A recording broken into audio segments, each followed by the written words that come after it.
In the tranquil township of Nangang, within Qinglong village, nestled amidst mountains on three sides and facing the sea to the south, stand a quaint two-story villa at the eastern entrance of the village.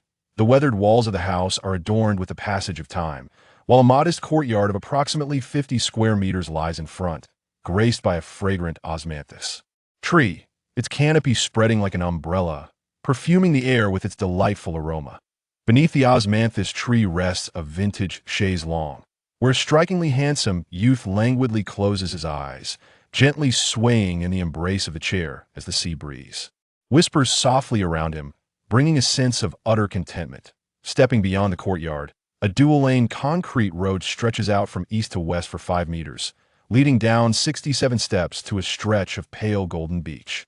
From this vantage point, the waves crash exuberantly against the shore, merging seamlessly with the azure sky, embodying the poetic imagery of the setting sun and the solitary wild goose flying together, the autumn waters and the long sky sharing one hue.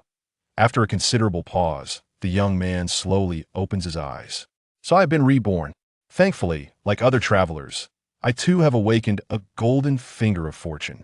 An hour prior, Jiang Chuan had unexpectedly reincarnated into the body of a young fisherman sharing his name, endowed with a mysterious purple orb within him. Through an hour of exploration and contemplation, Jiang Chuan grasped the primary function of this extraordinary golden finger. This wondrous orb autonomously absorbs energy from the air, refining it into exquisitely pure golden droplets. A portion of these droplets nourishes the purple orb, while another part courses through Jiang Chuan's body, fortifying his physique. The remaining golden droplets are stored within the vast white expanse that nurtures the purple orb. Jiang Chuan had recently probed this white space, discovering a cubic meter of capacity, which appears to be upgradable. This knowledge encapsulates his current understanding of the golden finger. As for the orb's other potentials and the golden droplets, Jiang Chuan remains in the dark, but he reassures himself that there will be ample time to delve into these mysteries later, so there is no rush.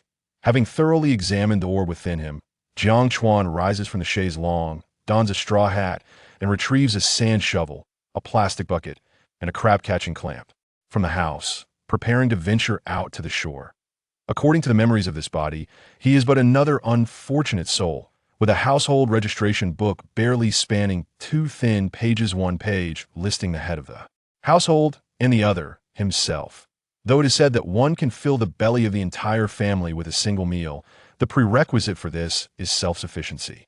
As he approaches the door, Jiang Chuan returns to grab a snakeskin bag and a bundle of crab ropes. Now that he possesses a golden finger, it is only natural to dream big. What if he were to fill it? The distance from home to the beach is roughly 200 meters, and at this hour between 2 and 3 in the afternoon, the hottest part of the day encounters no one along the way. Soon, Jiang Chuan arrives at the seaside, greeted by gentle sunshine, a soft sandy beach, and a mild sea breeze, occasionally accompanied by the cheerful cries of a few seagulls. This sense of freedom instantly captivates Jiang Chuan, who has long grown weary of the relentless grind of city life. If he could enjoy a full meal every day, perhaps lounging like this would be quite delightful. After a moment of intoxication, Jiang Chuan began to scavenge along the shore, guided by the memories of this body. In half an hour, he managed to collect only a few straps, several clams, and spicy snails, along with 2 small octopuses. The bottom of his bucket was scarcely covered, and such meager results could only be described as disheartening. Yet, at this moment, Jiang Chuan was less concerned about his paltry haul and more focused on the changes within himself. After toiling under the scorching sun for half an hour, I haven't even broken a sweat and feel hardly fatigued at all. Is this the effect of the golden droplets cleansing my body? Jiang Chuan understood that this was undoubtedly the result of the golden droplets. Otherwise, no matter how robust this body was, he could not possibly feel this invigorated. Noticing that there was nothing of value in this area, Jiang Chuan shifted his focus to a more distant region. As the tide receded, numerous rocks emerged from the water, and those familiar with beachcombing knew that such rocky areas were typically more fruitful. Upon reaching this rocky zone, Jiang Chuan's eyes brightened. Wow, what a massive blue crab! Underneath a rock lay a sizable blue crab, its claws poised intimidatingly. It appears that those golden droplets have not only enhanced my physique, but also sharpened my vision, he thought with delight. Though the crab was well hidden, he spotted it at once. Quick on the draw, Jiang Chuan swiftly produced his crab-catching tongs and captured the creature in an instant. The wild blue crab, full of vitality, began to thrash violently upon being seized, its struggles quite formidable. Goodness, it's enormous. This size must weigh over 2 pounds. Jiang Chuan's face lit up with joy as he gazed at the crab, which measured nearly 20 centimeters across. In his memories, the original Jiang Chuan had never caught a crab of such magnitude. Today was indeed a windfall. According to market prices, the value of blue crabs fluctuated significantly with size. Typically, crabs exceeding 8 ounces sold for around 130 per pound. If this crab weighed 2 pounds, it would be worth at least 200, enough to buy 3 bags of ordinary rice. That I'm in luck. I never expected my first beachcombing experience to yield such a bountiful catch, Jiang Chuan exclaimed with delight. For him, this truly marked his inaugural foray into beachcombing, and a haul of 200 to 300 was quite substantial. Just as he joyfully prepared to bind a crab, a strange virtual panel suddenly appeared before him, resembling a projection. A line of blue text adorned the display. Contract target discovered. Do you wish to contract the sawtooth blue crab as a pet? Beneath the text were 2 clickable icons. Yes or no, what's going on? Is this my system? Or is it the influence of the water spirit pearl? Jiang Chuan exclaimed, astonished. The water spirit pearl was the name he had assigned to the purple orb within his body. Contract. After a moment of hesitation, he curiously clicked the yes button, eager to discover what this entailed. In the next instant, the blue text transformed. Successfully contracted the sawtooth blue crab as your first pet. Contractable pet count 11. Gazing at the information that reappeared before him, Jiang Chuan scratched his head, still enveloped in confusion. He remained perplexed by the principles underlying this contract. Furthermore, he could not discern the function of the contract once it transformed into a pet. However, it appeared that the sawtooth blue crab he had subdued beneath his feet had seemingly settled down. Upon lowering his gaze, he noticed a line of blue text appearing atop the crab's head. Master, please don't eat me. The butter crab next door is far more delectable and pricey. Allow me to escort you to its lair. What on earth? Did I just sign a contract with this giant blue crab? Is this even a possibility? Jiang Chuan stared at the text hovering above the crab's head with a look of astonishment. The sight was reminiscent of a rather amateur author using a collage software to create an absurd cover for their novel. In his shock, Jiang Chuan released the blue crab. To his surprise, it shot away, covering 10 meters in an instant. Those 8 legs sure do move swiftly. Jiang Chuan chuckled. Yet, the blue crab paused, turned back to glance at Jiang Chuan, exuding a surprisingly human-like expression, as if urging him, Master, please hurry up. Jiang Chuan quickened his pace, hastening to catch up. Chapter 2. The Exquisite Butter Crab. Let the adventure begin. Approximately an hour later, Jiang Chuan followed the large blue crab to an area where salt and fresh water converged. Before him unfolded a scene of crabs in droves, scuttling in a hurried procession. Although these crabs appeared smaller than the previously encountered serrated blue crabs, each weighed around 6 to 7 taels. In terms of appearance, they bore a striking resemblance to blue crabs, yet upon closer inspection, their shells displayed a delicate pale yellow hue, with the joints of their claws and the undersides of their legs exhibiting a more pronounced golden color. Their shells also appeared rounder and more robust compared to ordinary blue crabs, and their bodies were notably plumper. Gulp. Gazing at the throngs of crabs, Jiang Chuan swallowed hard, exclaiming, My goodness! They are all butter crabs, and in such abundance. I've struck gold. By rough estimation, there were at least several hundred crabs present. The price of butter crabs far exceeds that of blue crabs. These wild butter crabs are rare, being a mutation of the fat crab, with approximately 1 butter crab produced for every 100 fat crabs.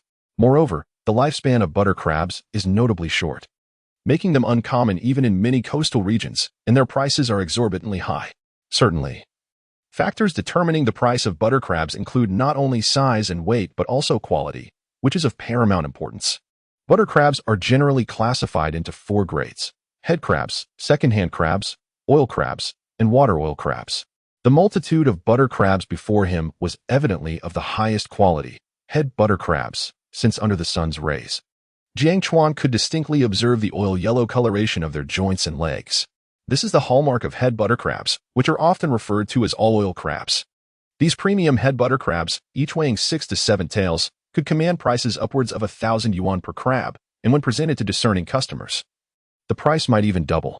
After a brief moment of astonishment, Jiang Chuan hurriedly set about collecting them. Indeed, he was gathering them, for the sheer quantity was overwhelming. To Jiang Chuan, these butter crabs resembled stacks of vibrant red bills, almost faster to collect than actual money. Startled, the butter crabs began to scatter in all directions. Unbeknownst to him, time slipped away, and half an hour swiftly passed. The once bustling area was now devoid of butter crabs, leaving only a myriad of claw prints on the sandy beach. Jiang Chuan's haul was remarkably bountiful. His snakeskin bag and bucket were filled to the brim, estimating around 100 G. Phew, who would have thought that gathering money could be so exhausting? After finishing, Jiang Chuan wiped the beads of sweat from his forehead, smiling with great satisfaction. In his eagerness to catch as many butter crabs as possible, he had neglected to bind them, leaving him with a considerable amount of work ahead. During the vigorous capture, several claws had also been dislodged, yet he cared little, as the day's bounty was simply too great. At that moment, Jiang Chuan noticed that the serrated blue crab he had contracted had not left his side. Rather, it stood proudly, seemingly eager to receive commendation from Jiang Chuan. Well done indeed. You've performed admirably this time. I shall spare you from my dinner today. Here, these crab claws and legs are your reward. Jiang Chuan smiled broadly as he tossed several crab claws and legs to the blue crab, then began to bind the butter crabs. Astonishingly, he had captured over 180 butter crabs, among which more than 30 were somewhat defective, possessing only a few legs or claws. After all, the appearance of seafood significantly influences its market price. A total of 152 crabs were in perfect condition. If each were sold for 1,000 yuan, that would amount to 15,000. Such a sum of money I could not have saved even after 2.5 years of hard work. This figure left Jiang Chuan astounded. In merely 3 to 4 hours, he had managed to earn such a fortune. Indeed, none of the traversers led a mediocre life. As dusk settled in, the sea breeze carried a hint of coolness. The blue crab had not left Jiang Chuan's side. After devouring several claws, it gazed longingly at him. Jiang Chuan gently tapped the crab's shell with his finger, and it obediently remained still, its small eyes reflecting a naive innocence. Meanwhile, a virtual panel once again appeared before Jiang Chuan. Hint: you can feed your contracted pet with golden liquid to enhance your intimacy and the pet's survival rate. Pets require golden liquid for nourishment? How intriguing. Though surprised, Jiang Chuan was not hesitant. After all, today's blue crab had brought him considerable wealth. He felt no reluctance in feeding it some golden liquid. Moreover, if he could nurture this crab to be plump and healthy, it might lead him to further treasures in the future. With this thought in mind, a droplet of golden liquid seeped from the tip of Jiang Chuan's pinky finger. The blue crab eagerly lifted its gaze toward the droplet, bouncing about in excitement, its 8 legs seemingly overwhelmed with activity. Once the droplet was fully absorbed, Jiang Chuan distinctly noticed a remarkable transformation in the crab's size. It appeared to have grown significantly, though perhaps the dim light played tricks on his eyes. After consuming all the golden liquid, the blue crab scampered onto Jiang Chuan's shoe, incessantly rubbing its claws against his thigh, clearly trying to ingratiate itself. All right, that's enough for one day, just one droplet. It's not that I'm stingy. The energy contained within this substance is immense, and I fear you might not be able to handle more, Jiang Chuan chuckled. This little creature seemed to exhibit a hint of humanity. Whether it understood him or not, it joyfully circled around Jiang Chuan. Observing the sideways movement of the blue crab, Jiang Chuan swallowed hard, exclaiming, "How adorable! I'd love to steam you. I'd love to see you thrive. Enough of the frolicking. It's time to name you. From now on, you shall be called Little Ching. Make sure to hide yourself well so you aren't captured for steaming.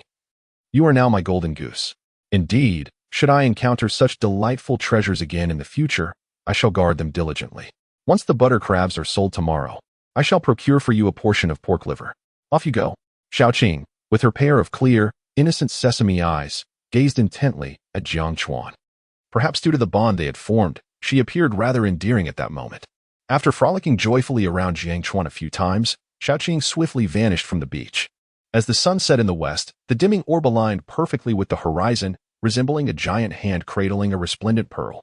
Jiang Chuan hefted a bulging snakeskin bag and carried a plastic bucket towards the village's purchasing station. To the west of the village lay a dock adjacent to a seafood procurement station. Villagers from Qinglong village, upon foraging for marine treasures, typically opted to process their finds at the village station for convenience. On his return journey, Jiang Chuan noticed two middle-aged women combing the beach, possibly out for a digesting stroll after dinner. Upon spotting him, one of the women spoke up, "Xiao Chuan, are you also here to gather seafood? Have you eaten yet?" "Not yet, Auntie Pang. Are you here to gather seafood as well?" Jiang Chuan replied with a smile. His words left the two women momentarily stunned. They exchanged glances, reading astonishment in each other's eyes. After a brief pause, Auntie Pang exclaimed, "Ah, indeed. We merely came to the seaside for some fresh air post-dinner and to see if we might find a few sea snails." The other woman glanced at the snakeskin bag slung over Jiang Chuan's shoulder. Her curiosity piqued. "Xiao Chuan, is that bag filled with seafood?" "Yes. I was fortunate enough to discover a patch of clams." "You two enjoy your stroll. I must head back now." Jiang Chuan replied with a smile before swiftly disappearing from their view, carrying his bucket and bag. It was not his intention to conceal anything. He simply feared that if these women learned about the butter crabs in his bag, they might follow him to the beach tomorrow. Once Jiang Chuan was completely enveloped by the night, Auntie Pang expressed her astonishment. Was that truly the Jiang family's boy? Indeed, it was him. How has he changed? He actually smiled at me just now, and his demeanor was so amiable. Today does seem different. Typically, when we greet him, he merely acknowledges us with an "oh" before turning away. It has been quite some time since I heard him speak so much. Reflecting on it, that incident 6 years ago must have profoundly impacted Xiao Chuan. It is understandable why he became so withdrawn. Yes, he is a pitiful child. 6 years prior, Jiang Chuan and his sister accompanied their parents on a fishing expedition where they encountered extreme weather. Ultimately, only Jiang Chuan was rescued by other fishermen. Since that day, he transformed from a lively, cheerful boy into a reticent, sometimes seemingly vacant individual. The majority of the villagers empathized with Jiang Chuan, understanding his plight, and often offered their support. Thus, his behavior today surprised them greatly. Chapter 3. The Butter Crab Transaction. Half an hour later, the night had fully enveloped the small fishing village, shrouding the roads on both sides in darkness without a single streetlight in sight. Fortunately, Jiang Chuan possessed remarkable night vision, allowing him to navigate the path with ease. It was only upon reaching the purchasing station next to Old Dong's house that he found a solitary street lamp illuminating the area, which was otherwise deserted. Upon spotting Jiang Chuan, Old Dong greeted him warmly. "Ah, Xiao Chuan, have you been out to sea?" The villagers were well aware of Jiang Chuan's circumstances, and most of the kind-hearted residents would offer him assistance in various ways. "Yes, Uncle Dong. I gathered a few items and thought I might sell them while they're fresh," Jiang Chuan replied with a smile. He remembered that Old Dong was a shrewd businessman, often shortchanging others when purchasing seafood. However, he treated Jiang Chuan with a degree of consideration, never resorting to such tricks with his goods. Perhaps he felt a sense of compassion for Jiang Chuan, unable to bring himself to deceive him. Old Dong continued with enthusiasm, "No rush with the goods. You must be hungry. Come inside for a bite to eat, and then we can weigh your catch." In a typical household, a child returning from the sea would be greeted with a steaming table of food. Yet Jiang Chuan's situation was different. He lived alone, and upon returning home, he would likely find an empty kitchen. "No need, Uncle Dong. The items I gathered are rather special, so let us weigh them first, and then you can handle the rest accordingly," Jiang Chuan politely declined. He was far more eager to discover how much his butter crabs would fetch than to sit down for a meal. "What a treasure. Let me take a look." Old Dong chuckled and leaned in closer, catching sight of the sharp claws protruding from the snakeskin bag. "Goodness, crabs. A whole bag of crabs?" His expression shifted to one of astonishment as he recognized the sharp tips were indeed crab claws. "Yes, they're all crabs and already bound." Jiang Chuan nodded and loosened the ties. The sight of the neatly arranged crabs within the bag left Old Dong utterly astonished. They were all large blue crabs weighing 7 to 8 tails each. "No, wait, these are butter crabs. My goodness, Xiao Chuan. Where on earth did you find so many butter crabs?" Upon confirming that the bag was filled exclusively with butter crabs, Old Dong's breath quickened with excitement. Having lived by the sea for decades, he had encountered butter crabs before, but never had he seen an entire bag brimming with them. Each crab appeared remarkably uniform in size. "This must weigh over 100 jin, right? Uncle Dong, please refrain from asking where I sourced them.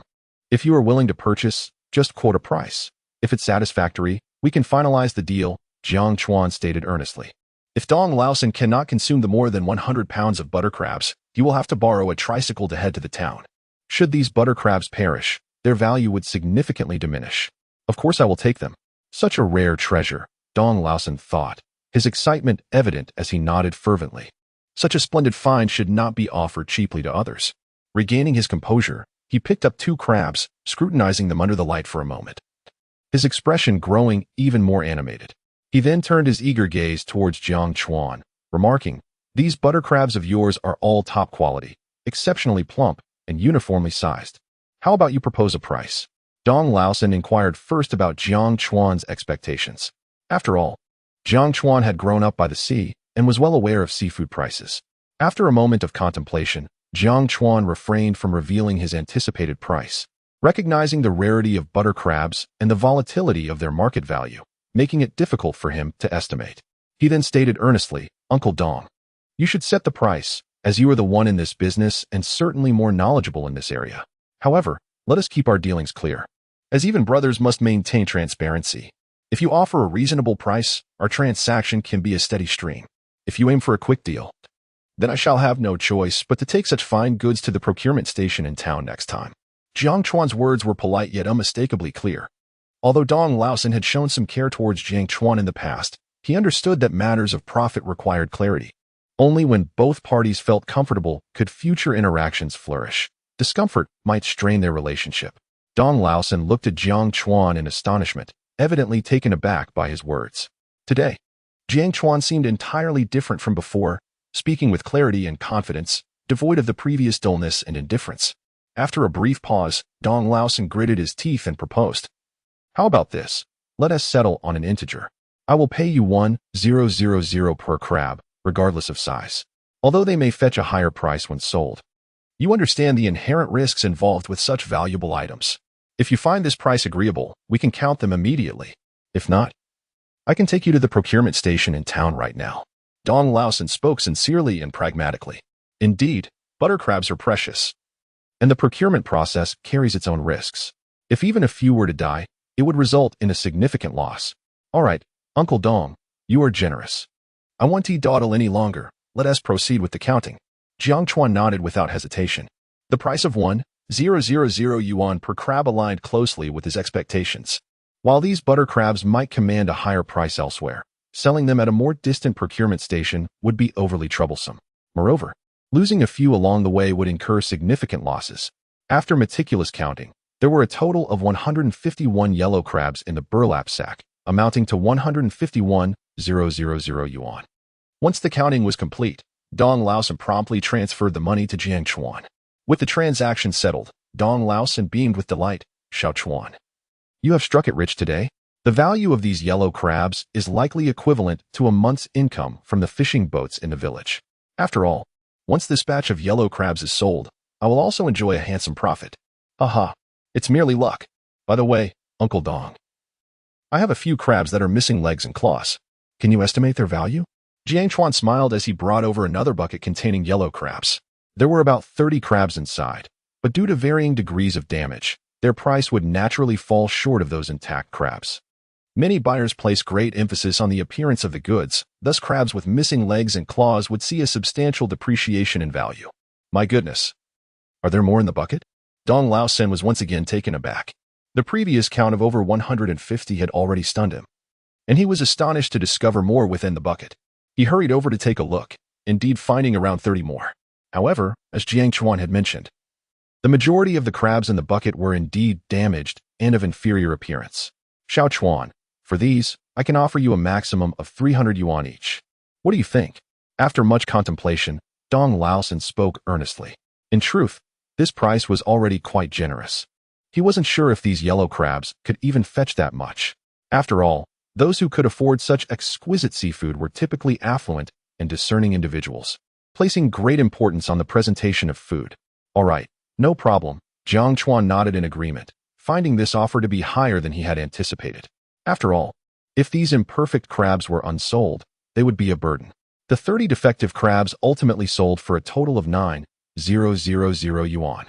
Once the transaction was complete, Jiang Chuan selected 2 medium-sized crabs from the remaining yellow crabs and handed them to Dong Laosan. "Uncle Dong, keep these 2 crabs for you and Annie to enjoy. They may be imperfect, but please don't turn them away." Aside from the crabs he sold, Jiang Chuan kept a few for himself to savor. He offered these 2 imperfect crabs to Dong Laosan as a gesture of goodwill, hoping that if he ever needed assistance in the future, this favor would facilitate his request. This? No, no, Xiao Chuan. These two are worth 600 yuan. It's far too precious, I cannot accept them. Dong Laosan repeatedly declined. If it had been 2 small octopuses or some snails, he would have accepted without hesitation, as they are not worth much. However, for 2 yellow crabs weighing 6 or 7 taels, that was rather extravagant for an ordinary person. It felt somewhat indulgent to accept. Take them as a token of my gratitude for your support over the past few years. In the future, if I require assistance, I shall still rely on Uncle Dong. Jiang Chuan insisted firmly. Besides, this will not be our only transaction. We have plenty of opportunities ahead. In a single day, with earnings exceeding 160,000, Jiang Chuan found himself indifferent to the trivial matters of a few hundred yuan. Moreover, Dong Laosan was a man of integrity, and by offering him certain benefits, their future dealings would undoubtedly be more agreeable. Well then, that settles it. Jiang Chuan's resolve was unwavering, leaving Dong Laosan with no choice but to acquiesce. Without regard for Jiang Chuan's objections, Dong Laosan promptly ushered him into a room for a meal. During the dinner, both Dong Laosan and his wife treated Jiang Chuan with remarkable warmth. As the clock approached 9 in the evening, the couple bid farewell to Jiang Chuan as he departed. Gazing at his silhouette fading into the twilight, Dong Laosan remarked, "It seems that young Chuan has finally come to his senses." "Indeed. Hurry back. Go check on the butter crab, and make sure it has tea perished. Such a jinx, quickly. Spit, spit, spit." Chapter 4. The transformation of the spirit pearl. After a brief interval of several minutes, Jiang Chuan finally caught sight of his quaint little villa, and an overwhelming sense of relief washed over him. In the dead of night, enveloped in darkness, devoid of streetlights and any signs of life, he couldn't help but feel a tinge of apprehension. Just as he began to relax, he noticed a dark, plump figure suddenly rise at his doorstep. In the dim light, it vaguely resembled the silhouette of a person. Goodness gracious, a ghost? In an instant, Jiang Chuan felt a shiver run down his spine. Who on earth is this? Instinctively, he took several steps back. As Jiang Chuan's voice faded, a cheerful voice echoed in response. "Bro, it's me, a gang." "A gang? What on earth are you doing lurking at my doorstep in the middle of the night, you rascal? Don't you know that scaring someone can lead to dire consequences?" Jiang Chuan retorted with a hint of irritation. Zhao Gang, known affectionately as a gang, had been Jiang Chuan's steadfast companion since childhood, and was the closest brother in the village. A few years prior, after a calamity struck Jiang Chuan's family, certain villagers began to whisper that he was the unfortunate harbinger of doom, a jinx of sorts, and forbade their children from associating with him.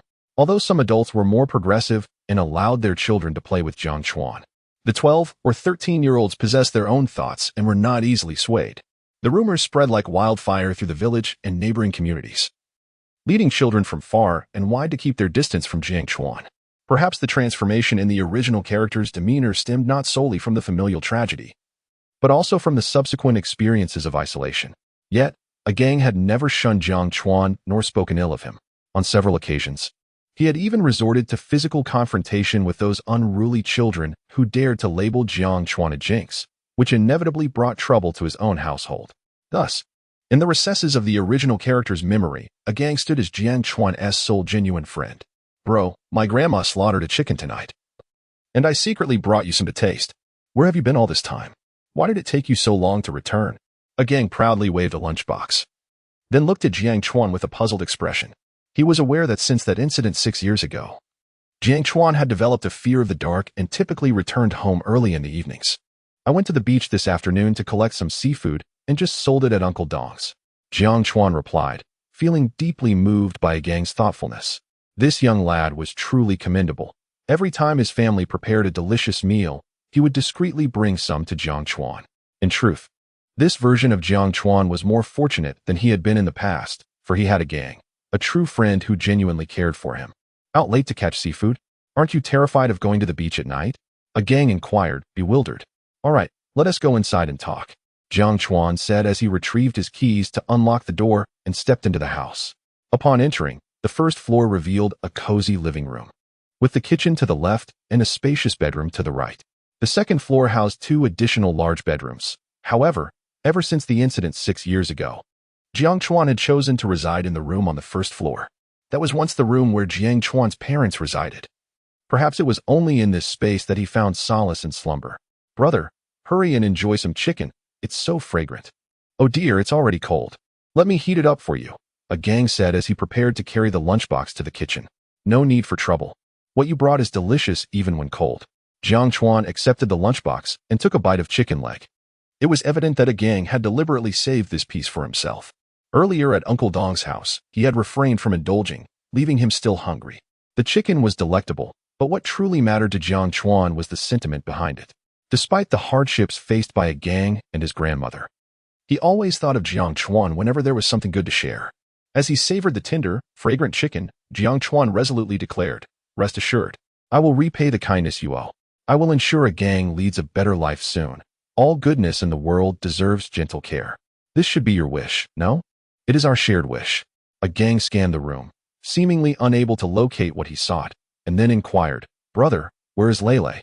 "I don't know where it has wandered off. I haven't seen it all day. Lele is getting old, and moving about has become a challenge. Let's search for it tomorrow." Jiang Chuan replied, mouthful of chicken. Lele was an elderly yellow dog that had been a part of their family for nearly 12 years. Now reaching the twilight of its life, perhaps it had sensed its time was near and sought a quiet place to depart. Over the past 6 years, the dog had been a source of comfort for the original owner, regarded almost as family. "All right," a gang nodded.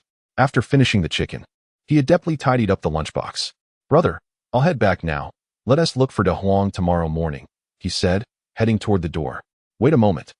Take these 2 crabs back for Grandma to taste," Jiang Chuan said, retrieving 2 butter crabs from the bucket and handing them to a gang. The remaining 4 were the largest and plumpest he had selected. "These are butter crabs? Brother, where did you find such a treasure?" A gang's eyes lit up. As a child born and raised by the sea, he recognized butter crabs and understood their value.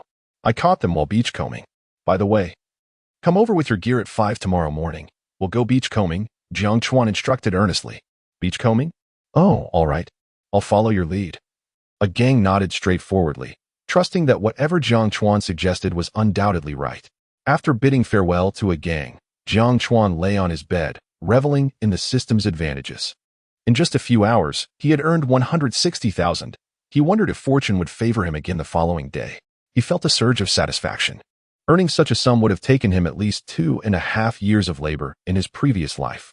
However, he was also aware that even with the system, today's catch of butter crabs had been a stroke of luck brought about by Shaoqing. Luck, after all, could not be relied upon every day. As Jiang Chuan's consciousness entered the enigmatic realm that nurtured the water spirit pearl, he found the pearl quietly suspended in midair. Yet it appeared to undergo a subtle transformation. Initially, the entire orb radiated a brilliant purple hue. However, at this moment, the lower fifth of the pearl had astonishingly shifted to a celestial blue. Was this an upgrade? An evolution? Jiang Chuan's face lit up with delight. The change in the pearl's color seemed to herald something positive. After observing for another half hour, he noted that the speed at which the water spirit pearl refined golden droplets was markedly faster than at the outset. Even the space around him felt more expansive than before.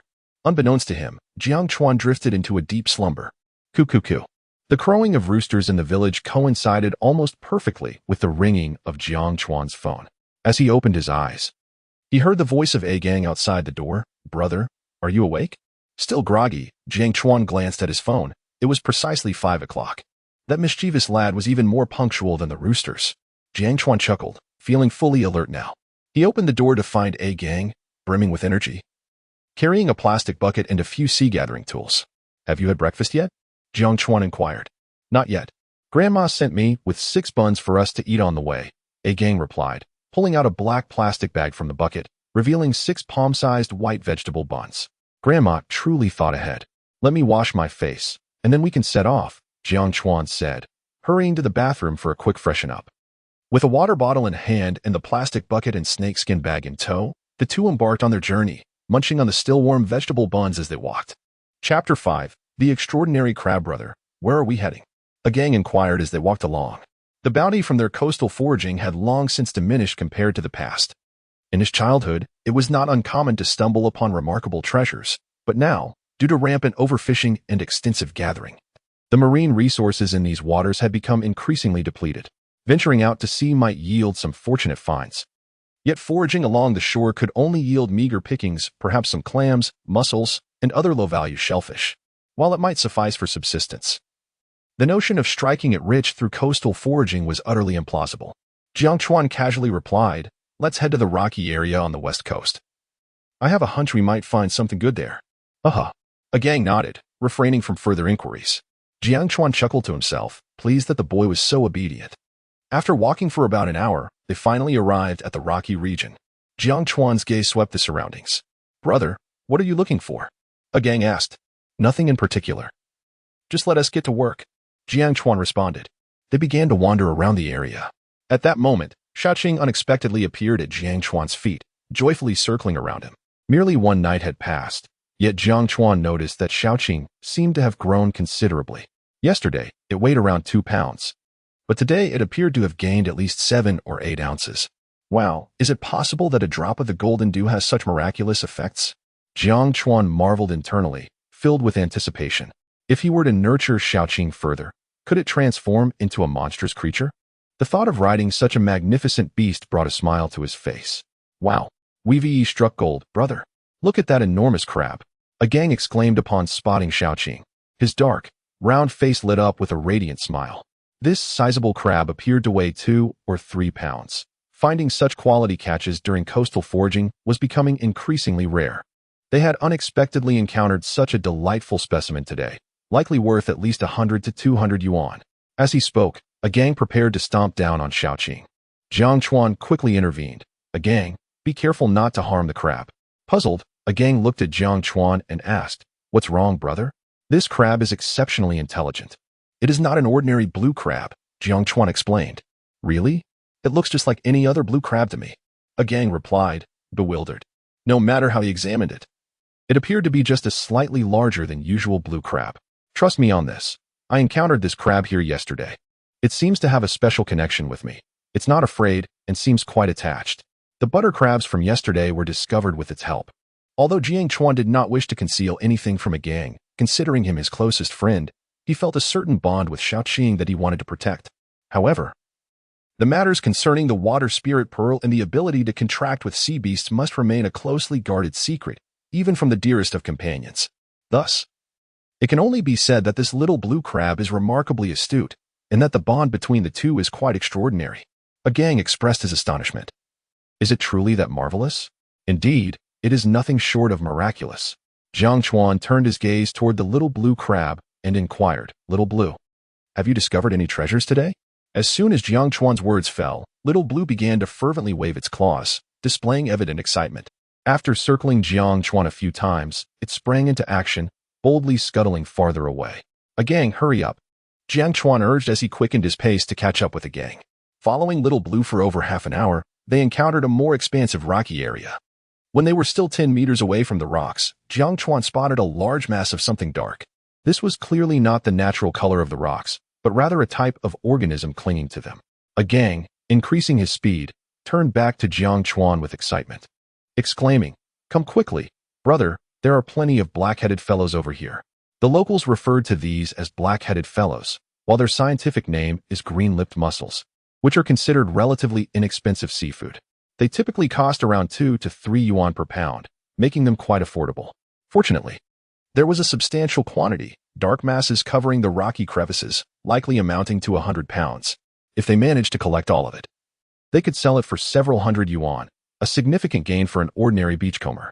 Jiang Chuan shook his head, indicating that this was not their objective for the day. Perhaps due to yesterday's bountiful harvest, he felt little interest in the black-headed fellows before him. Moreover, Little Blue did not linger, continuing to scuttle ahead. Clearly, there were even better finds ahead. A gang did not question why. Instead, he nodded decisively. "All right." Under Little Blue's guidance, the two soon arrived at the opposite side of the rocks. In the next moment, a dense cluster of barnacles came into view. "Brother, barnacles. It's all barnacles. We're truly striking it rich this time," a gang exclaimed. "Wait, there are dog-ass paw snails up there.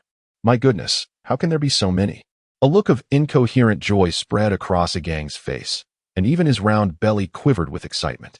Even the common barnacles found in the lower regions of the rocks fetch around 35 yuan per pound. As for the dog-ass paw snails, those of superior quality can command prices reaching hundreds or even thousands of yuan.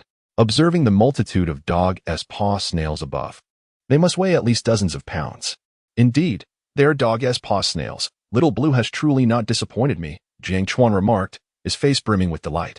The coastal dwellers are well acquainted with dog-s paw snails, also known as Buddha-s hand snails or gooseneck barnacles, renowned for their exquisite flavor. Often referred to as a delicacy from hell, premium dog-s paw snails start at a price of at least 1,000 yuan, while even those of average quality range from 3 to 500 yuan per pound. The most common barnacles typically fetch a price of 30 yuan or more. Thus, this creature is indeed far more expensive than the green mussels we encountered earlier. In his excitement, Agang wore a puzzled expression. Brother, I visited this place a while back during low tide, yet I did not see such an abundance of barnacles. Could it be that they sprouted overnight? Jiang Chuan chuckled. Who cares? Let us swiftly collect them. With such a vast expanse of barnacles, we stand to make a considerable profit. After this exchange, the two men retrieved their shovels and began to pry off the barnacles. 2 hours slipped away unnoticed. The barnacles on the rocky wall were now visibly sparse, with only a few stubbornly clinging to the highest points. The plastic buckets they carried were now brimming with their harvest. Brother, we've gathered so much. The ones at the top are beyond reach. Perhaps we should call it a day? Agang remarked, his face radiating satisfaction. Today's catch was undoubtedly the best he had experienced in recent years.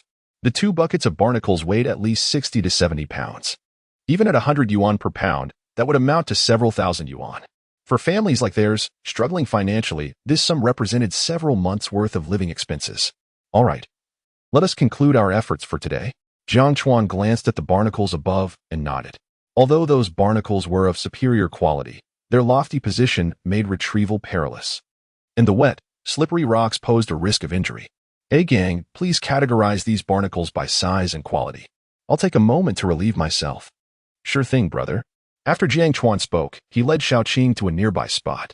With a flicker of thought, he extracted a drop of golden liquid and fed it to Xiaoqing. Gently patting the creature's head, he said softly, You may go now. It seems Agang is quite taken with you. Don't let that lad have you for dinner. Upon hearing Agang's name, Xiaoqing vanished in an instant. When Jiang Chuan returned, Agang, noticing Xiaoqing's absence, mused, Brother, what about that large blue crab? It was enormous. We could enjoy a splendid feast tonight. He swallowed hard, not forgetting to express his enthusiasm. Jiang Chuan retorted, Enough of that. Do not set your sights on Xiaoqing. That clever little creature is our golden goose.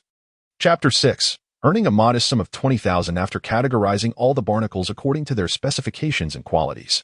The two individuals prepared to sell them at the collection station. Along the way, they encountered several villagers who were also gathering from the sea. Yet their haul was disappointingly meager. Most of them merely collected a few straps, clams, and moon snails, with their buckets barely filled. Jiang Chuan, little fatty, your harvest seems quite impressive. What treasures do you have in your buckets, and where did you acquire them? Inquiring with envy was the wife of old Phone from the west end of the village, who had arrived early and now, after several hours, had barely gathered anything. How could these two fools manage to fill their buckets so abundantly? Witnessing the weight of Jiang Chuan and Agang's buckets, her heart brimmed with jealousy. Agang cast a dismissive glance at Feng's wife and retorted, None of your business. Agang, be more refined. Jiang Chuan chuckled and addressed Feng's wife, Aunt Lu. We merely collected some mussels. They are hardly worth anything. Just 10 kilometers to the east, there are plenty more in the rocky crevices. You might want to try your luck there. With that, he and Agang departed. As they strolled away with an air of nonchalance, Lu Fang's face reflected dissatisfaction. That little rascal Jiang Chuan was quite cunning. He had just come from the west, but deceived her into heading east. The old adage proved true. Those who are pitiable often harbor aspects that are detestable. Enough, Lu Jie, why let those two fools upset you? I suspect their buckets are filled with stones, intended merely to evoke our envy. Indeed, those two are the least promising in the village. What valuable finds could they possibly have? Honestly, you all have accumulated 200 years of life experience combined. Show some decency. Jiang Chuan and Agang are merely unfortunate kids. If they happen to find something lucky, must you be so envious? Unbeknownst to them, Jiang Chuan and Agang were oblivious to the women's gossip. Agang, puzzled, looked at Jiang Chuan and asked, Brother, why did you say we found mussels? We clearly picked up dog-s claw snails. If we flaunted them, Lu Fang would be envious beyond measure. He had long harbored disdain for Lu Fang. She was notoriously malicious, relishing in gossiping behind people's backs. Moreover, she took particular pleasure in mocking those who were less fortunate, as if deriving joy from the misfortunes of the impoverished. It was as though ridiculing the poor was her source of delight. Wasn't he her family merely running a dilapidated convenience store? Yet, she always carried herself as if she were of a higher status. Perceiving a Gang's puzzled and disgruntled expression, Jiang Chuan replied earnestly, "All right, maintaining a low profile is undoubtedly prudent. If we had flaunted the dog's claw snails earlier, our vanity would have enjoyed a fleeting satisfaction. But what then? Are you not concerned that a throng of women might follow us tomorrow as we gather from the sea? Remember, our current objective is to earn money, earn it relentlessly and quietly amass our wealth. Once we are financially secure and our pockets are full, opportunities for boasting will naturally arise." Jiang Chuan was acutely aware that, regardless of the circumstances, earning the respect of others necessitated a certain firmness in one's demeanor. In this pragmatic society, wealth and power invariably serve as the most effective means to bolster one's stature. Once one attains affluence, it becomes evident that those surrounding them are invariably benevolent. "Brother, I believe I understand. After all, what you say is always right," he chuckled. Upon hearing Jiang Chuan's words, a Gang nodded, somewhat comprehending. In his mind, whatever his brother asserted was eternally correct. He would follow Jiang Chuan's directives without question.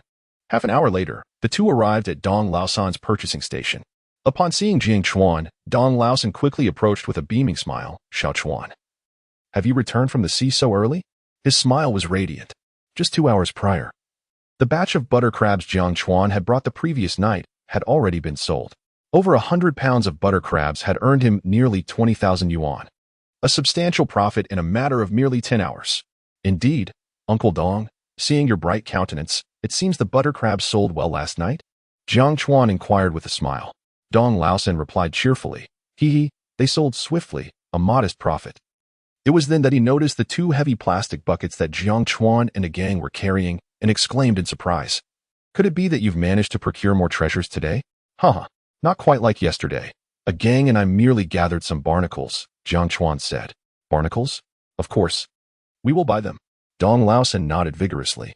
While barnacles are generally less valuable than butter crabs, exceptional specimens like the gooseneck barnacle could surpass them in worth. It remained uncertain what quality of barnacles Jiang Chuan and a Gang had collected. "A Gang, show Uncle Dong." Jiang Chuan gestured. A Gang, with a silly grin, nodded enthusiastically.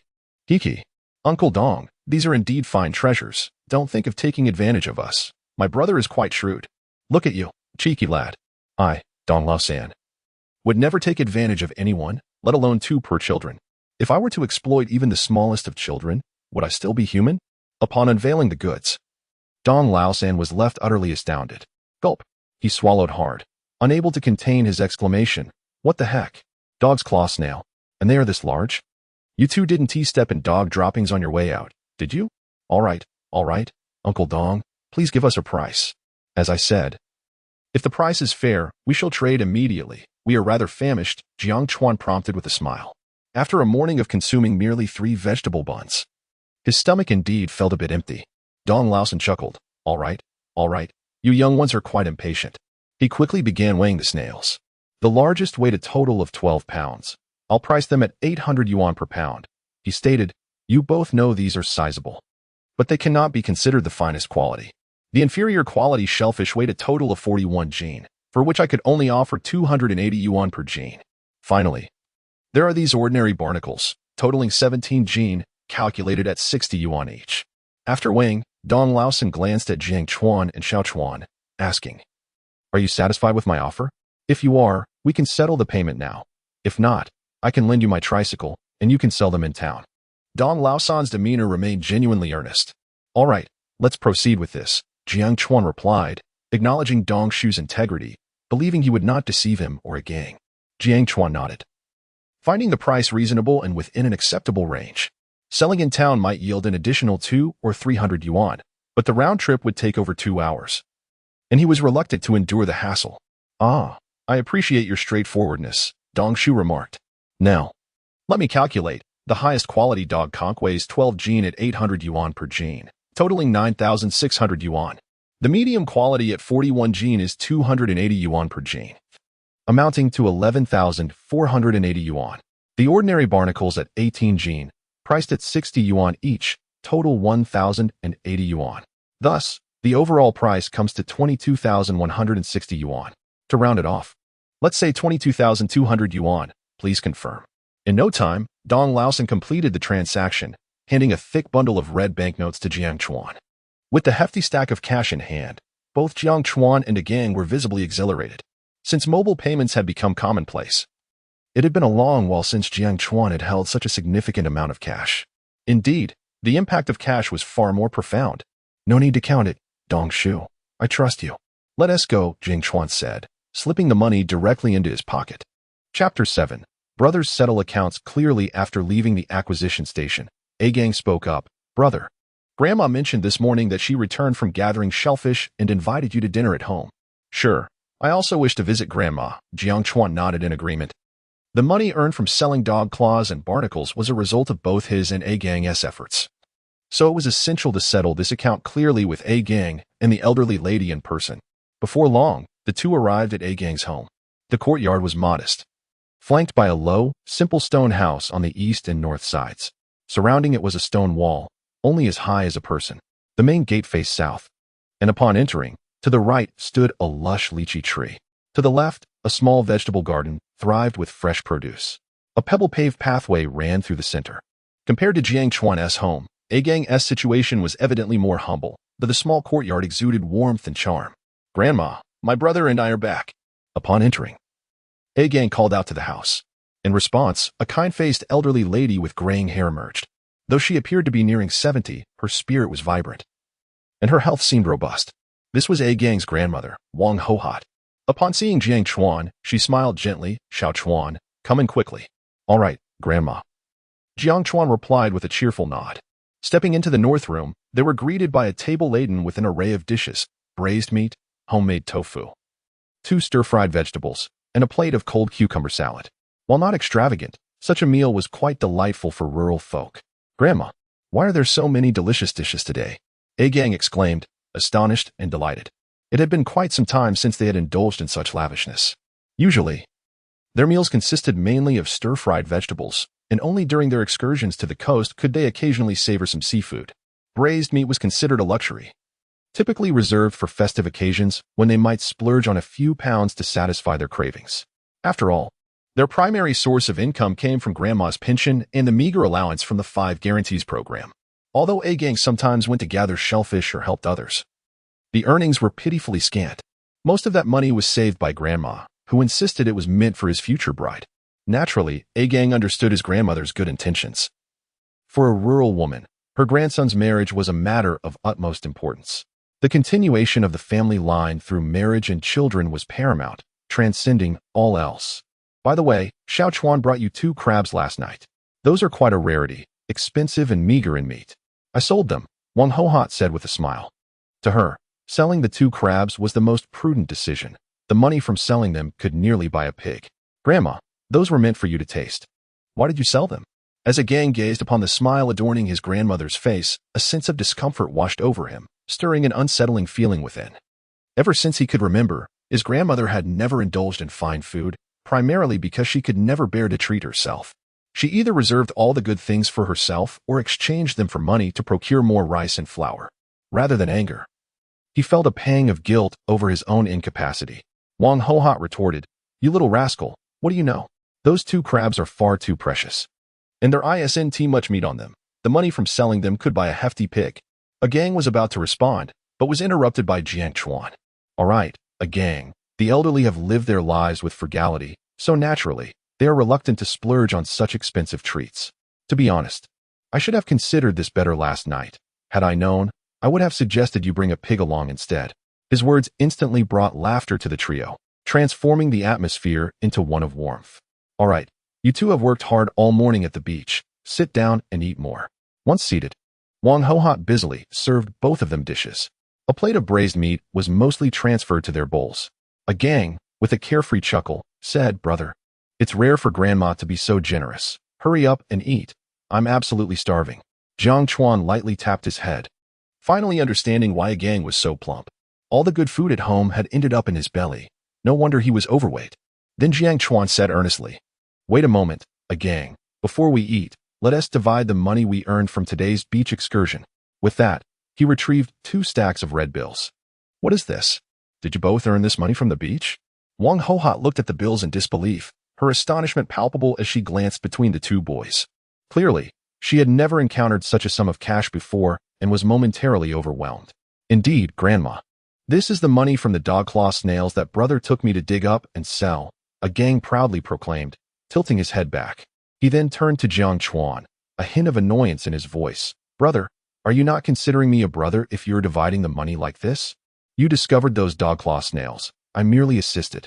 If I have to help you and you still want to pay me, then am I even a person? Jiang Chuan recognized the sincerity in Gang's words, for he was someone who valued loyalty above all else. Jiang Chuan replied earnestly, Gang. It is precisely because I consider you a brother, indeed my best brother, that I wish to handle this matter this way. As the saying goes, even close brothers must keep clear accounts. Thus, this money must be divided. I do not want our relationship to be affected by monetary issues in the future. Only by you accepting this money will I feel more at ease. Additionally, you are soon to come of age, the only male in this household. The pillar of our family. Grandma is growing older. You cannot rely solely on her meager pension for sustenance, can you? If you still acknowledge me as your brother, then please allow me to arrange this matter. Observing Jiang Chuan's serious demeanor, Gang hurriedly said, I certainly acknowledge you as my brother, but Jiang Chuan promptly interrupted him, declaring, there is no room for buts. Just for your calling me brother, I am inclined to include you in our earnings. After saying this, he turned his gaze towards Wang Hohot. Grandma, this money was earned by Gang and me this morning. However, the location and those dog claw shells were discovered by me. Hence my share must naturally be larger. Furthermore, in the future, when we go clam digging together, any sea treasures I discover will be distributed according to this ratio. I will take 80%, and Gang will receive 20%. If you feel that this distribution is unfair to Gang, please voice your concerns, and we shall leave the matter there. Nonetheless, you will always remain my esteemed grandmother. And Gang will forever be my closest brother. In Jiang Chuan's perspective, even the closest of relationships should have clear accounts. He was determined not to let financial matters create rifts between them, as that would be counterproductive. Moreover, clarity in such matters was essential to prevent future conflicts and disagreements. After all, when the stakes were low, it might not seem significant, but if their earnings increased, unnecessary disputes could arise. The reason he allocated only 20% to Gang was due to his own considerations. Regardless, the money was earned through his unique talents. Without them, such earnings would be unattainable. Ordinary fishermen might be pleased with a mere 50 yuan a day, yet now, following his lead, they could easily surpass 1,000 with each outing. Upon hearing this, Wang Hohot expressed her surprise and trepidation. Xiao Chuan, is 2/10 too much for Gang? Perhaps just give him 1/10, or maybe 80 yuan daily would suffice. I understand that your success today is entirely due to your skill. Earning a few dozen yuan a day is already considerable. Indeed, 80 yuan as a wage was quite substantial, especially since many adults in the village working at the docks earned merely around 100 yuan daily. Grandma, please don't be polite with me. Let us adhere to my proposed division. In future profits, I shall take 80 and Gang 20. If you trust me, I assure you I will lead Gang to earn substantial wealth, enabling him to build a grand house and bring back a beautiful, vibrant daughter-in-law for you. Jiang Chuan's expression was equally earnest. A particularly beautiful and vibrant one is beyond my imagination. How could we afford a phoenix in this impoverished mountain nook? As long as Gang brings back a plump one, with a robust frame for childbearing, that would suffice. Beauty and allure are of little importance. Wang Hohot's words instantly shattered the grave atmosphere. Chapter 8. Lele opened its mouth and began to lick. Seeing Jiang Chuan's unwavering attitude, both Grandma and Gang concurred with his proposal. This arrangement left them both astounded, particularly Wang Hohot, who expressed her gratitude towards Jiang Chuan repeatedly. Grandma, well aware of her grandson's limited abilities and occasional clumsiness, understood that few would employ him for work at construction sites or docks. Gang was also acutely aware of his own limitations. Without Jiang Chuan's guidance today, he feared he might not even gather 50 yuan worth of seafood. Since we have agreed, let us implement this arrangement starting today, Jiang Chuan declared. This morning, Gang and I earned a total of 200 yuan from the sea, and our share amounts to 440 yuan. Grandma, this is Gang's portion. Please keep it safe for him. With that, Jiang Chuan counted out 440 yuan and handed it to his grandmother. The thick wad of cash felt substantial in his hands. This is a lot of money, Wang Hohot exclaimed, gripping the money tightly, her eyes sparkling with excitement, yet tinged with disbelief. The sheer amount was overwhelming. Observing the astonishment on Grandma's face, Jiang Chuan nodded reassuringly. Of course. Grandma, this money is yours. It is a gang's hard-earned reward. Upon hearing Jiang Chuan's words, tears of joy welled up in Wang Hohat's eyes. Noticing his grandmother's tear-streaked smile, a gang, puzzled, asked, Grandma, why are you crying? Earning money is a good thing, especially since we've made so much in just half a day. This sum is equivalent to more than half a year's income for our family. Grandma should be joyful, so why the tears? Jiang Chuan gently tapped the gang on the head and chided, You silly boy, Grandma is overwhelmed with joy. Stop it, brother. You know I'm not very bright. A gang mumbled softly. Acknowledging one's own limitations can, in itself, be a form of wisdom. You're right, Xiao Chuan. Grandma is simply moved to tears of happiness. Thrilled that both of you have achieved success. Wang Hohat wiped her tears, yet her smile radiated immense joy. Although a gang did not fully grasp the concept of tears of joy, he had not seen such a radiant smile on his grandmother's face for quite some time. After their meal, Jiang Chuan returned home to catch up on sleep. At 2 in the afternoon, in a state of drowsiness, Jiang Chuan felt something licking his cheek. The peculiar sensation jolted him upright in bed. As he opened his eyes, he beheld an elderly golden retriever, its gaze weary and ears drooping. Its frail body was a mere shadow of its former self, with disheveled fur. Lele. Indeed, this was the beloved golden retriever that Jiang Chuan had raised since childhood. A genuine Chinese rural dog. Though aged and frail, it still bore an air of dignity. Woof woof. Lele barked softly at Jiang Chuan. Its voice raspy and lacking strength. Its eyes glistened with a veil of murky tears, seemingly bidding farewell to Jiang Chuan for the last time. Perhaps it is aware that its frail body cannot endure much longer. Jiang Chuan gently stroked Lele's head, and at that moment, it appeared remarkably tranquil, seemingly relishing the sensation of being caressed. Suddenly, Jiang Chuan pondered whether the mystical liquid within his body, which had proven beneficial for the blue crab, might also be advantageous for Lele. As this thought crossed his mind, Jiang Chuan promptly instructed Lele, Open your mouth. Lele, though uncertain of his master's intentions, obediently complied. Many city dwellers are only familiar with the intelligence and obedience of pet dogs, yet they remain oblivious to the fact that the indigenous rural dogs are, in truth, far more astute. Not only are they exceedingly loyal, but they also possess a high level of intelligence. After 2 or 3 years of companionship, they can comprehend their owner's intentions almost entirely. Jiang Chuan, with a swift thought, extracted 2 droplets of golden liquid from that enigmatic realm and administered them to Lele. Upon ingesting the golden liquid, Lele experienced an immediate transformation. First, its murky eyes began to brighten, and the lethargy that once clouded its gaze dissipated instantaneously. Its sagging skin contracted at a visibly remarkable pace. Barking excitedly, Lele seemed to sense the wondrous change within itself, wagging its tail vigorously, evidently conveying to Jiang Chuan that it felt splendid, far more so than Charlotte from Charlotte's Web. Indeed, it appeared to be effective. The golden liquid produced by the water spirit pearl was truly extraordinary. Observing Lele's metamorphosis, Jiang Chuan felt a surge of exhilaration. Just then, a voice echoed from the courtyard. Brother, may I come in? Come in. When did you become so polite, you rascal? Jiang Chuan chuckled. A gang soon entered the room, scratching his head with a goofy smile. Hee hee. Grandma told me earlier to be respectful in front of you from now on. You're listening well. A gang continued, after you left. Grandma shared a multitude of words with me, urging me to diligently follow your lead and always heed your counsel. If I dare to disobey you and incur your wrath, she said she would break my legs. Moreover, she took me to my parents' graves and spoke many things there. A gang joyfully relayed this to Jiang Chuan. Although some deemed him a bit slow, he understood that Grandma's words were filled with immense joy. She was elated because she felt her beloved grandson had grown up. Jiang Chuan could genuinely empathize with her feelings. Witnessing her only grandson prosper would naturally evoke such excitement and happiness, compelling her to share it with others, particularly with the gang's late parents. Yes, Grandma also said I've grown up. A gang exclaimed with delight. At that moment, he suddenly noticed Lele on the bed. Oh, has Lele returned? Brother, have you noticed that Lele seems a bit different from before? It appears to have gained a certain majesty, doesn't it?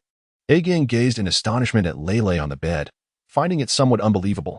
He felt as though Lele was entirely different from the last time they had met just a few days prior. Yet, at that moment, he could not quite articulate what had changed. Surely not. You must be mistaken, Jiang Chuan chuckled. Oh, perhaps I am indeed mistaken, A-Gang conceded, preferring to question his own sight rather than doubt Jiang Chuan's words. By the way, brother, should we venture out to the beach again this afternoon? Since we have nothing else to do, I would like to earn a bit more money to bring a brighter smile to Grandma's face. All right. Let us head to the beach at 5 this afternoon. Jiang Chuan nodded in agreement, though he currently possessed over 100,000 in his account. This sum was far from satisfying. Thus, it was imperative to earn money swiftly. With sufficient funds, he could purchase a fishing boat, enabling him to venture out to sea for fishing. The profits from deep-sea fishing would undoubtedly far surpass those from beachcombing. To accumulate wealth, one must possess their own fishing vessel. Sounds great. A-Gang responded with enthusiasm. The two engaged in light conversation for over 2 hours. Jiang Chuan began to realize that his current living conditions were rather inadequate. Although he inherited this 2-story villa from his parents, the building had aged significantly, with both the exterior and interior walls showing signs of wear and tear. He resolved to renovate it thoroughly when time permitted. Of course, if funds allowed. He might also consider purchasing a plot of land to construct a villa for himself. Furthermore, he needed to acquire some household appliances, television, refrigerator, washing machine, air conditioner, and so forth. It seemed that tomorrow he ought to venture into the city to buy these appliances, thereby enhancing his quality of life. Jiang Chuan firmly resolved within himself. The purpose of earning money was to elevate the quality of his existence. Chapter 9. The Supreme King of Clams. At 5 o'clock in the afternoon, the two set off punctually. This time, they journeyed westward once more. The beach was sparsely populated. By this hour, some fishermen had already returned from the sea, and the women at home went to assist them. Consequently, the number of clam diggers was relatively low. Jiang Chuan and A-Gang enjoyed a rare moment of tranquility. "Brother, shall we go and dig up all those green-lipped clams we spotted yesterday?" A-Gang inquired. Although they fetch a low price, they undoubtedly weigh 100 or 200 pounds. If we retrieve them all, we could earn a few hundred yuan. He expressed a nagging discomfort at the thought of leaving those clams abandoned, much like knowing there was wealth nearby, yet failing to seize it. "Let us head over and take a look. If we don't find anything worthwhile today, we can at least collect those clams." Jiang Chuan nodded. Perhaps due to their fruitful harvest from the last 2 outings, he found himself somewhat disdainful of the clams. After all, he considered himself fortunate, believing his luck would not falter. Thus, the two advanced for over an hour. As they passed the area with the clams, Jiang Chuan suggested they press on. Soon, they arrived at a stretch of golden beach, where the sand emitted a soft crunch beneath their feet. The sea breeze enveloped them, imparting a sense of freedom and comfort. The environment was serene, with only the sound of waves lapping against the shore. "This place is truly wonderful." Jiang Chuan couldn't help but exclaim. Living here for a lifetime wouldn't be so bad. There's little deceit, and one wouldn't have to endure scorn from superiors. "Brother, let us head back. There doesn't seem to be anything worthwhile here." As the clock neared 7 in the evening, A-Gang spoke up. Aware of Jiang Chuan's fear of darkness, particularly at the seaside. "Wait, Xiaoqing is coming." Just then, Jiang Chuan noticed Xiaoqing, striding towards him with an unmistakable determination. "Hey, it's that large blue crab from yesterday. Could it truly be your pet?" A-Gang exclaimed in astonishment. If their previous encounter had been mere coincidence, encountering the same blue crab today was anything but accidental. Jiang Chuan smiled with pride. "Didn't I mention? This is my pet I recently acquired, tasked with finding us valuable treasures." The notion of having a little companion dedicated to locating good finds made the prospect of fortune seem inevitable. However, he lamented that his current ability allowed him to contract only one pet. If he could bond with multiple creatures, wealth would certainly follow. As he pondered this, Xiaoqing had already reached Jiang Chuan, excitedly circling around him. A-Gang stood in awe, marveling at the intelligence displayed by the crab, which seemed to be charming its master. "The little creature truly appears to be quite intelligent," A-Gang chuckled. With a mischievous grin, he remarked, "Brother, considering how clever this little one seems, could it be possible that consuming it would enhance one's own intellect? Why not cook it tonight? Perhaps by tomorrow I shall become wise." Upon hearing A-Gang's words, Jiang Chuan felt as if his brain had momentarily shrunk. Who claimed that A-Gang lacked intelligence? Was he not exhibiting cleverness now? He even knew that consuming something wise could bolster one's brain power. All right. In my eyes, you are the wisest. So you need not any enhancement," Jiang Chuan retorted with a hint of exasperation. In truth, A-Gang's query intrigued him as well. Would consuming the little creature, nourished by the golden liquid, render it more intelligent? If that were the case, it would indeed be feasible to cultivate a batch of seafood and nourish them with the golden liquid. A vigorous promotion could lead to significant sales. Is that truly the case, brother? Indeed, more genuine than gold. After a brief exchange, Jiang Chuan turned to the little creature, inquiring, "Little Qing, have you discovered any treasures today?" Instantly, little Qing waved its two large pincers joyously and dashed in a specific direction. "Let us go, a gang. I sense fortune is on the horizon today." Jiang Chuan quickly followed suit. After trailing behind little Qing for nearly a kilometer, the two soon stumbled upon a beach teeming with numerous small burrows. The sky had dimmed considerably, but fortunately, they were equipped with flashlights. "Brother, this appears to be a clam burrow, and these openings are about the size of a thumb. Surely, they must contain the king of clams," a gang exclaimed, his face alight with excitement. Initially fearing that their day would yield little, they were pleasantly surprised that the large crab had led them to the clam king's lair. Indeed, these do resemble the clam king's burrows. Let us dig quickly. It would be troublesome if others arrive here to harvest. Jiang Chuan wasted no time, retrieving a sand shovel and began to excavate. A gang nodded eagerly. All right. The king of clams was not easy to unearth, yet thankfully, this area was abundant with clam kings. 2 minutes later, a gang triumphantly pulled out the first king of clams. "Brother, look, I found a massive one. It's thicker than my thumb and must weigh 2 taels. A gang exclaimed joyfully, weighing the clam in his hand and showcasing it to Jiang Chuan. Jiang Chuan glanced over. Indeed, it was quite long, nearly rivaling his prized second brother. However, in terms of girth, it paled in comparison to his own prized possession. At that moment, Jiang Chuan also unearthed his first king of clams, which was even larger and longer than a gang's, likely weighing 3 to 4 taels. "Oh my, brother, yours is even thicker and larger than mine. I must dig out an even bigger one." With that, a gang, fueled by competitiveness, resumed his vigorous digging. Men, after all, often harbor a significant rivalry when it comes to size and girth. "Huh, competing with me? You are still quite inexperienced. Watch as I unearth a 30-centimeter specimen. Tremble before my little steel cannon." The spirit of competition ignited, and the pace of the two individuals markedly quickened. As time passed, the night swiftly enveloped the entire fishing village. Tonight, a gentle moonlight bathed the landscape, casting a shimmering glow upon the sea, which sparkled like a multitude of dazzling diamonds. After a considerable duration, "Brother, let us take a break. I can't go on any longer. I feel as though my waist might snap." After toiling for 3 full hours, a gang could no longer endure. He discarded the sand shovel, sprawling out on the beach in a starfish position, gasping for breath. "What kind of waist does a little kid have?" Jiang Chuan chuckled and remarked, "If you're tired, you should rest properly." Though he too felt a slight fatigue in his arms, it was not overwhelming. At least he still had the strength to continue digging. He understood that this resilience stemmed from the nourishing and fortifying effects of the golden liquid on his body. Chapter 10.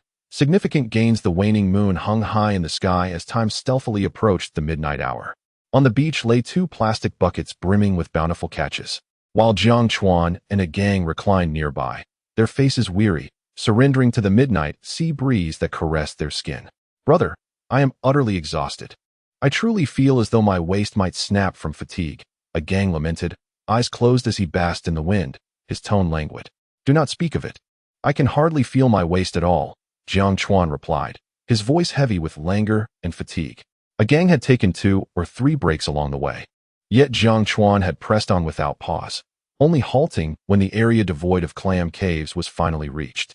"Now I feel as if my entire body is soft and devoid of strength." "Brother, did you not say that little kids lack waists?" a gang queried. Did I say that?" "Indeed, you did." "No, I did not." "Oh, then it must not be true. Perhaps I misremembered." After resting for more than half an hour, they finally sensed a resurgence of vitality. Jiang Chuan was the first to rise. "Let us go home. Lying here too long will only invite chill." With that, he brushed the sand off his clothing. A gang hastily followed suit. The two then lifted their laden buckets and ambled toward home. By the time they returned, it was already 2:30 in the morning. Jiang Chuan placed all the clams into the water tank to keep them alive, allowing them to expel some sand in the process. A gang did not return home, but chose to sleep alongside Jiang Chuan instead. The next day, at 5 o'clock, they were promptly awakened by the alarm clock and the village rooster. After a brief wash-up, they skipped breakfast. A gang. "I will go to Uncle Dong's to borrow a tricycle. You take out all these clams. We shall head to the county soon." After donning a jacket, Jiang Chuan prepared to visit Uncle Dong's for the tricycle. "Brother, are we not selling these clams to Uncle Dong today?" a gang inquired. "Well, I intend to procure some furniture in the county, and I might take a look at the seafood prices there. If the county prices are higher, We shall sell our seafood there in the future, Jiang Chuan explained with a nod. Although Uncle Dong had treated Jiang Chuan well in the past, his present thoughts were solely focused on financial gain. If the county's seafood prices proved to be more lucrative, he would undoubtedly choose to sell there. Unless the difference was merely 2 or 3 yuan, in which case it would not be worth the effort. Understood. Gang nodded promptly, accepting his brother's decisions without question. By the way, call Grandma and inquire if she needs any appliances. We can purchase those as well. Jiang Chuan added before turning to leave. Half an hour later, he returned riding the electric tricycle. Gang had weighed all the clams by then. Brother, I just weighed them. All these clams total 66 pounds. And the cat's eye snails weigh 31 pounds. I never imagined we would return with such heavy loads. Gang exclaimed joyfully. Based on the historical acquisition prices from Dong Laosan's family, the exquisite quality and size of these clam kings typically fluctuate between 80 to 90 yuan per pound.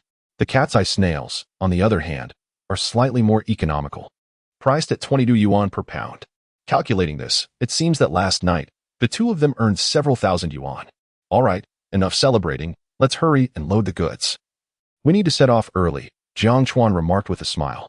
Subsequently, the duo hopped onto their electric tricycle and headed towards the county town. Qinglong village is situated 30 kilometers from the county, with a relatively smooth route. Thus, traveling by electric tricycle takes just a little over an hour. By 7 in the morning, the two arrived at a seafood acquisition station in the county town named Dingxing Seafood. The proprietor, a young man in his early 30s, was accompanied by several workers engaged in their tasks. Perhaps due to the early hour, the business appeared somewhat desolate.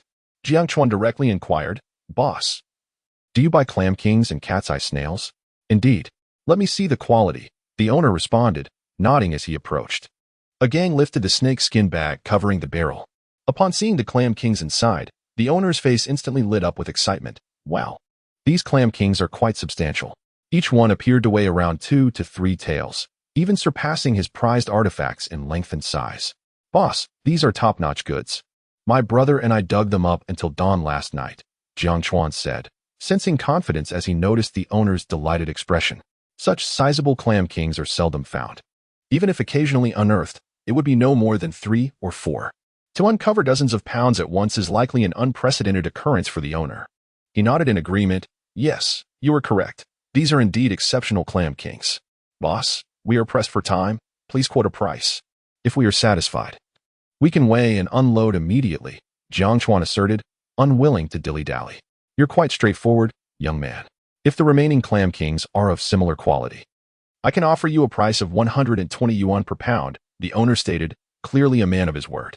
Gang's face lit up with astonishment upon hearing the price. Brother, he is offering 120. I thought it would be a maximum of 100. This is because the acquisition price for Dong Laosan's clam kings ranges between 80 to 90 yuan per pound. Naturally, the clam kings they unearthed yesterday are indeed of superior quality compared to their usual finds, which is why he expected the price to hover around 100. However, he was pleasantly surprised by the owner's direct offer of 120.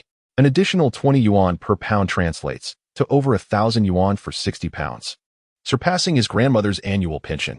That's a fair price. I accept. Let's proceed with the weighing, the owner said, and Jiang Chuan agreed without hesitation. The price of 120 yuan per pound was indeed higher than he had anticipated. Jiang Chuan remarked, by the way, I have some cat's eye snails here. You might as well take them too. It saves me from making an extra trip. All right, these cat's eye snails are quite sizable. I shall calculate them at 28 per pound.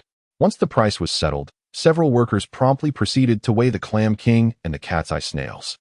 The clam king weighed a total of 68 pounds, priced at 120 per pound, amounting to 81.60. The cat's eye snails weighed 33 pounds at 28 per pound, totaling 924.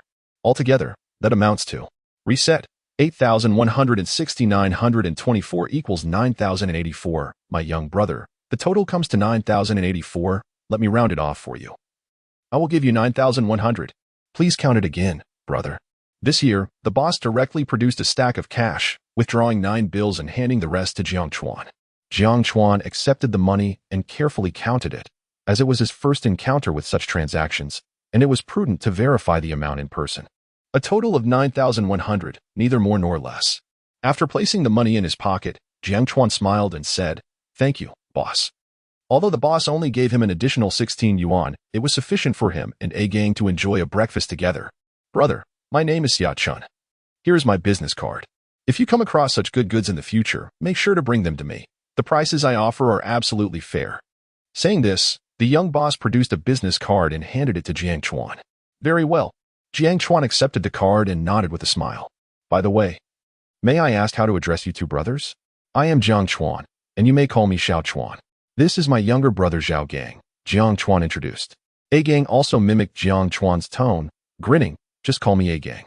All right, do not call me Boss Yai anymore. I must be a few years older than you. If you do not mind, you may call me Brother Chun from now on. Brother Chun.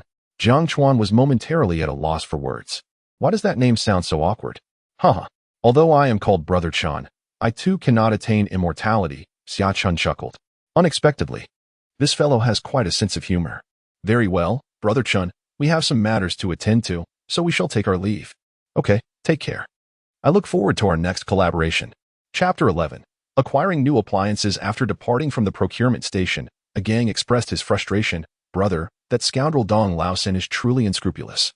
He sold the clams for only 80 or 90 yuan per gene, yet upon arriving in the county, the price skyrocketed to 120. The more I think about it, the more I feel cheated. If we had sold all those clams and cat's eye snails to Dong Laosen today, who knows how much we would have been swindled? Jiang Chuan responded earnestly, let us speak with civility. The high price of our clams today is primarily due to their size and quality. Furthermore, Uncle Dong's procurement station is relatively small.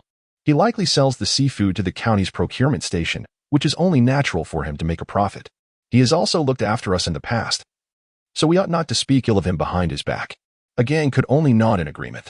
All right, brother, let me treat you to breakfast. Before long, the two arrived at a breakfast shop, ordering 4 servings of shrimp dumplings and 2 cups of soybean milk. After their meal, Jiang Chuan took A Gang to the appliance market. Turning to A Gang, Jiang Chuan inquired, by the way, did you ask your grandmother if she needs any appliances? No. My grandmother said that the appliances at home are still functional, A Gang replied, shaking his head. Upon entering the store, a tall saleswoman promptly approached them, adorned with a professional smile that radiated warmth. Unlike the cliché narratives in novels, where protagonists are met with scorn for their humble attire, the young woman greeted them with genuine kindness. Welcome, gentlemen. What type of appliances are you looking for? I would be delighted to assist you. Refrigerators, large televisions, washing machines, air conditioners, water dispensers, and so forth. Jiang Chuan articulated a list of his needs. Since the family had faced a significant upheaval 6 years ago, they had not acquired any new appliances. The old washing machine had long ceased to function, and the television purchased a decade ago now only displayed static. As for the refrigerator, it had long lost its ability to cool. Now that he had some funds, it was indeed time to replace these essential items. An air conditioner was also imperative, as the summer heat in the fishing village could be unbearable. Upon hearing Jiang Chuan's requirements, the saleswoman's expression transformed into one of delight. After all, her primary source of income, aside from her base salary, stemmed from commissions. Each appliance sold would yield her an additional bonus. With Jiang Chuan's substantial order, he was perceived as a significant client, and thus the treatment he received was notably different from earlier. Sir, do you have a preferred brand or model in mind? We boast a comprehensive selection here, she inquired, her smile becoming even more sincere.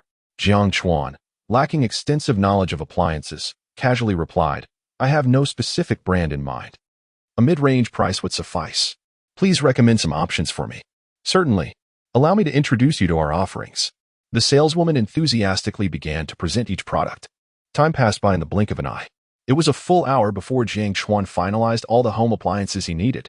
A 646-liter higher double-door refrigerator, priced at 866 yuan. The air conditioner cost 999, the large television 288, and the washing machine 888. Along with several other small appliances, the total expenditure reached 886 yuan. At this moment, the attendant was beaming with joy, her smile radiant. A customer who spent nearly 30,000 yuan is considered a significant patron in a small county.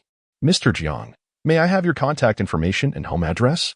Our installation team will come to set everything up tomorrow. The young female attendant's smile was nothing short of dazzling. Jiang Chuan casually provided his contact details and address before departing with the gang. Afterward, they visited the neighboring computer market.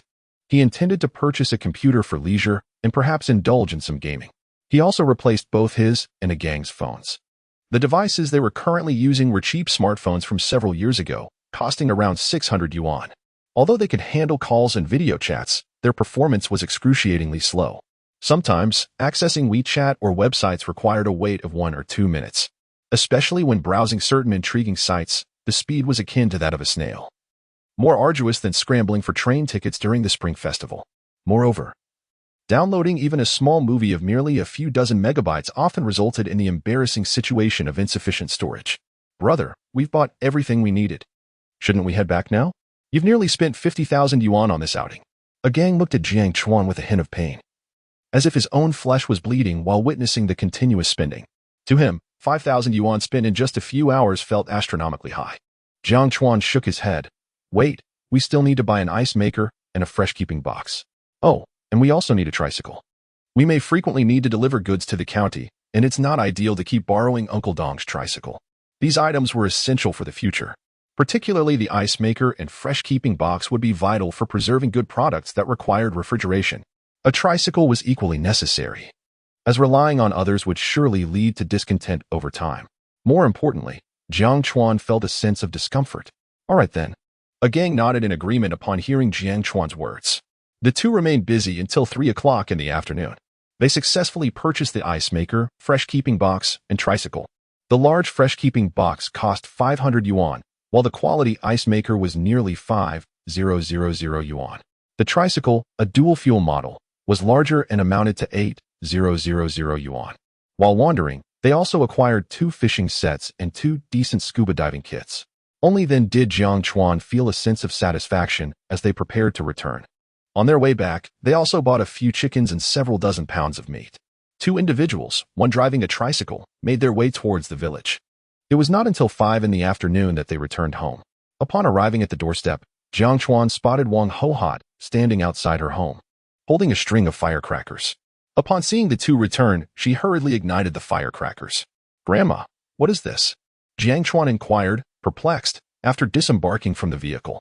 "A gang just called me and mentioned that you had purchased a vehicle, so I thought to celebrate with some firecrackers to create a festive atmosphere," Wang Hohot replied gently. "Thank you, Grandma. Let us go inside." Jiang Chuan urged her to enter the house. Meanwhile, a gang took the tricycle back to Dong Laosan's home. Once inside, Wang Hohot began preparing dinner. In no time, she had laid out a sumptuous feast. "You two must be famished after working since yesterday afternoon. Hurry and eat something," she said with a warm smile. The two eagerly began to devour the food. Although they had eaten breakfast that morning, they had missed lunch and were indeed quite hungry. Soon, the table was cleared of all dishes. Jiang Chuan then produced the money earned from selling seafood that day. "Did you make this much yesterday as well?" Grandma exclaimed, astonished at the thick stack of banknotes Jiang Chuan presented. "These two youngsters are extraordinarily lucky. They must have earned over 20,000 yesterday. This stack of money looks to be around 10,000, does it not?" Jiang Chuan replied earnestly, "Grandma, this is the total I earned with the gang from our late-night seafood sales, amounting to 9,100 yuan. According to our agreement, a gang will receive 1,820 yuan. Chapter 12. Visiting Uncle. Since subsequently, Jiang Chuan directly produced 1,900 yuan and handed it to Grandma. "Xiao Chuan, this seems a bit excessive," she remarked earnestly. "I noticed you purchased quite a few items today, all of which are for your seaside endeavors. This expenditure should rightly be shared between you and a gang." Wang Hohot did not accept the money Jiang Chuan offered. Instead, she spoke with a serious demeanor. She was already immensely grateful for Jiang Chuan's ability to earn alongside a gang. To take advantage of Jiang Chuan at this moment would be an egregious display of ingratitude from both her and her grandson. "Listen to me, Grandma. These items are my personal belongings, and they will remain mine in the future. Therefore, there is no need for us to split the costs. Moreover, given how much you and a gang have cared for me over the years, I certainly won't be calculating every little detail with you," Jiang Chuan stated with utmost sincerity. When it came to the distribution of profits from their seaside ventures, he naturally intended to be meticulous and set clear expectations. However, he had never contemplated sharing the minor expenses of these purchases with a gang. After all, a gang had always shared good things with him during these years. If he were to be overly calculative in such matters, it would indeed be rather inhumane. A gang chimed in, "Grandma, if brother says so, then let it be." His straightforward nature meant that if his brother felt this way, he undoubtedly shared the same sentiment. Indeed, Grandma, we must be clear about the profits from our seaside activities. But for these small matters, there's no need for such scrutiny. I believe we won't let these trivial amounts cause discord, right? Jiang Chuan smiled. Well, very well then. Grandma could only nod in agreement, as she accepted the money. A look of deep satisfaction illuminated her face as she gazed upon Jiang Chuan and a gang. Her grandson had finally become capable of earning a living and achieving self-sufficiency. This was her greatest wish. Now, witnessing her grandson's ability to support himself, she felt that even if she were to pass away at that moment, she could finally close her eyes in peace. Grandma, why are you crying again? A gang inquired, puzzled. You little rascal, these are tears of joy. I haven't felt this happy in a long time, Grandma replied, her eyes glistening with emotional tears, yet adorned with a radiant smile. Once she had composed herself, she turned to a gang with utmost seriousness. You little rascal, you must always follow your brother Xiao Chuan and heed his words. He is your elder brother, just as I am your closest kin. Do you understand? A gang had always shared a close bond with Xiao Chuan. Now that Xiao Chuan had become so accomplished, as long as their brotherly relationship remained strong, a gang could rest assured that Xiao Chuan would look after him, even if one day he were no longer there. The prerequisite was that a gang must always be obedient. Grandma, brother is already my real brother. I have always regarded Xiao Chuan as my own elder brother, and I have always been obedient. If brother tells me to go east, I want to venture west. If he instructs me to catch a dog, I would never chase after a chicken. A gang, with a simple expression, remarked, That's right. If I find out you, young man, are not heeding your brother's words, just wait until I return to deal with you. Grandma chuckled happily. She understood her grandson well. While he might not be amiable towards others, he was utterly obedient to Xiao Chuan's instructions. As he had just mentioned, if Xiao Chuan directed him east, he would not dare venture west. At this moment, Jiang Chuan solemnly affirmed, Grandma, A gang has always listened to me. Please rest assured, I have treated A gang like my own brother. And that has been the case in the past, is now, and will continue to be in the future. He was acutely aware of Grandma's concerns. She feared that one day, should she be unable to care for him, A gang might struggle to survive. The greatest wish of an elder's life is likely to witness the health and happiness of their descendants. All right. Hearing you say this, Grandma feels at ease. Wang Hohot nodded enthusiastically. The meal was a joyous occasion for the three, filled with warmth and happiness. Jiang Chuan relished this atmosphere of bliss, devoid of deceit, where everyone interacted with sincerity. Outside the courtyard, the sound of firecrackers drew a crowd. Could that brand new tricycle be something Jiang Chuan bought? Isn't that a rhetorical question? The vehicle is parked right outside his door. If it does not belong to Jiang Chuan, whose could it be? How could that be? Everyone knows Jiang Chuan's circumstances. He doesn't have the means to purchase a tricycle. Indeed, we all understand Xiao Chuan's family situation. Even if he had money, he wouldn't waste it on such a thing. I see now. The night before last, I saw Jiang Chuan and Zhao Gang lugging 2 large buckets of seafood. When I inquired, they claimed it was green mussels. Those two must have been deceiving me. The buckets surely contained something of high value, which they sold to buy the tricycle. Sister Dong, I noticed Jiang Chuan and Zhao Gang visited your family's collection station the night before last. What did they sell? How would I know? You should ask Xiao Chuan yourselves. The crowd buzzed with speculation. Upon noticing Jiang Chuan did not emerge from the house, they eventually dispersed. Although the gossip was enticing as rural women, they had numerous chores to attend to and could not linger indefinitely to watch the spectacle. At 7 in the evening, Jiang Chuan instructed A Gang and Grandma to take back several pounds of meat and a chicken. It was not that he was unwilling to give more, but rather because A Gang's family lacked a refrigerator and too much could spoil easily. After bidding farewell to the two, Jiang Chuan proceeded to Feng Jun's small shop. Uncle Feng, I would like 2 packs of huazi, 2 bottles of fragrant woolly ancient, and a case of pure milk, please. Xiao Chuan, you've really struck it rich. First a vehicle, and now fine cigarettes and liquor, Feng Jun remarked, his face alight with curiosity. Uncle Feng, do we now need to present household registration just to shop here? Jiang Chuan laughed. Haha, you clever lad, your lips are indeed sealed. Feng Jun smiled lightly and took out everything Jiang Chuan needed. After paying, Jiang Chuan made his way to his Uncle San's home at the village's edge. Over the years, Uncle San had shown immense care for Jiang Chuan. After the unfortunate incident that befell their family, it was Uncle San who took charge of their parents' affairs, incurring significant expenses. Additionally, Uncle San had consistently looked after Jiang Chuan, providing him with essential supplies and living expenses from time to time. Consequently, the original owner always held a profound sense of gratitude towards Uncle San.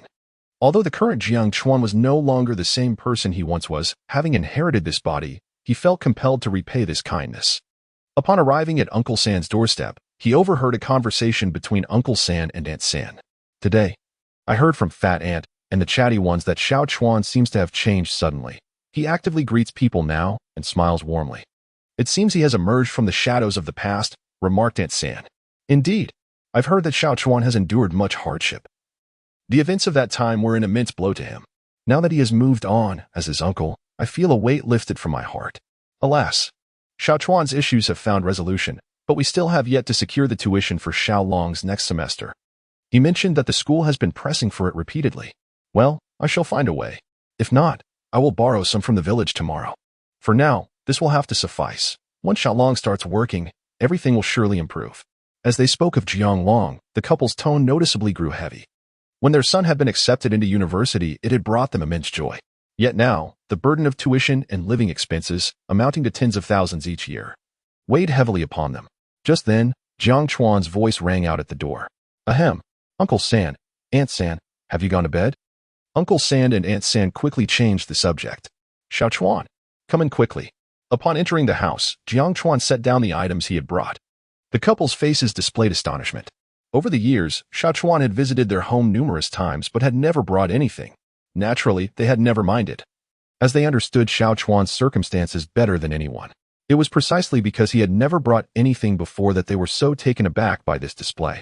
Xiao Chuan, you could have just come without bringing anything, Aunt San, Bao Xiaowan said, recovering from her surprise.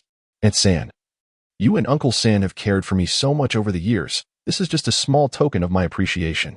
Please do not think ill of it. Jiang Chuan replied earnestly. Drawing upon his memories from this body, he recognized Aunt San as a truly wonderful woman. Were it another woman, she might not have shown the same kindness to a nephew with no blood relation. Of course, Aunt San had no obligation to raise her nephew. Thus, even if her demeanor were less than warm, it would have been entirely understandable. Chapter 13. Kindness deserves gentleness. Suddenly, Uncle San exclaimed in anger. Nonsense. How could we possibly be dissatisfied? Even if you were to bring in a jar of water, it would still be a heartfelt gesture. And Uncle San would find it delightful. Aunt San quickly chimed in. Indeed, your uncle speaks the truth. As long as it comes from your heart, we would be overjoyed, regardless of what you bring. Upon hearing their words, Jiang Chuan felt a profound sense of emotion, as if a warm current was flowing through him. This is familial love, an emotion he had never encountered in his previous life. Uncle San, Aunt San, thank you for your care over the years. Jiang Chuan bowed deeply. Without the presence of Uncle San and Aunt San, it is uncertain whether Jiang Chuan would still be alive in this world, or if he would have the chance to live again. These two individuals were not merely benefactors to the original owner, but also to him. You little rascal. Pulling this out of nowhere has caught me off guard, Uncle San chuckled, clearly pleased to see Jiang Chuan. Xiao Chuan, you haven't eaten yet, have you? Let me serve you some rice. Aunt San, I've just eaten. Not a problem, even if you've eaten, have another bowl. Consider it a late-night snack. Soon, a steaming bowl of rice was brought to the table. Aunt San was exceedingly enthusiastic, and Jiang Chuan felt obliged to start eating once more. Xiao Chuan, can you drink alcohol? I noticed you brought some with you. How about sharing a couple of glasses with Uncle San? Jiang Tao glanced at the liquor Jiang Chuan had brought, and the urge to drink was ignited, coupled with a somewhat troubled mood today. A drink could help alleviate his worries. Well, if you want to drink, go ahead. Xiao Chuan is still just a child. Aunt San said with a disapproving glare at Uncle San. Child? Xiao Chuan is already 18. He is of age, Uncle San retorted, opening the bottle of liquor without hesitation. Uncle San, let me handle it. Jiang Chuan quickly grabbed the bottle and cups, pouring drinks for the two of them. In his past life, overwhelmed by the burdens of work and life, he occasionally sought solace in cigarettes and alcohol. Although he could not consume much, a few shots of liquor were manageable. After several rounds of drinks, both men began to feel slightly tipsy, having emptied a bottle of liquor. Although there was another bottle, Aunt San firmly refused to allow any more to be consumed, insisting that while Jiang Tao could handle it, Jiang Chuan was still young and growing, and too much alcohol would not be good for his health. Uncle San, Aunt San, I overheard you discussing Xiao Long while I was at the door. Jiang Chuan ventured cautiously. It's nothing, we were just chatting casually, Aunt San, Bao Xiaowan quickly replied. This matter was a burden that belonged solely to the couple, and there was no need to share it with a third party. After all, even if they confided in Xiao Chuan, he would have no means to resolve it, merely transforming their troubles into his own. Aunt San, I earned some money while gathering seafood a couple of days ago. I understand that you are in dire need of financial assistance at present. Please make use of this money. With that, Jiang Chuan rose from his seat and produced a thick stack of banknotes from his pocket. This was the money he had withdrawn while in the county town. Initially, he had contemplated transferring the funds via mobile payment, but his uncle and aunt were using their children's retired phones. Furthermore, without a linked bank card, a transfer was impossible. Xiao Chuan, what are you doing? Quickly take the money back, Jiang Tao exclaimed, his face contorted with anger as he gazed upon the 5 stacks of cash laid out on the dining table.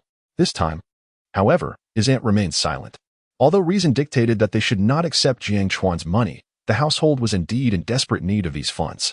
Without this money, the head of the family would have to go door to door in the village to borrow, which would undoubtedly lead to a loss of face and a crushing blow to their dignity. The family head was a person who valued reputation greatly, and she wished to avoid witnessing her husband in such a humiliating predicament. Jiang Chuan, with unwavering conviction in his voice, addressed his uncle, "Listen to me. In the past, when my family faced calamity, it was you and my aunt who selflessly assisted my parents in managing all the aftermath. It is your support over the years that has allowed me to survive until now. Therefore, I owe you an immeasurable debt of gratitude. I have always cherished this kindness in my heart. Now that you find yourselves in difficulty, I happen to possess the means to help. If I do not extend my hand now, what kind of person would I be?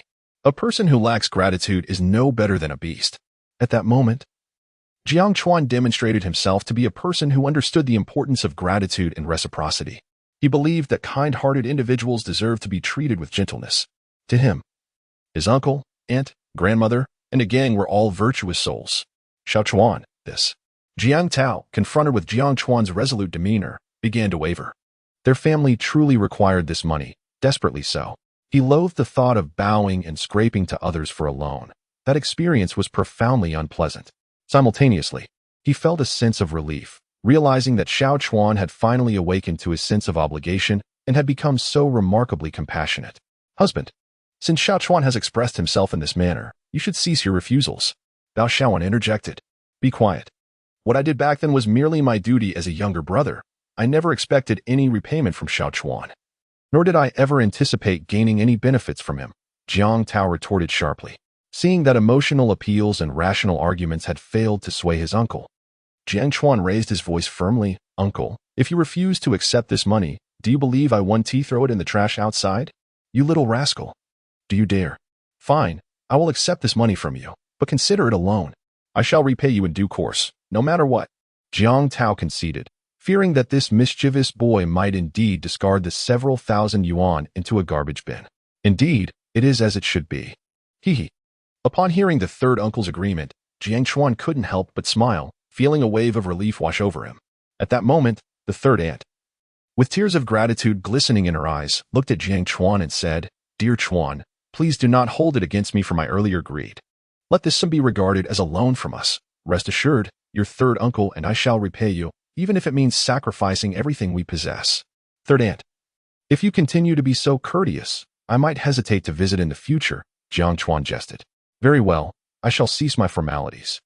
Shall I prepare a couple more dishes for you to enjoy while you share a drink with your third uncle?" The heavy burden that had weighed upon their hearts had finally lifted, and Bao Xiaoan was equally in high spirits. With that, she prepared to set off once more. Jiang Chuan pleaded, "Please spare me, third aunt. I've already feasted thrice in a single night. I fear my belly might burst. Let this meal wait for a few days.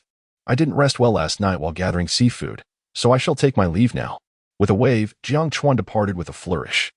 The two watched his retreating figure, a gentle curve of contentment gracing their faces. Little Chuan has truly matured. If only our elder brother and sister-in-law could witness this, they would surely find solace in his growth. That rascal has certainly spread his wings.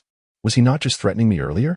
Such threats, let him revel in them, they remarked, their spirits lifting as the clouds of worry dispersed. I shall indulge in another couple of drinks. Chapter 14.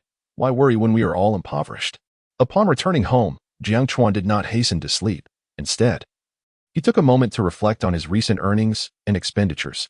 His total income amounted to 180,000, and having spent around 120,000 on an array of household appliances and seaside equipment, in addition to repaying his uncle 50,000, he was left with just over 60,000. At first glance, 60,000 may seem substantial. However, a few thousand can swiftly dissipate. Not to mention, it would barely suffice for renovating an old house, let alone constructing a new one. As for purchasing a boat, that amount would be utterly insufficient, even for a modest second-hand vessel. Subsequently, Jiang Chuan powered on his computer and logged into QQ, joining a dozen seafood procurement group chats in one go. Although the reliability of these groups was questionable, there was a possibility that some seafood enthusiasts or influential figures might be present, potentially leading to unexpected opportunities. If he were to catch something exceptional in the future, he could announce it in the groups to see if any prominent buyers would emerge. Even if these groups held no influential members, it would merely cost him a few minutes of his time. Once in the group chats, Jiang Chuan habitually made his presence known to become familiar to others. Chile brothers, my family operates a seafood procurement station. If anyone has quality goods, feel free to contact me. I will purchase at the highest market price. Gaoyao, Image JPG brothers, just caught a wild yellow croaker weighing 1.2 kilograms. Anyone interested? Chile, Gaoyao, brother, let us chat privately. Wang Bin, Gaoyao. What a fine catch. I want some too. Jiang Chuan joined a total of 12 groups, yet only this one was bustling with conversation. With over 400 members, there might indeed be some owners of seafood procurement stations among them. After all, in this age of internet proliferation, business owners across various industries are not confined to offline transactions, but explore myriad online avenues as well. After observing the activity for a while, Jiang Chuan decided it was time for sleep. Before retiring, he turned off his alarm, intending to enjoy a good night's rest. While earning money was currently paramount, one must not neglect their health, for it is the foundation of all endeavors. If he were working for someone else, such considerations might be beyond his control. But as the owner of his own seafood venture, he could dictate his own schedule. The following morning, at 7 o'clock, the installation technician from the appliance store arrived to set everything up. At 8 o'clock, a series of knocks echoed through the house. Xiao Chuan, are you awake? Jiang Chuan, who was tidying up the room, heard the knocks and his uncle's voice. Just a moment, uncle. He set aside his broom and dustpan, opening the door to find his uncle beaming with a radiant smile, holding a takeout bag. Uncle, you've come so early. Is there something important? Jiang Chuan inquired respectfully. His uncle chuckled sincerely. What could be so important? Your aunt just made some delicious meat buns and insisted I bring you a few to try. It was evident that he was in high spirits, radiating a sense of ease. After all, the heavy weight that had been pressing on Jiang Chuan's heart for the past few days had finally been lifted.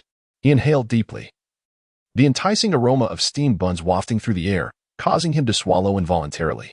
Wow, how fragrant. Thank you, Uncle San. Please extend my gratitude to Aunt San as well. In this family, there is no need for thanks. If you enjoy them, I'll have Aunt San send over a few more, Jiang Tao replied with a beaming smile. Sure. Jiang Chuan nodded in agreement, not wishing to refuse. He understood that this gesture from his uncle and aunt was also a way to express their appreciation for the 50,000 yuan he had sent over the previous day. Refusing would seem overly distant. Come in, Uncle San. I want to be going in. I still have to work at the dock later, Uncle San chuckled. His primary job involved assisting others with unloading goods at the dock each day to earn some extra income. Occasionally, he would be hired for offshore work. The pay was modest, about 120 yuan for a day's labor, while offshore work offered slightly higher wages due to the inherent risks involved. However, this income barely sufficed to meet the family's needs. Thus, when the time came to pay for Jiang Long and Jiang Hu's tuition, it was a source of considerable stress for him. Uncle San, I wanted to. Jiang Chuan hesitated. What is the matter? A young man shouldn't be so hesitant, Uncle San laughed heartily. After a brief moment of contemplation, Jiang Chuan replied, It's nothing. Just don't be too diligent while working. It's okay to slack off a bit when you can. You rascal. Jiang Tao chuckled with satisfaction. All right. Uncle San understands. That drink from last night must have hit you hard. Enjoy your breakfast and take a proper nap afterward. With that, he turned away, hands clasped behind his back, strolling away with a tune humming from his lips. Sighing as he watched his uncle depart, Jiang Chuan felt a pang of regret. He had intended to ask Uncle San if he wanted to accompany him to the sea. However, his current fishing endeavors were not particularly stable. The bountiful catch of the past few days could very well be attributed to mere luck. He was uncertain how long such fortune would last. which is why he had refrained from voicing his thoughts. Gang, on the other hand, had no job or financial resources. Joining Jiang Chuan in fishing would result in no loss, even if it yielded no profit. But Uncle Sam was different. He was the head of the family, bearing the weight of their livelihood. A few days without income would be untenable for him. Therefore, after some hesitation, Jiang Chuan resolved to wait until his fishing situation stabilized before inviting his uncle to join him. At that point, he could offer a steady salary along with a share of the profits, ensuring Uncle Sam could participate without any financial worries. Returning home, Jiang Chuan devoured 3 large meat buns, his desire for further sleep fading. His mind was consumed by a singular thought: earning money. Only with sufficient capital could he enjoy the gentle sea breeze and a laid-back lifestyle. He picked up his phone and sent a message to Gang. Gang, grab your gear. We're going fishing. All right, bro. I thought we weren't going today. Gang's voice resonated with excitement. 10 minutes later, he rushed in, panting and carrying a bucket. Brother, this is a bun my mother made for you. You haven't had breakfast yet, have you? Gang promptly handed over the lunchbox, his face adorned with an innocent smile. Third uncle just brought me a few buns. I've already eaten, so I'm keeping these for lunch, Jiang Chuan remarked, glancing at the contents of Gang's bucket. Wow, how many snakeskin bags did you bring? Hee hee, not many, just 3, Gang replied with a mischievous grin. Last night, I dreamed of Mazu. I felt that today would bring us great fortune, so I took a few extra. With a playful chuckle, Gang added, let's go. Jiang Chuan laughed, grabbed the gear for beachcombing, and took along the diving suit and equipment he had purchased the day before as they headed towards the shore. At that moment, the sun had just risen above the horizon, and numerous women were busy digging in the sand on the beach. However, most of the buckets contained only a meager catch, primarily small shellfish like sand clams and razor clams, with an occasional slightly larger spicy conch. Oh, Xiao Chuan is back at the beach again. Why have you been so diligent these past few days? The bustling plump aunt greeted Jiang Chuan and Gang with a beaming smile. Jiang Chuan, reciprocating her warmth, replied, yes. Auntie, now that Gang and I are adults, we wish to earn more money to marry a wife. The plump aunt took his words as a jest, laughing heartily. You're right. Once you reach adulthood, it's indeed time to think about marriage. You boys are truly ambitious. In rural areas, young people tend to marry early, and many who do not pursue education are indeed on the lookout for partners. Lu Fong, the wife of the Feng family, interjected with a sarcastic tone. Nowadays, girls are quite precious. If you think you can make a living from beachcombing to marry a wife, you might as well be dreaming. I would never let my daughter marry someone so useless and full of lies. It was evident that Lu Fong was displeased with Jiang Chuan and Gang's earlier behavior. One spoke foully, while the other, with a smiling face, was full of deceit. Given their circumstances, it was indeed surprising that they could hope to marry. Lu Fong's words caused the plump aunt to raise an eyebrow slightly. Although she recognized that Jiang Chuan's earlier statement was merely a jest, she believed the community should feel happy about his aspirations. After all, both Jiang Chuan and Gang were unfortunate children. She could not fathom why Lu Fong would speak in such a sarcastic manner. Jiang Chuan's expression shifted subtly, while many in the village were kind-hearted. There were always a few who were like rotten apples. Gang, with his straightforward nature, erupted in anger. What on earth are you saying, you old hack? Do you believe I wouldn't burn down your shabby little shop? You dare. Lu Fong's face flushed with fury. Gang stood his ground. Try spewing more nonsense, and see if I don't make you regret it. Faced with Gang's fierce demeanor, Lu Fong was instantly rendered speechless, intimidated into silence. In the village, it is well known that Gang is a headstrong youth, a true man of the earth. Should he indeed set his family's small shop ablaze, he would find himself without the means to compensate for the loss, ultimately left to lament his misfortune. It is wise to avoid entangling oneself with such a destitute individual. This time, Jiang Chuan refrained from curbing Gang's fervor and instead remarked nonchalantly, Aunt Fong, your daughter must be around 35 or 36 this year, yet remains unwed. Are you saving her to lay eggs? Respect is a reciprocal gesture. However, some individuals, the more you extend courtesy, the more they take it for granted, revealing a shameless disposition. One remark set Lu Fong's teeth on edge. What did you say? If you have the audacity, repeat those words. Upon hearing this, Jiang Chuan's expression shifted abruptly. Aunt, respect is mutual. We are all humble citizens struggling to make ends meet, so there is no need to assume a superior air. Furthermore, I must advise you, I may be solitary and of little value, yet you carry the weight of an entire family behind you. Before you cast aspersions upon others, consider the repercussions. Certain individuals do not deserve a courteous demeanor. The more politeness you afford them, the more they will overstep their bounds. After delivering this admonition, Jiang Chuan departed with A Gang, leaving behind a crowd of astonished onlookers and a seething Lu Fang. Chapter 15. The Transformation of the Water Spirit Pearl. A terrifying energy once out of everyone's sight. A Gang's face was alight with excitement. The mere thought of Lu Fang's frustrated demeanor earlier, unable to confront them, filled him with joy. Jiang Chuan cast a sidelong glance at A Gang, who was struggling to stifle his laughter, and remarked with irritation, "What's the matter? Did your wife give birth today, making you so elated?" With a burst of laughter, A Gang could no longer contain himself, erupting into a fit of giggles. "Brother, just thinking about Lu Fang's disgruntled expression makes me utterly delighted," he exclaimed, his face brimming with enthusiasm.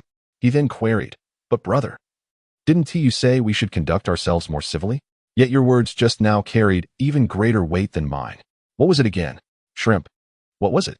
The heart of the shrimp? Ah yes, shrimp and pig's heart. Aha." Jiang Chuan chuckled. "I bet Lu Fang will be so furious tonight that she won't be able to sleep." The more A Gang pondered, the more amused he became. It had been a long time since he had witnessed such an expressive countenance from Lu Fang. A Gang, remember, when dealing with civilized individuals, we must resolve matters in a civilized manner. However, when confronted with those who are unreasonable and insufferably arrogant, we must respond with an even greater ferocity. Engaging in reasoned discourse with such people only invites their contempt, as they perceive your civility as weakness, exploiting it to their advantage. Rationality is simply lost on them. Jiang Chuan stated with a grave expression, "Brother, I understand. It's like the saying from the movies, when you can no longer endure. There's no need to endure any further," A Gang replied eagerly. He recalled a martial arts film he had watched during a village screening where this sentiment was expressed, and it had left a lasting impression on him. "That's the essence of it," Jiang Chuan nodded. Unbeknownst to them, the two had been strolling along the beach for over an hour.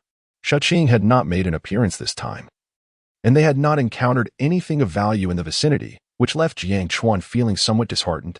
It seemed his prior concerns were indeed justified. Fortune could not be relied upon to smile upon them every time. "Brother, why isn't Shaoqing here today? Could she have been captured and steamed?" A Gang pondered aloud. Jiang Chuan responded awkwardly, That's a possibility. Sigh. If only we had caught her yesterday, it would have been splendid. Now, someone else may benefit." A Gang lamented, his expression one of despondency. A large blue crab, weighing almost 3 pounds, would have made for an exhilarating meal. As they conversed, a small black figure suddenly darted toward Jiang Chuan and A Gang at great speed. "Well, speak of the devil, Shaoqing has tea been eaten?" Jiang Chuan exclaimed, recognizing the small black figure as Shaoqing. Ever since they had forged a pact, he had developed a unique sense of awareness whenever Shaoqing approached within several hundred meters. Indeed, it was Shaoqing. How wonderful. Today, they must capture her, he thought gleefully, while A Gang's face mirrored his excitement. For Shaoqing, 200 meters was hardly a distance at all, considering she had 8 legs. In no time, she boldly arrived before Jiang Chuan. "How is it, Shaoqing? Have you discovered anything today?" Jiang Chuan inquired eagerly. Shaoqing waved her 2 large pincers energetically, her body quivering with excitement. "Well, you truly live up to your reputation. Quickly, lead us there," Jiang Chuan exclaimed with a smile. Shaoqing clearly understood Jiang Chuan's intentions and boldly surged ahead, with Jiang Chuan and A Gang closely following. Before long, Shaoqing brought the two to a large pit that had emerged after the tide receded. A mere glance was sufficient for Jiang Chuan to discern the treasure within, as bubbles continuously broke the water's surface. More importantly, his exceptional vision had already spotted some fish swimming beneath the surface. Observing the bubbling water, A Gang's face lit up with excitement. "Brother, it seems there is something in the water." "Indeed, there is plenty. It seems wise that you brought so many snakeskin bags today." Jiang Chuan nodded in agreement. He then picked up a large stone from the ground and tossed it into the water to gauge the depth of the pit. With a resounding splash, the stone created a significant disturbance, the sound resonating deeply. This indicated that the water in the pit was not shallow. "What should we do now, brother? Should I rush back to borrow 2 water pumps?" A Gang asked anxiously. "No need. I'll dive in and catch them myself." Jiang Chuan shook his head. They had already spent nearly 2 hours getting here. A round trip would take at least 4 hours, which Jiang Chuan could not afford to wait. Moreover, retrieving 2 water pumps was no trivial task. Another crucial factor was that the village had a limited number of water pumps, and only a few households possessed them. Even if a gang went to borrow one, it was uncertain whether anyone would lend it to them. After all, both he and a gang were without wealth or influence in the village, rendering them insignificant. Those villagers would likely fear the potential repercussions of lending to them, worried it might lead to damage. Even the few families who had previously been kind to them would not necessarily be willing to lend a pump. There exists an immutable truth in this world. Familiar faces dread your misfortune as much as they fear your prosperity. A gang did not question Jiang Chuan's reasoning. Instead, he nodded affirmatively. All right, since you have your diving suit, let us go down together. No, you must stay up here. Such pits often harbor many hidden reefs. And with the water being murky, it's easy to get injured. You wait here to collect the catch while I go down alone. Jiang Chuan firmly declined. His courage stemmed from the continuous enhancement of his body through golden liquid, granting him vision far superior to that of an ordinary person. A gang, however, was merely an average individual, completely blind in such turbid water. Should he accidentally collide with a hidden reef, the consequences could be dire. Brother. A gang's face showed signs of hesitation, clearly torn between wanting to heed Jiang Chuan's advice and the desire to join him. Enough. Since you call me brother, it is my duty to ensure your safety. Trust me on this, Jiang Chuan asserted with unwavering resolve. Upon witnessing Jiang Chuan's stern expression, a gang could only nod in agreement. All right, brother. Shortly thereafter, Jiang Chuan donned his diving suit and plunged into the water with a swift motion. The moment he submerged, he was utterly astonished. As his body made contact with the water, he felt akin to a liberated fish, as if he encountered no resistance whatsoever. His body felt even more at ease than it did on land, as if the water were his true domain, his rightful sanctuary. Attempting to open his eyes, Jiang Chuan experienced no discomfort. Rather, he perceived the underwater scenery with crystal clarity, far surpassing the view from the shore. In mere seconds, several fish swam past him, igniting a profound sense of wonder within Jiang Chuan. Could this extraordinary ability be a gift from the water spirit pearl? He could conceive of no other explanation. Simultaneously, Jiang Chuan sensed a transformation occurring within the water spirit pearl housed in his body. The rate of energy absorption had markedly accelerated. With a mere thought, he observed the water spirit pearl radiating a resplendent purple glow as numerous droplets of energy were drawn into it. The generation of golden liquid was evidently occurring at an expedited pace. Astonishingly, the speed at which the water spirit pearl absorbed energy underwater was more than double that of its terrestrial absorption. Could this be the true essence of the water spirit pearl? Jiang Chuan was initially struck with trepidation, swiftly followed by an overwhelming exhilaration. Chapter 16. Brother, have you been possessed by a water spirit? After a brief period of exploration, Jiang Chuan discovered not only his remarkable ability to hold his breath underwater for an extended duration, but also his significantly increased swimming speed. He felt as light and agile as a fish, and more importantly, his movements in the water were unencumbered, seeming even more nimble than on land. It was evident to him that these transformations were undoubtedly linked to the water spirit pearl within him. After a moment of astonishment, Jiang Chuan immediately set about catching fish. The fish, which should have been swimming swiftly in the water, appeared sluggish in his eyes. He was able to catch them effortlessly with his bare hands. 2 minutes later, Jiang Chuan resurfaced, triumphantly holding 2 sizable fish. Wow, they're black porgies, such large ones. Upon seeing the 2 dark fish, a gang exclaimed with excitement. The black porgy, scientifically known as the striped sea bream, is a shallow water species that typically does not grow very large. However, the 2 black porgies Jiang Chuan held appeared to weigh at least 1 to 2 pounds each. In the market, these fish command a price of 220 yuan per pound. If the 2 fish together weigh 3 pounds, they had already earned over 600 yuan that day. After handing the fish to a gang, Jiang Chuan requested a snake skin bag and dove back into the water. Time slipped away unnoticed. In the blink of an eye, 5 minutes had passed. Not seeing Jiang Chuan resurface, a gang began to worry and shouted towards the pit, "Brother, are you all right?" After all, 5 minutes without surfacing for air exceeded the limits of most people. Prolonged breath-holding is detrimental to the body, especially in seawater. Splash. Hearing a gang's voice, Jiang Chuan briefly broke the surface to take a few breaths of fresh air before plunging back in. The bounty within this deep pit was simply abundant. Black porgies, eels, rock cod, and various other fish thrived below. In addition to these sea fish and eels, he also gathered numerous small dragonfish and sizable octopuses. While their market value may not be exorbitant, the sheer quantity was impressive. In just over 10 minutes, Jiang Chuan had filled half of the snake skin bag with his catch. After bringing his haul to the surface, He switched to another snake skin bag and resumed his underwater fishing endeavors. My goodness, does he possess iron lungs? A gang mused, completely astonished at how long Jiang Chuan remained submerged. He had already spent a full half-hour in the water, and each time he surfaced, he showed no signs of fatigue, his face radiating pure exhilaration. This left the gang curious. The brother he once knew seemed utterly transformed. Since the fateful incident 6 years ago, he has harbored a profound fear of the sea. For the past 6 years, he has scarcely ventured into the water, occasionally only collecting seafood along the shore for sustenance. However, to his astonishment, today he not only conquered his fear of the ocean but also managed to hold his breath underwater for an impressive duration. He felt as if he were possessed by the spirit of Mazu, the sea goddess. Time swiftly passed, and after an hour and a half, the catch in the pit dwindled. The larger fish had been thoroughly captured by Jiang Chuan, leaving not even the pricier small lobsters and conchs untouched. His bounty filled 3 snakeskin bags. Such a harvest astonished even Jiang Chuan himself, not only due to the quantity of fish but also his own swiftness and breath-holding prowess. He felt that if he willed it, he could easily hold his breath for 2 or 3 hours in these waters. Akin to possessing gills that allowed him to breathe freely underwater, such a marvel, truly remarkable. When Jiang Chuan emerged from the pit, a gang regarded him with an expression akin to witnessing a ghost. What else with that look? You're giving me the creeps, Jiang Chuan remarked testily. A gang, however, asked with utmost seriousness, Brother, are we not kin? Of course we are brothers, the best of brothers, Jiang Chuan replied, nodding. A gang's sudden solemnity surprised Jiang Chuan. He then continued earnestly, so tell me, have you been possessed by a water ghost? Or perhaps by some fish monster? A gang's inquiry was so sincere that it seemed devoid of jest. Jiang Chuan scoffed, get lost. You're the one possessed by a water ghost. Yet a gang remained skeptical, for Jiang Chuan's performance today was astonishing. He felt as though his brother had become an entirely different person. But brother, you used to fear the water. How is it that your breath-holding ability is so remarkable now?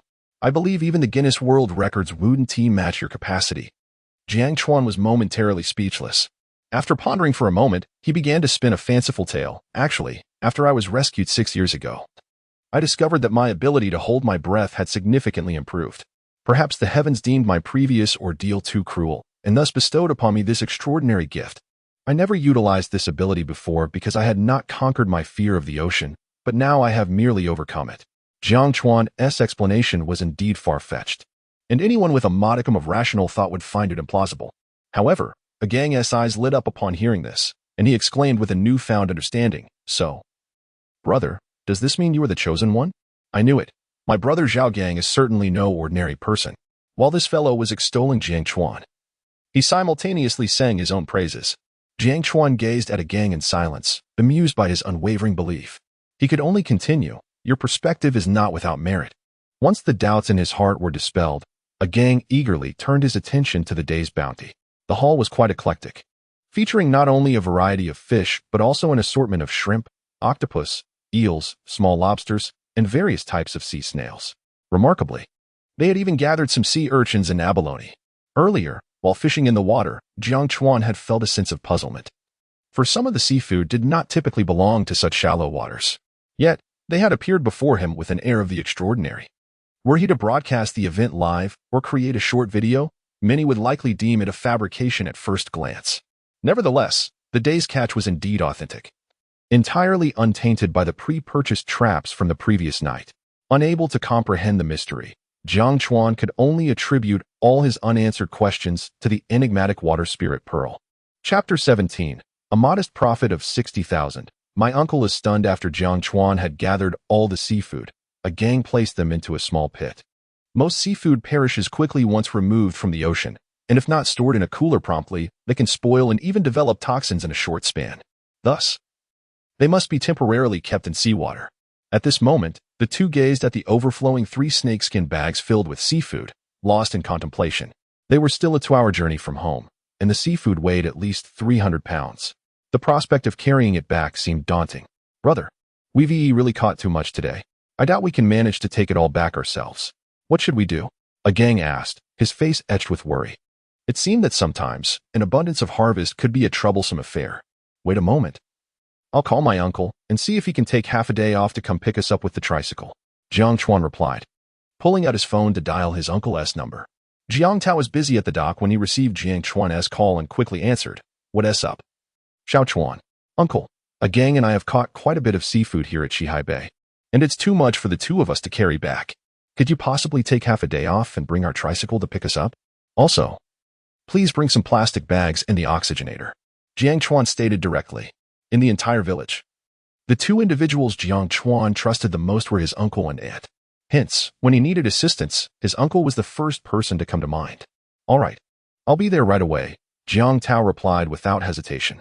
After all, Xiao Chuan had helped them immensely the day before, and even in ordinary circumstances, he would not hesitate to assist.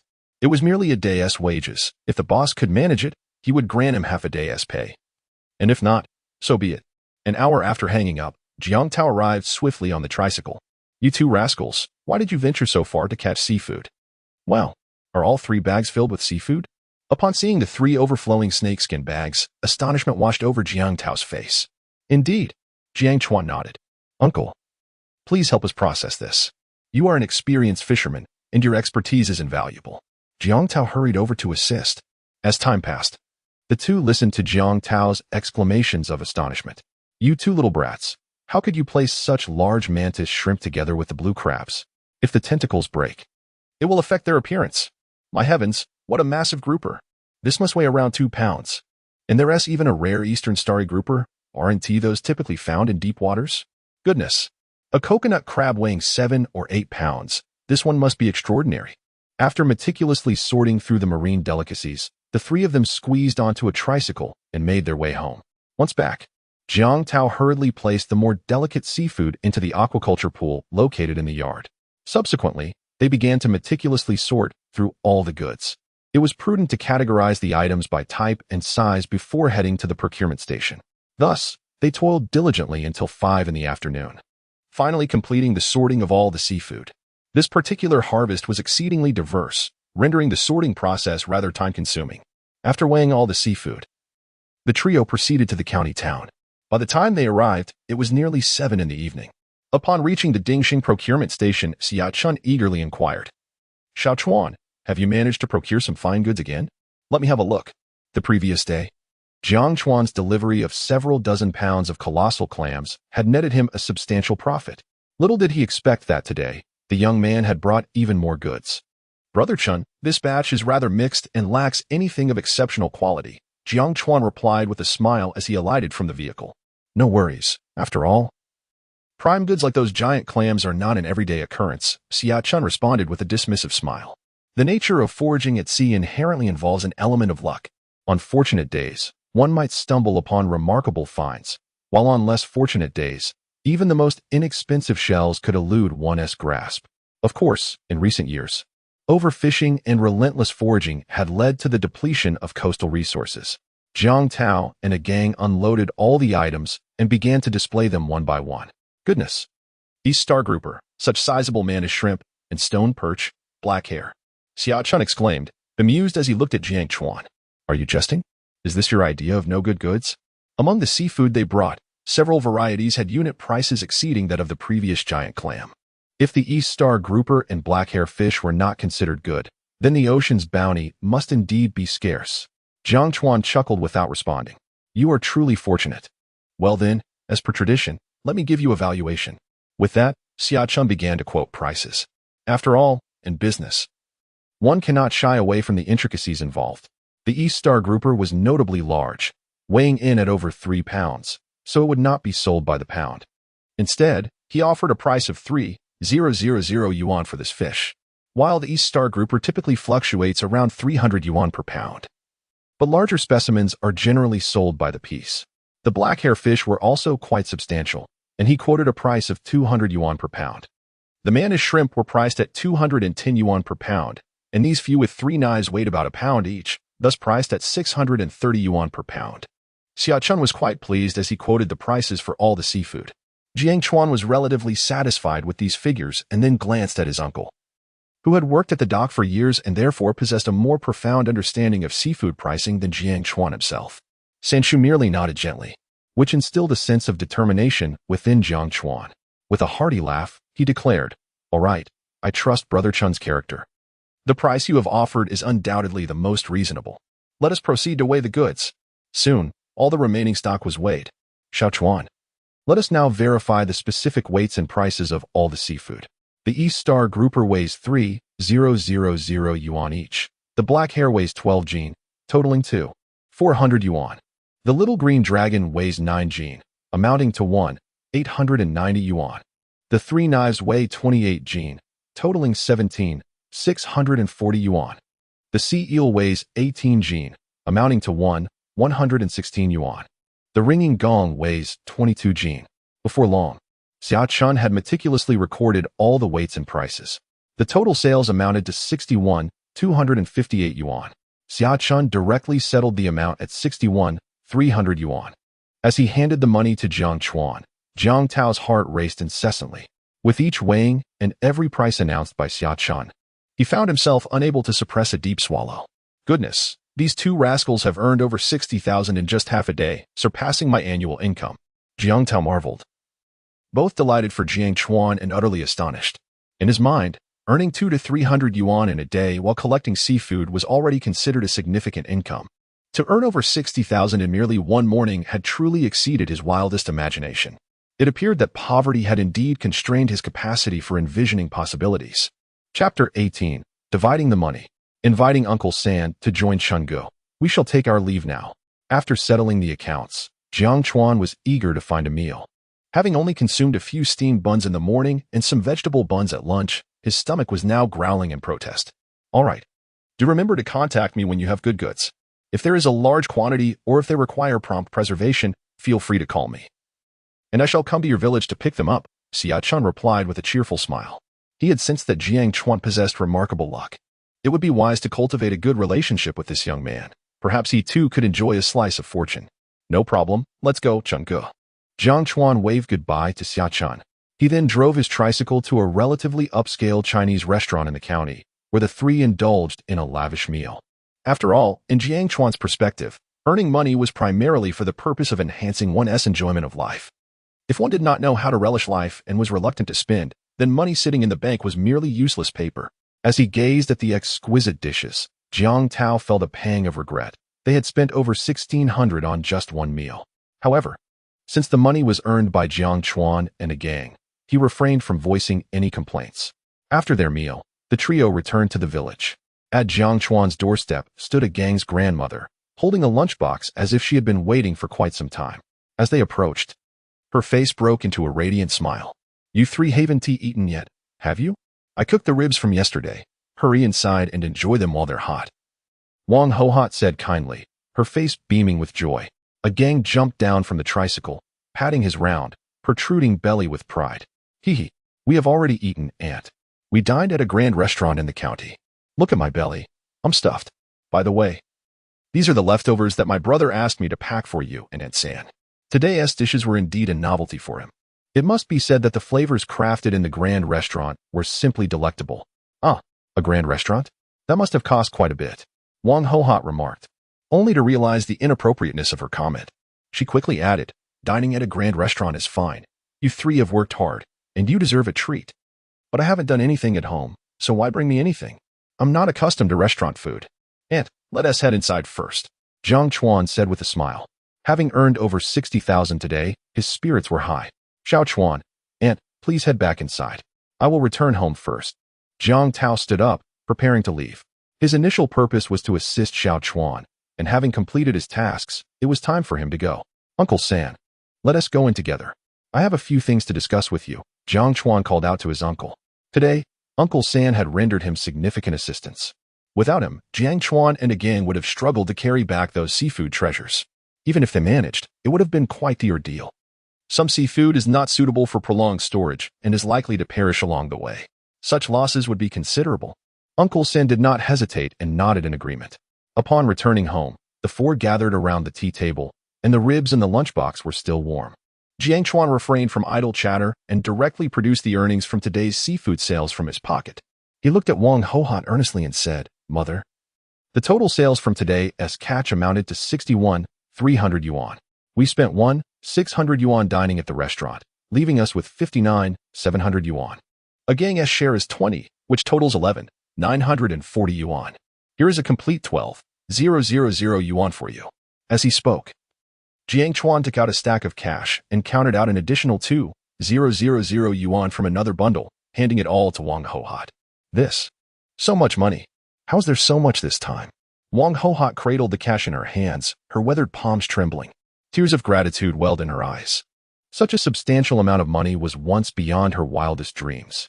Now, a Gang-S venture with Jiang Chuan had equated to nearly 2 years' worth of their family income. How could she not feel exhilarated? Grandma, there will be even more in the future. Jiang Chuan smiled at the visibly excited Wang Hohot. If it were in the past, he would not have dared to make such a promise, but after discovering the other uses of the water spirit pearl today, he felt an overwhelming confidence. Good. Good. You are a capable child.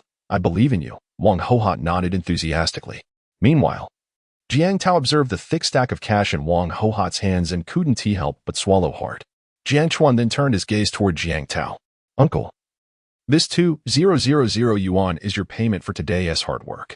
If you hadn't taken the time to bring the tricycle over, a gang and I would not have been able to transport so much seafood, and we certainly wouldn't have made this much money. It may not seem like much, but please don't dismiss it. With that, Jiang Chuan counted out 200 yuan from the remaining 8,000 and handed it to Uncle Jiang Tao. Jiang Tao's expression changed upon seeing the 2,000 yuan. What do you mean by this, you little rascal? Nonsense. Helping you is my duty as your uncle. How could I accept your money? What do you take me for? If you continue to distance yourself like this, I shall be quite upset. He believed that assisting his nephew was simply a matter of course and had never considered receiving anything in return. Moreover, he was well aware of his own position. A day's labor at the dock yielded merely 100 yuan or so. How could he justify accepting such a sum for merely accompanying Jiang Chuan and the others to the county town? Seeing Uncle's displeasure, Jiang Chuan responded earnestly, Uncle, my principle is to keep accounts clear among family, especially when it comes to money. If you hadn't brought the tricycle today, many of those seafood would have perished, and we would have sold nearly as much. Therefore, your assistance today is worth far more than this mere 2,000 yuan. If you refuse to accept this money, I may hesitate to ask you for help in the future, no matter how busy I become. Wang Hohot hastily interjected, Uncle, please accept Xiao Chuan's heartfelt gesture. You've set aside your own tasks to assist the children. A gang quickly chimed in. Indeed, third uncle, if you refuse, it would surely discomfort him. Upon hearing their words, Jiang Tao furrowed his brow and cast a glance at the serious-faced Jiang Chuan. After much inner turmoil, he finally relented and nodded. Very well. You've made strides, so I shall indulge in your generosity this once. In the future, should similar circumstances arise, do remember to notify me in advance. Absolutely. Third uncle, Jiang Chuan responded joyfully with a nod. Wang Hohot contemplated extracting a portion of the money she had just received to give to Jiang Tao, but was promptly halted by Jiang Chuan. The group finished off a platter of ribs, and noticing that Jiang Chuan had something to discuss with Jiang Tao, Wang Hohot took her leave with the gang. Once they departed, Jiang Chuan got straight to the point. Uncle, you witnessed the events of today. My earnings from the tide chasing were quite favorable. You and third aunt are the only elders who have shown concern and support for me over the years. Hence I wish for you to join me in this endeavor. Rest assured, I shall ensure that you earn money alongside me. Of course, under these circumstances, I am certain I will earn enough to purchase a fishing vessel in the future. However, a gang and I lack experience at sea and are not well versed in maritime operations. Thus, we require a professional to oversee the venture, and aside from you, I cannot think of anyone else suited for this role. This morning, he had hesitated to involve his uncle, as he could not guarantee that every tide-chasing expedition would yield results as fruitful as those of the past few days. Yet now, with the ability to operate underwater for extended periods, he was confident that earning money would become a breeze. Therefore, he felt it was only right to extend a hand to a gang, his dearest brother, and the uncle who had supported him during trying times, whenever the opportunity arose. Chapter 19. Did you rob a bank? In the initial part of Jiang Chuan's words, Jiang Tao did not find anything particularly remarkable. However, the latter part of his speech ignited a spark in his eyes, for it was merely that fragment of conversation that illuminated his sense of worth, revealing to him the irreplaceable position he held in Jiang Chuan's heart.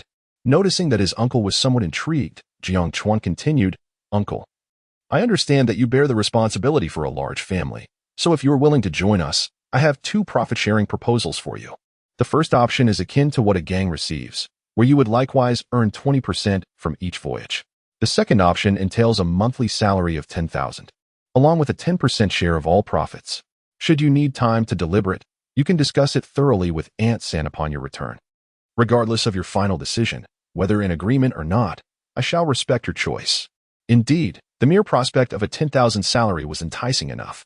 After all, Uncle was currently toiling relentlessly, earning a maximum of 300 a day, and on most days, merely around 100. Even if he managed to secure 300 daily, it would amount to a mere 9,000 over the course of a month. Thus, the conditions he was offering were exceedingly generous for Uncle. Wait. You are making me feel quite embarrassed to collaborate with you. We need not include the 10,000 salary, just give me a 4,000 monthly salary. And I shall forego the profit share, Jiang Tao hastily interjected. Earning 10,000 a month was an unfathomable prospect for him, and accepting such a substantial sum felt like taking undue advantage of Xiao Chuan.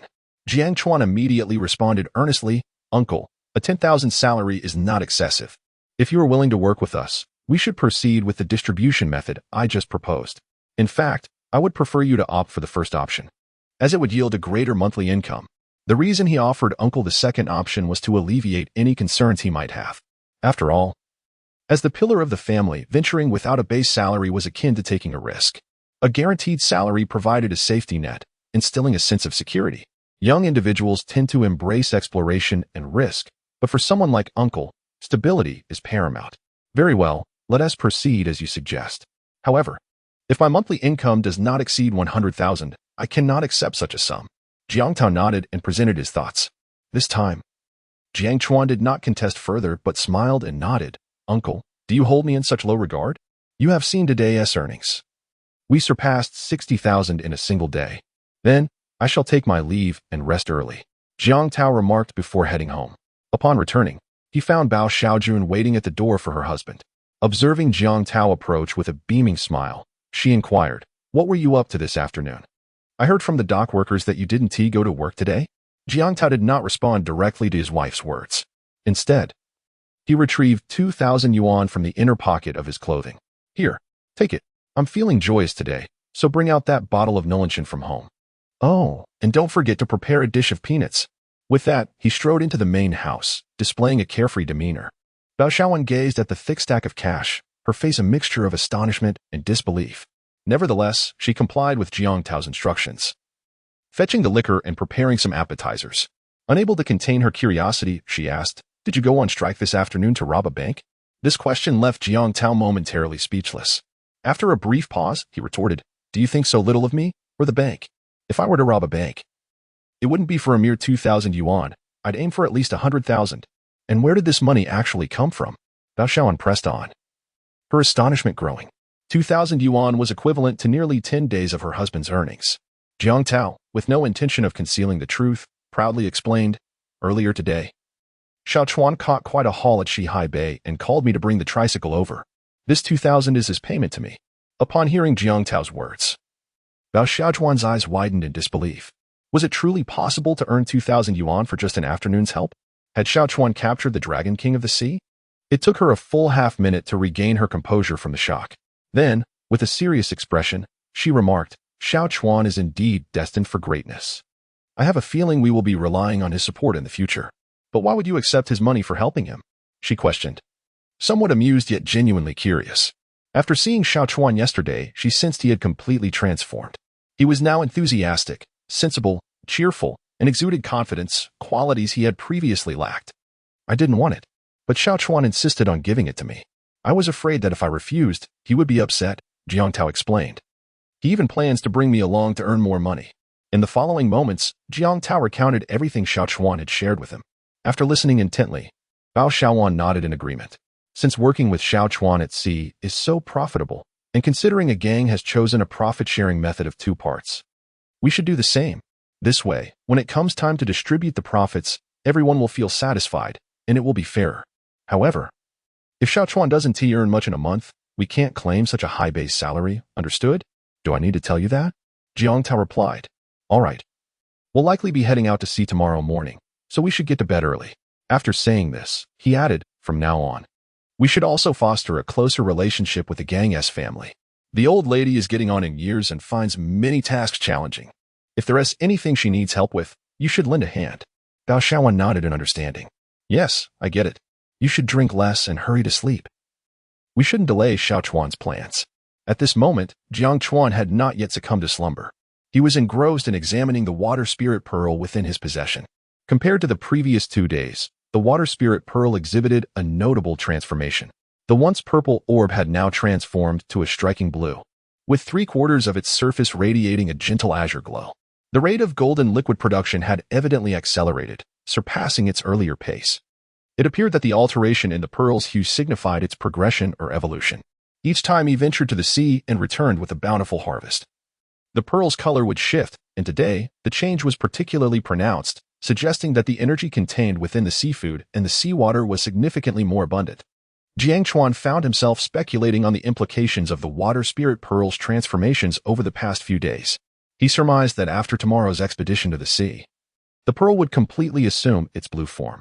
He pondered what miraculous events might unfold once the water spirit pearl fully transitioned to this new hue. Unbeknownst to him, he gradually drifted into a deep sleep. Chapter 20. I suspect you are driving early the next morning. Jiang Chuan rose promptly after his alarm rang. As the saying goes, the early bird catches the worm. After a brief wash, his uncle and A-Gang entered the room, both coincidentally bringing breakfast for Jiang Chuan. A-Gang presented his usual steamed buns, though this time he had replaced the vegetarian buns with meat-filled ones. Uncle brought a more varied selection, including milk, rice cakes, and buns. Jiang Chuan had a modest meal before they set off immediately. This time, the trio did not head west, but rather prepared to explore the eastern side for fortune. On the way, Jiang Chuan inquired, "Cough, Uncle, why are you carrying so many snakeskin bags? It looks like there are 8 or 9 of them." He cast a glance at Uncle's bucket and smiled. "Haha, the more, the merrier. They aren't heavy anyway. What if we strike gold?" Uncle chuckled awkwardly. After all, dreams do exist, and what if they come true? Perhaps today, with his participation, their harvest would surpass that of yesterday. Along their journey, the three shared light-hearted banter. However, Jiang Chuan felt a tinge of regret as Shaoqing had not made an appearance. Previously, the valuable finds were largely due to Shaoqing's early explorations. Without Shaoqing's assistance today, he wondered if their gains would be any better. In truth, Jiang Chuan felt somewhat anxious, as this was his first time taking Uncle to the shore. If their haul was meager, it would be quite embarrassing. After approximately an hour of walking, a vast rocky area unfolded before them. Rather than merely a rocky zone, it resembled a sheer cliff, as the pile of rocks stood 5 meters above the sea surface. "Where exactly are we headed, Xiao Chuan? Do you have a destination in mind? We've been on the road for an hour without stopping to search for sea treasures, and this has left Jiang Tao feeling a bit uneasy. Surely, these 8 or 9 snake skin bags won't go to waste. Uncle, we have arrived at our location. I believe the rocky area ahead will yield some good finds," Jiang Chuan stated earnestly as he surveyed the rocky expanse. Just as they approached the area, he suddenly felt the water spirit pearl within him pulsating at a quicker frequency. This might be a sign or indication from the pearl. "Let us take a look," Jiang Tao urged, feeling anxious. It would be rather embarrassing to return empty-handed on the first day. "Brother, where's Shaoqing? Why haven't we seen that little creature today?" A-Gang scanned the surroundings for any sign of Shaoqing and inquired curiously. After all, during their previous finds, it had primarily been that little creature leading the way. "I'm not sure where it has gone. Perhaps it is still over on the western coast. Let us head over there and see what we can find." Observing Uncle hastily rushing ahead, Jiang Chuan smiled and followed suit. As soon as the words left his mouth, the excited voice of Uncle San reached their ears. "You two, come quickly. There are so many spicy snails over here. Goodness, there are even sea urchins. We are going to strike it rich." Jiang Chuan and A-Gang hurried over. They beheld a multitude of spicy snails densely clustered in the crevices of the rocks, and notably, these snails were quite large. However, upon discovering the sea urchins, Jiang Tao had already lost interest in the snails. "Uncle, allow me to assist you in collecting the sea urchins while you gather the snails. Your experience and speed will surely prove advantageous," A-Gang slyly suggested. Although the profits from these seafood had already been allocated, the thrill of collecting sea urchins was entirely different from that of gathering snails. Get lost. These sea urchins are covered in poisonous spines. You youngsters lack the necessary experience and could easily injure yourselves. Let me handle this. You're still too young to manage." In high spirits, Jiang Tao was joking despite his serious warning. Jiang Chuan stood still, feeling the blue glow of the water spirit pearl intensifying and flickering more rapidly. "Uncle, A-Gang, you both continue here. I will take a look around," Jiang Chuan declared before cautiously embarking on his exploration. The peculiar activity of the water spirit pearl indicated to him that there must be something valuable nearby. Before long, Jiang Chuan stumbled upon a vast expanse of abalone nestled in the rock crevices. These abalones were impressively large, some even comparable to the size of his palm. Wow! So many abalones, and they are so large. This must be the true reason for the water spirit pearl's brilliance.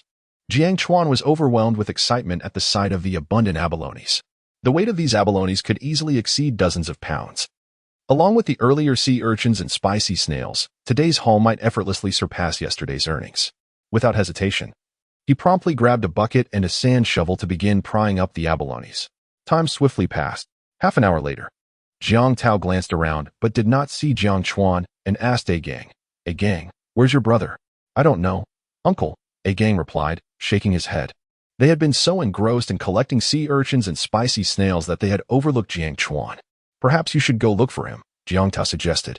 The rocks in this area were quite slippery, and it would be troublesome if Xiao Chuan were to get hurt. This time, A Gang did not argue but decisively nodded, all right. After all, concerning his brother's safety, he knew there was no room for hesitation. In his view, even the most exquisite seafood paled in comparison to his brother's well-being. Unbeknownst to them, Jiang Chuan was just out of sight, cleverly concealed by two protruding rock formations.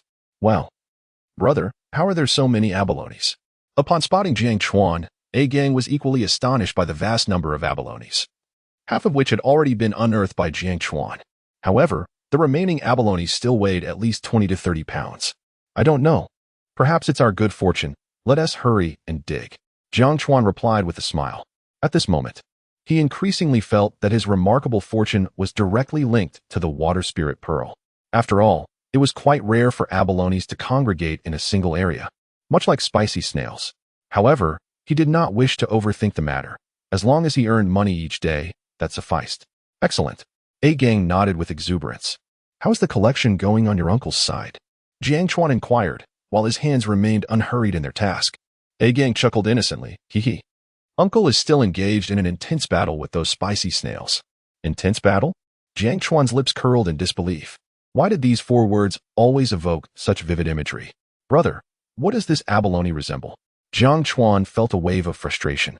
Unable to contain himself, go back and collect those spicy snails. This troublesome boy, why did it always seem like there was a double entendre in his words? It was uncertain whether it was intentional or inadvertent. Chapter 21. With such luck, you should try your hand at the lottery. Jiang Tao had filled an entire bag with spicy snails, still reveling in his enthusiasm. Meanwhile, Jiang Chuan and A Gang had nearly finished prying open the abalones. Just as Jiang Chuan grasped the last abalone, which was about the size of a palm, the water spirit pearl began to flicker wildly. Jiang Chuan was taken aback. Could there be something unusual about this abalone? The rapid pulsing of the water spirit pearl must indicate the presence of some extraordinary treasure. However, this abalone appeared no different from the others. In fact, some in the bag were even larger than this one. Noticing Jiang Chuan's dazed expression while holding the abalone, A Gang curiously inquired, "What's wrong, brother? Is there something off about this abalone?" "I can't tell." Jiang Chuan shook his head and countered, "Do you think this abalone is peculiar in any way?" After scrutinizing it for a while, A Gang still couldn't discern anything remarkable. "Well, there is." A Gang nodded earnestly. "What's different?" Jiang Chuan quickly asked. Could A Gang really see something extraordinary about this abalone? A Gang, with a serious demeanor, remarked, "Brother, look closely. This abalone has more surface wrinkles, and it seems more vibrant than the others. It clearly looks tender and juicy." "Come on," Jiang Chuan thought, feeling that the young lad was intentionally steering the conversation toward the topic of juiciness. Although he had yet to uncover the abalone's unique qualities, Jiang Chuan decided to separate and store it. The total haul of abalones they had gathered amounted to approximately 50 to 60 pounds, with each specimen being quite sizable, some weighing nearly half a pound each. Such large wild abalones commanded a hefty price, making them unaffordable for the average person. Nowadays, most abalones found in restaurants and markets are farmed, leaving very few wild ones available. Abalones of this size are considered rare in most regions. "Xiao Chuan, how did you two fare?" Jiang Tao approached them, unable to contain his joy. "I've packed all the sea urchins and spicy snails over there. The sea urchins weigh around 10 pounds, and the spicy snails must be at least 150 pounds. Although we didn't find treasures as great as yesterday's, today's harvest is still quite impressive." Jiang Tao's face beamed with delight. Their day's earnings would surely exceed several thousand yuan, with a portion for himself as well. This was far more rewarding than toiling away at the dock. Before Jiang Chuan could respond, a gang, with a smug expression, exclaimed, "Uncle, look at this." As he hoisted his bucket, which was already half filled with abalones. "My goodness! Abalones? So many, and they're this large." Jiang Tao was nearly speechless, his jaw dropping at the sight of the half-filled bucket brimming with abalones. He believed that the sea urchin and spicy snail he had just collected were quite impressive catches. Little did he know that that rascal, a gang, had managed to pry open nearly an entire bucket of abalone. Observing Jiang Tao's astonished expression, Jiang Chuan beamed with delight and remarked, "Uncle San, it doesn't end there. My bucket is filled to the brim with abalone too." As he spoke, Jiang Chuan showcased his own bounty, which, due to his earlier arrival, surpassed A Gang's haul. Jiang Tao was left speechless, at a loss for words to adequately convey his astonishment and helplessness. After a prolonged moment of contemplation, he managed a wry smile and said to Jiang Chuan, "Your luck is truly extraordinary. To amass so many wild abalone of such considerable size in just 2 hours is remarkable. It is well known that even those who dive in the deep sea struggle to gather this much in an entire day. To think that Jiang Chuan and A Gang had managed such a feat in merely 2 hours was astonishing. He estimated their combined weight to be at least 60 or 70 pounds. Given the declining population of wild abalone, especially those of larger size, the value of this bucket of half-grown abalone was undeniable. "Uncle San, what is the current market price for wild abalone of this size?" Jiang Chuan could not suppress his curiosity. Despite inheriting all of the original owner's memories, he was unaware of the prices as the former Jiang Chuan had never encountered abalone and seldom ventured out to interact with others. Jiang Tao, having worked at the dock for several years and interacted with various seafood, had a fair understanding of market prices. After a moment's reflection, he replied, "From what I gather, the price for live 2-headed abalone ranges between 5 to 700, while 3-headed abalone is approximately 3 to 400. As for the smaller ones, they might cost just a few dozen per pound. Of course, these prices are not fixed, as various factors can influence them, allowing for fluctuations." Considering this information, Jiang Chuan calculated that their haul, weighing several dozen pounds, could fetch around 40 to 50,000. When combined with the sea urchins and spicy snails, their total yield for the day was likely to surpass yesterday's. After making a simple estimation of today's earnings, Jiang Chuan felt quite satisfied. As long as their daily catch exceeded 10,000, he would be content, for such an income would surpass that of 99% of the population. Jiang Tao, brimming with excitement, rubbed his hands together and exclaimed, "Yes, I feel the same way. By the way, our total haul today has exceeded 200 pounds. Although the 3 of us can take turns carrying it back, that would be quite exhausting. I'll call your Aunt San to have her bring over the tricycle." With that, Jiang Tao began to dial his wife. In rural areas, most women manage to handle tricycles and motorcycles with ease. "It seems we'll need to bring the tricycle tomorrow for our seaside haul." Jiang Chuan chuckled. "It must be said that these past 2 occasions have indeed left me somewhat at a loss, as I neglected to bring the tricycle." The 3 of them were engaged in cheerful conversation. After more than 40 minutes, Bao Xiaojun finally arrived, driving the tricycle with a beaming countenance, reflecting the joy of a bountiful harvest. By the time they transported all the seafood back home, it was still not yet 11 o'clock in the morning. The trio commenced sorting the marine treasures. Jiang Chuan decided to keep the unique abalone for himself, while reserving a few smaller ones for dinner that evening. The remaining abalones were to be classified into 3 grades based on their size to fetch a higher price. As for the sea conchs and sea urchins, their sizes were relatively uniform, thus no sorting was necessary. Meanwhile, Bao Xiaojun hurried off to prepare a meal. Observing the 3 men busily working in the yard filled her heart with joy. The sale of today's seafood would indeed represent a substantial windfall for their family, far surpassing what her husband could earn at the docks. At 2 o'clock in the afternoon, the 3 arrived at the Dingxing purchasing station.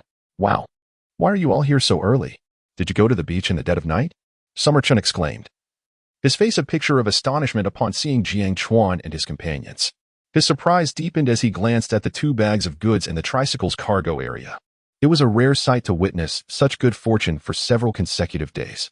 While it would be understandable if they had gone out to fish, the items they brought in these past few days were evidently foraged from the shore. "Haha, luck is on our side," Jiang Chuan chuckled. "What treasures have you brought? Let me see." Summer Chun could hardly contain his eagerness. As a gang unveiled the snake skin bag atop the barrel, Summer Chun's eyes widened in disbelief. My goodness. Such enormous abalones. Have you stumbled upon the abalone's lair? He gulped audibly, then jokingly turned to Jiang Chuan and said, Xiao Chuan, I think you should refrain from beach foraging in the future. Your luck is too precious for that. I suggest you try your hand at the lottery instead. Although he spoke in jest, the young man's luck was indeed extraordinary. All right, I might just give it a try, Jiang Chuan replied with a smile. This could be an intriguing endeavor, to see if the mystical water spirit pearl offers any enhancement to lottery fortunes. This transaction proceeded far more swiftly than the previous day. Given that there were only 3 types of seafood, Summer Chun presented a price that was quite reasonable, eliminating the need for haggling. For abalone, over half a kilogram. The total is 21 kilograms, priced at 960 yuan per kilogram, totaling 610 yuan. For abalones weighing between 3 to 5 liang, the total is 43 kilograms, priced at 370 yuan per kilogram, totaling 910 yuan. For those under 3 liang, the total is 16 kilograms, priced at 85 yuan per kilogram, totaling 360 yuan. The sea urchins amount to 22 kilograms, priced at 75 yuan per kilogram, totaling 650 yuan. The spicy kongs total 163 kilograms, priced at 16 yuan per kilogram, totaling 2,086 yuan. With everything sold, the total earnings from this beach foraging amounted to 328 yuan, significantly less than Jiang Chuan had anticipated. Mainly, Xia Chun remarked that these sea urchins are of mediocre quality, hence their prices remain low. Nevertheless, Jiang Tao and the gang are exceedingly content with such a harvest. After all, this is the yield of merely 2 hours for the 3 of them. It is no exaggeration to say that the pace at which they are earning money is almost akin to picking up cash. Chapter 22. A weighty sum of cash, my heavens, over 40,000 again. After merely 2 hours of fishing at sea, my earnings have already surpassed what I made in 2 months at the dock. Upon exiting the acquisition station, Jiang Tao appeared to still be basking in the joy of his recent bounty. For an ordinary individual, 40,000 yuan is indeed a substantial amount. Although he was entitled to only 20%, this sum exceeded his 2-month salary. Observing Jiang Tao's exuberance, Jiang Chuan smiled and remarked, Uncle, this is merely a modest sum. Our profits will only grow from here. Jiang Tao responded with satisfaction, You, my boy, are destined for greatness. In the future, you shall earn a fortune. However, he added, if we could enjoy such income daily, your aunt and I would wake from our dreams with smiles. It was evident that he was immensely content with such earnings. If one could consistently earn 8,000 yuan a day, that would amount to 240,000 a month and over 2 million in a year. Such income would undoubtedly eclipse that of 99% of the populace in the Dragon Country. Shall we indulge in a feast at a fine restaurant? Jiang Chuan proposed. No, Jiang Tao replied. Even though we have money now, we must not squander it. A meal at a fancy restaurant costs over 1,000 yuan, far too extravagant. Your aunt has invited us to dinner at home tonight. Jiang Tao chuckled. The older generation tends to be frugal, even with money in hand. Spending over 1,000 yuan on a meal feels painfully excessive. All right then, Jiang Chuan nodded. After all, he had already dined before arriving, so he was not hungry. By the time they returned to the village, it was already 3 in the afternoon. Waiting at the doorstep of Jiang Chuan's home were not only Wang Hohot, but also Bao Xiaowan, both gazing expectantly. When they saw the tricycle approaching, their faces lit up with joy.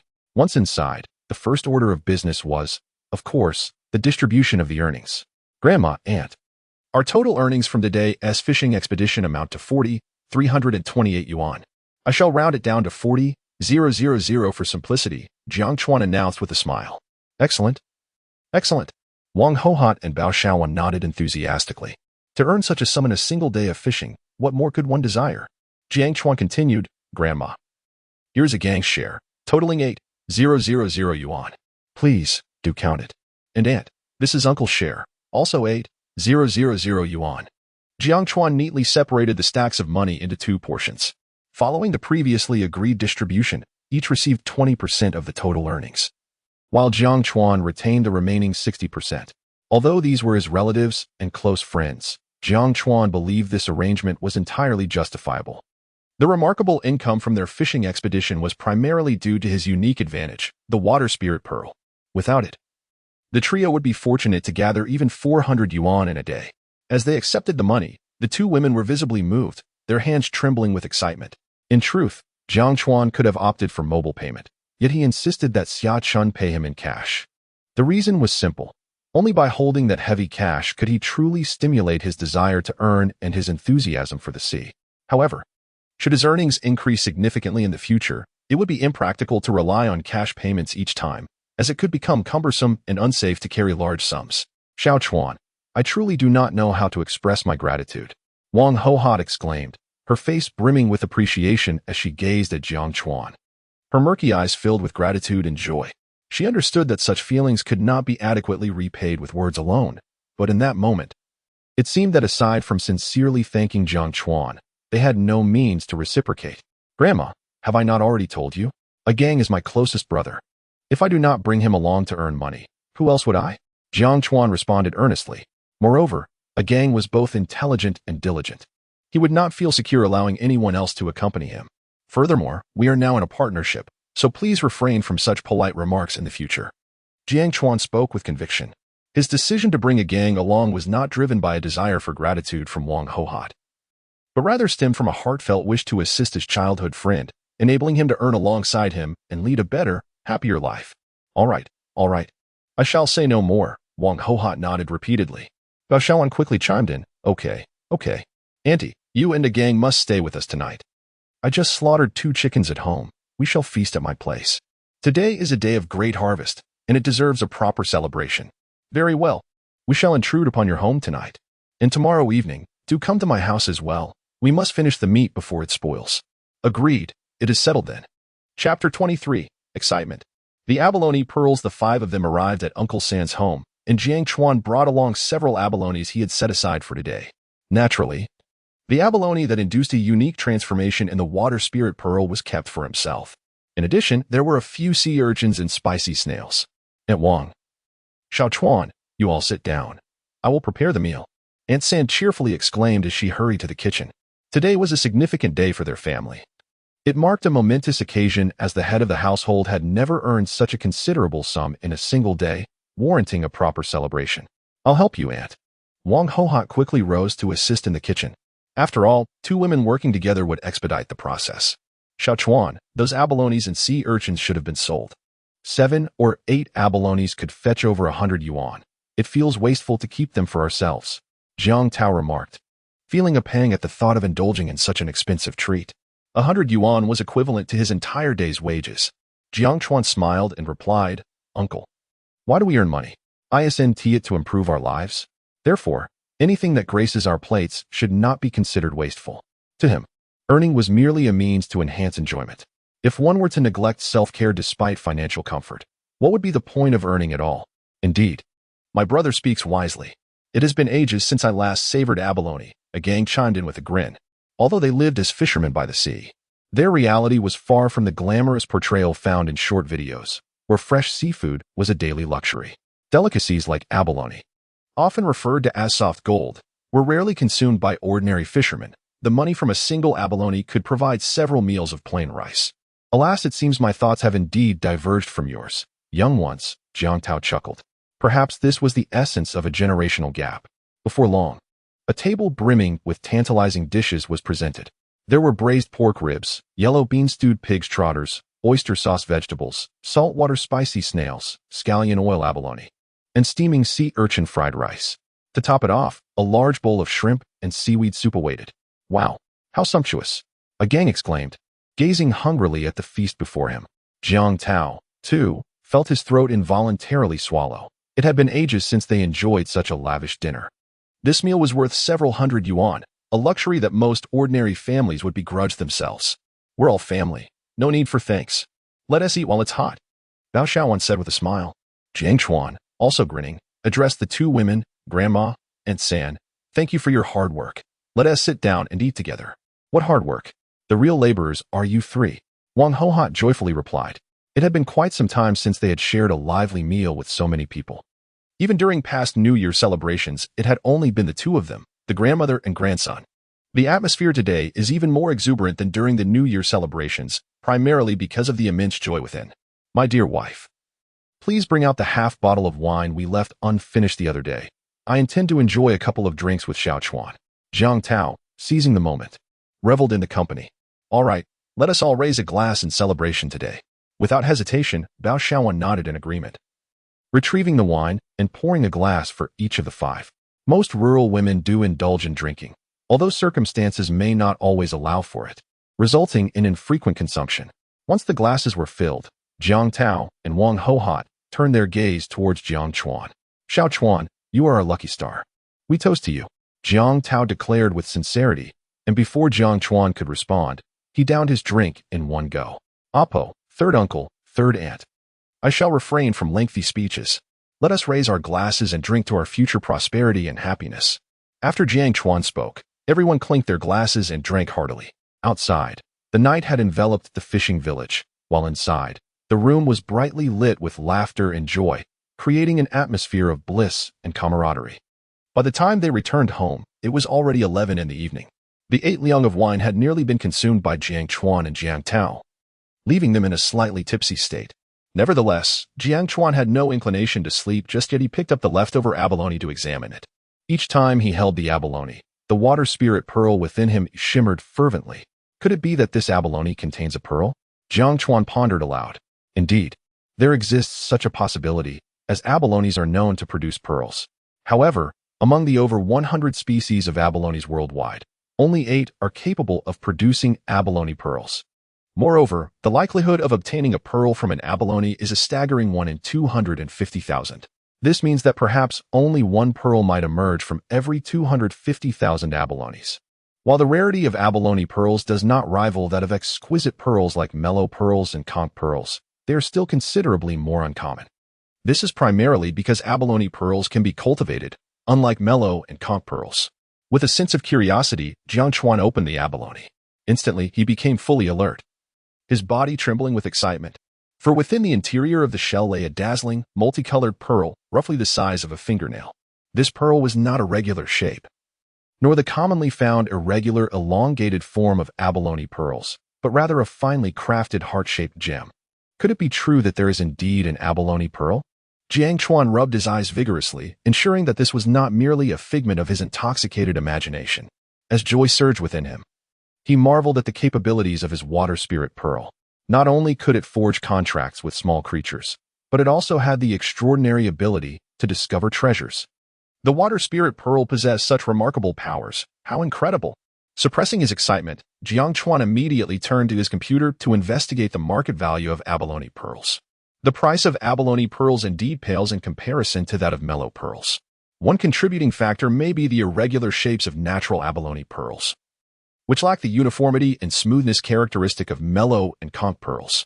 This significantly diminishes their malleability and aesthetic appeal. However, the abalone pearl that I have recently harvested, while not a conventional form, possesses the rare shape of a heart. Its value may surpass that of a typical round pearl. Contemplating this, Jiang Chuan promptly opened QQ, located the group chat where he had previously engaged, and took a photograph of the pearl, along with a message, "Purely wild abalone pearl, just harvested. I urgently need money and wish to sell it. Is there any interested buyer?" After sending the message in the group, Jiang Chuan noticed a lack of responses from others. However, in the lower right corner of his computer screen, the notification icon flickered incessantly.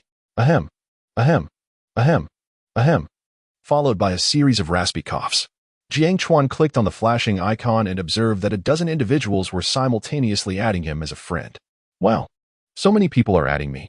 It's been ages since QQ has been this lively.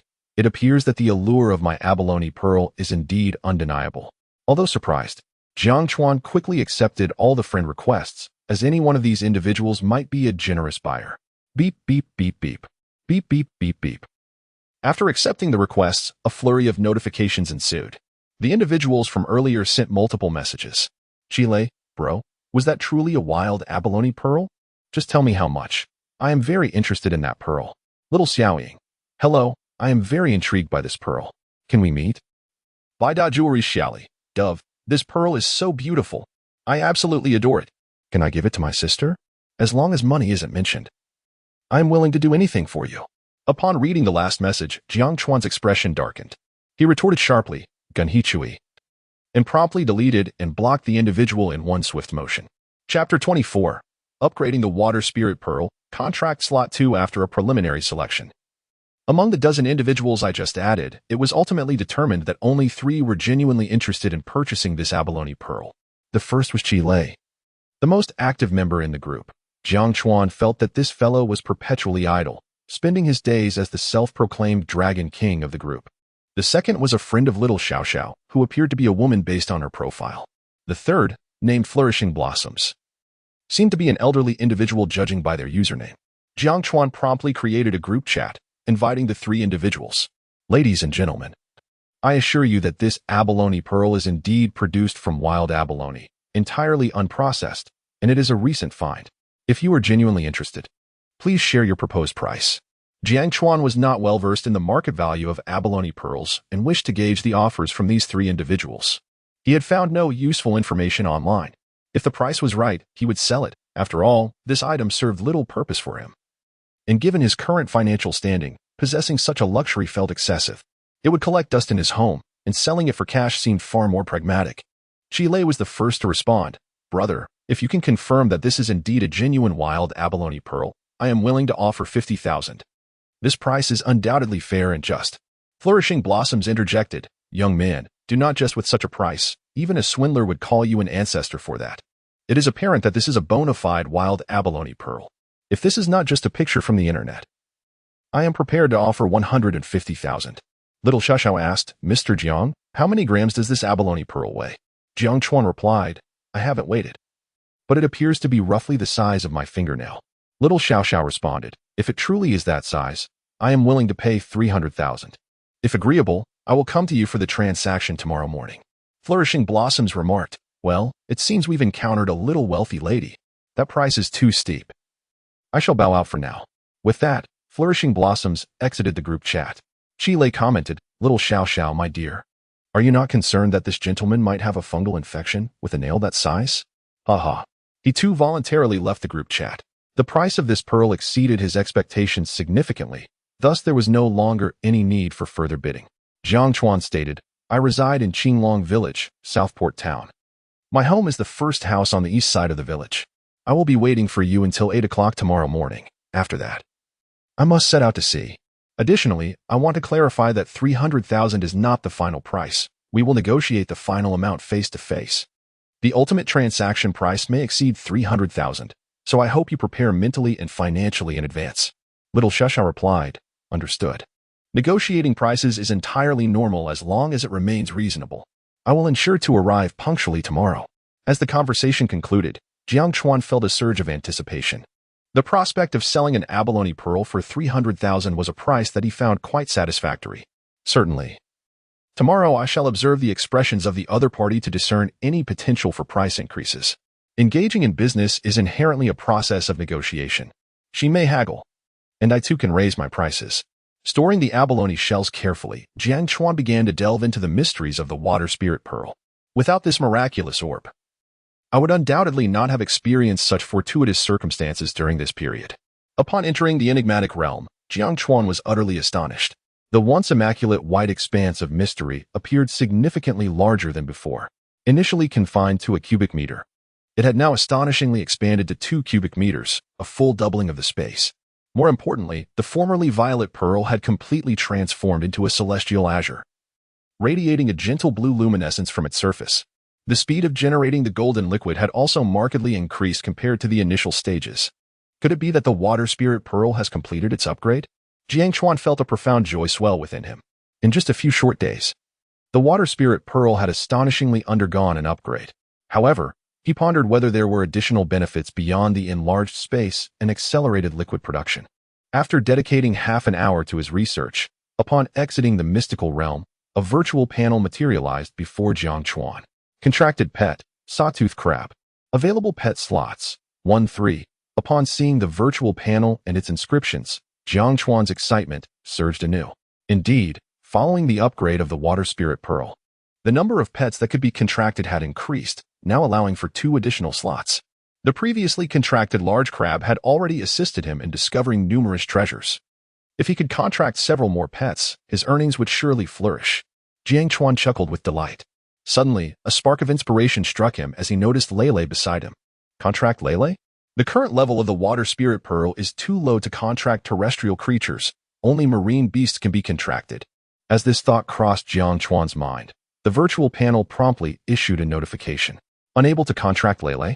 No matter. Tomorrow I shall explore the depths of the sea. Perhaps I might contract a more formidable and impressive creature. Jiang Chuan remained undaunted.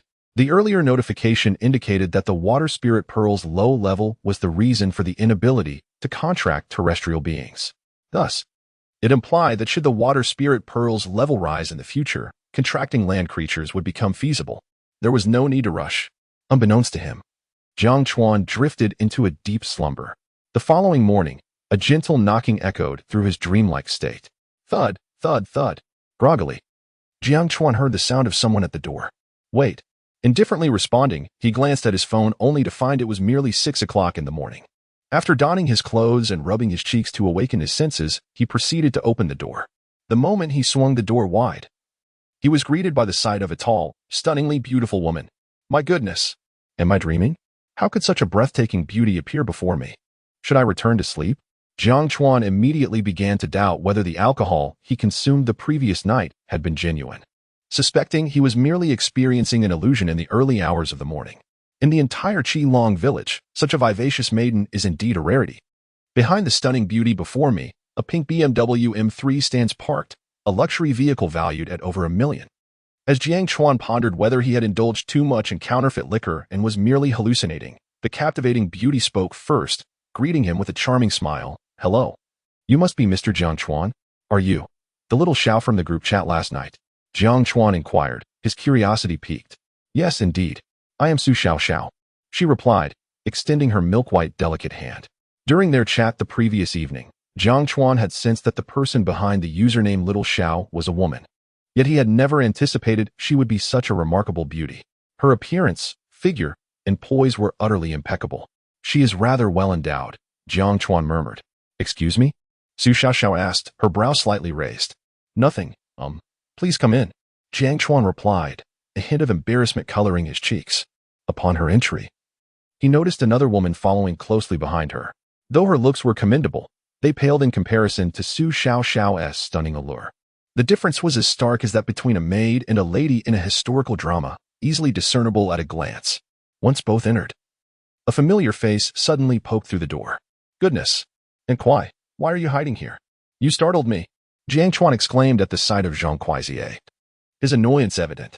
It was early morning, and her sudden appearance was indeed a bit jarring. With a gossiping demeanor, Aunt Kuai inquired, Little Chuan, who are those two enchanting ladies? Are they your girlfriends? Jiang Chuan chuckled. I wish. They are merely acquaintances I met online last night. Although Zhang Kuaizie was notorious for her chattiness in the village, she was far more considerate than Lu Fang, at least treating Jiang Chuan and a gang with a modicum of respect. My goodness, you've made quite the impression. You met them last night and brought them home today? And not just one, but two? Aunt Kuai exclaimed, her surprise palpable. Is this how the younger generation is living these days? What are you thinking? Why not come in and sit for a while? Jiang Chuan jested, a hint of resignation in his tone. All right. Aunt Kuai nodded instinctively.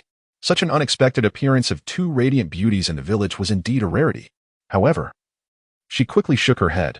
No, I have things to attend to. You'd better put in some effort, my boy. If you can win over these city beauties, you'll be the most dashing lad in Qinglong village. All right then, you should hurry along with your business, Jiang Chuan replied, shaking his head in resignation. Before he had money, such thoughts had never crossed his mind. Now, all that occupied his thoughts were two words. Make money, relentlessly make money. Wealth is the essence of a man, and money is his courage. Chapter 25. Unveiling the Abalone Pearl, earning a whopping 360,000. After bidding farewell to the loquacious Zhang, Jiang Chuan ushered Su Xiao and another woman into the room. He took note of Su Xiao's elegant black corseted gown and her hair elegantly styled in an updo, though he did not dwell on these details. It was, after all, their first encounter, and fixating on a woman would come off as rather foolish and unrefined.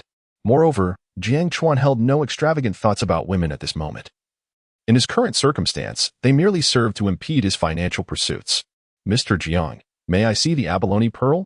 Su Xiao was the first to speak as she stepped into the room, direct and forthright. She could not help but glance around, noticing that the household appeared to contain solely Jiang Chuan's belongings. Though curiosity piqued within her, she refrained from probing further. Her visit was one of commerce, not inquiry. Engaging in excessive questioning upon entry might be bothersome, particularly given their unfamiliarity. Jiang Chuan nodded, assuring her that it was no problem and requested a moment's patience. He retrieved the ornate box from beside the pillow, which contained the abalone pearl he had unveiled the previous night. The pearl, which grows naturally on the shell of the abalone, was something he was hesitant to extract forcefully, fearing potential damage that could significantly diminish its value. As he opened the box, Su Xiaoxiao's eyes sparkled with awe upon beholding the pearl. Being well-versed in the jewelry trade, she recognized immediately that it was a pure, wild abalone pearl, devoid of any artificial cultivation. More importantly, the luster and shape of this pearl were nothing short of exquisite. Such a naturally heart-shaped pearl was exceedingly rare. She had never encountered one of its caliber before. The finest natural pearl she had seen until now was merely a flawlessly round mellow pearl. Yet, this heart-shaped abalone pearl before her was, in her estimation, far more beautiful than the mellow she had previously admired. Jiang Chuan observed the surprise in Su Xiaoxiao's gaze, taking it all in. After a brief moment of astonishment, she spoke again. Mr. Jiang, this is indeed a pure wild abalone pearl, untouched by human intervention. Let us agree on yesterday's price of 300,000. She knew that if this pearl were to be auctioned, its value would undoubtedly surpass 300,000. To Jiang Chuan, who presented himself as an ordinary young man from a fishing village, this sum was not insignificant. However, Jiang Chuan smiled gently, shaking his head slowly. After our conversation yesterday, I conducted some research online regarding abalone pearls. I also consulted with the elders in our fishing village. The consensus is that the value of this abalone pearl far exceeds 300,000. Hence the price we discussed last night cannot stand. It warrants an increase. It was a jest, for the affluent young woman before him, capable of affording a luxury car worth $1 million, was undoubtedly wealthy. Moreover, upon witnessing the astonishment gleaming in her eyes, it became evident that this abalone pearl was of considerable worth. At that moment, he felt a certain obligation to negotiate a higher price, as he believed it would be unjust not to do so after 2 hours of arduous effort. Su Xiaoxiao remained silent, merely raising her finely arched eyebrows slightly. However, the girl beside her could no longer contain herself and questioned, "How can you be so unreasonable? Who raises the price on a whim?"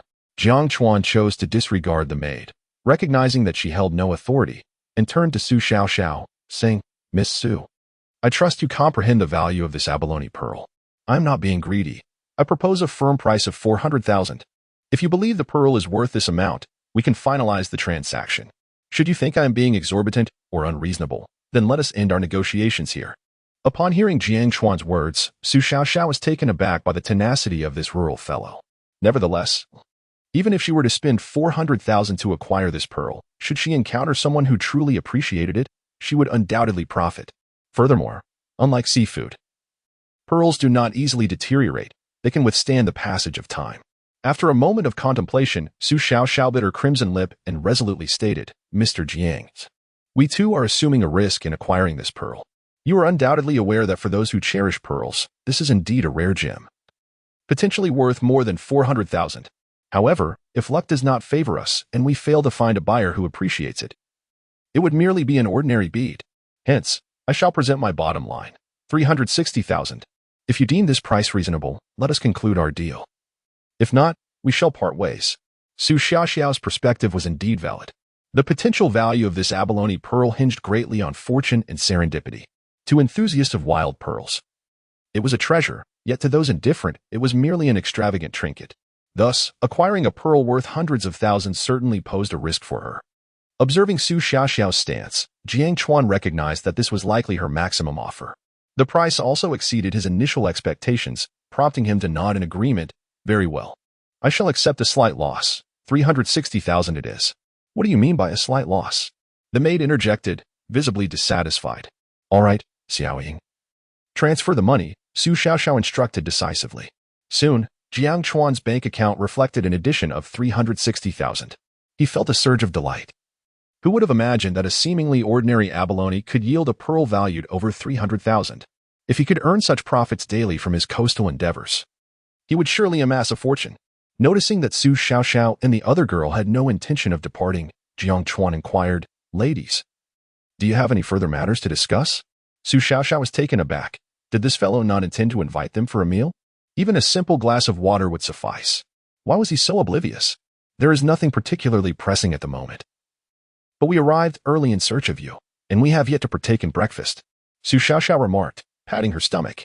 after driving for 3 hours. She was indeed feeling famished. Oh, I see. Then you want to hasten to have your breakfast. It is of utmost importance, and you must eat well and on time. Jiang Chuan replied earnestly. This woman, does she truly believe that merely informing me of her hunger would alleviate it? Xiaoying was instantly incensed. Hey, can't you tell that the young lady is starving? She has given you so much money. Can't you at least treat us to breakfast? Jiang Chuan's expression shifted.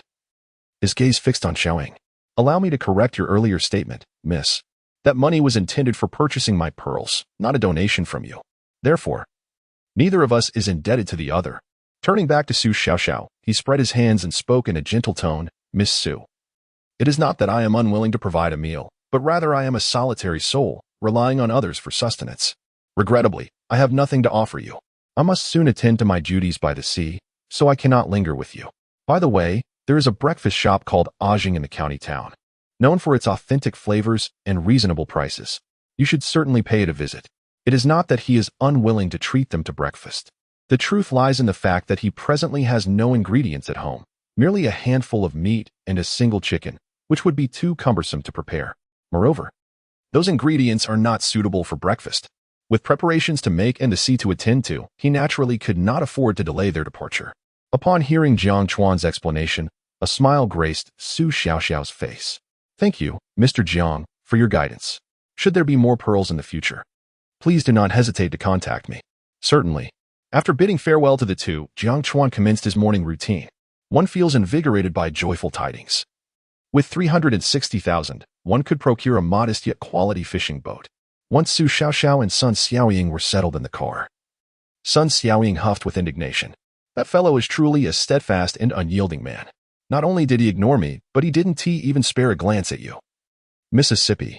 Even more infuriating is the fact that after we bestowed upon him such a sum, he could not even treat us to breakfast. It makes my blood boil. Su Xiaoxiao responded with a calm demeanor. All right, Xiaoying, what Jiang Chuan said was not without merit. We came to conduct business, and with the transaction complete, we owe nothing to one another. His invitation to breakfast would have been a courtesy. His refusal is merely his right. Furthermore, I observed his living situation. He is alone, and his kitchen is cold and bare, indeed lacking any provisions. Now, let us be on our way. Dining in the county town is equally agreeable. Chapter 26. Do you think you can PUA me? Dream on having just bid farewell to Su Xiaoxiao, a gang arrived, carrying his coastal gathering tools and a lunchbox. Brother, you haven't had breakfast yet, have you? Here are the seaweed rice balls and meat floss rice balls made by my grandmother, still warm. Hurry and eat. A gang cheerfully handed the lunchbox to Jiang Chuan. With my grandmother working so hard every day, I feel a bit guilty, Jiang Chuan remarked. Though he had already taken a rice ball and stuffed it into his mouth, the savory flavor was quite delightful. What's there to feel guilty about? My grandmother hums a little tune while making breakfast. She's so happy, A gang said, lightheartedly. Ever since he began earning money with his brother, their grandmother had been beaming with joy, and it had been a long time since he had seen such a radiant smile on her face. After chatting for a while, Sanshu entered with more breakfast. The spread was abundant, featuring milk, fried dough sticks, and the like. Xiao Chuan, you must have checked the weather forecast these past few days, right? There is a possibility of a typhoon coming up, which might not be ideal for coastal gathering. Jiang Tao stated seriously as he walked in. I haven't looked. No worries, there shouldn't be a typhoon today, so we can proceed with our coastal gathering as usual. Jiang Chuan replied with a smile. Jiang Tao nodded. Well, I'm curious to see how today's catch will turn out. If we can match even half of yesterday's haul, I'll be content. After all, we made 8,000 yuan in just over 2 hours yesterday. Earning half of that today would still be a considerable income for an ordinary fisherman. One must be content to find joy in life. It is only by understanding satisfaction that one can live freely and happily. Jiang Chuan joked. Sanshu, broaden your horizons. Today, our harvest will surely surpass yesterday's. Though he possessed a unique advantage, he knew such matters were not always guaranteed. You rascal, Sanshu chuckled. If we could double our earnings, that would be splendid. But even if we don't catch much, there's no need for discouragement. Yesterday's earnings were already substantial. If we don't catch anything today, we can consider it a day of rest. At that moment, Jiang Chuan suddenly became serious. By the way, Sanshu, a gang, I have something to discuss with you. What is it, brother? Why the sudden seriousness? A gang promptly inquired, and Jiang Tao looked on with curiosity. Well, remember the abalones we collected yesterday? I kept the largest one. Last night, Out of sheer boredom, I opened it and discovered a pearl inside. That pearl is quite valuable, and just before A-Gang came in, I sold it for a nice sum. However, I do not intend to share this money with you too. Jiang Chuan was transparent about the abalone pearl, yet he had no intention of dividing the earnings. The reason was simple. The pearl was a product of his own water spirit's discovery, and without this extraordinary advantage, that abalone would have been sold to someone else. The price is at most just a few hundred yuan, since the water spirit pearl was obtained after a special prompt. He naturally does not intend to share it. Abalone pearls? Your luck is truly remarkable, my friend. I have never encountered an abalone pearl in my life. I have heard that such treasures are exceedingly rare, sometimes emerging from tens of thousands of abalones. Jiang Tao exclaimed, clearly astonished by Jiang Chuan's fortune, and did not concern himself with the sharing of the earnings. Brother, since you discovered that abalone pearl among the abalones, it rightfully belongs to you. This money is undoubtedly yours. Even if you wish to share it with me, I will not accept it, A-Gang said with a solemn expression. After all, they had already divided the earnings from yesterday's sea gathering, which amounted to a substantial 8,000 yuan, leaving both him and his grandmother exceedingly content. To further split the proceeds from selling the pearl would be excessively greedy. Jiang Tao quickly added, A-Gang is correct. Since that pearl was brought forth by you, it is your fortune. We certainly cannot take a share. You, my friend, have remembered your third uncle, and he is already very grateful to you. Neither of them was curious about the actual sale price of the abalone pearl. In their eyes, the fact that it had been discovered by Jiang Chuan made it solely his fortune, and it was no longer their concern. They could not bring themselves to shamelessly demand a share. Such behavior would be beneath them, and they lacked the face to do so. Upon hearing their words, Jiang Chuan was not surprised. Feeling somewhat embarrassed, he said, Third uncle, A-Gang, if you think my actions are too selfish, I can. However, Jiang Tao promptly interrupted him. Enough. The matter of the abalone pearl is in the past. It has nothing to do with us, and I am not interested. What I care about most now is how much we can earn today. A-Gang eagerly chimed in. Yes, brother, I am also quite eager. Let us hurry and set off. I can already faintly see a wealth of good finds beckoning us. Jiang Chuan smiled with satisfaction. All right, let us depart. With that, the three of them gathered their gear, locked the door, and set off towards the seaside on their tricycle. At the beach, many people were already gathering seafood. Most of those gathering were women, and upon seeing Jiang Chuan and his companions approach, several women quickly surrounded them. Xiao Chuan, I heard you have been quite lucky lately, earning tens of thousands in just a few days of gathering seafood. Is this true? Where do you usually gather? Please take us along. Indeed, we are neighbors. It is only right to help one another. Dear ladies, I am unsure where you have heard such rumors. Do you truly believe such tales? If I could earn tens of thousands in just a few days, I would have long since bought a house in the county, rather than remain in this remote place. Jiang Chuan chuckled as he addressed the group of women. He wondered which scoundrel had leaked the information, allowing these women to learn about his earnings. It seems that pursuing profit in the nearby waters may soon prove futile. Indeed, I have heard whispers from my nephew's wife's brother's wife's sister, who claim to have seen you selling goods at the purchasing station in the county, raking in tens of thousands at a time. Is that true? No wonder Xiao Chuan has been indulging in purchasing appliances and a tricycle lately. It appears he has struck it rich. You ought to show a bit more generosity. Having earned such a fortune, shouldn't you treat the entire village to a feast? Precisely. Over the past few years, many have lent you their support. We are all from the same village, crossing paths daily. If you've discovered a lucrative opportunity, why not share it with us? Don't be so selfish. Moreover, we're not directly asking you for money, merely hoping you could assist us in finding quality goods. A dozen women began to chatter amongst themselves, each adding their voice to the conversation. Dear ladies, this is nothing but slander aimed at me. One should not give credence to rumors enough. It's getting late, and we must head to the sea. Let us continue this discussion another time with that. Jiang Chuan drove away. How curious it is that you have never displayed such enthusiasm before. Now you wish to consider me a CPU? How delightful. Chapter 27. The sixth brother and little Qing. Justice prevails over Kinalas. Who could have possibly leaked the news? On the way, Jiang Tao was equally incensed. Those women would certainly not let the matter rest easily. They would undoubtedly follow the trail of their vehicle, even if they encountered good fortune. It was unlikely they could gather it as quietly as they had the previous day. This would result in a substantial loss. Fear not, brother. If those wretched women dare to follow us, I shall confront them with a couple of fire tongs. A gang proclaimed earnestly while wielding the beach clippers. Don't be foolish. This beach does not belong to us. Others have every right to be here too. Let us not end up injuring anyone, or worse. Sending them to the hospital, Jiang Chuan replied calmly. He had been contemplating this situation for some time. After all, there is no wall that does not let the wind through. Such a leisurely and tranquil life of beachcombing could not possibly continue indefinitely. Once the news of their potential fortune spread, such consequences were all too predictable. What shall we do then, Xiao Chuan? If we are followed by a throng every day, not only will it be uncomfortable to witness, but our earnings will also plummet, Jiang Tao inquired, glancing at Jiang Chuan. Although the sea belongs to no one, having one's discovery snatched away by others feels akin to having one's money taken, an undeniable discomfort. Uncle, let us consider renting a boat in the village once the typhoon has passed. We could venture out to sea and test our luck. We could also navigate to nearby islands for beachcombing, ensuring they cannot follow us. Jiang Chuan had already devised a plan. He understood that his recent streak of good fortune was linked to the water spirit pearl. This meant that wherever he went, luck would be on his side, unaffected by any particular area. Indeed, you are correct. Our ability to earn has solely been due to your good fortune, not because of the abundance of marine life in this area. Otherwise, why have we never heard of anyone making tens of thousands in a single morning? Jiang Tao nodded in agreement. As long as Xiao Chuan, their lucky star, was with them, unexpected rewards would surely follow. The trio drove along the coastline for a full 2 hours. The women from earlier had been on foot, naturally unable to keep pace with them. Brother, look. Is that little Qing? A gang exclaimed excitedly as they disembarked. What little Qing? Jiang Tao asked, his face a mask of confusion.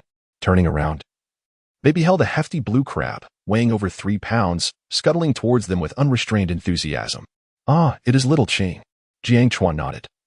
Having sensed its presence when their vehicle had passed by, he had feared that the little creature might have been captured for steaming. But it seemed to be alive and well. Little Qing had now arrived before Jiang Chuan, circling around him joyfully. What is happening here?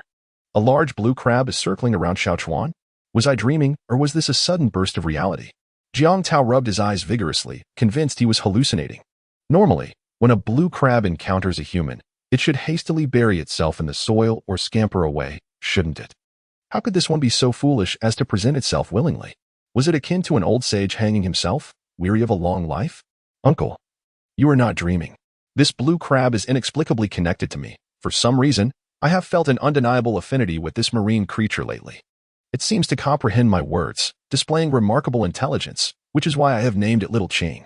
The last bountiful catch was located by Little Qing, and it appeared to be even more astute than an ordinary dog. Observing Jiang Tao's bewilderment, Jiang Chuan hastily interjected to clarify. This was, for the time being, the most plausible explanation, as matters regarding contracts, pets, and water spirit pearls must remain undisclosed to anyone else, even to those closest to them. The first time a gang encountered Little Qing, his expression mirrored astonishment, though he gradually accepted the situation. As the saying goes, each person possesses a unique constitution, and it cannot be generalized. Some individuals can smoothly maneuver around a ferocious tiger, even serving it a lavish meal.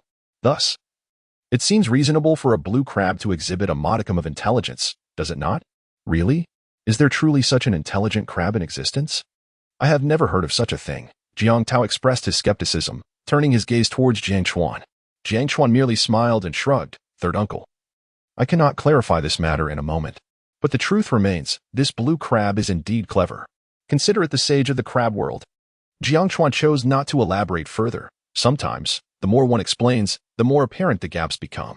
Although he held nearly absolute trust in his third uncle and a gang, certain matters were best kept private, not meant for sharing with others. Never mind, as long as it brings in profit. In my view, you may very well be favored by the goddess Mazu. Jiang Tao dismissed his concerns. After all, the world is filled with peculiarities that even science cannot adequately explain. And some occurrences defy generalization. Little Qing, lead us to the treasures, Jiang Chuan instructed. Little Qing joyfully waved its pincers and then ambled confidently towards the distant pile of rocks. Jiang Chuan and the others hurriedly followed. Wow, so many blue crabs. As they approached the rocks, Jiang Tao suddenly exclaimed with excitement. Following his gaze, they saw a large swarm of blue crabs near the rocky outcrop, guided by Little Qing. While these crabs were not as large as Little Qing, each appeared to weigh over a pound. We are struck with fortune. Hurry over to gather them. This is pure profit. Jiang Tao immediately plunged into the fray. Jiang Chuan and the gang exchanged glances. Brother, what is going on? Isn't Xiao Qing just a big blue crab? Why has it brought us here to catch big blue crabs? This fellow is truly lacking in character. A gang, bewildered, inquired. As the saying goes, even a tiger does not eat its cubs. I never expected Xiaoqing to be so ruthless, directly betraying its kin. I'm just as perplexed.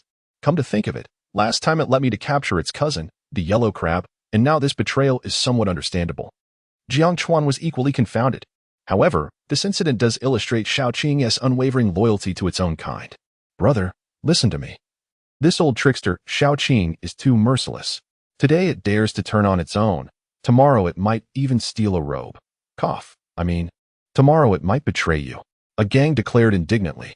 Jiang Chuan inquired seriously, and what do you propose?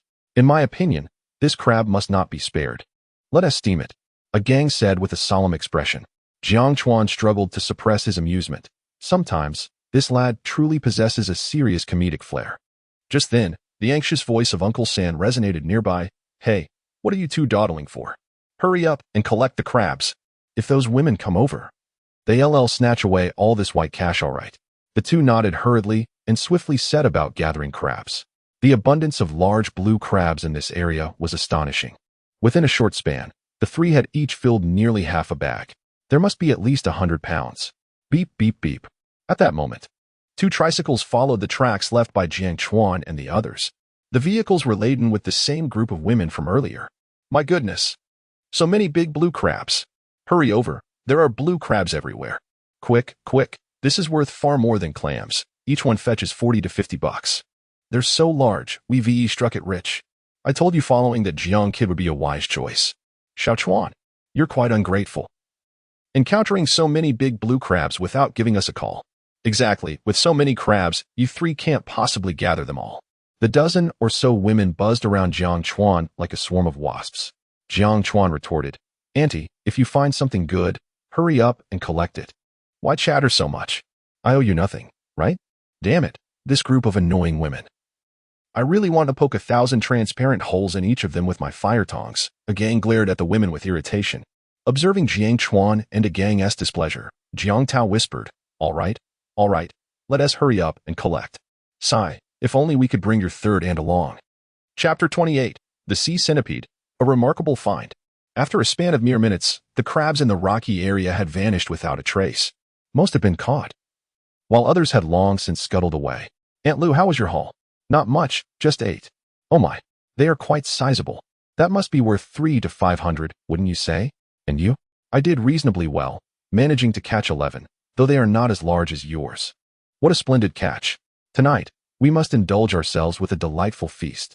As the crabbing spree concluded, everyone began to boast about their respective bounties. Their faces illuminated with radiant smiles. After all, for these women who gather from the sea, earning 30 to 50 yuan daily is already commendable. On fortunate days, they might earn around 100. Today's crabs, however, could fetch at least 300 to 500. For rural women, this constitutes a substantial income, hence their joyous demeanor. Look over there. Jiang Tao and Jiang Chuan have filled 3 bags. That must weigh at least 300 jin. Goodness gracious. 300 jin could translate to tens of thousands of yuan. It seems the earlier rumors were indeed accurate. Ever since Jiang Chuan became more cheerful, his luck has also improved. With today's experience, we should keenly observe Jiang Chuan's movements during future outings. Indeed, these 3 individuals are quite cunning. With so many blue crabs, they didn't even think to call us. How selfish. Let us go. There are no more blue crabs to be found. It's time to head back. Shortly thereafter, a dozen women gradually dispersed. Jiang Chuan and a gang began tying up the crabs. Brother, I'm so annoyed. Seeing those wretched women so pleased irks me. It was we who discovered the large blue crabs. They simply came over to pick them up. And yet, not a single word of gratitude was uttered as they left. A gang glared at the departing women, his fists clenched tightly. While it is true that this sea area is public, the large blue crabs were discovered by my brother. They ought to have at least expressed a word of thanks. In their daily lives, they preach righteousness, yet harbor such ill intentions. Enough of this petty grievance. Let us try to avoid them on our next outing. Jiang Chuan replied calmly. After all, what had transpired had already occurred, and there was little to gain from harboring resentment. Had those women expressed their gratitude after collecting the crabs, perhaps he would have considered offering them some soup in the future. But now, it seemed unnecessary. After spending over an hour, the 3 finally secured all the large blue crabs. sorting them according to size. There were approximately a dozen crabs exceeding 3 gene, around 50 to 60 gene from 2 to 3 gene, and a substantial 40 to 50 gene weighing 1 to 2 gene. Additionally, there were several dozen crabs weighing less than 1 gene. All in all, they had amassed around 150 gene. Brother, shall we return now? Gazing at the 3 bags of large blue crabs, a gang was evidently quite satisfied. The price of these crabs today likely surpassed that of yesterday's abalones and sea urchins. However, it was still early. Since they were already there, Jiang Chuan suggested they explore the vicinity to see if they could uncover more treasures. He glanced at his phone and noted that it was just past 12:30, indicating it was indeed a bit premature to return. Wandering around a bit longer might yield fruitful results. All right. A gang nodded eagerly and promptly began a search. Time slipped by unnoticed. After approximately 20 minutes, an excited voice emerged from not far away. Brother, uncle, come quickly. There are so many sea centipedes over here. Where? Jiang Tao's face lit up with excitement. Jiang Chuan hurriedly made his way over as well. The sea centipede, known locally as sea maggot and scientifically referred to as sea worm, can grow over a meter long. Although its appearance may seem intimidating, its price and nutritional value are exceptionally high. Typically prepared by frying with ginger, it boasts a crispy texture reminiscent of chicken and contains protein levels several times greater than that of beef. Beyond its culinary uses, this creature also possesses considerable medicinal value, offering benefits such as promoting circulation, warming the spleen and stomach, nourishing the blood, and alleviating swelling. Consequently, the local market price for this delicacy can reach around 100 yuan per pound. However, the majority of sea centipedes available in the market today are farmed, and pure wild specimens are increasingly rare, which likely contributes to their high price. Brother, look how long it is, a gang exclaimed, holding one by its head in one hand and its tail in the other. This specimen appeared to exceed a meter in length, easily suitable for coiling up. Jiang Chuan observed the densely packed legs of the centipede, feeling a shiver run down his spine.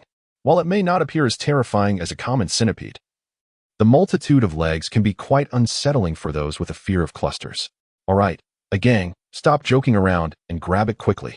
Its price is absurdly high, at least 100 yuan per pound. This is practically money on the ground. Jiang Tao remarked to a gang and Jiang Chuan before he wasted no time, moving aside smaller rocks to catch the sea centipedes by hand. Despite their somewhat unwelcoming appearance, their venom is not potent. The bristles possess only mild venom, posing no significant threat. Thus, most fishermen prefer to catch sea centipedes directly by hand for efficiency. A gang followed suit, diving in with his hands. Jiang Chuan, on the other hand, appeared more refined, observing the sea centipedes as they moved leisurely into the bucket. The sight was indeed somewhat unsettling. The nearly meter-long creature made Jiang Chuan feel a tingling sensation throughout his body. If it weren't for the substantial value of these creatures, he would have been reluctant to touch them at all. The number of sea centipedes in this area is abundant, nearly every time a rock is overturned. One or several centipedes can be found nestled beneath, basking in the coolness. Naturally, capturing them proves to be a simple task. Time, too, passes swiftly, and before long, 2 hours have elapsed. It is now 3 o'clock in the afternoon. I'm so exhausted. Brother, I truly can't continue any longer. Perhaps we should take a break. We've almost captured all the sea centipedes in this region. A gang straightened his back and lightly patted his non-existent waist, expressing his weariness. Catching these creatures requires constant bending, and after a while, it becomes quite unbearable. All right, let us conclude for today. Our harvest has been rather impressive, he added. The weight of the sea centipedes, he estimated, must exceed 20 pounds. Jiang Chuan nodded in satisfaction, although he did not yet feel fatigued.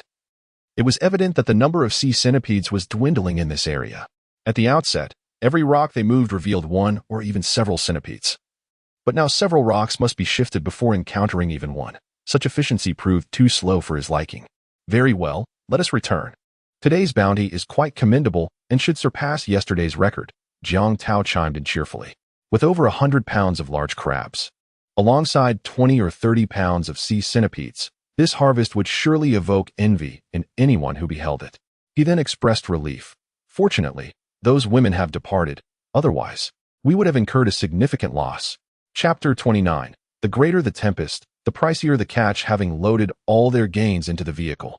The three departed with hearts full of contentment. Upon arriving at the county town, the clock had already struck past 6 in the evening. When Xia Chun spotted the approaching figures, a joyful smile graced her face. In recent days, Jiang Chuan had consistently brought delightful treasures. She was eager to discover what surprises awaited her today. Impatiently, she stepped forward and inquired, "Xiao Chuan, what treasures have you caught today?" "Oh, nothing much. Just over 100 pounds of large blue crabs and several dozen pounds of sea centipedes," Jiang Chuan replied with a chuckle. "Good grief. You must be kidding. Can you really go a day without boasting?" Xia Chun retorted, rolling her eyes dramatically. Over 100 pounds of blue crabs is a catch that many would dream of. She found his nonchalance absurd. For an ordinary person, capturing even 3 or 5 blue crabs would warrant ecstatic celebration. Yet, here was Jiang Chuan, dismissing his impressive haul as trivial. Were it not for the camaraderie they had built over the past few days, she might have found his bravado unbearable. "Huh, that's because I am not an ordinary person," Jiang Chuan jested, a playful grin on his face. Given their burgeoning friendship, a light-hearted exchange was harmless. "Indeed. You are far from ordinary," Xia Chun replied, nodding earnestly. "What kind of regular individual possesses such extraordinary luck during every sea venture?" Her words were not mere flattery. They were a reflection of reality. Each excursion typically yielded tens of thousands of yuan, a feat not achievable by an average person. After over a decade of harvesting seafood in this locality, she had never witnessed such fortune. "All right, let us weigh the catch. We haven't eaten all day, and we need to return home for dinner," Jiang Chuan suggested with a smile. "Sure," Xia Chun responded, dispensing with any further pleasantries and immediately beginning the weighing process. The sea centipedes totaled 31 pounds, and given their wild origin, their current price was substantial. "I'll offer you each pound at the highest purchasing rate of 140 yuan, she announced. Xia Chun first weighed the sea centipedes, as the quantity of blue crabs was quite significant and varied in size. Disparities in size would naturally affect pricing. "Brother, this is fantastic. Each pound of sea centipede is selling for 140 yuan. I thought I'd be fortunate to get 100 yuan. A gang whispered excitedly to Jiang Chuan. "Indeed. This is far more valuable than at the village dock. Just recently, Old Dong's purchase price was only 100 yuan, Jiang Tao chimed in, his face alight with excitement. "That's an extra 40 yuan per pound. For 31 pounds, that amounts to over 1,200 yuan. For us ordinary fishermen, that is no trifling sum. I told you. That scoundrel Dong is taking advantage of us," a gang grumbled in frustration. "Fortunately, all the seafood from these recent catches has been sold in the county town. Had it all been sold to Dong Laosan, who knows how much I would have lost to him. Seafood prices fluctuate with time. Perhaps the price of sea centipedes is particularly high at the moment. Moreover, Uncle Dong is merely a small vendor with limited channels," Jiang Chuan remarked to a gang. Although Dong Laosan may have indeed profited from them in the past, as an intermediary, it is only natural for him to earn a margin. Regardless, Dong Laosan has always treated Jiang Chuan well, often inviting him to dine at his home, which made it difficult for Jiang Chuan to speak ill of him. After all, this is the nature of business. If one finds the price unfair, they need only refrain from returning next time, rather than dwelling on past grievances. At that moment, the workers at the collection station were sorting the crabs by weight and size, categorizing them into 4 tiers.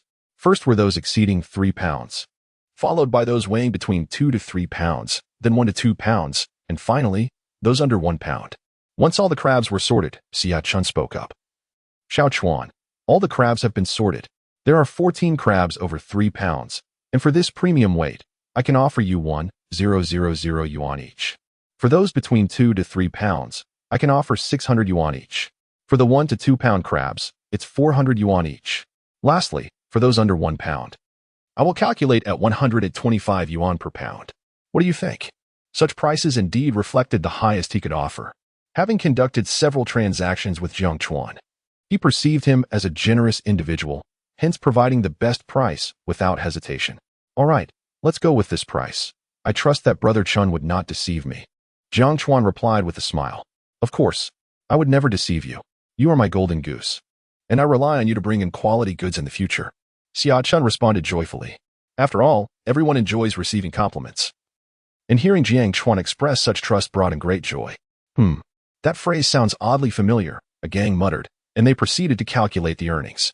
For the crabs over 3 pounds, totaling 14 at 1,000 yuan each, that amounts to 14,000 yuan.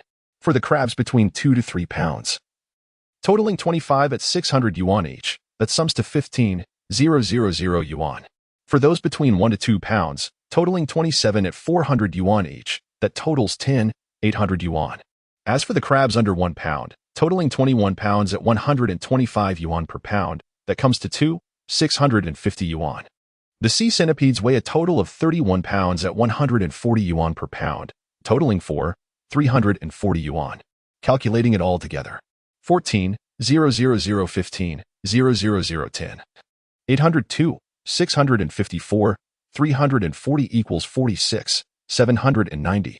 Soon, all prices were calculated. Xiaochuan, the total value of this batch is 46, 790 yuan. But I will round it up to 47,000 yuan for you. Xiaochun generously handed Jiangchuan 47,000 yuan. After all, once this batch of goods was sold, he could easily earn a few thousand yuan himself. It must be said that Jiangchuan was indeed his golden goose. Although each delivery was not particularly large, it consistently allowed him to profit with remarkable ease. Brother Chun, I feel a bit embarrassed that you always calculate extra for me. Next time, let us stick to the agreed amount, Jiangchuan said earnestly. He believed that when it came to finances, it was better to be meticulous. After all, even brothers should settle accounts clearly. He and Xia Chun could barely be considered friends, and he did not wish to take advantage of the other.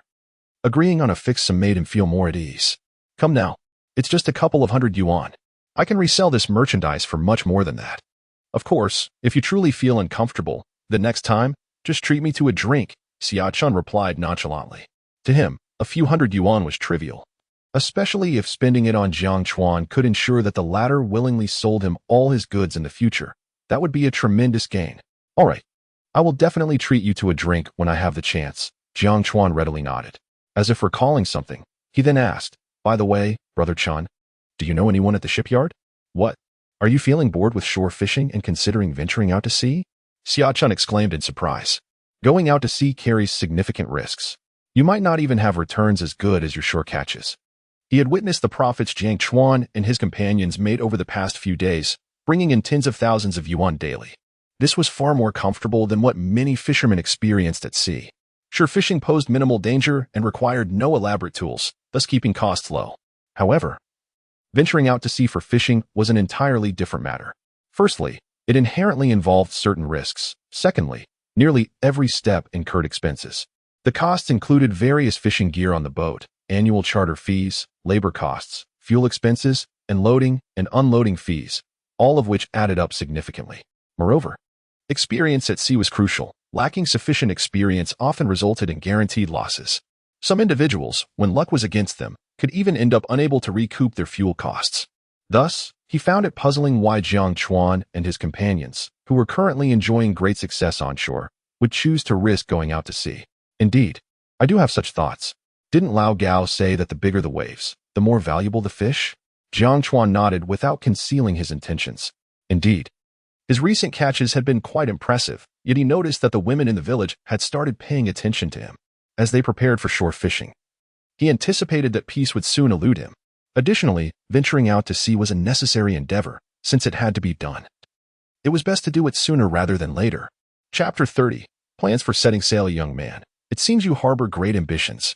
Xia Chun chuckled lightly before turning serious. However, I do know some individuals at the New Era shipyard. If you need assistance, I can inquire on your behalf. The sooner, the better. Jiangchuan naturally hoped for a swift outcome. After all, acquiring a vessel earlier would enable him to earn more. Very well, I shall make inquiries. By the way, do you have any design concepts in mind? If so, it would be prudent to submit them to the Design Institute promptly. This would expedite the shipbuilding process, Xia Chun inquired earnestly. Some shipowners may take a rather casual approach when purchasing vessels, possessing few specific demands. Conversely, others are quite particular, preferring to design their ideal ships themselves. In such cases, one must contemplate their ideas in advance and submit their design philosophy for review by the Institute. Regardless, even under optimal conditions, it would take at least 3 to 4 months to procure a vessel. Jiangchuan pondered for a moment before shaking his head. I am not particularly well versed in this area. If you have the time, could you check if there are any available ships? I would prefer to buy one that's already completed. On one hand, Jiangchuan indeed lacked in-depth knowledge regarding this matter. On the other, he was reluctant to squander time on such affairs. All right, in that case, I will inquire on your behalf. I will inform you as soon as I have news. Xia Chun nodded. Jiangchuan smiled gratefully. Thank you, Chun Ge. Once this matter is resolved, I shall be sure to express my gratitude. In this society, it is indeed beneficial to cultivate connections. The more friends one has, the easier the path becomes. One cannot rely solely on solitary efforts. Xiaochen jested. If you truly wish to thank me, then do send me some exquisite seafood in the future. Absolutely.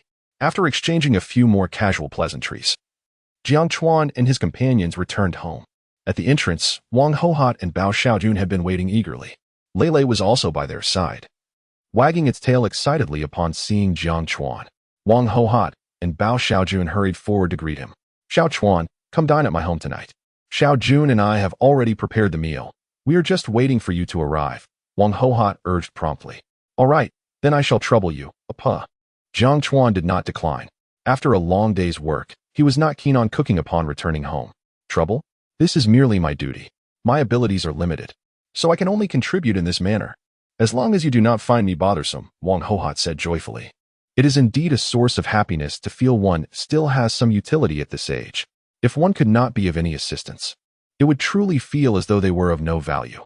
Jiang Chuan hurriedly replied, Do not say that, Appa. How could we ever find you bothersome? Grandma, let us hurry home. I haven't eaten all day, and I feel as though I might starve. A gang patted his protruding belly, chuckling. All right, let us return. Wang Hohat and Bao Xiaojun boarded the vehicle, while Lei cheerfully trailed behind them as they set off towards a gang. As they passed by Dong Laosan's collection station, they encountered him just finishing his work. Oh, Xiao Chuan, have you just returned from the county? Dong Laosan greeted Jiang Chuan warmly, seemingly unperturbed by the fact that Jiang Chuan had brought seafood to sell in town. At least on the surface, there was no sign of discontent. Yes, Uncle Dong. I gathered some large blue crabs by the seaside today, and since I had some business in the county, I decided to sell them, Jiang Chuan replied candidly. After all, it was likely that everyone in the village was already aware of his catch.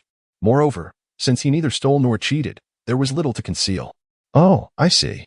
I have some work to attend to, so you all should head back.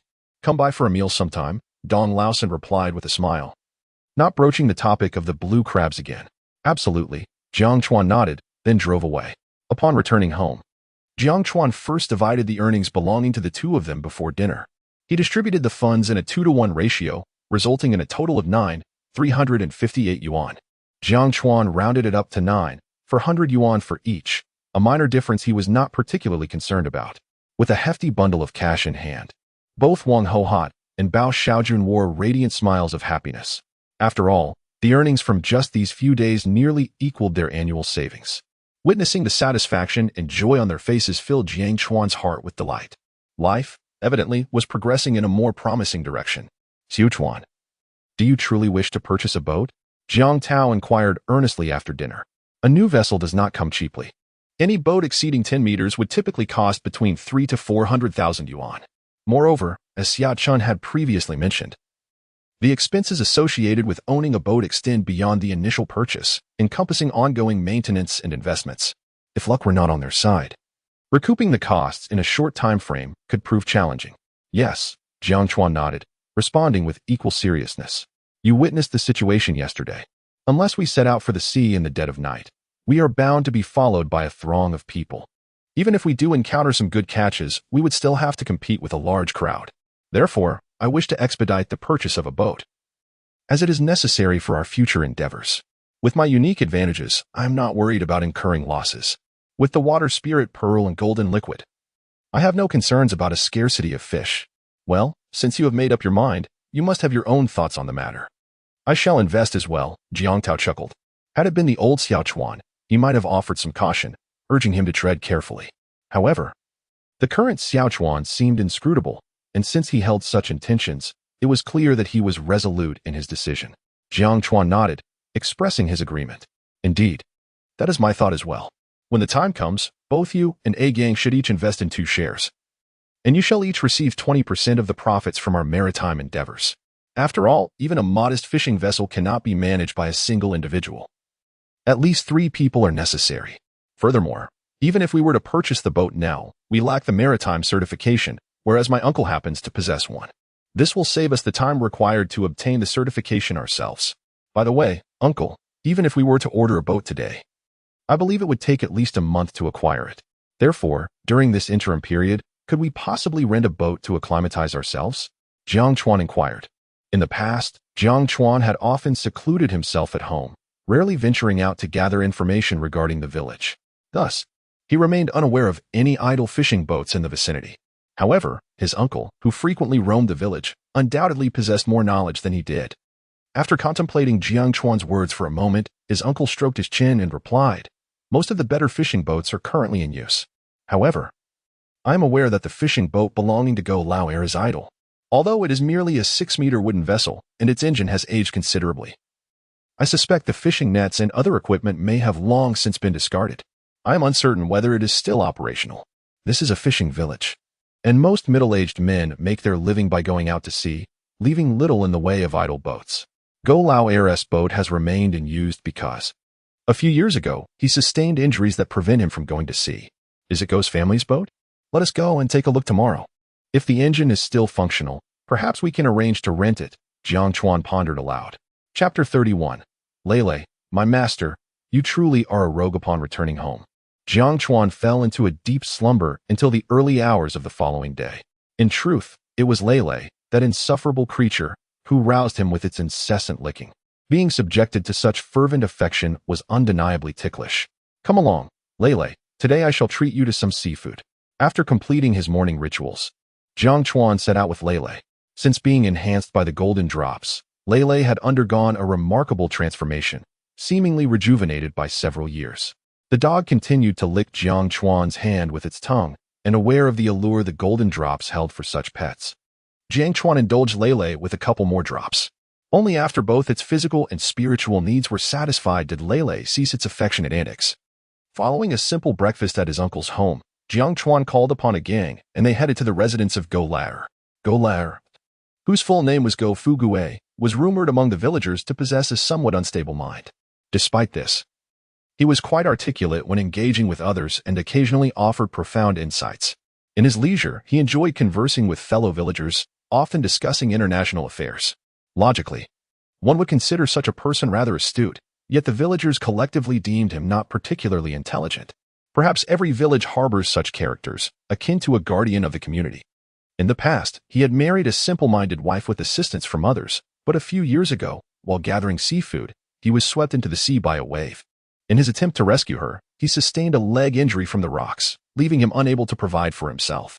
Yet, it seemed that such individuals were remarkably resilient. Despite life's hardships, they stubbornly clung to existence. "Old Two, are you awake? Open the door." Jiang Chuan's uncle knocked on the door. After a brief moment, a disgruntled voice emerged from within the yard. "Who is it? So early in the morning?"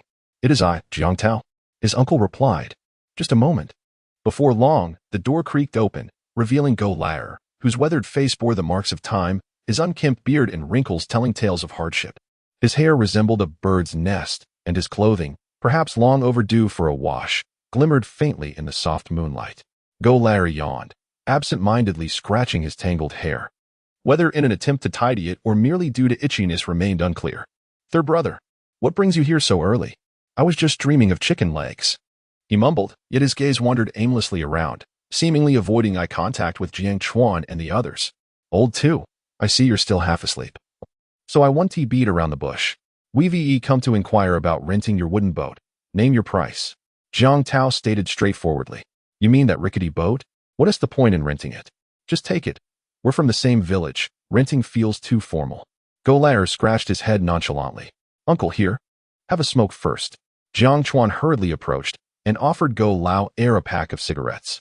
For some reason, upon seeing such a pitiable figure, he felt a surge of compassion and a fondness for him. Perhaps it was because he, too, bore the essence of a downtrodden soul, enabling him to empathize with those in similar circumstances. "What are you doing, child? Just one would suffice. There's no need for an entire pack. Take it back." Go Lao promptly declined. Despite his awareness of his own poverty, he understood the principle that a gentleman does not partake in food offered without merit.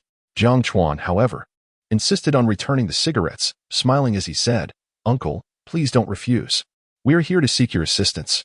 How about this? We rent your boat for a few days, and I'll pay you 200 each day. What do you think?" 200? No. That's a mere old boat. If it can still be used, it must hold some value. How could I accept your money?" Go Lao quickly protested. Yet, from his tone, Jiang Chuan could sense an undercurrent of insecurity. Perhaps he was referring to the boat, or perhaps he was lamenting his own worth. At that moment, he felt as though he had been forgotten by the villagers, many of whom would not even bother to call upon him for assistance, even when they could offer help. That one do. Since it's a rental, the payment must be made. If you refuse, I'll find another place to rent, Jiang Chuan asserted firmly. On one hand, he genuinely needed a boat, as all others were currently in use, rendering him unable to find an alternative. On the other hand, witnessing Gofu Gui's dismal state ignited a desire within him to extend a helping hand. Perhaps it was merely his benevolence at play. Enough. If you truly need it, you may take it. Just give me 50 a day, Go Lao Air conceded reluctantly, realizing that having someone rent his boat indicated that it still possessed some semblance of value. If it were to lose even that, it would be truly tragic. 200. As agreed, Jiang Chuan remained resolute. 50 was indeed a paltry sum that he would be embarrassed to present. Although the boat was dilapidated, its daily rental value certainly exceeded 50. All right. I know you're trying to look out for me, Gofu Gui replied, then went inside to retrieve some fishing gear. He soon emerged with a dragnet, a cast net, a hand net, and a few crab traps. All right, uncle. We'll be on our way.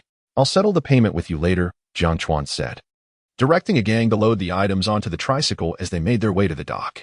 Upon reaching the dock, they filled the boat with fuel and set off without delay. Just before departure, Jiang Tao lit a string of firecrackers. As he put it, when the firecrackers sound, gold will follow. The firecrackers were meant to bring good fortune. Soon, the clock struck 6:30. A soft hue of dawn painted the horizon, the surface of the sea glimmering with shimmering reflections, while a gentle sea breeze wafted through the air, evoking a sense of tranquility. Xiao Chuan, do we have a destination today? Jiang Tao inquired. The small vessel they occupied was indeed modest, confining their explorations to the nearby waters, leaving them unable to venture far. However, there were several islands in proximity, and given Xiao Chuan's recent streak of good fortune, it was quite possible they would encounter some splendid marine treasures on those islands.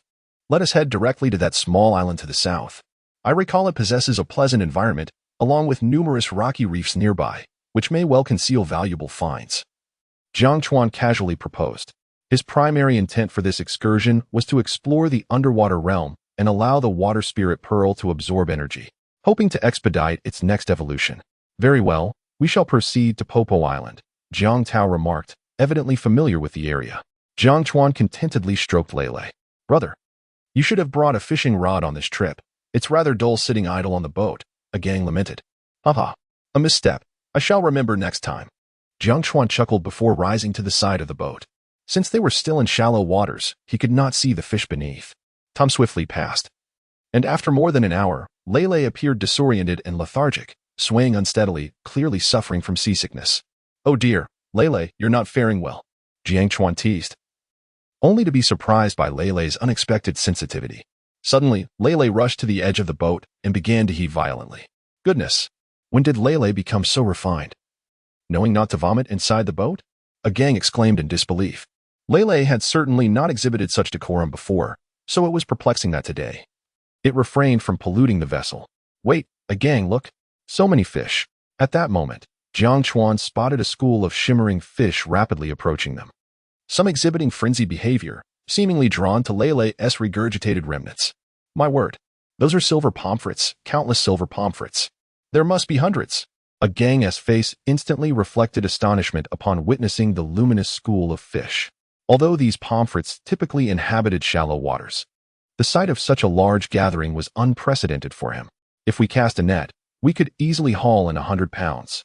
Upon hearing their exclamations, Jiang Tao promptly slowed the boat and hurried over to investigate. Oh my goodness, so many silver pomfrets. We're bound to strike it rich. A gang quickly fetched both the cast net and the scoop net, Jiang Tao urged, his excitement palpable. Right away, a gang responded with remarkable agility. Jiang Tao began preparing the cast net, while the school of silver pomfrets remained blissfully unaware of the impending danger, still clamoring for Lele's remnants. With a swift motion, the cast net was launched, enveloping a multitude of the silver pomfrets. A gang was also in a flurry, frantically using a hand net to scoop up fish. For each bowl represented a gleaming fortune. Oh no, the fish are escaping, he exclaimed. Lele, put in more effort and spit out more. I promise to reward you with a treat later. Jiang Chuan stood nearby, encouraging Lele. Lei lifted his head, casting a bewildered glance at Jiang Chuan. In those small eyes, Jiang Chuan distinctly discerned two characters, the left one signifying old, and the right one indicating 6. Chapter 32. The Silver Pomfret Frenzy. Xiao Chuan, come lend me a hand. The net is overflowing with fish. It must weigh over 200 pounds. Jiang Tao strained as he tugged at the cast net, feeling its immense weight. Alone, he found it nearly impossible to pull it up. All right. Jiang Chuan hurriedly joined in to assist. Together, they managed to haul the heavy net back. Inside, a multitude of silver pomfrets writhed desperately, yet their fate was already sealed. How plump and large they are. Jiang Tao marveled at the fish within the net, his smile growing ever brighter. The smallest of these silver pomfrets weighed at least 5 or 6 taels, while the larger ones seemed to reach 2 or 3 pounds. Such size and quality commanded a hefty price in the market. Uncle San, this catch must weigh at least 230 pounds, right? A look of joy illuminated Jiang Chuan's face. Indeed, a bountiful harvest was a cause for celebration for all. The silver pomfret, known in certain regions as grass pomfret or white pomfret, belongs to the warm water upper mid-layer fish of the Perciformes order in the Carangidae family. Typically residing at depths of up to 100 meters, they venture to the mid-upper layers during the early morning and dusk. These gentle creatures prefer to swim in schools. Jiang Tao had some knowledge of the market prices for wild silver pomfrets. Those exceeding a pound were priced no less than 120 per pound. Even smaller ones weighing 6 to 7 taels fetched around 100 per pound. Thus, this net alone could yield over 20,000, perhaps even more. Yes, we should have around 250 pounds. Jiang Tao nodded, and together they placed all the silver pomfrets into the live well. Adding the ones that a gang had caught with his hand net, their total catch was approximately 300 pounds, at a conservative estimate of 100 per pound. Their earnings for the day had already surpassed 30,000. What a relief, to think that in less than 2 hours, we would make our debut with such premium silver pomfrets. Jiang Tao's delight was palpable, his grin stretching from ear to ear. However, the bounty from such a humble vessel exceeded his wildest expectations. Even if they turned back now, today would be a tremendous success. Oh, it's a pity we missed so many silver pomfrets earlier. If we had caught them all, I believe we could have reached 500 pounds, a gang lamented. A hint of dissatisfaction in his voice. He then cast a glance at Lei, who, too, had not produced enough. Next time we set sail, I must ensure you are well fed. Upon hearing this, Lei shot a gang a disdainful look, turning away and presenting him with a pert, rounded backside. Jiang Chuan pondered why the silver pomfrets had shown such interest in the refuse that Lei had expelled. Logically, even premium bait might not attract such a vast school of silver pomfrets. Could it be that Lei's consumption of the golden liquid has rendered its expelled substances particularly enticing to the school of fish? This thought suddenly illuminated Jiang Chuan's mind. If the golden liquid were indeed the reason, then the presence of so many fish earlier would be entirely comprehensible. The three of them continued to observe from the boat for another hour, but this time luck was evidently not on their side, as they did not catch sight of even a single fish scale. Perhaps they should experiment with the golden liquid? An idea sparked in Jiang Chuan's mind. There was a considerable reserve of golden liquid stored in the space, and the amount he and the water spirit pearl could absorb daily was rather limited. Presently, this substance seemed to lack any special purpose. If it could be exchanged for money, that would indeed be beneficial. With this thought in mind, Jiang Chuan turned directly to Jiang Tao and said, Uncle San, please reduce your speed a bit. I have a feeling there might still be fish in this vicinity. All right. Jiang Tao did not inquire further but nodded in agreement. He had complete faith in Jiang Chuan's judgment and luck. Thus, when Jiang Chuan asked him to slow down, he naturally complied without hesitation. Subsequently, Jiang Chuan rested his right hand on the edge of the boat and concentrated his thoughts. A droplet of golden liquid seeped from the tip of his little finger and fell into the sea, to the vast ocean. A single droplet did not even create a ripple. The golden droplet rapidly began to diffuse in all directions. However, what spread was merely an energy invisible to the naked eye, its color long since swallowed by the sea. Moments later, Jiang Chuan observed a dense school of fish swiftly approaching once more. Yet, this time, the fish were noticeably smaller, pitifully dwarfed compared to the earlier silver pomfrets. Thanks to the enhancement from the golden liquid, Jiang Chuan's eyesight far surpassed that of others. Thus, he could discern from a distance that most of the fish had skin in shades of orange-brown or reddish-brown, adorned with various colored patterns and spots. Additionally, their dorsal fins bore sharp, bony spines. Jiang Chuan immediately recognized the species of fish. It was the stone 9 public, known scientifically as the tiger-head fish, and in some regions, referred to as the chai dog fish. Its coloration typically varies with the environment, predominantly presenting in orange-brown or reddish-brown hues, with a lighter belly.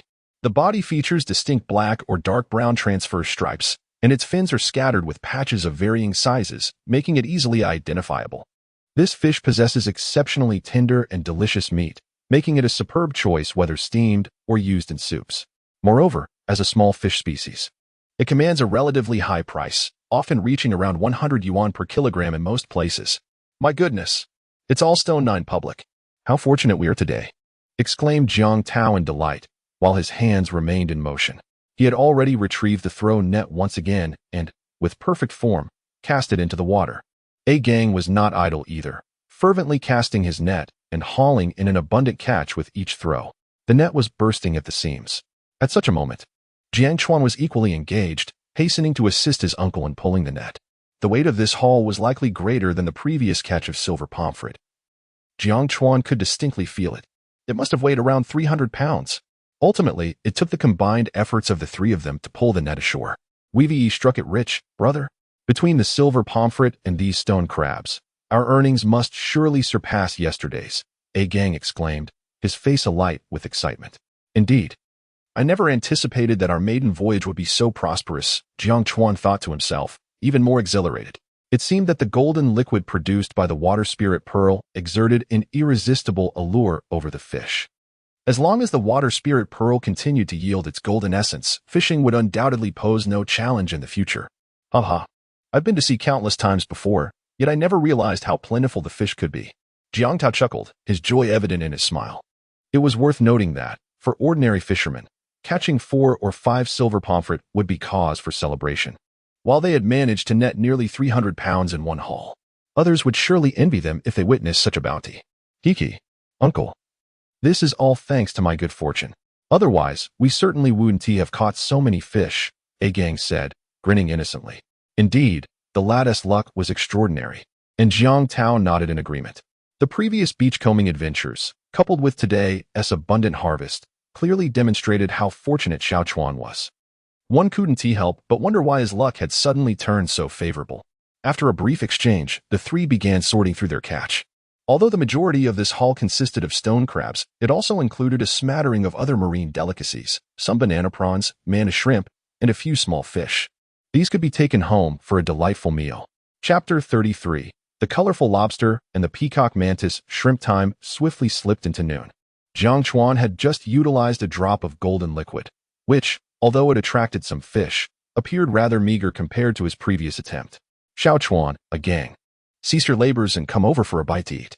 Jiang Tao called out to the two by the edge of the boat. In a bid to prevent the three from going hungry, Bao Xiaojun had risen at the break of dawn to prepare their lunch. All right.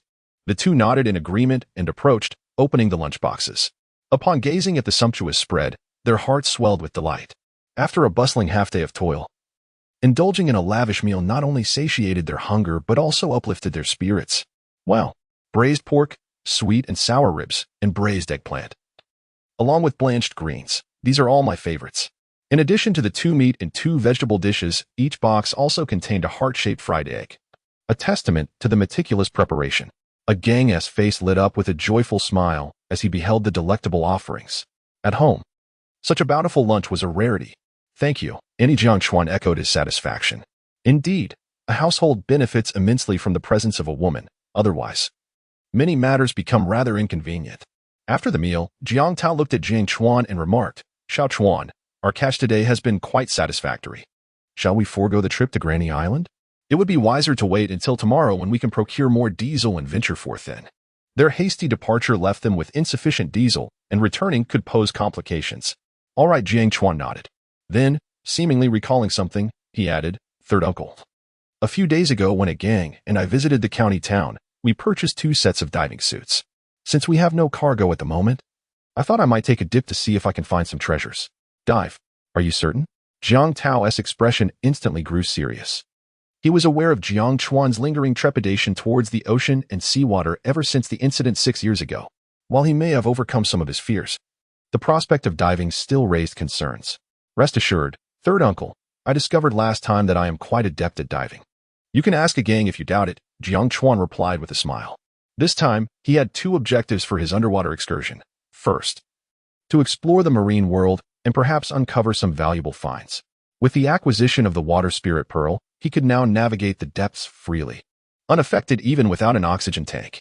He estimated that he could comfortably remain underwater for an hour or two. Secondly, he aimed to upgrade the water spirit pearl and contract other marine creatures. The absorption rate of energy for the pearl was significantly higher in the ocean than on land. Moreover, upon upgrading, the number of marine beasts he could contract would increase to 3. Currently, he had only contracted Shao Qing, leaving 2 slots available. He had observed earlier that not every marine creature was eligible for contracting. The silver pomfret, stone crab, and the banded shrimp, which he had seen earlier, proved to be elusive, as no notifications appeared when he held them. Thus, he resolved to venture into the depths of the sea in search of fortune. Beside him, Agang's face radiated excitement as he exclaimed, "Indeed, Uncle San. My brother has become remarkably skilled. His diving duration is extraordinarily long. Last time, he spent over an hour in that deep pit. He surpasses even the world's most accomplished diving champions." As he spoke, Agang brimmed with pride and elation, as if the remarkable feats were his own. Very well then. Seeing their enthusiasm, Jiang Tao could only nod in agreement. He then earnestly cautioned, "Do not push yourselves. If you feel any discomfort, ascend immediately. Today, we have gathered enough. We cannot afford further risks, understood?" "Yes, I understand, Uncle San," Jiang Chuan replied, nodding before deftly donning his diving suit, with a snakeskin bag hanging at his waist. Agang followed suit, and this time, Jiang Chuan didn't intervene. After all, without an oxygen mask, Agang would likely need to surface within minutes. Moreover, Jiang Chuan harbored no concerns regarding Agang's swimming skills, considering him a native of the fishing village. "Uncle San, we shall descend now. You wait for us here."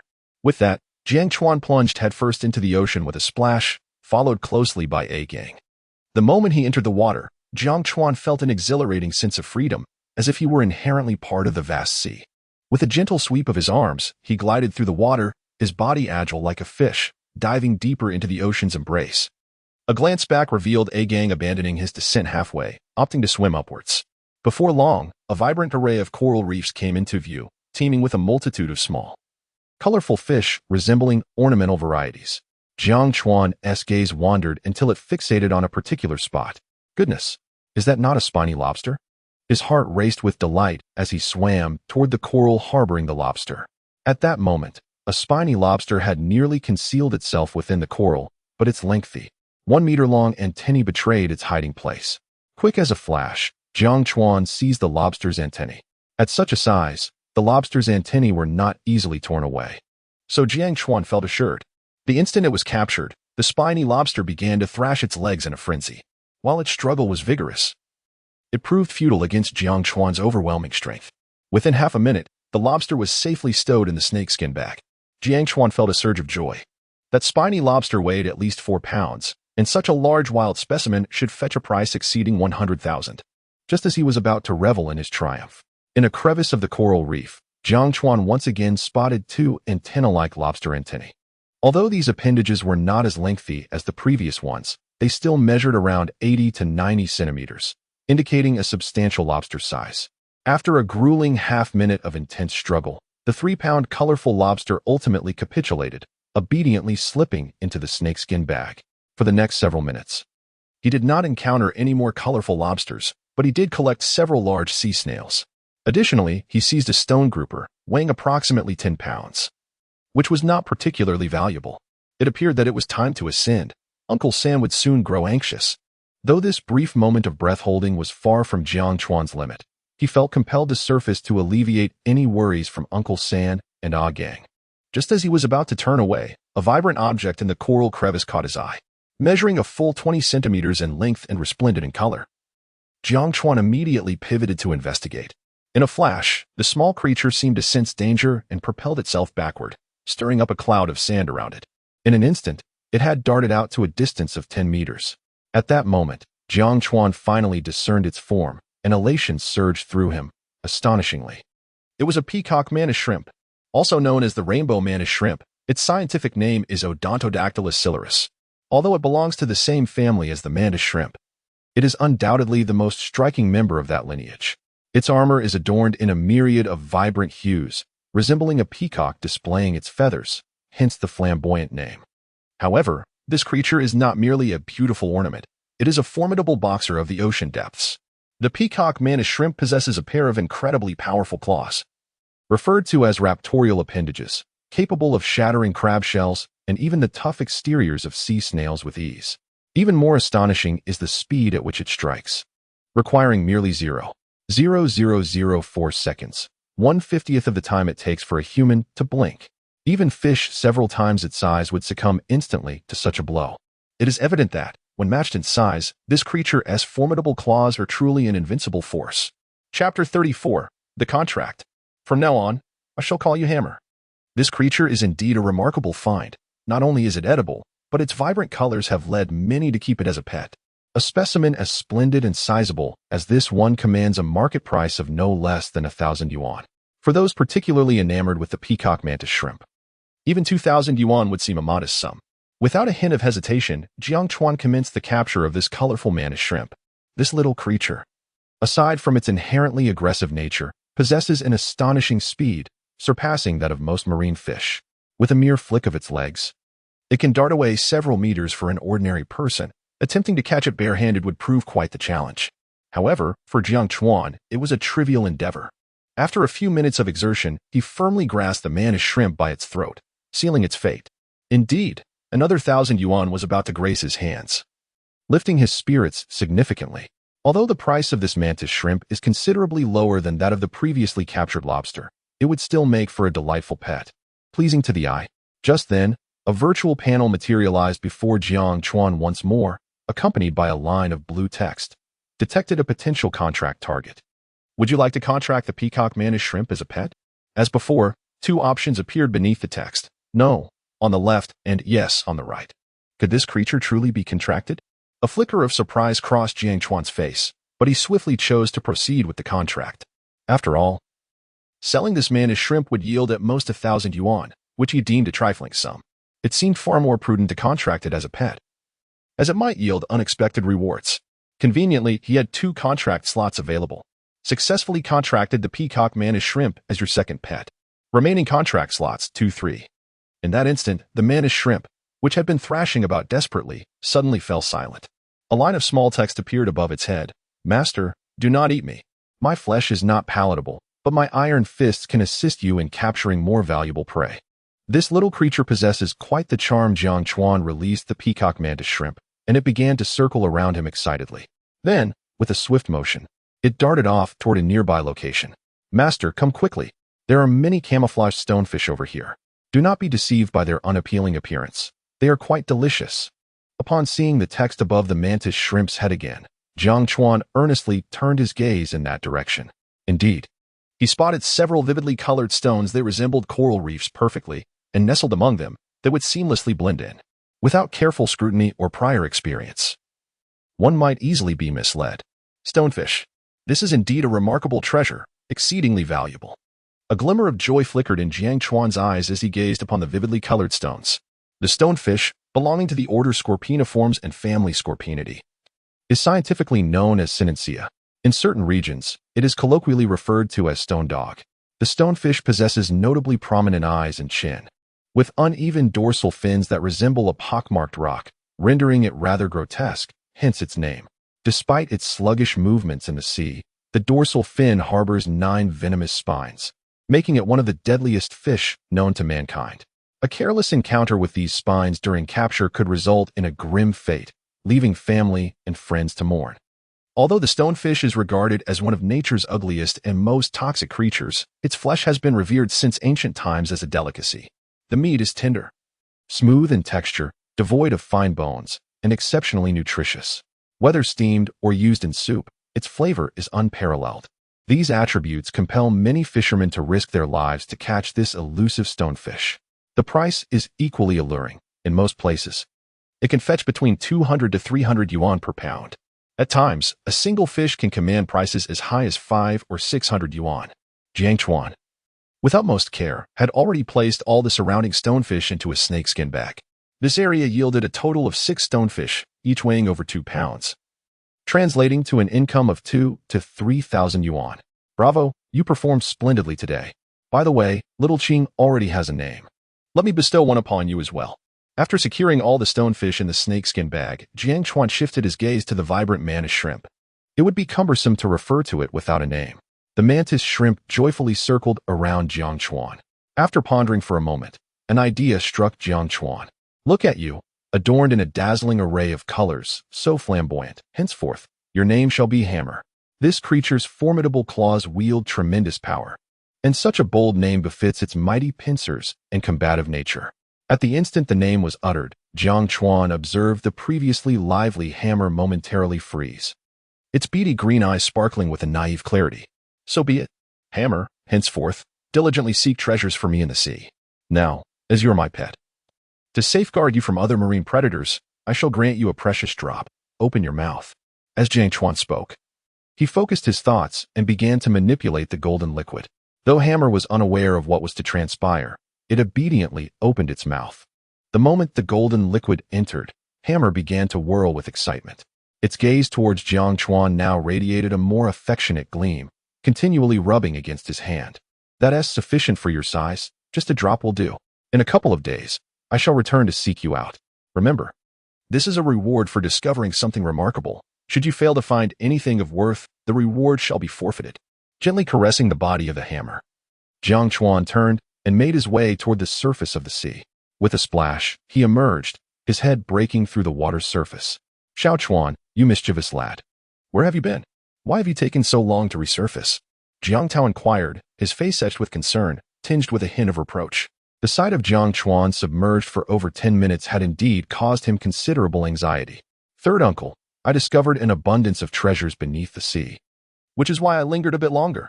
Jiang Chuan replied with a smile, feeling not a trace of discomfort, but rather an invigorating sense of exhilaration. With their assistance, Jiang Chuan returned to the vessel.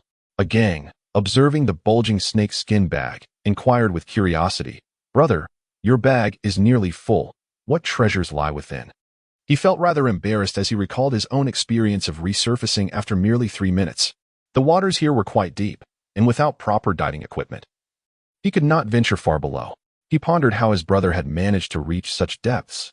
Jiang Chuan chuckled. Lobsters, stonefish, giant squids, along with some small prawns and large cocks. What? Lobsters? Really? Jiang Tao and a gang exclaimed in astonishment and delight.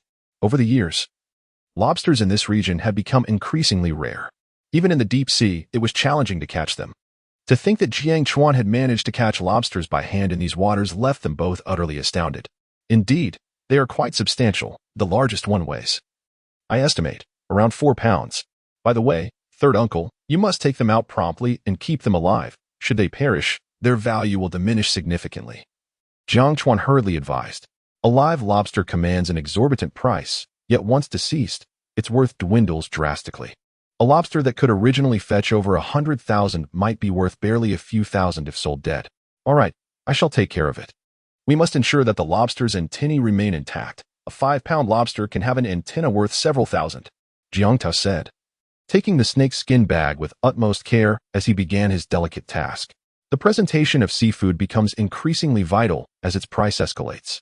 Chapter 35. The minimum price for lobsters, 250,000. If one were to inadvertently break a lobster's antenna, it would indeed be a heart-wrenching experience. Soon, Jiang Tao successfully transferred several large lobsters and stonefish into the live water tank. Initially brimming with excitement, his demeanor shifted upon seeing Jiang Chuan, his smile vanishing instantly. With a stern expression, he admonished, "You reckless boy, while your underwater expedition yielded commendable results, it was far too perilous. You must not undertake such risks again. Do you understand?" Naturally, everyone rejoiced at the prospect of earning money. However, had something unfortunate befallen Xiao Chuan, he would have lived with a profound sense of guilt for the rest of his days. I understand, third uncle. Once we sell this seafood, I'll arrange for each of us to acquire a set of high-quality diving equipment, Jiang Chuan replied cheerfully. He recognized that his uncle's concerns stemmed from a place of care, which brought him a sense of warmth and comfort. Indeed, based on your harvest today, such an investment is warranted, Jiang Tao nodded earnestly. By this time, The clock had struck around 4 in the afternoon, and the trio prepared to return home. Approximately an hour away from the dock, Jiang Chuan noticed a faint signal on his phone and decided to call Xia Chun. "What's up, Xiao Chuan? Have you discovered more treasures today?" The moment the call connected, Xia Chun's excited voice erupted. He was certain that Jiang Chuan had acquired an even more impressive catch than before. Otherwise, he would have simply brought it himself. The thought sent a wave of exhilaration through him. "Yes, I managed to catch several hundred pounds of silver pomfret and stonefish, along with some other fine goods. Drive over to the town dock to collect them." Jiang Chuan chose not to transact at the village dock, as it would attract too much attention. After all, his first catch at sea was remarkably substantial, and if the local fishermen were to learn of it, they might well follow him out to sea the next day with a fleet of boats. While there was a chance of encountering villagers at the town dock, the numbers would be far fewer. "All right, give me half an hour. No, just 20 minutes, and I'll be there," Xia Chun replied eagerly. "By the way, do you have any diving gear? If so, please bring 3 sets. We can settle the payments together." "Absolutely." After hanging up, Jiang Chuan snapped a few vibrant photos of the lobsters and shared them in the seafood procurement group he had recently joined.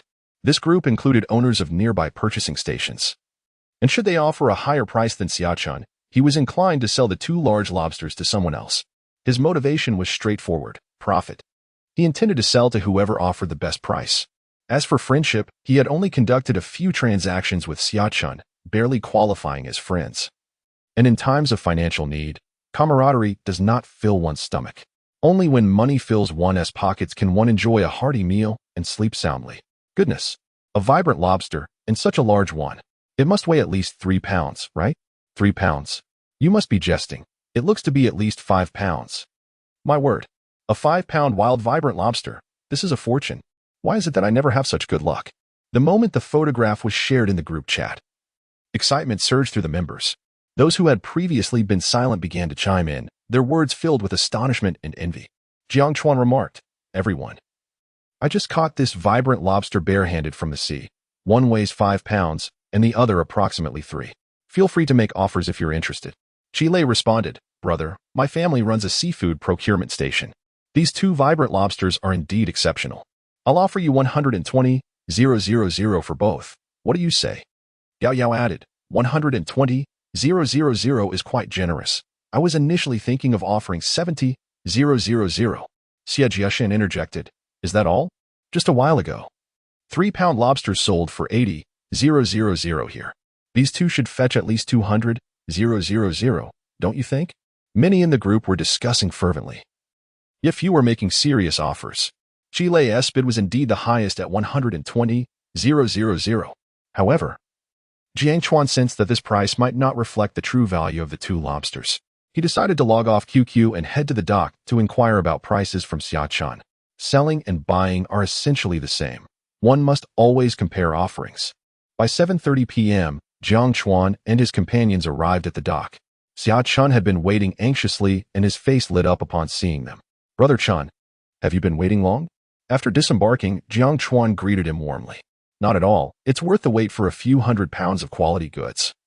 Xia Chun replied with a bright smile, showing his enthusiasm. "Let us unload the cargo." Xia Chun brought along 2 workers, and with the help of Jiang Tao and a gang, they swiftly unloaded the several hundred pounds of produce. "By the way, Brother Chun, I also caught a few vibrant lobsters this time, and they're quite impressive. Are you interested?" Jiang Chuan inquired. The prices discussed in the group had left him somewhat dissatisfied, and he was curious about Xia Chun's offer. "What? Vibrant lobsters? How large?" Xia Chun's eyes sparkled with interest. Vibrant lobsters are currently rare commodities. Even long-haul fishing boats seldom catch many. As the saying goes, rarity drives up value. And due to their diminishing numbers, these lobsters command exorbitant prices. Jiang Chuan honestly replied, "There are 2, one larger than the other. The biggest should weigh around 5 pounds, and the other about 3. Upon hearing this, Xia Chun couldn't help but gasp in disbelief. These gentlemen had only set out to sea that morning, and with just a rickety wooden boat, how could they possibly have caught a 5-pound vibrant lobster? Once recovering from the shock, he quickly addressed Jiang Chuan, saying, "Xiao Chuan, let's discuss this when we return. I assure you, I will offer you the most satisfactory price for these 2 lobsters." Jiang Chuan nodded, as all the fish would need to be weighed at the purchasing station. Conducting such conspicuous transactions with so many fish would undoubtedly attract undue attention. They were merely operating a small wooden boat, which could not be compared to the grand fishing vessels, and such a stark contrast would surely incite jealousy. Upon arriving at the purchasing station, Xiachun immediately instructed the workers to weigh the silver pomfret and stone crabs. He directly sought a small scale to weigh the vibrant lobsters, clearly most intrigued by these two grand lobsters. Jiang Chuan selected several larger silver pomfret and stone crabs, intending to take them home to savor their freshness. Before long, Xiachun rushed over, his face alight with excitement. "Xiao Chuan, you have struck gold this time. I just weighed those two large lobsters, and the larger one weighs a staggering 5 pounds and 3 ounces, while the smaller one is 3 pounds and 4 ounces.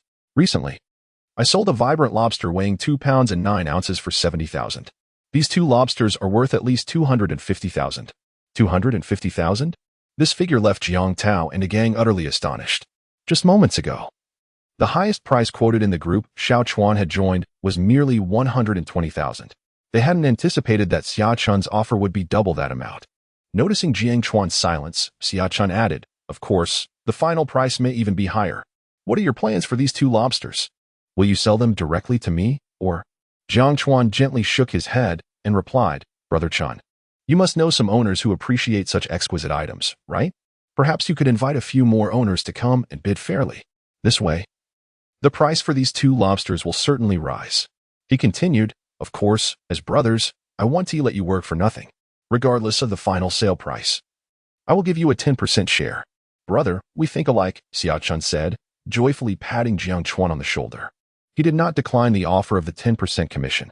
After all, he was a businessman, and a businessman would never engage in a venture without profit. Even if the lobsters ultimately sold for 250,000, his share would amount to 25,000. More importantly, these two vibrant lobsters would serve as a form of advertisement for him, enhancing the purchasing station's reputation and attracting greater traffic. Chapter 36. Good goods awaiting worthy buyers before long. The weights of the silver pomfret and the stone fish had been determined. Xiao Chuan, the weight of the silver pomfret has just been revealed. The total weight over 2 pounds amounts to 56 pounds. Between 1 and 2 pounds is 216 pounds. And below 1 pound, there are 103 pounds. For every pound exceeding 2 pounds, I shall offer you 230 yuan. For those between 1 and 2 pounds, 180, and for those below 1 pound, merely 110 yuan per pound. As for the stone fish, the total is 418 pounds, priced at 125 per pound. The 6 stone fish weigh a total of 13 pounds, priced at 140 each. The little green dragon totals 20 pounds at 130 per pound, and this 16-pound dragon flatfish, I can offer you 4,000 yuan. How does that sound?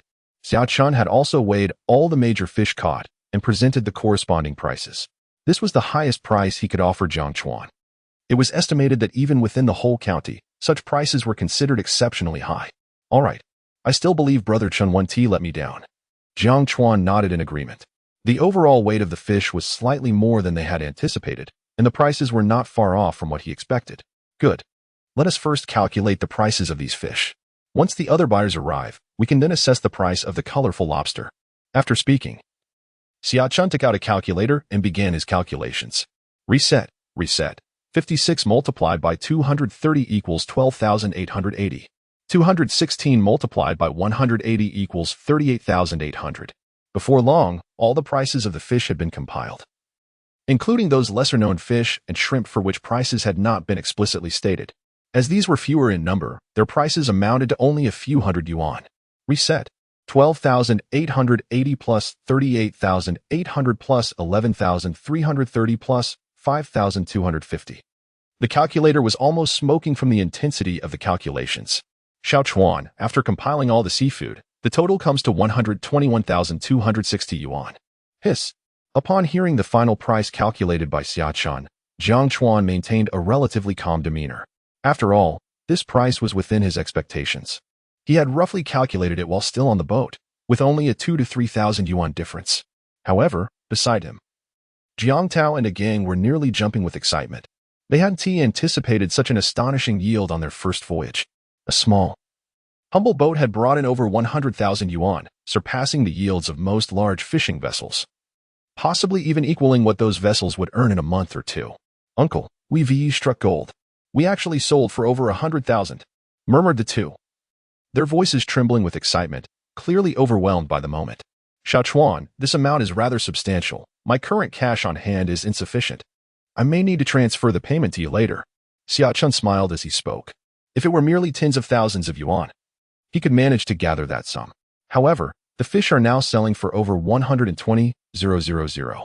If those 2 large lobsters are sold later, it is likely to reach 300,000 or 400,000. Such a substantial amount of cash is not something I can readily provide. Jiangchuan smiled and nodded, saying, It's all right. After all, it's just money. Having so much cash on hand is rather inconvenient. Haha. Speaking of which, I truly envy your fortune. If I weren't tied to this acquisition station, I would love to venture out to sea with you. Xiaochun joked. If we could achieve such extraordinary hauls every day, going out to sea would indeed be enticing. It is no wonder that Xiaochuan is so eager to buy a fishing boat. Of course, he is aware that such occurrences are improbable. Even the luckiest person cannot consistently achieve such bountiful catches every time they venture out. Half an hour passed. Buzzing. Accompanied by the roar of an engine, a Mercedes SUV pulled up to the gate of the acquisition station. A corpulent middle-aged man stepped out, clad in an ill-fitting suit. His white shirt buttoned straining tightly, creating a rather undignified bulge. He clutched a briefcase under his arm and wore a gold chain around his neck, akin to the thickness of a pinky finger, exuding the appearance of a nouveau riche. As soon as the middle-aged man exited the vehicle, he boomed, Xiaochunzi.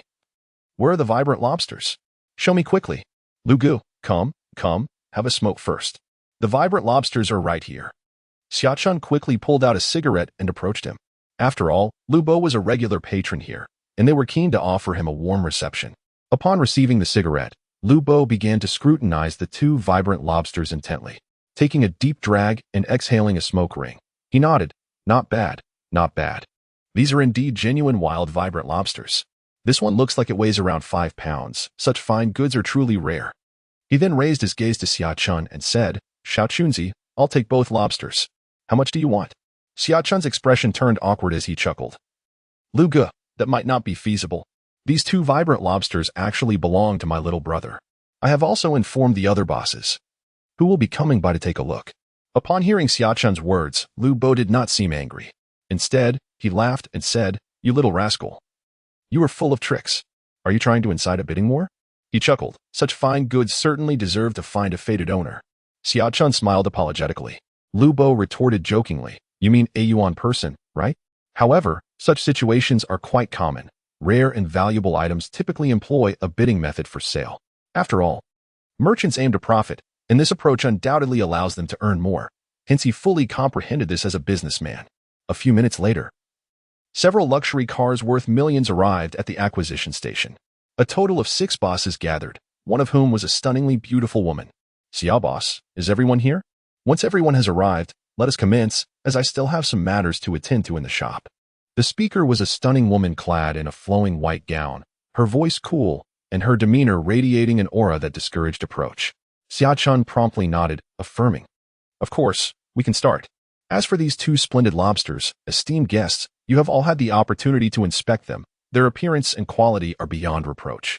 I have weighed them, and they exceed 5 pounds, truly a rare find. Thus, I have set the starting price at 250,000. If any of you find this sum excessive, I shall purchase them myself. A few of the patrons frowned slightly. While the lobsters were indeed valuable, the price of 250,000 was undeniably steep. For a moment, no one dared to bid. Lu Bo glanced at the others and then boldly declared, I offer 300,000. I bid 305,000. I offer 310,000. I bid 320,000. The price swiftly escalated to 320,000, but at this juncture, no one was willing to continue raising the stakes. Despite the lobster's undeniable allure, the sum of 320,000 was already considerable. Any further increase would be unwise. At that moment, the lady who had previously spoken calmly announced, I bid 350,000. Lu Bo shot a glance at her, muttering under his breath, 350,000 is too high. Though he was not particularly concerned about the amount, he did not wish to be taken advantage of, so he withdrew. Even with wealth, one must consider cost-effectiveness. If the price exceeds one's mental valuation and the intrinsic worth of the item too greatly, there is no need to proceed with the acquisition.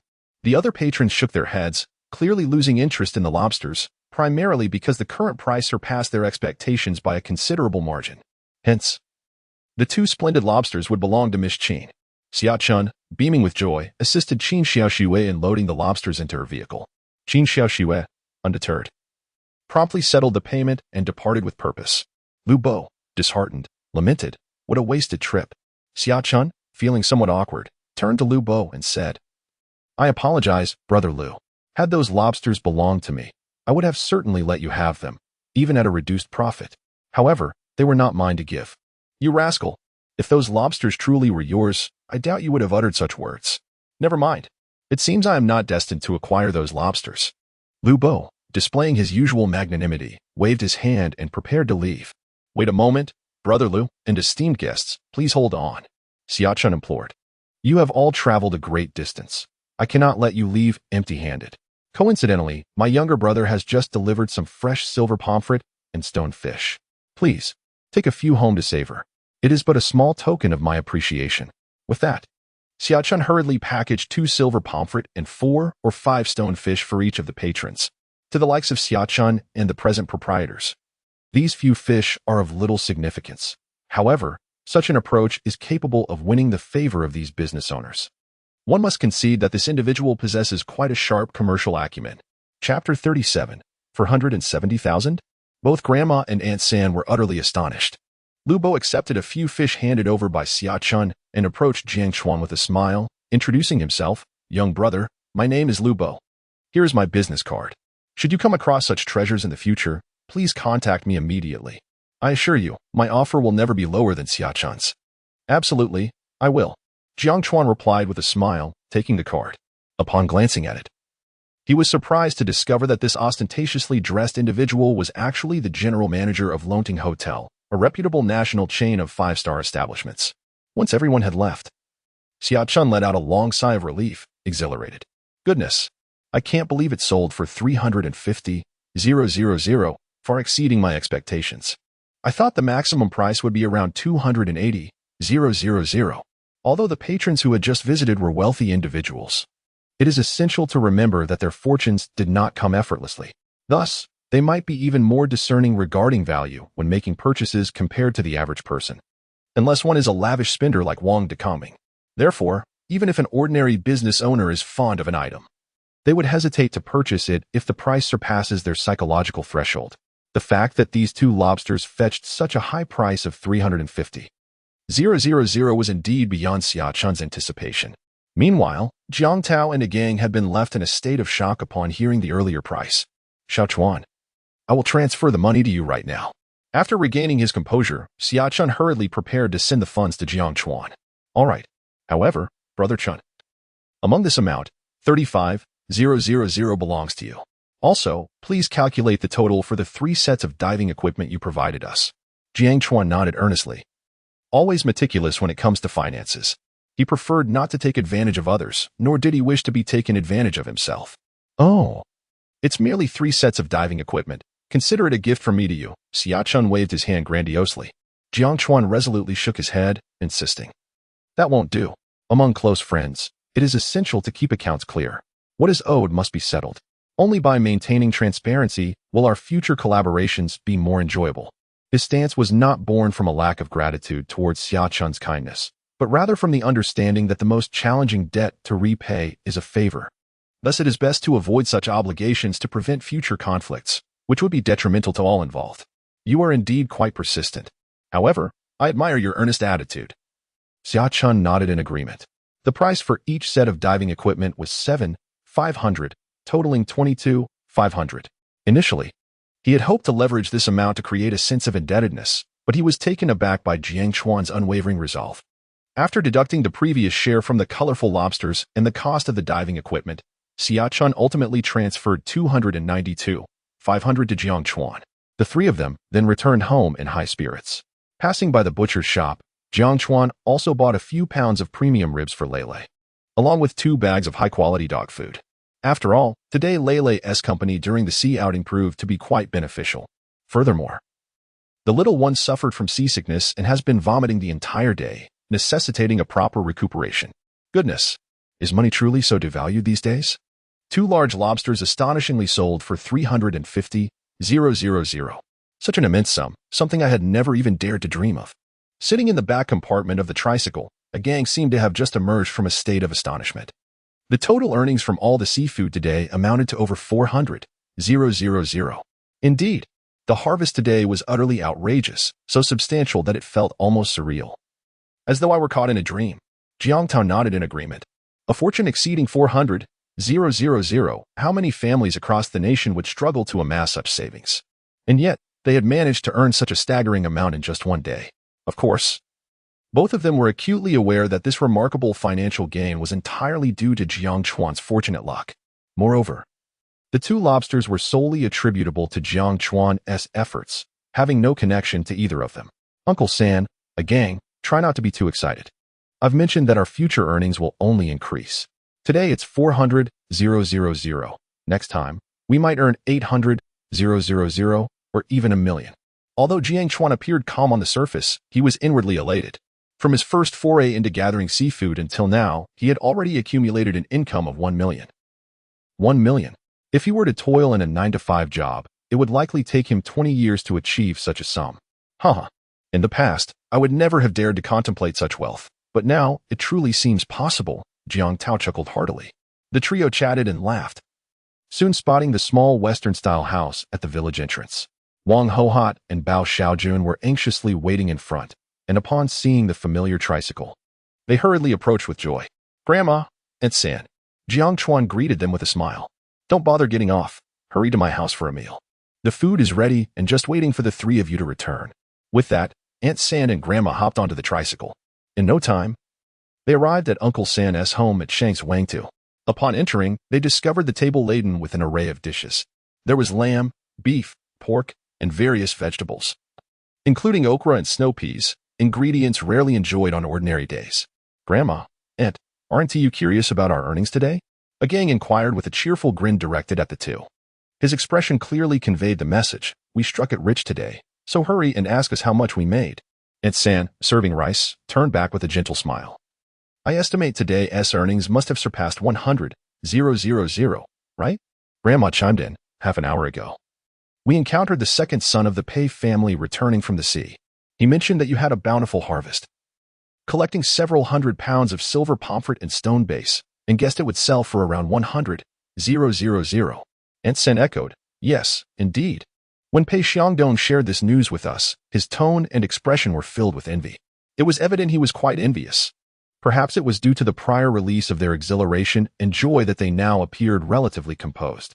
A gang, with an air of pride, extended his index finger and playfully remarked, No, dear Aunt, Pei Xiangdong's information is unreliable. Our harvest today far exceeds 100,000. What? More than 100,000? How much is that? Could it be 150,000?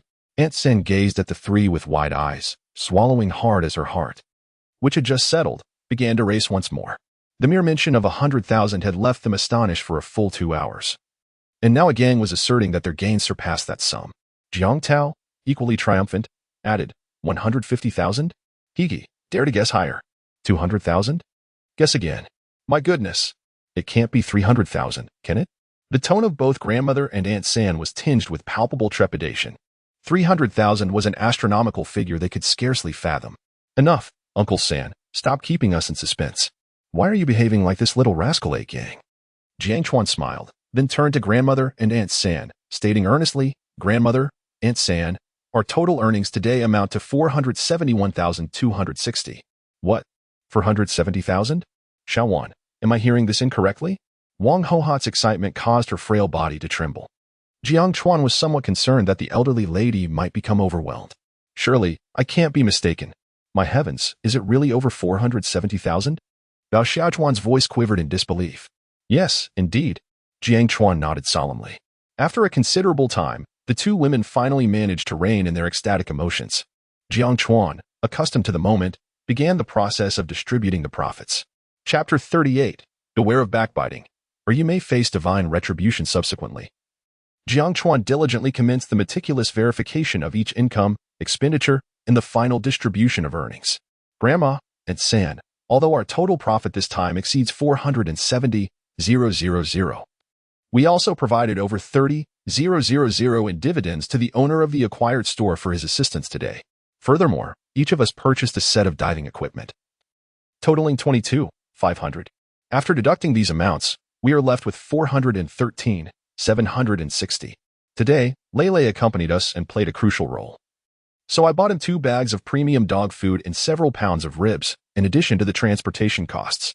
Thus, the amount we are to distribute now stands at 413,000, of which 20% equals 82,600, given the substantial earnings.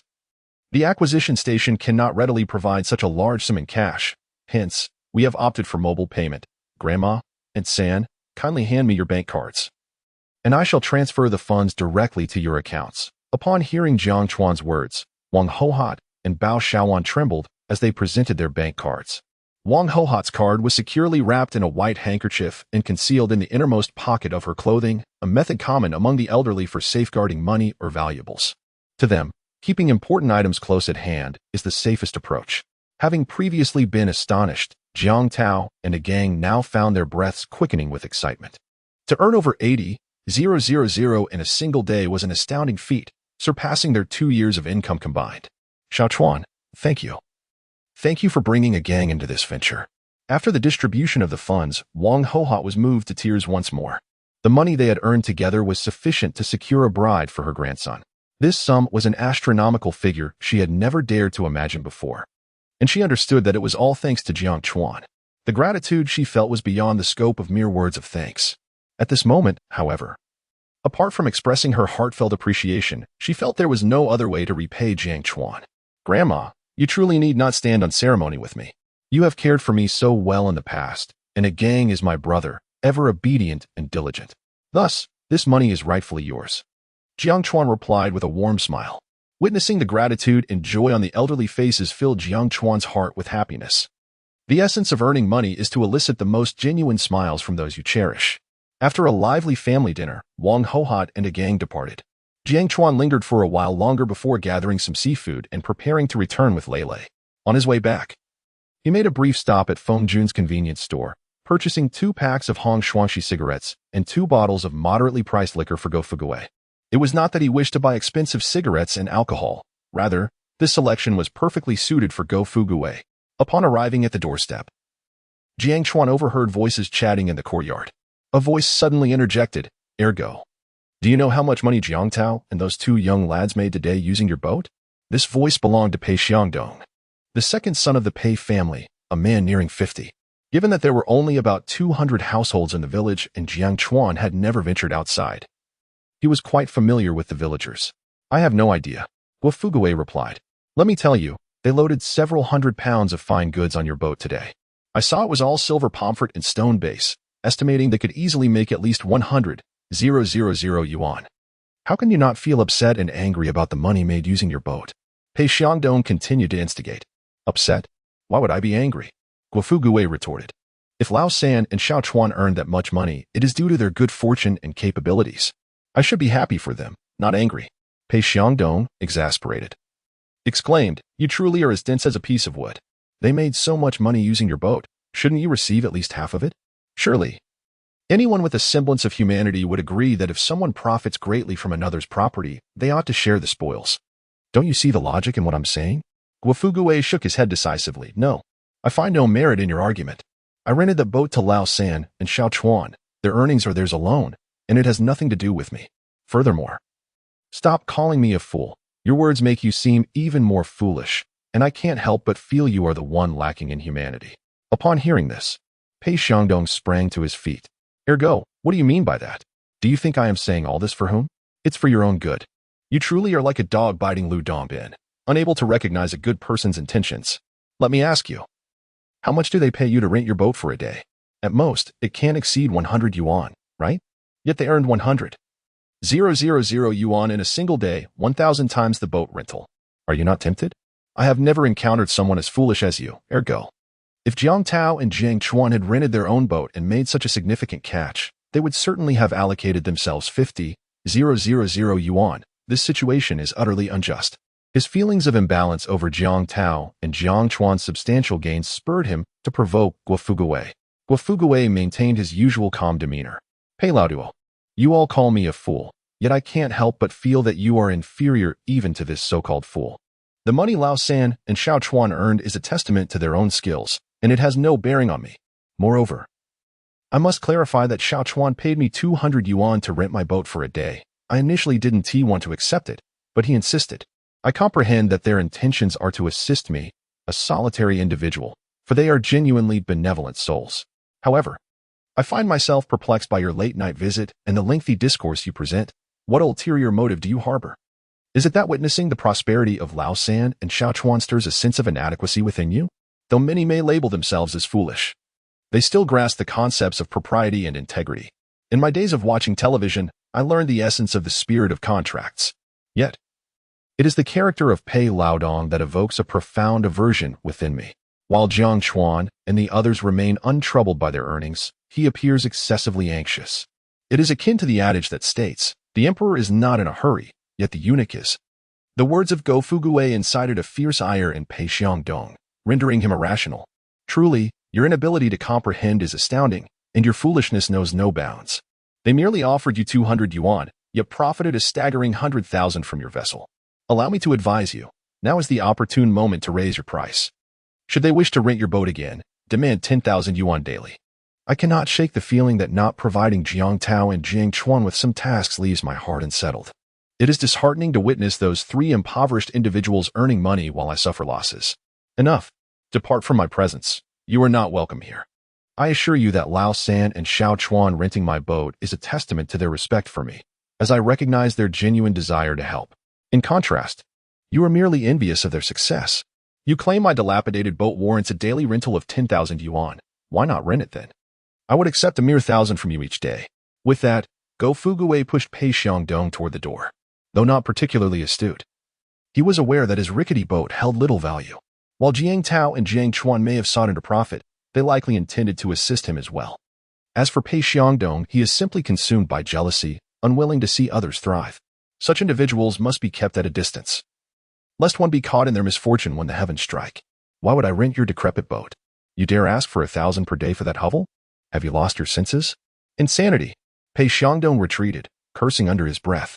Upon hearing their exchange, Jiang Chuan felt a surge of gratitude toward Guofugue, even regarding him with newfound respect.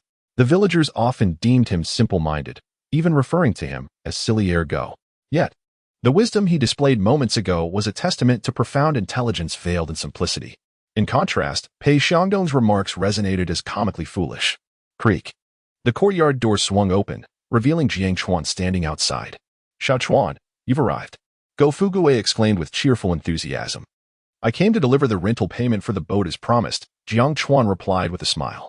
Then, his demeanor shifted, turning icy as he regarded Pei Xiangdong. His voice cold and pointed.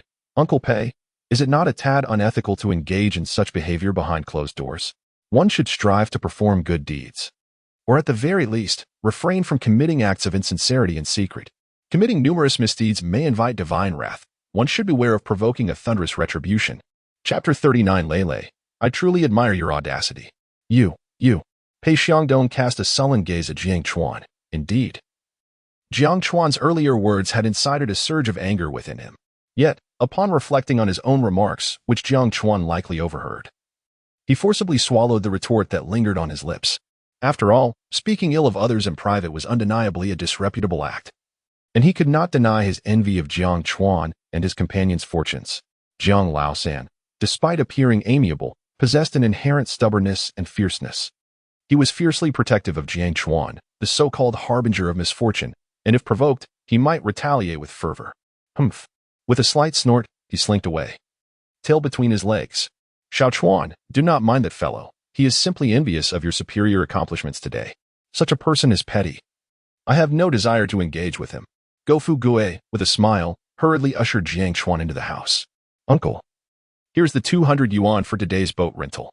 These cigarettes and liquor are a token of my appreciation for your willingness to rent us the boat. Additionally, I have brought some seafood we procured today for you to enjoy. As he spoke, Jiang Chuan produced the 200 yuan and placed the recently purchased cigarettes, liquor, and the seafood from his uncle's home onto the Kong table. Xiao Chuan, I cannot accept this. Guofugue shook his head repeatedly. I already feel embarrassed receiving 200 yuan in rent from you daily. How could I possibly accept your gifts? Moreover, these cigarettes and liquor are worth 2 or 300 yuan, though lacking in various skills. He had absorbed the principle from television that a gentleman may appreciate wealth but must acquire it justly. Hence, he genuinely felt unworthy to accept such items. Uncle, these are merely tokens of my goodwill. If you find them beneath your dignity, feel free to send them back. I shall take them home untouched. Jiang Chuan asserted with firm resolve. He felt that, given Go Fu Gui's earlier comments, he might have undervalued his offerings. Sigh. Go Fu Gui, observing Jiang Chuan's unwavering expression, could only relent and nod. All right. I shall accept them. Please do not be upset. That is more like it. A smile broke across Jiang Chuan's face. At that moment, he felt a heightened awareness of the dangers of rumor. It was astounding that such an intelligent, astute individual, capable of discerning right from wrong, was unjustly labeled a fool. If Go Fu Gui were indeed a fool, then there would be scarcely a sane person left in Qinglong village. Xiao Chuan, wait for me a moment. I happened to buy some peanuts this afternoon. Will you join me for a couple of drinks tonight? Go Fu Gui's voice brimmed with anticipation and earnestness. These past years had been exceedingly difficult for him, leaving him in a state of destitution, such that even those willing to share a drink with him had dwindled.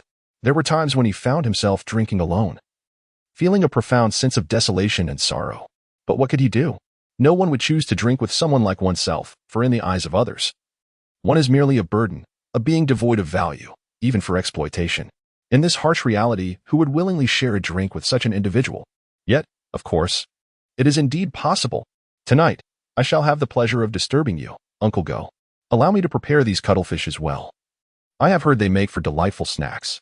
Jiang Chuan smiled and nodded in agreement, then hurried into the kitchen to attend to the cuttlefish.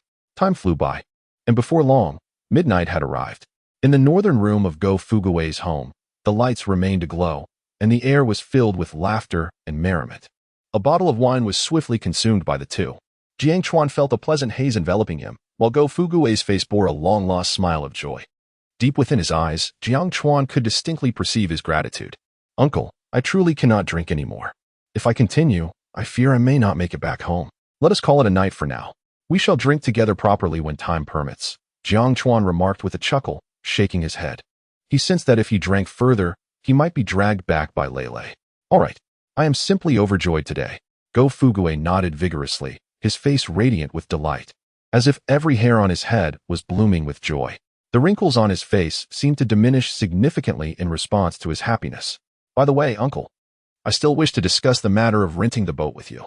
Pei Xiangdong was not wrong. We indeed made a substantial profit using your vessel today. If you feel the rent is too low, we can negotiate a slight increase. Should you prefer not to continue renting to us, I would never impose. Jiang Chuan stated earnestly to Go Fu Gui. Whether in grand business or minor collaborations, it is crucial to lay everything bare at the outset to avoid unnecessary complications later. Upon hearing this, Go Fu Gui's expression shifted dramatically. He slapped his own cheek emphatically and replied solemnly, Xiao Chuan, do you realize your words bruise my pride? Though I, Go Fu Gui, may be poor and lacking in success, I am a man of integrity. How could I ever stoop to such actions? If you continue to speak in this manner, it will feel as if you look down upon me. Very well, I concede, Uncle. Let us maintain the current price. I may need your boat for approximately another month, Jiang Chuan smiled in response. Feel free to use it, even if you wish to employ me. It would be no trouble at all, as long as you provide me with a drink. Whatever you require of me in the future, I shall comply. Go Fu Gui declared heartily. Excellent. I am certain there will be occasions when I will require your assistance, and I shall not hesitate to ask.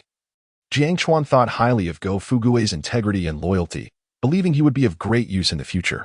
However, given the current circumstances, the three of them were already sufficient, and there was no need to add more to their ranks.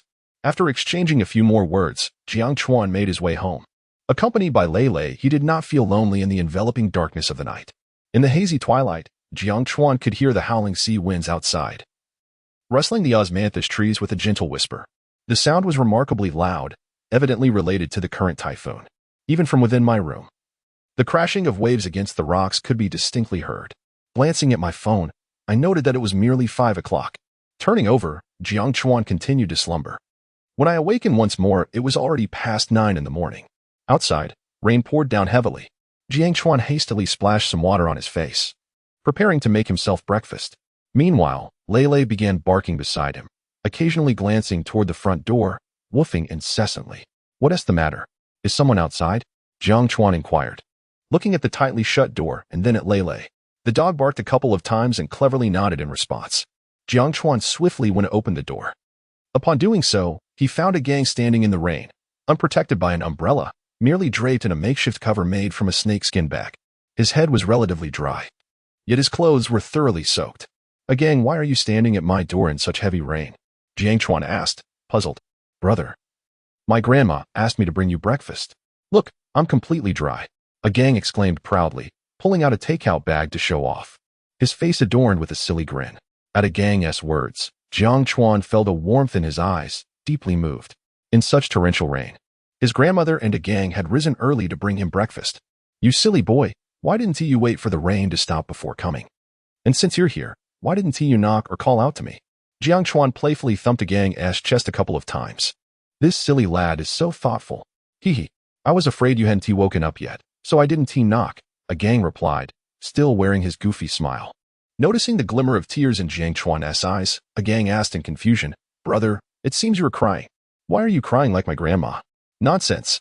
That's just rainwater." Jiang Chuan rubbed his eyes, vexed by the rain. "Ah, right. If you say it's rainwater, then it must be rainwater." Gang nodded vigorously like a chick pecking at grains. Jiang Chuan then turned and gently kicked Lele's rear end. "Lele, it's your fault. Why didn't you bark sooner when you knew Gang was here?" Lele responded, "Woof woof woof woof woof woof woof woof woof woof. You silly old man. I barked for half an hour already, alas. In the end, I still suffered for not being able to speak." Chapter 40. Oh my. The beach is teeming with sea cucumbers. Upon returning indoors, Jiang Chuan savored warm milk while indulging in a hearty meat bun. Not only was his body enveloped in warmth, but his heart also radiated a comforting glow. Meanwhile, Gang, carefree and lighthearted, was playfully teasing Lele. "Brother, have you noticed? Lele seems to have undergone a remarkable transformation these past few days, appearing far more vigorous and spirited than before. Its fur also appears noticeably smoother," Gang remarked, while grooming Lele with evident curiosity. If the earlier observations were mere illusions, this time it was undeniably real. Lele truly seemed rejuvenated. Just a few days prior, Lele had appeared frail and decrepit, as if a gentle breeze could topple it. One could wonder if it might collapse and never rise again. Yet now, this creature was brimming with vitality, its eyes gleaming with newfound clarity. "Indeed, I've noticed as well. I wonder what sort of fortuitous encounter it has experienced to undergo such a rejuvenation," Jiang Chuan replied with a smile, continuing to enjoy his meat bun. The transformation in Lele was so profound that Jiang Chuan realized it could no longer be concealed. Inevitably, it would come to light. Hee. If Lele truly possesses such powers, perhaps we should consider cooking it for dog meat? Who knows, after indulging in Lele's flesh, I might also achieve a youthful revival, Gang mischievously suggested, casting a wicked glance at Lele while whispering to Jiang Chuan. Despite attempting to muffle his voice with one hand, his tone betrayed no hint of restraint. "Woof woof woof." Upon hearing Gang's words, Lele immediately transformed into a display of bared teeth and furious barking, unleashing a torrent of expletives. Its snarling visage and frantic demeanor indicated a rather vehement retort. "Goodness, did Lele comprehend what I just said? Why does it regard me with such a different expression?" Gang scratched his head in bewilderment. "What do you think? It's been living with me for over a decade. Moreover, being the most intelligent of the Chinese rural dogs, it certainly understands our intentions," Jiang Chuan replied with a hint of exasperation. Chinese rural dogs are inherently astute creatures, and prolonged interaction with humans enables them to comprehend spoken language. Coupled with Gang's earlier mischievous demeanor, even a dog could discern the scheming behind his words. True enough, Lele is indeed much smarter than other dogs, Gang conceded with a nod. Before long, Uncle San arrived bearing an assortment of food. Not only did he bring buns and rice balls, but also braised ribs and sauteed vegetables. "Xiao Chuan, this is breakfast and lunch prepared by your Aunt San. Make sure to eat while it's hot," Jiang Tao said as he set down the provisions, brushing off the remaining raindrops. Clad in a raincoat, Uncle San had managed to stay relatively dry. "Thank you, Uncle San, Aunt San." Jiang Chuan expressed his gratitude joyfully. A sudden realization washed over him. This life was indeed profoundly blissful. Every day, unexpected income graces my life, and the funds I possess are more than sufficient for my needs. Moreover, I am surrounded by genuine individuals who truly care for me. He feels that this uncomplicated existence is indeed a form of happiness, far superior to the previous life he led. Xiuchuan.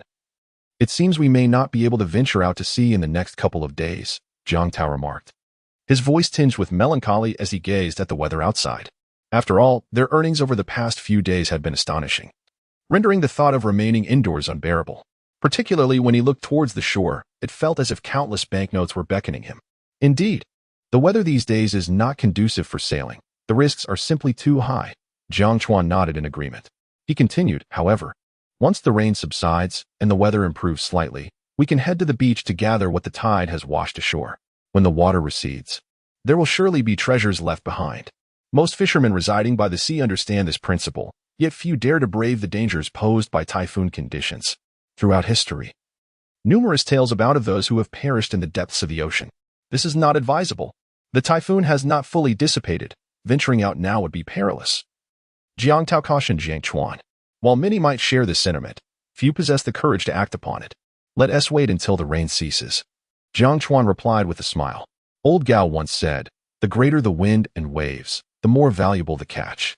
Fishermen inherently live by the sea, facing peril at every turn.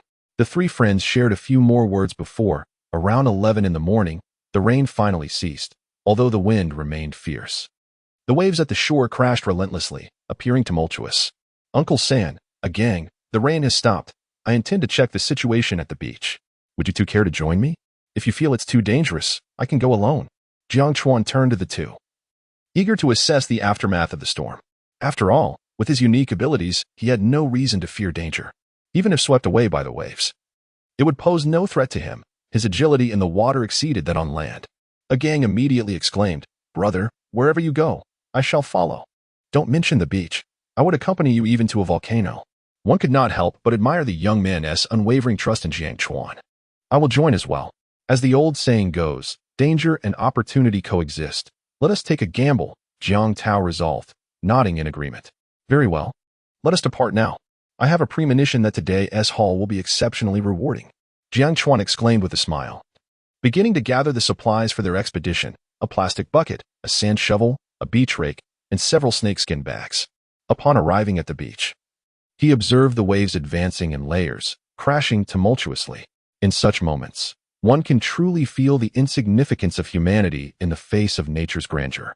Jiang Chuan proceeded forward with the two companions. After approximately half an hour of walking, they arrived at a familiar beach. However, today, they did not encounter Xiaoqing. Brother, look over there. What is that? Exclaimed a gang, pointing at a dark mass in the distance.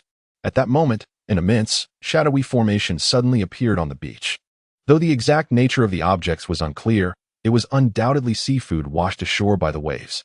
It seems to be sea cucumbers. Let us hurry over to investigate. With his body enhanced by golden liquid, Jiang Chuan's vision far surpassed that of an ordinary person. Even from a distance of over 100 meters, he could distinctly see the dark shapes, all of which were indeed sea cucumbers. Without a moment's hesitation, Jiang Tao dashed across the beach towards the sea cucumbers, his exuberance reminiscent of the lively sun Wukong leaping forth from his stone prison. Observing Jiang Tao's remarkable speed, a gang exclaimed with astonishment, Brother, our uncle is in remarkable shape. Indeed. Jiang Chuan chuckled, quickly following suit. Upon closer inspection, the area was teeming with sea cucumbers, although they were not particularly large. Measuring around 10 centimeters, their abundance was impressive. If all of them were collected, they would likely fill 3 burlap sacks. Oh my, look at all these. Jiang Tao shouted excitedly. Jiang Chuan responded with a smile, Uncle, have you been possessed by the spirit of Qin Shi Huang? It was surprising to see that their uncle could be so humorous and lively at times. Perhaps it was the uplifting mood of recent days that had influenced his demeanor. Just as the three were joyously gathering sea cucumbers, 2 figures approached from a distance. Goodness! So many sea cucumbers! How did this multitude suddenly appear? One of them exclaimed. Isn't it obvious? They were washed up by the tides. Upon hearing the voices, Jiang Chuan and his companions turned to see Aunt Fat and her husband, Su Changzi, gazing at the vast expanse of sea cucumbers with delight, their mouths nearly watering. Chapter 41. The priceless white sea cucumber. Alas, yet another visitor has arrived. Jiang Tao and a gang's expression shifted instantly. After encountering such an abundance of sea cucumbers, they were dismayed to find others approaching. At that moment, Aunt Fat and Su Changzi had already reached the trio. The joy that had previously illuminated their faces was now tempered. With cheerful smiles, they turned to Jiang Chuan and inquired, "Well, little Chuan, may we gather sea cucumbers here? Though it is true that the treasures of the sea are considered unclaimed, and anything gathered into one's own container rightfully belongs to them. It must be acknowledged that this vast collection of sea cucumbers had first been discovered by Jiang Chuan and Jiang Tao. If they were to proceed without so much as a greeting, it would surely offend the newcomers, potentially straining neighborly relations." Jiang Chuan looked up with a smile and replied, "Uncle Su, Aunt Fat, the treasures upon this beach do not belong solely to me. You are certainly welcome to collect." His words bore truth. While gathering items discovered by others may lack moral standing, it is not unlawful.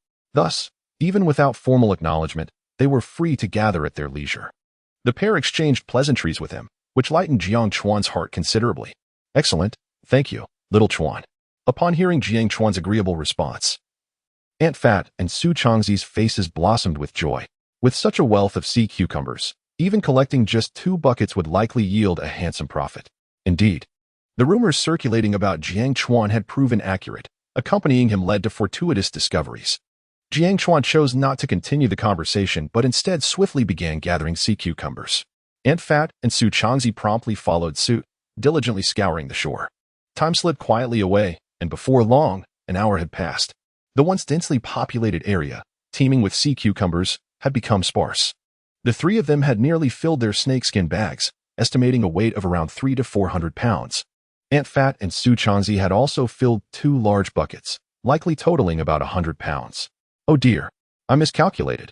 We should have brought 2 more snakeskin bags," Su Changzi whispered regretfully to Aunt Fat. Although the sea cucumbers on this stretch of beach had diminished, with careful searching, they could still gather a few more pounds. However, they had no containers left with which to collect, leaving them to watch Jiang Chuan and his companions continue their gathering in silence. Borrowing a bag at this moment felt inappropriate. After all, allowing them to collect alongside was already a generous act. "Little Chuan, Lao Air, our buckets are full. Shall we assist you in gathering?" Aunt Fat approached Jiang Chuan and suggested. Since they had run out of containers, it would be more beneficial to help Jiang Chuan, thereby fostering goodwill. Who knows, perhaps they might accompany Jiang Chuan again next time to seek fortune by the sea. "No need, Aunt Fat. Since you have filled your buckets, it would be best for you to return home. Remaining by the sea for too long can be quite perilous," Jiang Chuan replied with a warm smile, gently declining the offer. He is not particularly fond of owing favors to others, especially for trivial matters that seem unnecessary. "Well, that is fine. I am truly grateful for the bountiful harvest we have today. Once I have the time, I will introduce you to a suitable bride," Aunt Pang sincerely remarked. Jiang Chuan chuckled. "Please, Aunt Pang, do not say such things.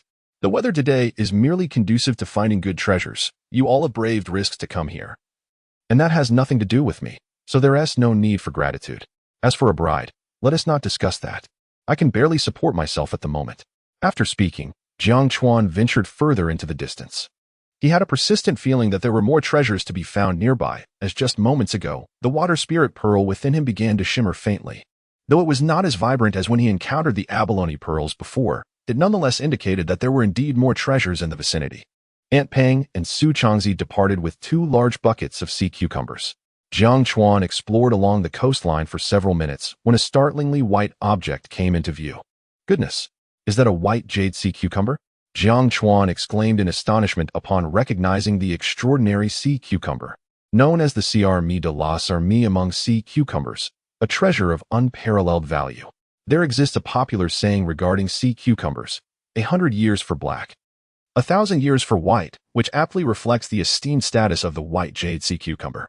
This rare specimen is a result of a genetic mutation causing albinism in the prickly sea cucumber, making its occurrence exceedingly rare. It is said that one might find a mutated white jade sea cucumber among 200,000 regular sea cucumbers, and this mutation is not hereditary. Furthermore, there are currently no known methods or technologies for the artificial cultivation of white jade sea cucumbers in the country, leading to their exorbitantly high market prices. A half-kilogram white jade sea cucumber can fetch an astronomical price of 100,000 yuan, surpassing even that of gold. At an auction several years prior, a 1-kilogram white jade sea cucumber sold for an astonishing 330,000 yuan. Thus, It is not an exaggeration to refer to the white jade sea cucumber as the most precious of its kind in the world.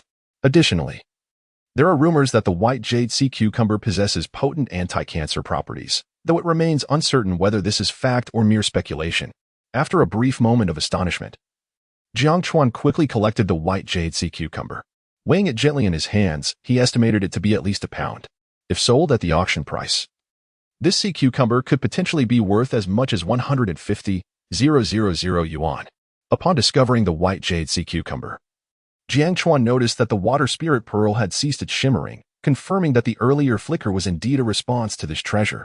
At that moment, his third uncle and A Gang arrived at Jiang Chuan's side. Xiao Chuan, the sea cucumbers over there have been mostly gathered. We've filled 3 large snakeskin bags, and I estimate we have around 400 pounds in total. I never imagined that I could find such an abundance of sea cucumbers on a stretch of beach. This marvel, I believe, is something the villagers have never encountered before. At this moment, Jiang Tao's face was alight with joy, his eyes sparkling with delight. He was now utterly convinced that the improvement in their fortune was not due to better conditions for foraging, but rather because they were accompanied by the young lad Jiang Chuan. This boy seemed almost like a walking god of wealth. Haha. Indeed, Jiang Chuan chuckled softly. Such occurrences are truly extraordinary. It is likely that others have never experienced anything like it. Were anyone to encounter such a phenomenon while foraging, it would undoubtedly be regarded as a legendary tale passed down through the ages. Brother, I'm feeling a bit hungry. Shall we head back? We've gathered 3 large bags of sea cucumbers, which is quite a remarkable haul. A Gang patted his round belly, which had begun to grumble and protest. All right. Let us go then. Jiang Chuan nodded, and then suddenly grinned, saying, let me show you something extraordinary. With that, he took out a white jade sea cucumber. Oh my goodness. A white jade sea cucumber. You actually found a white jade sea cucumber? Jiang Tao's eyes widened in disbelief as he gazed at the exquisite specimen. He had heard tales of its extreme rarity and incredible value, but had never seen one before. To think that today, this young fellow Jiang Chuan had stumbled upon it, he began to wonder if the lad was somehow favored by the sea goddess herself. How else could one explain such astonishing luck? Ah Gang, somewhat puzzled, asked, Brother, is this white sea cucumber really valuable? It looks quite similar to the ones we just collected, apart from its color. Before Jiang Chuan could respond, Jiang Tao quickly interjected, of course it's valuable. This is exceptionally rare. I've heard that its price is significantly higher than that of gold. Chapter 42. Can Uncle San really drive? It seems we are in for a windfall. Following my brother, it seems we are indeed indulging in the finer things in life each day. Upon hearing this, A Gang could not help but smile broadly. Although today's bounty does not quite rival the riches from deep-sea fishing, the 3 bags of sea cucumbers they collected could still yield them several thousand yuan each. For 2 ordinary individuals with no particular talents or grand ambitions, such daily gains are remarkably satisfying. Jiang Chuan glanced around and remarked, there is still plenty of time. Let us explore the surroundings a bit more. It was only midday, and returning home now felt rather premature. They could continue their exploration for another 2 or 3 hours. Even without the favor of fortune, one would expect to encounter some valuable finds on the beach in this weather. Absolutely. Jiang Tao and A Gang nodded in agreement. For what they lacked were not hours to spare. Perhaps they might stumble upon even more delightful surprises. However, after 3 hours had elapsed, their fortunes did not improve significantly. Jiang Tao and A Gang collected a few moon shells and cat-eye snails, but Jiang Chuan found these less valuable seafood items uninteresting. After all, even if they gathered 100 kilograms, they would not fetch much at the market, and lugging them back would be quite a burden. Uncle San, A Gang, let us head back. It seems today we shan't find anything worthwhile. Nevertheless, today's haul was still commendable. After hours of searching without discovering anything promising, Jiang Chuan lost interest in continuing the beachcombing. The clock had also struck 4 in the afternoon, and they needed to head to the county town. Returning now would allow them to dine upon their return. All right then, let us depart. Jiang Tao nodded, feeling content with the day's yield. After loading all the sea cucumbers onto the vehicle, the trio set off towards the county town. Upon arriving at the purchasing station, they were greeted warmly by Xia Chun. My goodness, you 3 are quite diligent, even braving the typhoon to fish for sea cucumbers. Xia Chun laughed. Alas, what choice do we have? The typhoon is not as frightening as being poor. Jiang Chuan replied with a smile as he stepped out of the car. His words held a grain of truth. If he possessed billions, would he need to venture out in such weather? He would have long since been at a luxurious club with beautiful models. Xia Chun rolled her eyes. You little rascal, have you not earned hundreds of thousands in less than 10 days? Yet here you are lamenting your poverty. Jiang Chuan jested in return. Haha. To you wealthy folks, is a few 100,000 even considered money? After a brief and light-hearted exchange, the group proceeded to unload all the sea cucumbers. Wow, so many sea cucumbers? Did you stumble upon a sea cucumber den? Xia Chun exclaimed, astonished by the 3 bulging bags. While sea cucumbers are not particularly rare, bringing in 3 large bags at once is indeed somewhat extravagant. Jiang Chuan casually replied, just lucky. I happened to find these sea cucumbers washed ashore by the tide. To speak candidly, I sincerely recommend that you consider purchasing a few tickets for the lottery. Be it the Super Lotto or the Double Chromosphere.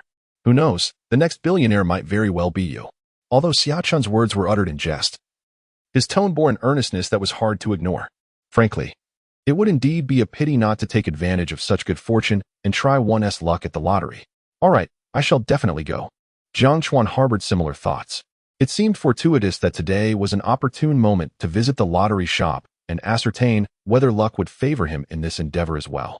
If fortune smiled upon him with a win of several million or even tens of millions, the daily grind of rising early to harvest the sea would no longer be necessary. Before long, 3 bags of sea cucumbers were weighed and recorded. The total came to 413 pounds, with Jiang Chuan receiving a commendable price of 100 yuan per pound. The sea cucumbers were of considerable size, rendering this price quite reasonable. By the way, Brother Chun, in addition to the aforementioned sea cucumbers, I also stumbled upon a white jade sea cucumber on the beach. I wonder if you would be interested in purchasing it. Jiang Chuan spoke up at this moment. The price of the white jade sea cucumber is in a completely different league compared to ordinary sea cucumbers, which is why he hadn't included it initially. A white jade sea cucumber? How large is it? Let me see. Upon hearing the term white jade sea cucumber, Xia Chun's eyes lit up with excitement. The white jade sea cucumber is a product of genetic mutation, its rarity surpassing even that of the 5-pound rainbow lobster. In terms of price, it is exorbitantly high. For an equivalent weight, its value exceeds that of gold. It's quite substantial, probably over a pound. You should weigh it. With that, Jiang Chuan retrieved the solitary white jade sea cucumber, carefully packed in a bucket. Wow, how thick it is. The sight of this white jade sea cucumber immediately instilled a sense of inferiority in Xia Chun. Notably, its surface was adorned with protrusions, reminiscent of a wolf's fang. This truly is a remarkable find. The white jade sea cucumber is the cherished delight of countless young women. Xia Chun gingerly accepted the white jade sea cucumber, his face aglow with astonishment. Upon hearing this, Jiang Chuan and a gang exchanged disdainful glances at Xia Chun. This fellow, who usually appeared quite earnest, had suddenly taken to speaking in such suggestive terms. Xia Chun noticed the trio's gaze and promptly adopted a serious demeanor, declaring, "What kind of looks are those? Surely, you're not misconstruing my words? What I meant to convey is that the white jade sea cucumber is extraordinarily rich in nutritional value, offering remarkable benefits for beauty and anti-aging, which is why it is so beloved by women." Evidently, his explanation did little to satisfy Jiang Chuan and the others. A gang continued to scoff, insisting, "You're clearly trying to twist your own words." Exactly, an explanation is merely a disguise, and a disguise is a truth, Brother Chun. Spare us the clarifications, we understand perfectly. Jiang Chuan quickly chimed in to agree. Never mind, I can't be bothered to explain further. I will weigh this sea cucumber to determine its true weight. With that, Jiang Chuan fetched the electronic scale. The final measurement revealed a weight of 756 grams, which is just over 1.5 pounds. Xia Chun earnestly gazed at Jiang Chuan and said, "Xiao Chuan, allow me to have this white jade sea cucumber. Please. Do not engage in bidding like yesterday. My father has a particular fondness for such rare delicacies. Consider this as a personal favor to me. Rest assured, I shall ensure you do not incur any losses, as I will acquire this sea cucumber at the highest market price.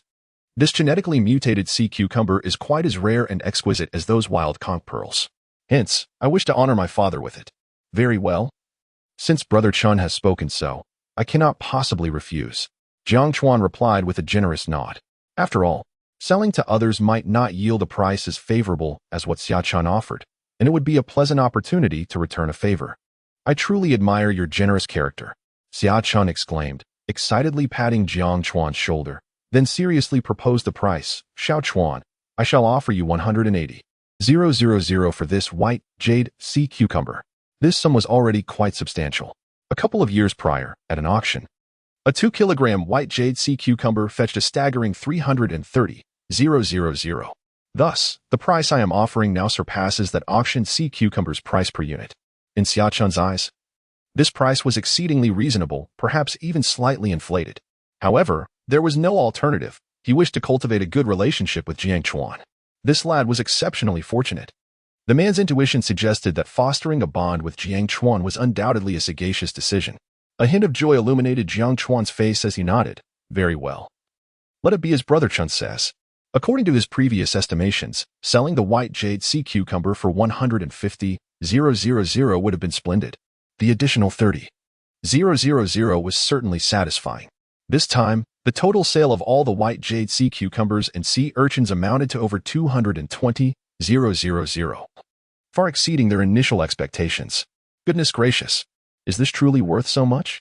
It is smaller than my Kuan Earth, yet it is several times more expensive than our 3 bags of sea urchins, exclaimed a gang, astonished, upon exiting the acquisition station. Speak properly and refrain from boasting. You and your little earthworm, do you think I haven't seen one before? Jiang Chuan shot a disapproving glance at a gang. Brother, must you be so harsh? A gang's youthful exuberance dampened instantly, and he replied with a pout of disappointment. Listening to their banter, Jiang Tao took a deep drag from his cigarette, exhaling slowly. With a contemplative expression, he remarked, You two should stop your chattering. Size does not always equate to utility. Often, technique, rhythm, speed, and frequency are equally significant. Upon hearing the words of the third uncle, both men turned to look at him, realizing he was indeed a seasoned individual. Chapter 43. Earning $1 million a day is not a dream. After departing from the acquisition station, the trio chose not to return directly to the village. Instead, they ventured to a nearby shop to procure a selection of drag nets, cast nets, and fish traps. With these fishing implements in hand, their efficiency in catching fish would undoubtedly be significantly enhanced. However, the nets belonging to Brother Go appeared somewhat worn, likely due to the passage of time, with several areas exhibiting gaping holes. Should their catch be meager, it may not pose a problem, but if the yield were substantial, these nets would surely falter. Next, they acquired various daily necessities, including chicken, duck, beef, eggs, and vegetables. The total expenditure amounted to approximately 3,000 yuan. Subsequently, Jiang Chuan made a beeline for the lottery shop, purchasing 200 yuan worth of scratch-off tickets before joyfully returning home. Jiang Tao drove the tricycle, while Jiang Chuan and the gang sat cross-legged in the back. Brother, you've scratched off over a dozen tickets. Have you won anything? A gang inquired, his face brimming with curiosity. Jiang Chuan, however, remained sullen, ignoring a gang's question. Could this lad not perceive the increasingly grim expression on his face? The lottery was indeed a slippery slope. The more one played, the more agitated one became, and the more one craved to continue. Brother, say something. Did you win the grand prize? A gang pressed on. Jiang Chuan continued to remain silent, fixated on scratching the tickets, his countenance darkening further, even beginning to contort in frustration. Soon, only one scratch-off ticket remained. Upon revealing the result, he discovered a meager prize of 5 yuan. Having spent 200 yuan to win a mere 5, Jiang Chuan felt akin to having purchased a new mobile phone, only to charge it for 2 hours and use it for just 5 minutes. Brother, for heaven's sake, speak up. Did you win or not? A gang persisted. Don't talk. I wish to be alone in my thoughts. Jiang Chuan muttered. Who is this alone you're speaking of, brother? Alone is your sister. By the time they returned to the village, dusk had already settled in. Wang Hohot and Bao Shaoan had been waiting eagerly at the entrance, and upon seeing the trio, they rushed over with cheerful smiles. Noticing Jiang Chuan's rather dismal demeanor, Wang Hohot quickly offered words of comfort. Xiao Chuan, do not be disheartened. Fishing is like this. It's impossible to harvest every time. We must learn to adopt a tranquil mindset. Bao Shaoan chimed in. Yes, Auntie is absolutely right. Even if the catch was minimal, Xiao Chuan, you need not take it to heart. The expressions of Jiang Tao and a gang turned to confusion as they listened to the two women. What are you two talking about? Today's harvest was quite impressive. It's our highest income since we began fishing. Jiang Tao remarked to them. Really? Then why does Xiao Chuan look so glum? They both asked in unison. Jiang Tao chuckled and clarified, that's because Xiao Chuan just spent 200 yuan on scratch-off tickets and ended up winning only 5. What? Scratch-off tickets? Haha. I apologize, Xiao Chuan. I swear it was not my intention to laugh. I simply could not contain myself. Before long, the group arrived back at Jiang Chuan's home. Jiang Chuan also took out the ingredients he had purchased in advance, and Wang Hohat and Bao Xiaowan proceeded to prepare the meal. Once the dinner was ready, Jiang Chuan prepared to distribute the earnings. This had become a necessary ritual every evening, eagerly anticipated by all. Grandma, third aunt, he said, echoing what third uncle had mentioned earlier, today's harvest has been exceptionally bountiful. The highest since we began our coastal forays. Our total income amounts to 221,300 yuan. However, we spent approximately 3,000 yuan on fishing equipment. Thus, we are left with 218,300 yuan. Based on our sharing agreement of 20% per person, each of you will receive 43,660 yuan. I will transfer the funds to you immediately. As he spoke, Jiang Chuan began to take out his phone to facilitate the transaction. Earlier in the county, he had already enabled bank transaction functionalities for third uncle and A-gang at the bank. DeLong's bank card has received 43,660 yuan. Seeing the bank notification on his phone, Jiang Tao's hands trembled with excitement. Heavens, did you really earn so much today? Over 200,000 yuan. That's more than the annual income of most families. Wang Hohat and Bao Xiaowan were equally thrilled, their hands rubbing together in excitement. To earn over 40,000 yuan in just one day was something they had never dared to dream of. In less than half a month, Jiang Chuan had helped their two families earn nearly 200,000 yuan. For ordinary families like theirs, such an amount represented several years of income. Observing the astonished expressions on Wang Hohat and Bao Xiaowan's faces, Jiang Chuan spoke nonchalantly, Grandma, third aunt, this income is merely the beginning. Once we acquire a large fishing vessel, our earnings will undoubtedly increase even more. Earning millions in a single day will not be a fantasy. He was not exaggerating. For an ordinary person, it would be a pipe dream to earn several million from a fishing trip with a 30-meter vessel. Yet for him, equipped with the water spirit pearl, even a modest boat could yield over 400,000 yuan. Making a million from a larger vessel, not an unrealistic expectation. Yes, Grandma believes in you. Wang Hohat nodded enthusiastically. Had Jiang Chuan made such claims in the past, or if anyone else had, she would have surely doubted them and gently patted their head, reassuringly saying, Child, take care. Too much sleep during the day may lead to illusions. But now, when Jiang Chuan spoke, she believed him wholeheartedly. In her mind, he had transformed into a reincarnation of the sea god, making money as effortlessly as a game. The meal was enjoyed by all, filled with joy. Afterward, Wang Hohat took A-gang and left. Once they departed, Bao Xiaowan produced a red envelope-wrapped item, revealing what appeared to be a thick wad of cash. Third aunt, what are you planning to do with this? Jiang Chuan raised an eyebrow, questioning with a hint of displeasure. Bao Xiaowan placed the money before Jiang Chuan, and then, in a gentle tone, remarked, Xiao Chuan, have you not always asserted that even among close brothers, accounts must be settled clearly? Within this envelope lies 50,000 yuan, the sum you lent us that fateful night. Now that your third uncle is also earning alongside you, I thought it prudent to return this amount to you. Please do not refuse, for it would weigh heavily on our hearts. In her view, Xiao Chuan's assertion about clear accounts among brothers was indeed sagacious. Only by resolving matters openly could they mitigate the potential for future discord. They had always regarded this 50,000 yuan as a loan from Jiang Chuan, and given that he had recently helped them earn money, it was imperative that they repay him. Indeed, Xiao Chuan, please accept this money.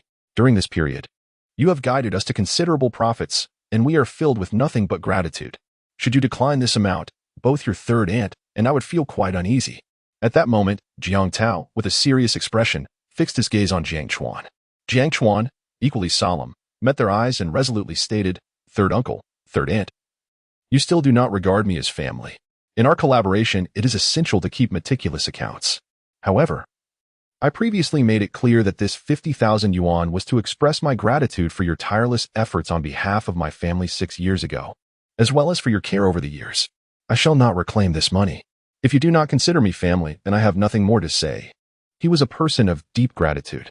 Were it not for the support from his third uncle and third aunt over the past 6 years, he might not have achieved his current success. Thus, this 50,000 yuan was not something Jiang Chuan could ever take back. Moreover, he was not in need of that sum at this point in his life. Upon hearing Jiang Chuan's words and observing his steadfast demeanor, Jiang Tao and Bao Xiaowan exchanged glances. After a moment of contemplation, Jiang Tao finally nodded and said, "Very well. Then we shall accept it." Xiao Chuan. In the eyes of your third aunt, you have always been family. Henceforth, such words should not be uttered again. Understood, third aunt, Jiang Chuan replied with a solemn nod. Chapter 44. Xiao Qing brought back 7 or 8 kilograms of coconut snails. After bidding farewell to his uncle and aunt, Jiang Chuan reclined on his bed, reflecting on his recent earnings. To his astonishment, the balance in his account had soared to an impressive 900,000. He had never anticipated that one day he would possess such a substantial sum, nor that acquiring wealth could be so effortless. Gazing at the figures on his card, Jiang Chuan could not help but express his delight, murmuring to himself. Soon after, he began to contemplate his future. His aspirations were grounded in reality.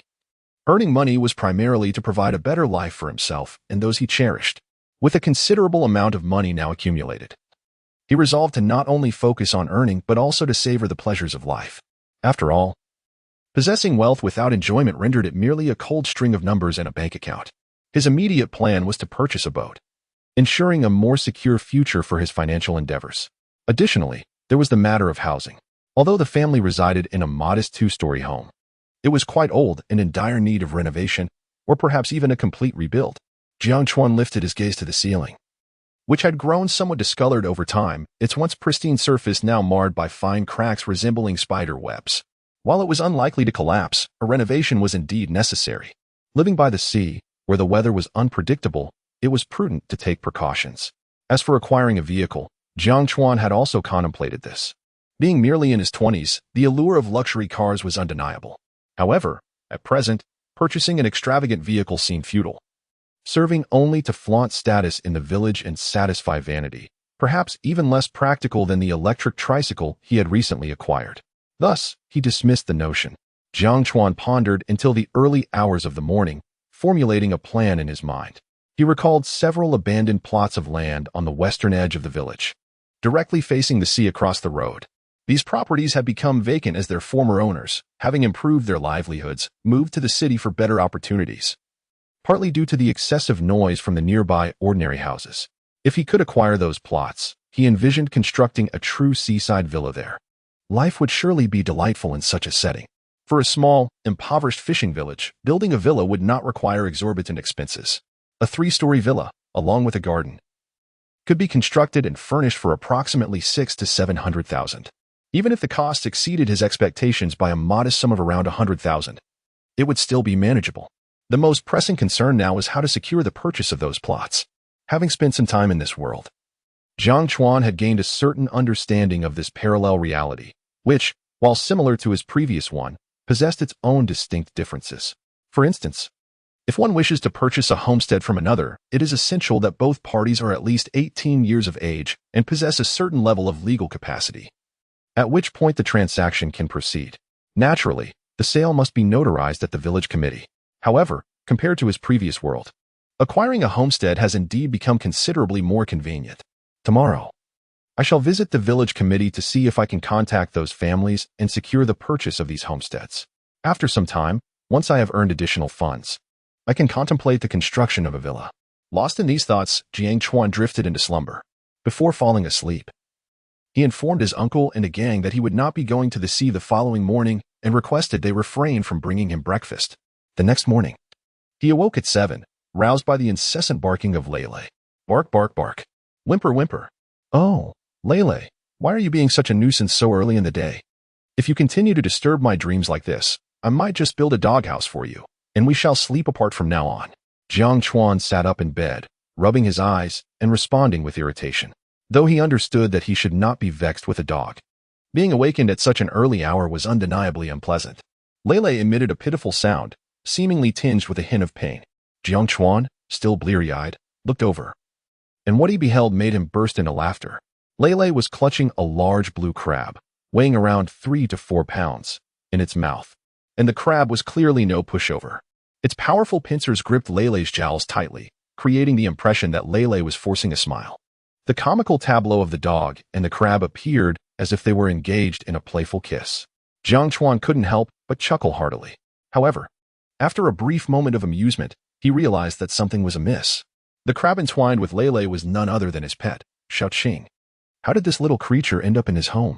Could Lele have brought it back in the middle of the night? That seemed implausible, as the large iron gate was locked, and although there was a small gap at the bottom, Lele's size surely prevented it from escaping. Puzzled, Jiang Chuan was then startled by Lele's distressed yelps. All right, I shall rescue you. The situation grew increasingly humorous, especially as he observed Lele's pitiful gaze paired with the forced smile. Family, who understands? I can no longer hold it together. After getting out of bed, Jiang Chuan hurriedly addressed Xiaoqing. Xiaoqing, stop. No, let go. No, release your pincers. Upon hearing her owner's voice, Xiaoqing immediately unclamped her pincers. Lele swiftly discarded the hazardous creature and turned to Jiang Chuan, eyes glistening with tears, as if to complain, whimper, whimper, bark, bark. Since he had fed Lele the golden liquid on 2 occasions, Jiang Chuan sensed that Lele's intelligence had seemingly increased. In the past, I could understand my own speech, but now I am astonished to witness the emergence of remarkably human-like expressions. For instance, the drooping face and tear-filled eyes unmistakably convey its grievances. Enough is enough. Who told you to provoke Xiaoqing for no reason? And Xiaoqing, you should remember that Lele is your elder brother. Henceforth, when you encounter him, show him the respect he deserves. After briefly mediating the dispute between the 2 pets, Jiang Chuan noticed a sizable conch, weighing around 7 to 8 pounds, at the entrance of the room. Goodness, such a large coconut snail? Previously, when Xiaoqing had brought Jiang Chuan to that pit, he had discovered several coconut snails, but the largest among them weighed merely 4 to 5 pounds, utterly incomparable to the one at the door. With a mix of curiosity and surprise, he turned to Xiaoqing and asked, "Did you bring this for me?" Xiaoqing, unable to vocalize, nodded vigorously in affirmation. Indeed, splendid work this time. A mature pet should proactively assist its owner in earning a living. Jiang Chuan crouched down and gently caressed Xiaoqing's head, expressing his satisfaction. It was indeed beyond Jiang Chuan's expectations that Xiaoqing would voluntarily fetch seafood. Xiaoqing, brimming with excitement, began to spin in place. In its tiny, sesame seed-like eyes, there seemed to be a glimmer of yearning. I knew this little creature had ulterior motives behind its affectionate gestures. Jiang Chuan chuckled and shook his head. Subsequently, with a mere thought, he extracted 2 drops of golden liquid from his spatial realm and offered them to Xiaoqing. After receiving its reward, Xiaoqing was so elated that it danced joyfully. Meanwhile, Lele, feeling envious, whimpered pitifully from the side. Observing Lele's jealousy, Jiang Chuan patted its head and reassured. Do not fret, there will certainly be a share for you. You are my first pet after all. He then also fed Lele a few drops of the golden liquid. Although Lele had not signed a contract with him, it had been by Jiang Chuan's side for over a decade. At that moment, Jiang Chuan finally retrieved the coconut snail from the entrance. The price he had paid for such a creature previously was not exorbitant, and this one should fetch a few hundred yuan. A trip to the county town hardly seemed worthwhile. Thus, he decided to indulge himself today, as he had never tasted coconut snail before. Jiang Chuan contemplated, eagerly anticipating the delightful culinary experience that lay ahead. Chapter 45, The Art of Preparing Premium Mellow Pearls After Extracting the Flesh from the Coconut Snail. Jiang Chuan prepared to create a delectable stir-fried dish.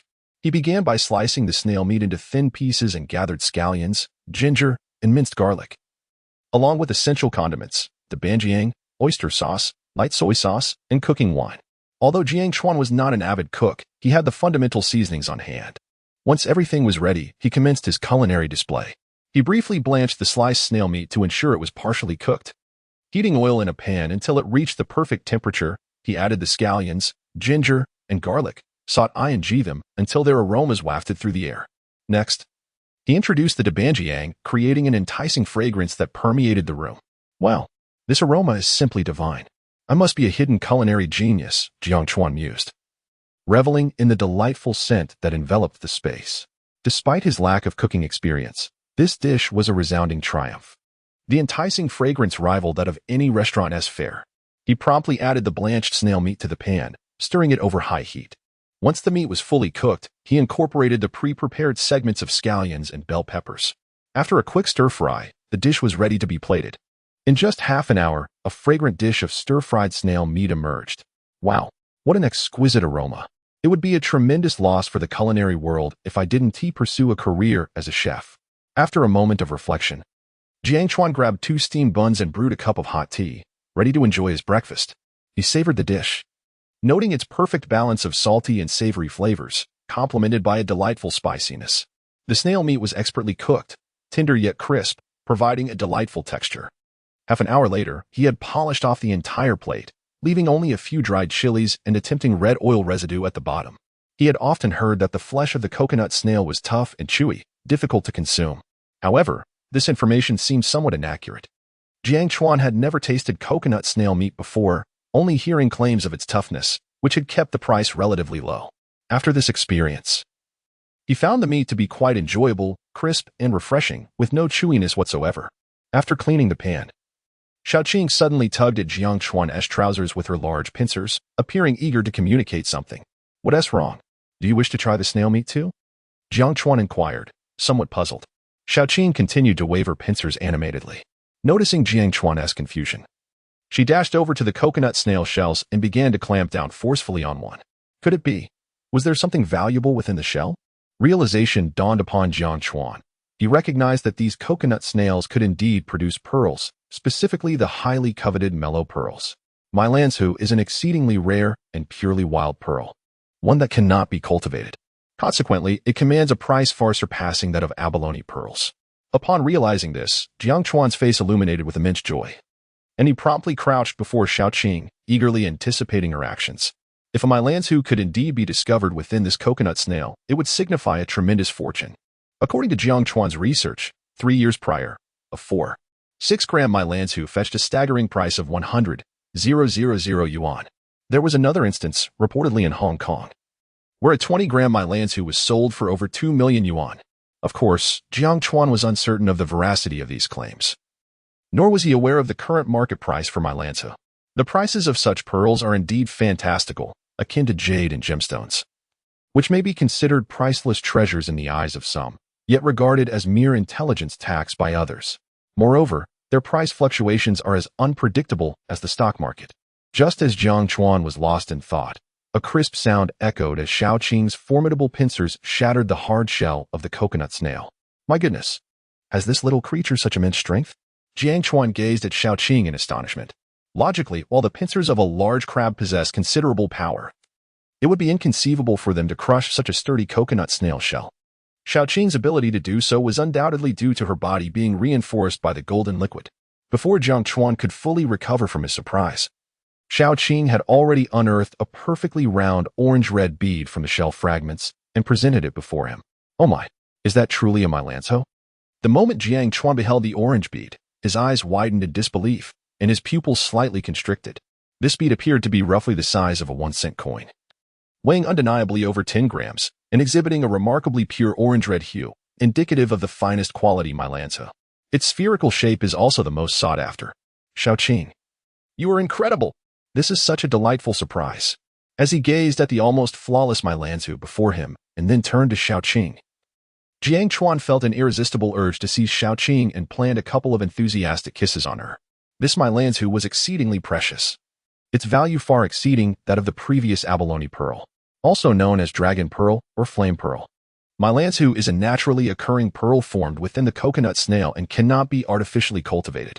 This inherent rarity contributes to its exorbitant price. More importantly, the My Lanzhu, referred to as dragon pearl, is imbued with an array of enchanting qualities. Many believe that this bead symbolizes the divine spirit, and possessing it can bring good fortune, which has led to a fervent interest in the Mile bead. Although there are numerous Mile beads circulating in the market, those with exquisite appearance and perfect size are exceedingly rare, perhaps only a few hundred exist worldwide.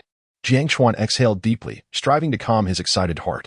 He then gingerly picked up the bead, beginning to observe it with utmost seriousness. Indeed, within this orange-red Mile bead, intricate flame-like patterns were evident.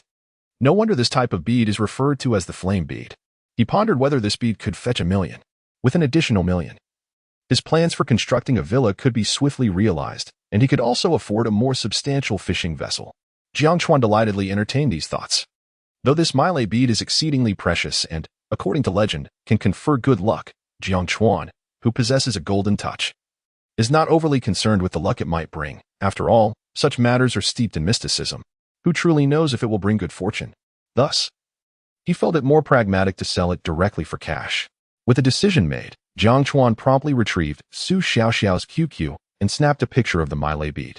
Jiang Chuan. Miss Su, I unexpectedly obtained a Miley bead. Are you interested? Not even a minute had passed before his phone buzzed with a response, indeed. It was a message from Su Xiaoxiao. Su Xiaoxiao, wait for me at home. Do not contact anyone else. I will arrive in no more than 2 hours. After that, silence ensued. From Su Xiaoxiao's message, it was clear she had a profound interest in the Miley bead. With this in mind, Jiang Chuan felt he could quote a higher price. He then began to search online for information regarding Miley beads and their historical transaction prices. Simultaneously, he joined several chat groups about natural pearls, hoping to encounter knowledgeable individuals in the field. Chapter 46. I prefer wealth over the beautiful pearl. There exists a plethora of information online regarding the beautiful pearl, most of which discusses its rarity and exorbitant price. However, details concerning actual transaction prices are rather scarce, leaving Jiang Chuan momentarily unable to ascertain the value of this exquisite pearl. The group chats he joined yielded no useful insights either. He reached out to Lu Bo, yet Lu Bo, being solely interested in premium seafood, had little knowledge about pearls of this caliber. Around 10 o'clock in the morning, Grandma brought along A Gang, Uncle San, and Aunt San to Jiang Chuan's courtyard, carrying 2 lunchboxes filled with sumptuous dishes. Oh, Aunt, you're here too. Jiang Tao and Bao Xiaojun greeted with smiles. Indeed, I thought Jiang Chuan was home alone, tackling everything by himself. I came to see if there was anything I could assist with. While I may no longer be able to engage in strenuous activities like fishing or foraging, I can still help with laundry and tidying up. Wang Hohot replied with a smile. In recent days, she had been contemplating how to repay Jiang Chuan's kindness, but she struggled to find a suitable way. Ultimately, she concluded that offering assistance with laundry or cleaning was perhaps the only way she could be of help. Upon hearing Wang Hohot's words, Jiang Tao chuckled. Haha, women's thoughts are indeed intricate, and your ideas align surprisingly well. Xiaojun shares the same sentiment, wishing to come over and help with laundry and cleaning the yard. As Jiang Chuan and Lei emerged from the room upon hearing the commotion outside, he greeted, Grandma, Uncle San, Aunt San, what brings you all here? Noticing the lunchboxes in their hands, he sheepishly added, Didn't I ask you not to bring food? We have plenty at home, and I can cook. Enough of that, you rascal. Why be so polite with us? Jiang Tao laughed.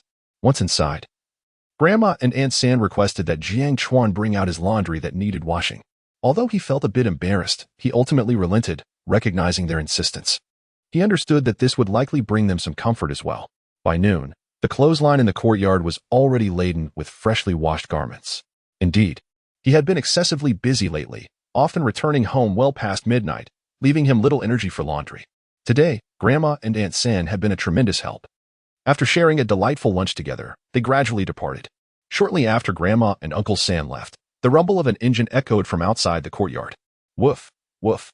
Lei barked a few times towards the commotion. Jiang Chuan stepped outside and was greeted by the sight of Su Xiaoxiao, her face alight with a radiant smile as she approached. However, today she did not bring that annoying girl, but was instead accompanied by an elderly gentleman nearing his 70s. The old man was dressed impeccably in a Zhongshan suit.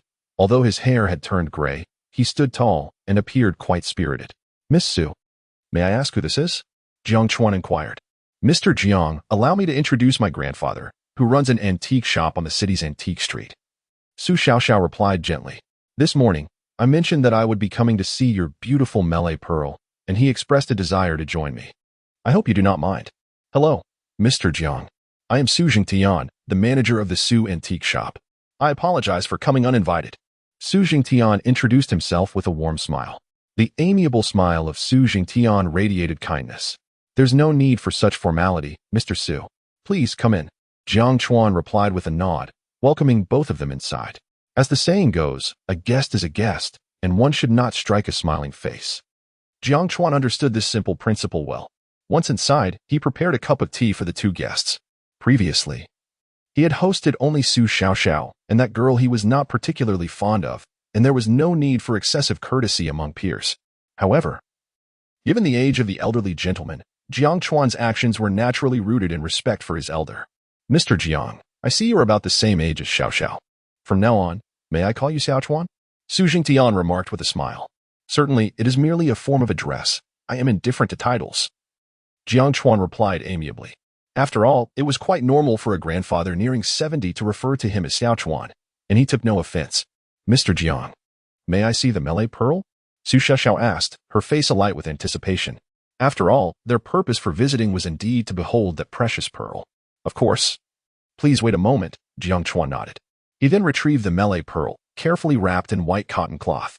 At the moment the melee pearl was unveiled, both Su Jingtian and Su Xiaoxiao's eyes sparkled with delight. Jiang Chuan noticed this subtle change in their expressions. Su Jingtian hastily produced a magnifying glass from his pocket and began to examine the pearl closely. Remarkable. The color is vibrant, the texture smooth, and its shape nearly perfectly spherical. It is indeed a pearl of exceptional quality, he exclaimed after just a glance, offering a high appraisal. Su Xiaoxiao was equally transfixed by the exquisite pearl. Its orange-red hue, with clearly visible flame-like patterns within, confirmed it as a superior melee pearl. She had encountered other melee pearls before, but those were mostly irregularly shaped or oval, lacking the perfection of the one before her. The colors of those pearls typically ranged from yellow to brownish yellow, and their smoothness was somewhat lacking. In comparison to this flawlessly presented melee pearl, the differences were indeed stark. Finally, the two weighed the melee pearl, which came to a substantial 12.37 grams. This exquisite Milanzu, characterized by its remarkable rarity, is indeed a treasure of considerable distinction. After observing the Milanzu, Lu Jingtian inquired, Xiao Chuan, do you truly intend to part with this pearl? The quality of this Milanzu is exceptional, and retaining it could potentially yield substantial appreciation and value. Moreover, I surmise you have already researched information regarding the Milanzu. This particular pearl is imbued with a certain legendary allure, symbolizing good fortune. Although the average person may not subscribe to the notion of such legends or believe that a single pearl could bestow luck, for connoisseurs of antiques like Su Jingtian, there exist truths that cannot be dismissed, perhaps influenced by age and personal experience. Jiang Chuan nodded without hesitation, stating, Indeed, Mr. Su, I am merely an ordinary fisherman. This pearl holds no value for me and would only gather dust in my possession. Thus, only by converting it into currency can its worth be realized. Such a rare pearl undeniably possesses significant collectible value for the affluent, much like ancient artifacts and historical artworks, which may seem devoid of worth to the common man. They are truly invaluable in the eyes of the wealthy. This illustrates that individuals inhabit varying tiers of societal perception with distinct horizons and needs. Some affluent individuals seek spiritual enjoyment and fulfillment, while the ordinary person's aspirations are far more straightforward. Sustenance is paramount. Upon hearing Jiang Chuan's response, Su Jingtian chuckled, acknowledging, Your answer is quite pragmatic. For the average person, selling it is indeed the more advantageous option. Su Xiaoxiao then hurriedly asked, Mr. Jiang, how much do you intend to sell this Milanzu for? Her gaze remained fixated on the pearl, clearly enamored by its allure. Furthermore, this young lady's grandfather owns an antique shop, although it appears he may not possess a knack for business. Upon entering, she was transfixed by the Milanzu, almost as if waiting to be taken advantage of. Chapter 47, Fixed Price, 1. 8 million. Jiang Chuan did not explicitly express his psychological expectations. Instead, he smiled and remarked, As you both have just observed, this exquisite mellow pearl is indeed of exceptional quality. It would not be an exaggeration to deem it a masterpiece among pearls. Thus, I would like to first hear your thoughts regarding the price. He continued, Of course, I have not only reached out to you but also to several other enthusiasts of natural pearls. His reasoning was clear. Competition would yield a higher and more appropriate price. By soliciting their bids first, Jiang Chuan would gauge the true worth of the mellow pearl. Su Jingtian remained silent. However, Su Xiaoxiao spoke up, Mr. Jiang, this mellow pearl is truly a rare gem. Nevertheless, the enthusiasm for such natural pearls has waned compared to 15 or 20 years ago. Therefore, acquiring the mellow pearl carries a certain degree of risk. She refrained from offering a specific price. Miss Su, I appreciate dealing with forthright individuals. There is no need for the preceding remarks. Please simply tell me how much you are willing to offer. Jiang Chuan continued. If your price exceeds those previously quoted by other bidders, or if it meets my satisfaction, we can finalize the transaction immediately. Of course, if our opinions do not align in the end, that is acceptable as well. After all, in business, integrity remains paramount. Although Jiang Chuan spoke with a smile, his attitude was unmistakably clear. If the price offered was reasonable, they could conclude the deal. If not, the transaction would cease. He also hinted that they should not attempt to deceive him, as he had contacted other buyers. After exchanging glances with Su Jingtian, Su Xiaoxiao decided to be straightforward and declared, Mr. Jiang, We are willing to offer 800,000 for the mellow pearl. The average price per gram exceeds 60,000, and I believe our offer surpasses those from the other buyers you know." Upon hearing their bid, Jiang Chuan simply shook his head with a smile, remaining silent. "Is the price too low for you, Mr. Jiang?" Su Xiaoxiao inquired, puzzled. She was aware of his propensity for raising prices, yet 800,000 was indeed a significant offer, more than double that of the previous abalone pearl. Jiang Chuan candidly nodded. "Yes, it is indeed too low. I even question your sincerity in coming here." "Then, how much do you wish to sell it for? You may state your expected price, and we can negotiate further." "After all, haggling is a common aspect of business," Lu Zhengtian said, grinning as he looked at Jiang Chuan. 2 million. Jiang Chuan calmly held up 2 fingers, his tone nonchalant. "It is not unreasonable, after all, in the marketplace. A short-sleeved shirt that costs merely a few dollars can be priced at several hundred or even over 1,000. Doubling the price for my exquisite mellow pearl is hardly excessive, is it?" Upon hearing Jiang Chuan's words, Su Xiaoxiao stood frozen in place, her pupils narrowing slightly. This fellow truly had the audacity to demand an exorbitant sum, starting with a staggering 2 million. Even Lu Zhengtian, who had been smiling warmly until now, momentarily faltered, taken aback by Jiang Chuan's lofty asking price. After a brief moment of shock, Su Xiaoxiao, somewhat displeased, remarked, "Mr. Jiang, your outrageous demand suggests a lack of genuine intent to cooperate. I acknowledge that this beautiful pearl is indeed valuable, but it is certainly not worth 2 million.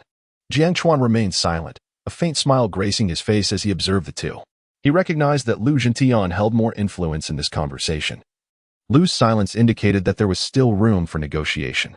After some contemplation, Lu Zhengtian finally spoke. "Xiao Chuan, your price of 2 million for this pearl is indeed excessive. We genuinely appreciate its beauty, but acquiring it at such a price would result in a loss for us. How about this? I propose a fair price of 1 million. If you find this offer acceptable, we can finalize the transaction now. If not, there is no harm done. As you mentioned, business may not have been concluded. Yet we can explore future opportunities together." Initially, they had presumed that this young man from the small fishing village would be easy to persuade. Yet they were unprepared for his seemingly innocent facade to conceal such a fervent spirit of negotiation. Jiang Chuan's expression remained unchanged, his tone calm and steady. "Mr. Su, let me be forthright. 180,000 is my final offer, not a cent less. If you find this price agreeable, we can proceed. If not, we can save our collaboration for another occasion." Upon hearing Jiang Chuan's revised offer, Su Zhengtian and Su Xiaoxiao exchanged glances, their expressions revealing internal conflict. This latest price danced precariously around their threshold. However, they understood that given their resources and connections, acquiring this pearl would yield a guaranteed profit. It was merely a matter of how much they would gain. After a prolonged silence, Su Zhengtian nodded, conceding, "Very well. We shall accept your terms. 180,000 it is. If marketed and promoted effectively, the selling price could easily exceed that amount. Perhaps the profit may be slightly less than anticipated, but it is still preferable to having made the trip for naught." Both parties, exhibiting commendable decisiveness, agreed to the terms. Jiang Chuan rose, smiling serenely as he shook hands with them. Having observed their earlier expressions of indecision, he had already surmised that they would acquiesce. Hence his demeanor was not overly animated. The subsequent proceedings unfolded smoothly, as the transaction was completed effortlessly. Jiang Chuan then extended an invitation for lunch. "Mr. Su, Miss Su, would you care to dine with me today? I happened to procure some ingredients yesterday, and I must say my culinary skills are quite commendable." If that loquacious woman from last time had shown up, Jiang Chuan would have ignored her entirely. However, today, both Su Zhengtian and Su Xiaoxiao displayed commendable attitudes, and since they need not rush to the sea for the afternoon, Jiang Chuan graciously entertained them. Su Zhengtian chuckled and declined, stating, No, we've already dined before coming here. Since our transaction is now finalized, we must return to handle some matters at the shop. We must swiftly contact those who appreciate natural pearls to see if we can sell this exquisite Milanzu promptly." "Very well, since you both have pressing engagements, I shall not detain you any longer. Siu Chuan, should you encounter more treasures in the future, do not hesitate to inform us right away. The price we offer will assuredly satisfy you." "Of course, I will." After a few more casual exchanges, Jiang Chuan bid farewell to the two. Inside the BMW, Su Xiaoxiao turned to her grandfather. "Grandfather, did we perhaps pay too much? I initially thought we could secure it for 800,000, but we ended up spending a full million more." Jiang Chuan is quite something. I initially perceived him as an innocent lamb. Yet he seems to be a cunning old fox. Su Xiaoxiao stomped her foot, her expression a mix of frustration and bewilderment. Although he is indeed a straightforward individual, it appears he has taken that candor a tad too far, presenting a firm price with little room for negotiation. No, the value of this my lanzu far exceeds 1.8 million. Su Jintian shook his head, smiling as he spoke. For true enthusiasts of natural pearls, this my lanzu is a rarity beyond compare. And there are indeed many affluent individuals in Longhua. Therefore, the price of 1.8 million is but a trifling sum for those who genuinely possess wealth and an affinity for such exquisite natural wild pearls. He continued. That young man from earlier is rather intriguing. Despite being just a boy from a remote fishing village, he exhibits a composure and audacity beyond his years. Indeed, grandfather, Jiang Chuan's luck is enviable. Just the other day, he acquired a top-quality abalone pearl, and today he has secured a Milanzo. Su Xiaoxiao concurred. One must understand that both abalone pearls and Milanzo are considered the pinnacle of natural pearls and are exceedingly rare. Most fishermen may go their entire lives without encountering even one. This young man has uncovered 2 exceptional pearls in a mere few days. Surely, his fortune must stem from an extraordinary stroke of luck. Indeed, it must be so. Chapter 48. What should I call Secretary Yang? Just Yang Uncle. This has already amounted to over 2 million. I had never realized that earning money could be so effortless. Gazing at the balance in his bank account, Jiang Chuan couldn't help but grin widely. With this sum now in his possession, he felt he had entered the ranks of the modestly affluent. The money he had just received was entirely due to the efforts of his fortunate circumstances and Shaoqing. Thus Jiang Chuan had no intention of sharing it with his third uncle or a gang. He was quite clear on this matter. The earnings from their collective endeavors at sea were to be evenly divided, but in instances like this, where his third uncle and a gang had not participated, it was only fair that he kept it all to himself. At 2:30 in the afternoon, the village committee members would be at work, and Jiang Chuan planned to pay them a visit. He hoped to finalize matters regarding the land allocation for his house in the coming days, so he could select an auspicious day to commence construction. With the funds at his disposal, purchasing a boat and building a villa should be more than sufficient. Arriving at Feng Jun's small shop, Jiang Chuan intended to buy some fine items. After all, he was seeking assistance from others, and arriving empty-handed would be rather inappropriate. Uncle Feng, I'll have 2 packs of Huazi and 2 bottles of the finest liquor, Jiang Chuan declared generously. In the past, he would have never been able to afford such extravagant purchases. However, with over 2 million cold cash sitting in his bank account, he felt a newfound confidence. As the saying goes, money is a man's backbone, and wealth is a hero's courage. Goodness, you've really struck it rich lately. I hear you've even started smoking Huazi. I was told by Pei Lao Air that you earned over 100,000 from your recent sea venture. It seems this news is indeed true. Feng Jun remarked, his face alight with curiosity. Uncle Feng, are you preparing to conduct a household check? Jiang Chuan chuckled. Haha. Just pure curiosity with that. Feng Jun retrieved 2 packs of Huazi and 2 bottles of Yang Hadream Blue from the counter. They didn't sell them out, I hear. Primarily because its price was far too steep, well beyond the means of this small fishing village. Even if they did stock it, it would likely gather dust on the shelves. The 4 bottles of Yang Hadream Blue M1 had also been sitting on the shelf for quite some time. Given that a bottle costs 700 to 800 yuan, which is similarly beyond the budget of many villagers. After a lengthy calculation, Feng Jun finally announced the total price. After scanning the payment code, Jiang Chuan took the cigarettes and liquor and headed towards the village committee. The Qilong village committee comprised only 5 members, the village secretary, the acting village head, the deputy director, the chair of the Women's Federation, and the village doctor appointed from above. Upon entering the committee office, Jiang Chuan noticed an elderly man, over 60, sweeping the yard with a broom. Grandpa Wang. Jiang Chuan greeted warmly. Wang Sanwa was a quintessential guardian of the village. In his 60s, never married, he was a recipient of the 5 guarantees in the village, concurrently managing the sanitation and security for the village committee. Honest and diligent, he was also quite amiable towards those he encountered. Ah, young Jiang from the Jiang family. Are you here on business? Old man Wang greeted Jiang Chuan warmly, waving his hand. Those who experience hardships often exhibit greater kindness towards others, and Jiang Chuan was more than willing to engage with such individuals. Indeed, I have a matter to discuss. Here, have a cigarette. As he spoke, Jiang Chuan produced a Hunan King cigarette from his pocket and handed it to old man Wang. Although he seldom smoked, he maintained a habit of carrying cigarettes. as offering one to familiar faces could foster camaraderie. "Oh, this is fine tobacco. You are quite thoughtful." Old man Wang beamed with delight upon receiving the cigarette. In the village, he had few friends, and most people merely teased him when they passed by. Hence, Jiang Chuan's gesture undoubtedly brought him joy. "Old man Wang, is Secretary Yang in his office?" Jiang Chuan inquired with a smile. Old man Wang replied, "Yes, he just went in. If you have matters to attend to, do not let them wait." "All right, do come over to my house sometime." Jiang Chuan waved goodbye and proceeded to the office, carrying a black plastic bag. Upon entering, he noticed a middle-aged man in his 40s seated at the desk, furiously typing away on the keyboard.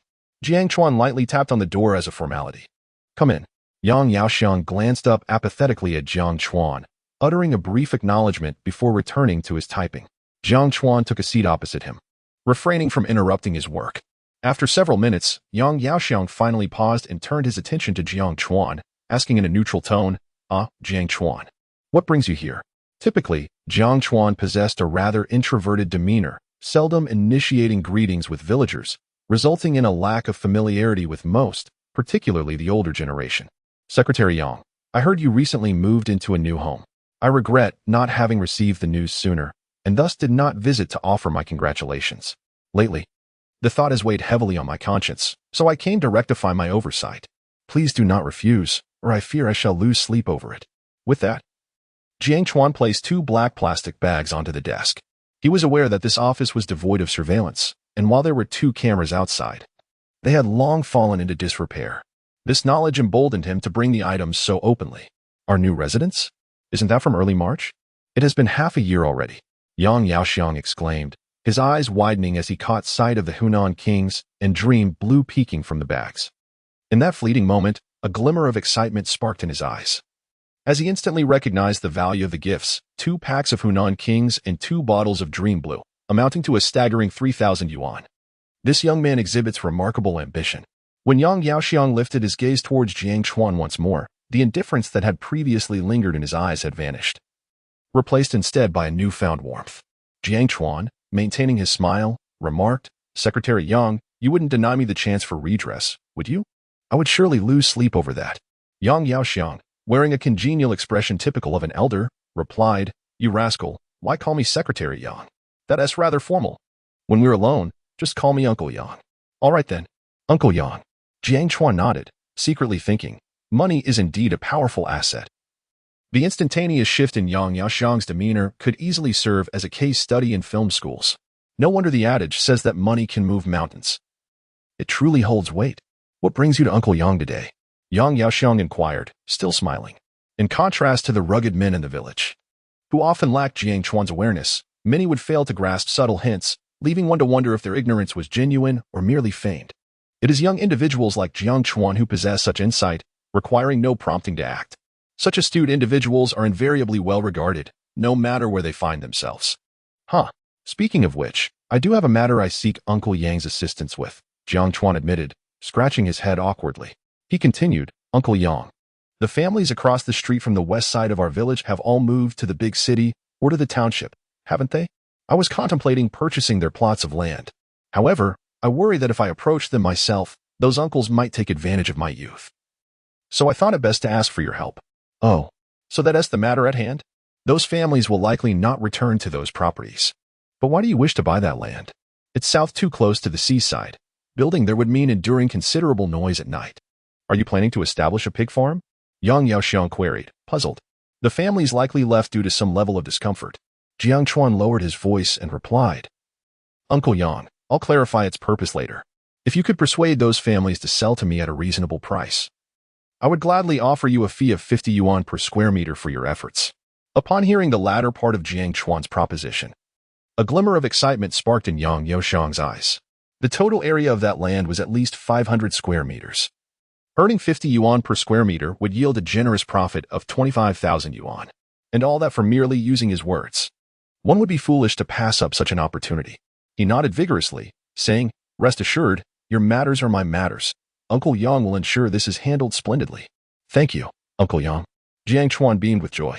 Yang Yaoxiang patted his chest and laughed. "Look at you, being polite with me once more. In the future, do not hesitate to come to Uncle for such matters. I will see to it that they are resolved satisfactorily." "All right, I have faith in Uncle Yang's capabilities. Chapter 49, Nobility of the Sea, exquisite yellowtail emerging from the village committee office. Jiang Chuan bestowed a cigarette upon Wang Sanwa before humming a cheerful tune on his way home. Upon his arrival, he placed a call to Xia Chun inquiring about the boat, only to discover that it would be some time before he could take a look. Just as Jiang Chuan was about to take a moment of respite, his uncle sent a video call via WeChat. Xiao Chuan, shall we venture out to the sea? Suddenly finding himself with idle time, staying at home proved to be exceedingly dull, and he felt as though he might lose his mind. Why don't we go take a look? Even if we merely gather some clams or spicy snails, it would be worthwhile. His uncle, clearly bored, echoed this sentiment. The previous days had yielded such bountiful earnings that remaining at home felt unsettling. Thus, the thought of visiting the seaside was appealing. Even if they did not make significant finds, they could still collect spicy snails for dinner. Jiang Chuan nodded in agreement. Indeed. I was just thinking how dull it was. What if we sailed directly to Grandma Island? I fear that if we head out to gather clams now, we might be followed by a throng of people. On his way back from the village committee, he had encountered several aunts and elder women who eagerly approached him, inquiring whether he would be going to the sea and insisting he notify them when he did.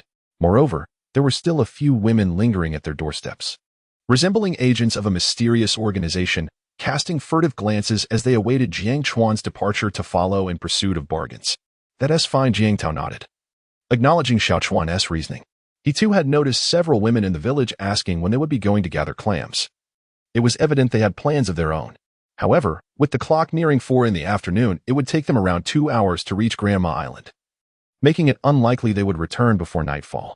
The wooden boat belonging to Go Fu Gui was in such disrepair that it lacked navigational equipment and had inadequate lighting. Under such circumstances, sailing at night posed significant dangers, as they could easily lose their way in the vast ocean. Fear not, at worst. We shall experience a night of survival on the island, Jiang Chuan reassured, displaying no concern. If it were merely for one night, he believed they could manage on the island without issue. Jiang Tao readily agreed. All right, I'm with you. I'll prepare, and you inform a gang. Let us set off at 4:30 sharp. For fishermen, spending the night at sea was a common occurrence. Some even preferred to venture out at dawn or in the dead of night. As long as they avoided inclement weather, it posed little danger. Very well. After nodding in acknowledgement, Jiang Chuan ended the video call, sent a message to a gang, and began packing for their excursion. At precisely 4:20 in the afternoon, the three of them, accompanied by Lele, set off for the town wharf. By the time they arrived at the wharf, it was already 5:10. The three of them set off promptly, with a clear objective in mind, to head directly to Grandma Island. They planned to spend the night on the island, gathering seafood, and commence their maritime endeavors at dawn the following day. Both Uncle San and A-Gang carried backpacks, prompting Jiang Chuan's curiosity. Uncle, what on earth are you two carrying in those bags? It's only a one-night stay at Grandma Island, yet you seem to be preparing for a vacation, he inquired. Haha, it's all thanks to your Aunt Sin's preparations. We have some boxed meals, moisture-proof mats, toiletries, and the like, Jiang Tao replied with a smile. He had initially hesitated to bring so many items, considering they would only be on the island for a single night, returning the next day. However, his wife insisted, leaving him no choice. A-Gang also began to reveal the contents of his bag. Look, bro, I have a lighter, snacks, drinks, and even a bottle of liquor. My grandma said you and Uncle can drink, so I brought you a bottle to ward off the chill and warm your stomach. Jiang Chuan watched as A-Gang pulled out one item after another from his small backpack, which resembled Doryman's pocket, seemingly containing everything. There were beers, drinks, 8 treasure porridge, sunflower seeds, peanuts, instant noodles, everything one could need. Jiang Chuan could tolerate all of this, as they were indeed practical. But he nearly lost his composure upon seeing a deck of playing cards. What has to deal with these playing cards? He asked, bewildered. Kiki, my grandma was worried we might get bored on the island, saying we could play do di ju to pass the time. I actually wanted to bring mahjong, but we lack one player. A-Gang chuckled foolishly. Well, it truly felt like they were going on a vacation. However, A-Gang's explanation made sense. If the island lacked entertainment, playing cards could indeed help alleviate their boredom. Hey, Xiao Chuan, look. There's a fish floating on the surface of the sea. Suddenly, Uncle San exclaimed as he gazed at the water. The two quickly turned to see a fish indeed floating about 30 or 40 meters away from them. It was uncertain whether it had drowned or succumbed to some other fate. Uncle San immediately steered the boat closer to the fish. Wow, this fish is enormous, A-Gang remarked in astonishment. It must weigh at least 10 or 20 pounds. As they approached within a few meters, Agang realized that it appeared far larger than it had from a distance. It was about 40 to 50 centimeters long and likely weighed around 20 pounds. Jiang Chuan swiftly grabbed a net and scooped the fish out of the water. It felt heavy in his hands, easily weighing around 20 pounds. Bro, what kind of fish is this? It looks like a hammer. Agang asked curiously, clearly unfamiliar with the species. Jiang Chuan scrutinized the creature seriously. The fish had a spindle-shaped body, slightly flattened, and its surface was covered with small round scales. The pectoral and pelvic fins are relatively short, while the tail appears elongated, with a deeply forked tail fin reminiscent of a swallowtail. The dorsal side showcases a brilliant bluish-green hue, while the belly gleams with a silvery sheen. Each side of the body is adorned with a striking yellow stripe that extends from the snout, traversing the gills directly to the tail base. After observing for some time, Jiang Chuan could only shake his head in resignation. Even with the memories inherited from his predecessor, he could not ascertain the identity of this fish. At that moment, Uncle San hurried over. Uncle, do you recognize this fish? Both Jiang Chuan and Agao inquired with curiosity. Uncle San, being an experienced fisherman, surely possessed more extensive knowledge than the two of them and might be able to identify the fish. Goodness, this is a yellow-striped amberjack. A specimen of this size could lead to substantial fortune if it were alive. What a pity. Gazing at the yellow-striped amberjack before him, Jiang Tao's eyes initially sparkled, only to be doused with cold water shortly thereafter. If this were a live catch, its price would undoubtedly be exorbitant. However, it was uncertain how long it had been dead, and the flesh would certainly not be as delectable as that of a fresh fish, rendering its market value significantly diminished. Is this fish very expensive? Jiang Chuan continued to inquire with intrigue. Indeed, it is quite costly. This type of fish typically exceeds 1,000 yuan per kilogram, and may even reach up to 1,500 yuan. This one appears to weigh around 20 kilograms, so if it were alive, it could conservatively fetch around 30,000 yuan. Yet, it is truly unfortunate. Uncle San nodded seriously, his expression tinged with regret. The more valuable the fish, the higher the quality demanded. The price of such a fish, worth over 1,000 per kilogram, diverges drastically between its dead and live states. Wait, this fish seems not to be entirely dead. At that moment, Jiang Chuan suddenly exclaimed. Holding the fish, he had felt a slight movement in its tail. Although the motion was subtle, Jiang Chuan perceived it vividly. Moreover, it appeared that the muscles still exhibited some activity. What? It's not dead? Jiang Tao's eyes brightened once more. He quickly approached to investigate and observed that the fish did indeed seem to be alive, with its body movements gradually increasing in amplitude. My goodness, it's truly not dead. Brother, could it be that this fish simply fainted due to poor swimming skills? A gang exclaimed with delight. A fish worth 30,000 yuan would certainly represent a significant profit for them. Get lost, Jiang Chuan retorted, somewhat annoyed. Uncle, the movements of this fish seem to be intensifying. It appears that it indeed fainted. We must quickly place it in the live well. Perhaps it can still be revived. After saying this, he hastily handed the fish to Uncle San. All right. Jiang Tao nodded excitedly, carefully cradling the yellow-striped amberjack and placing it into the live well. Just then, a gang, still focused on the surface of the sea in hopes of a lucky find, exclaimed in surprise, Brother, look at that colorful object. Jiang Chuan also turned his head, following the direction pointed out by a gang. There, he beheld an ostentatious, multicolored mantis shrimp. Upon seeing the hammer, an audacious thought suddenly struck Jiang Chuan's mind. Could it be that the yellow-striped mackerel he had just encountered was rendered unconscious by the hammer's iron fist? Chapter 50. The performance of the prawn. Upon noticing his master's attention, the prawn, named Iron Hammer, excitedly began to perform acrobatics in the sea. Curving his body, he bounced repeatedly, seemingly attempting to shake off the ripples of time and evoke a sense of joy. Brother, that prawn looks so ostentatious and proud. I can't help but want to catch it and give it a couple of slaps, remarked a gang, watching Iron Hammer's playful antics in the water, which bore a hint of provocation. All right, that colorful mantis shrimp is one I encountered during my last venture into the shallow waters. This little creature, much like Shaoqing, seems to harbor a special fondness for me. I suspect that the yellow-striped base we just saw was delivered to us by it, Jiang Chuan declared earnestly. Jiang Tao approached, his face a mask of confusion. What? Shao Chuan must be joking. Although I want to believe you, this is indeed rather hard to fathom.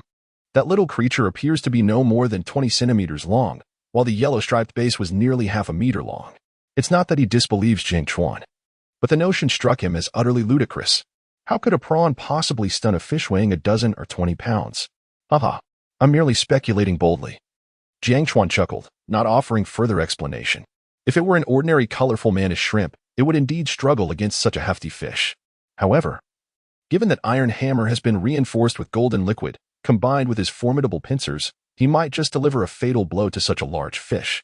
Brother, how about we ask him to fetch us another fish? That would validate your earlier claim, wouldn't it? I wholeheartedly believe what you said, a gang suddenly proposed, a spark of inspiration igniting within him. Had he not witnessed Xiaoqing's remarkable intelligence, he might have shared his uncle's skepticism. However, after observing Xiaoqing, he fully trusted his brother's assertions. That makes sense. Why don't you give it a try? Jiang Chuan realized, then smiled at a gang. Sometimes, this kid can be quite clever. Jiang Tao merely chuckled, not taking their conversation to heart. To him, this seemed too absurd and comical, dismissing it as merely the whimsical ideas of the youthful Xiao Chuan and a gang. All right. Let me test my persuasive abilities, hee. A gang nodded enthusiastically. He then turned to Iron Hammer with a cheeky grin. Prawn, hurry back and bring us another fish like the one before. If you do, I want to hit you. All right? Iron Hammer glanced at Jiang Chuan, receiving an encouraging nod before he leaped into the water, vanishing from sight in an instant. The three of them steadied the boat and began to wait. After all, it was still early, and they merely needed to reach Grandma Island before nightfall. As time ticked away, 10 minutes swiftly passed, yet the sea remained tranquil, with no fish surfacing, and Iron Hammer was nowhere to be seen. Let us go, Xiao Chuan. That little creature probably won't return. Jiang Tao finally spoke up. Wait a moment, third uncle, it's here. Jiang Chuan's expression suddenly brightened. With his extraordinary vision, he spotted a dark speck slowly ascending from the depths of the ocean, several meters away. Jiang Tao and a gang followed Jiang Chuan's gaze. Seconds later, a yellow-striped grouper indeed emerged from the surface, its belly facing upwards. Whether it was unconscious or had been struck down remained a mystery. Right behind the grouper, the hammer was joyfully flipping about. My goodness, have I truly become more powerful? Jiang Tao felt as though he were dreaming. This situation was too bizarre. A mannish shrimp could actually comprehend Xiao Chuan's words. Had that rascal A gang also received special protection from Mazu, the goddess of the sea? More importantly, this little creature had managed to incapacitate a 20-pound yellow-striped grouper in a mere 10 minutes. Observing Jiang Tao's astonished and incredulous expression, a gang chuckled and said, Uncle, times have changed. Jiang Chuan gently tapped him on the head, admonishing, Little brat, do not speak to your third uncle like that. Hee. My apologies, brother. A gang grinned foolishly, brushing it off. Jiang Chuan promptly picked up the net and scooped up the yellow-striped grouper. Gulping audibly, Jiang Tao swallowed hard, then, with a wry smile, addressed Jiang Chuan, Xiao Chuan, a gang was right. It seems times truly have changed. These little creatures appear almost enchanted. Although he said this, wasn't it forbidden for creatures to become enchanted after the founding of the nation?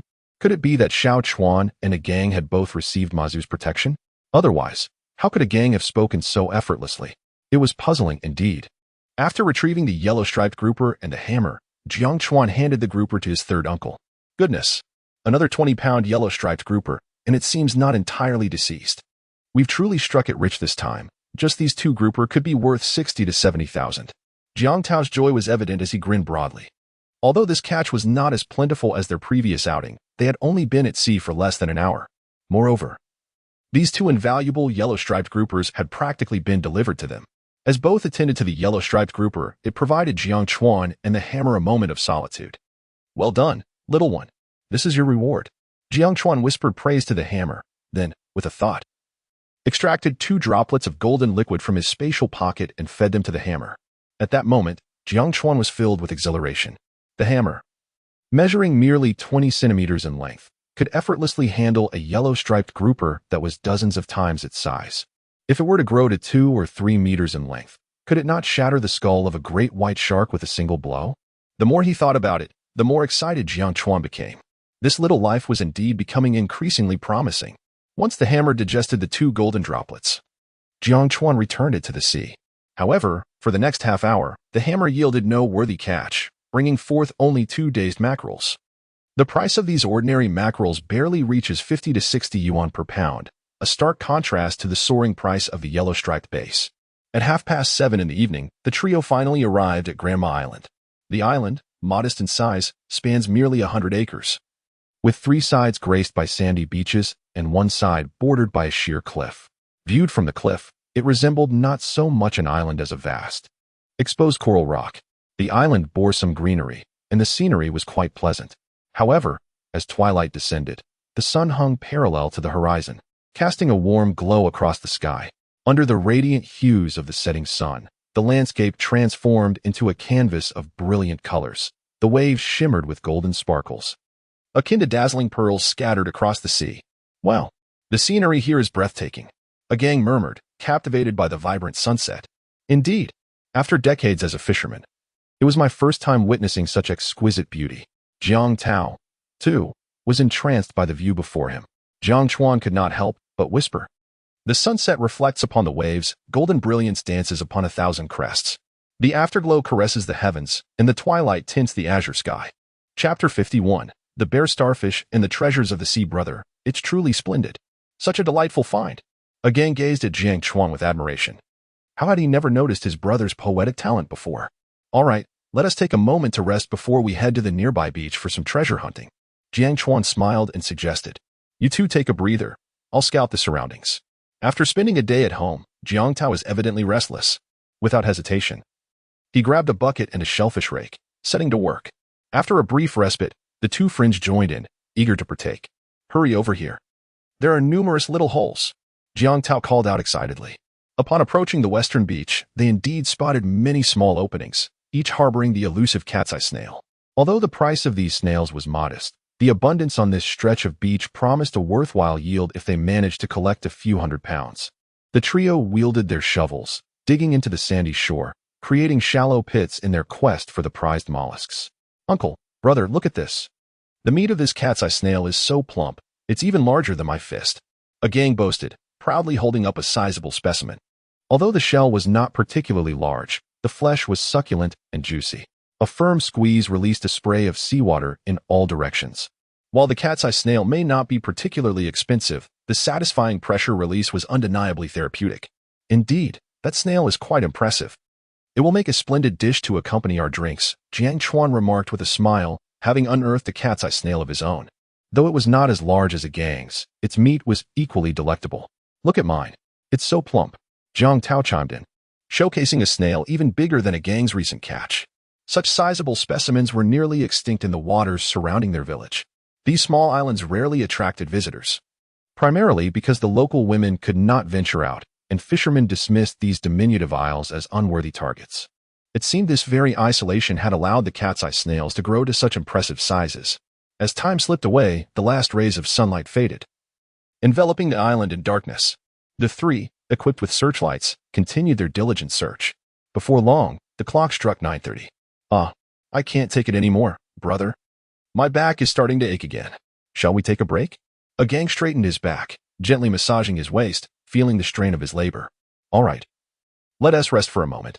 We've filled more than half the bucket," Jiang Chuan replied with a grin, though he felt no fatigue at that moment.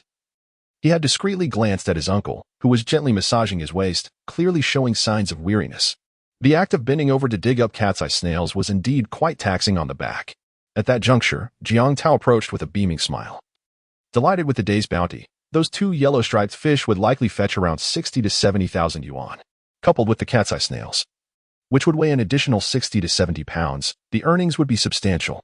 If calculated at 30 yuan per pound, it would amount to approximately 2,000 yuan in income. Before long, the trio had ignited a bonfire, utilizing a stainless steel pot to warm their boxed meals.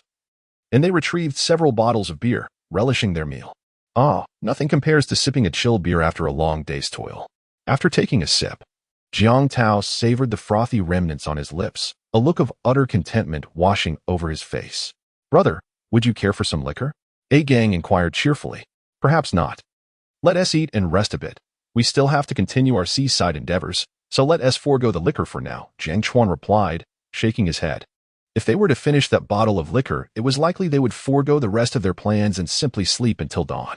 "Brother, the cat's eye snails are ready. Do have a taste." Once the snails were cooked, A gang promptly handed them to Jiang Chuan, unintentionally overlooking their uncle. In A gang's heart, no one could ever replace Jiang Chuan, not even their uncle. Thus, he instinctively offered the food to Jiang Chuan first. "Let us eat together."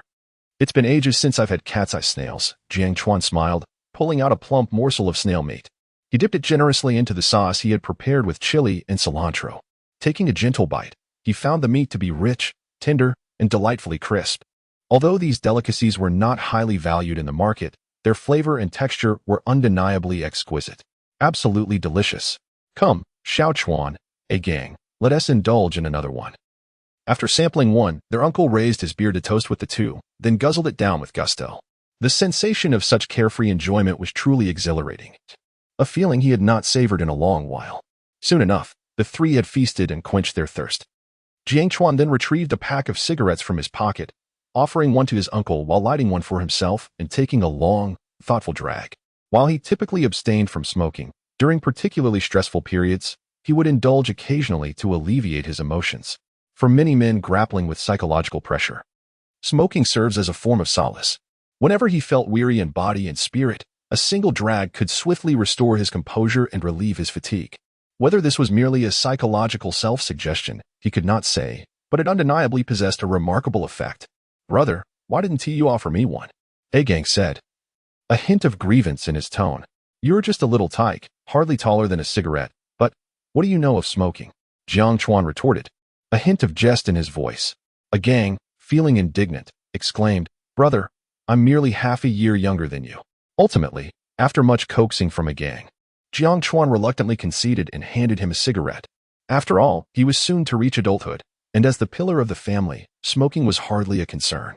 Although everyone warned against the health hazards of smoking, Jiang Chuan had witnessed elderly individuals who smoked 2 packs a day yet lived into their 80s or 90s.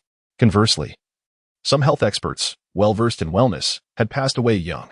Thus, it seemed that fate was predetermined. And there was no need for ordinary individuals to fret or attribute blame to smoking. Upon finishing a cigarette, the trio felt invigorated. All right, let's get back to work. Their objective for this venture was to earn $50. Jiang Chuan exuded confidence. "Let's get to it for those $50.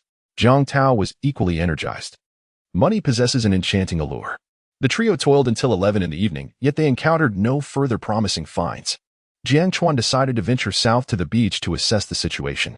Upon arrival, he spotted numerous small holes in the sand, significantly smaller than the previous cat's eye snail holes. While one or two of these tiny openings might go unnoticed, this area was densely packed with them, making them easily visible. "Third uncle, a gang, come quickly. It seems we have a discovery here," Jiang Chuan called out hastily. Upon seeing the multitude of tiny holes, Jiang Tao's face lit up with joy.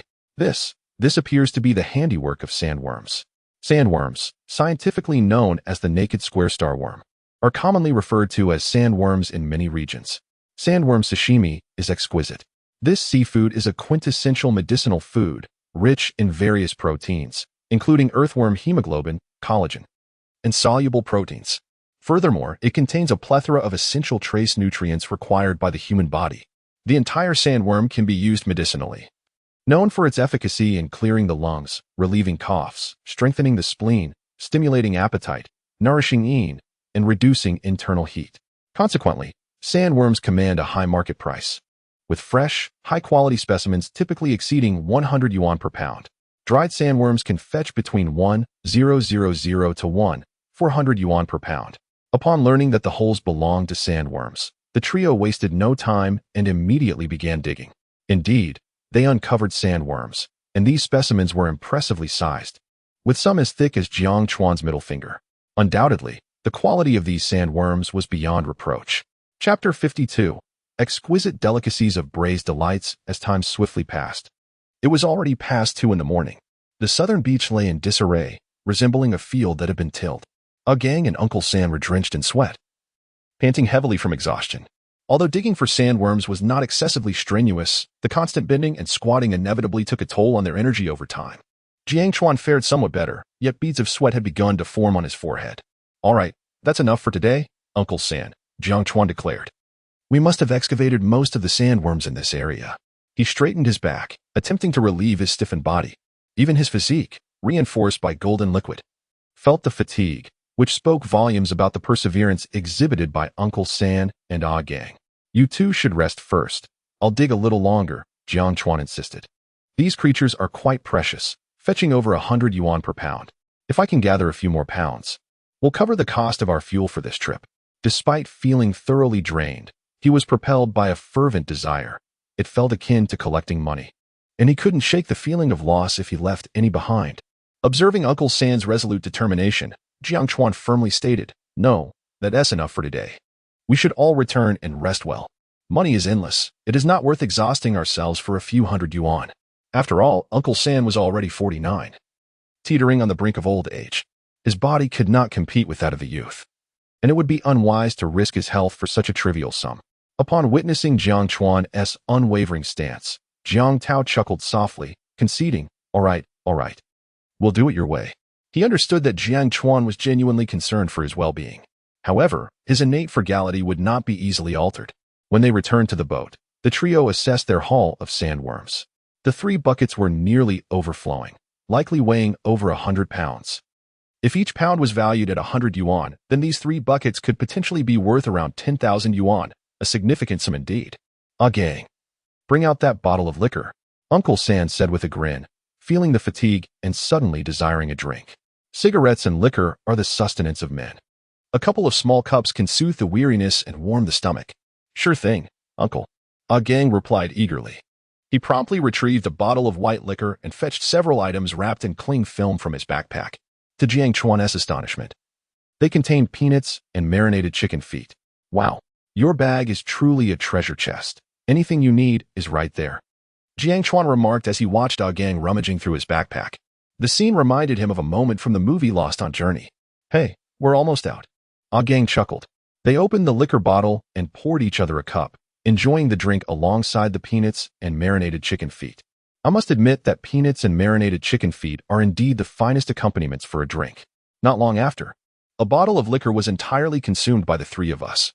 While we were slightly intoxicated, a warm sensation enveloped our stomachs, gradually dissipating the fatigue of our bodies.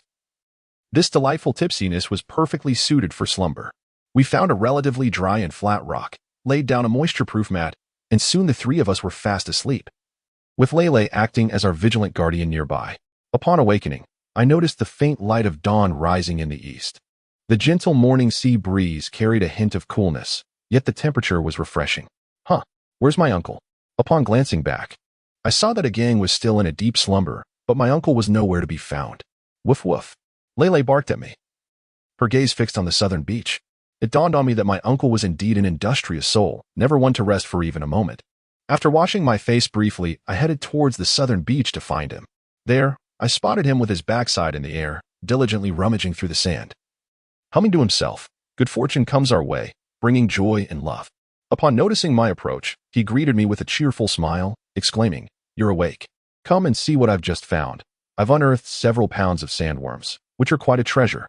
I chuckled as I approached. Indeed, there were quite a number of them.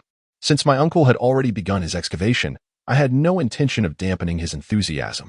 "Hiki, the fuel costs for this trip are being unearthed," he merrily remarked. "Is a gang still asleep?" he inquired with a grin. "Yes, a gang doesn't he handle his liquor well. He might have had a bit too much last night. Let him sleep a little longer. After all, we have the entire day ahead of us." I nodded in agreement. Subsequently, I joined my uncle in searching for sandworms. After a while, finding it rather dull, I decided to explore the nearby rock formations. Last night, we had refrained from venturing into the rocky area due to potential dangers. While I was unafraid, my uncle and a gang lacked my capabilities. As I approached the rocky outcrop, I soon spotted several tiny tentacles beneath one of the rocks. Without hesitation, I moved the rock aside, revealing a few small white octopuses hidden beneath the flat stone.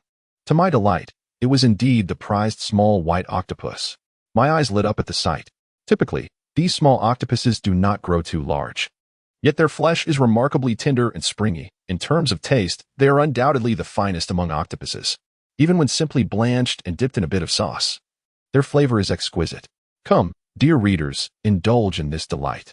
Moreover, it is said in certain circles that 3 octopuses equal a sheep, implying that 3 of these octopuses can be exchanged for a sheep. Though this saying may be somewhat exaggerated, the price of these small white octopuses is indeed quite high, due to its exquisite and succulent texture, coupled with a modest size that prevents excessive growth. The price of this small white octopus typically ranges from 280 to 300 yuan per pound in the market. Whether stir-fried, braised, or grilled, it is undeniably a delectable delicacy. After filling the bucket with the surrounding small octopuses, Jiang Chuan resumed his explorations in the vicinity. This area was abundant with small white octopuses. And within a mere 10 minutes, the bottom of Jiang Chuan's bucket was nearly covered. After half an hour, he had captured nearly all of the small octopuses in the vicinity, although some had burrowed into the crevices of the rocks and were beyond his reach. Nonetheless, he estimated that he had amassed around 10 pounds of them. For breakfast today, he decided on braised small white octopus. He mused to himself that it would pair wonderfully with steamed buns. As he made his way back to the fishing boat, he found a gang already awake, while Uncle San had begun preparing breakfast. Upon seeing Jiang Chuan approach, he casually inquired, "So, did you find anything good in the rocky area?"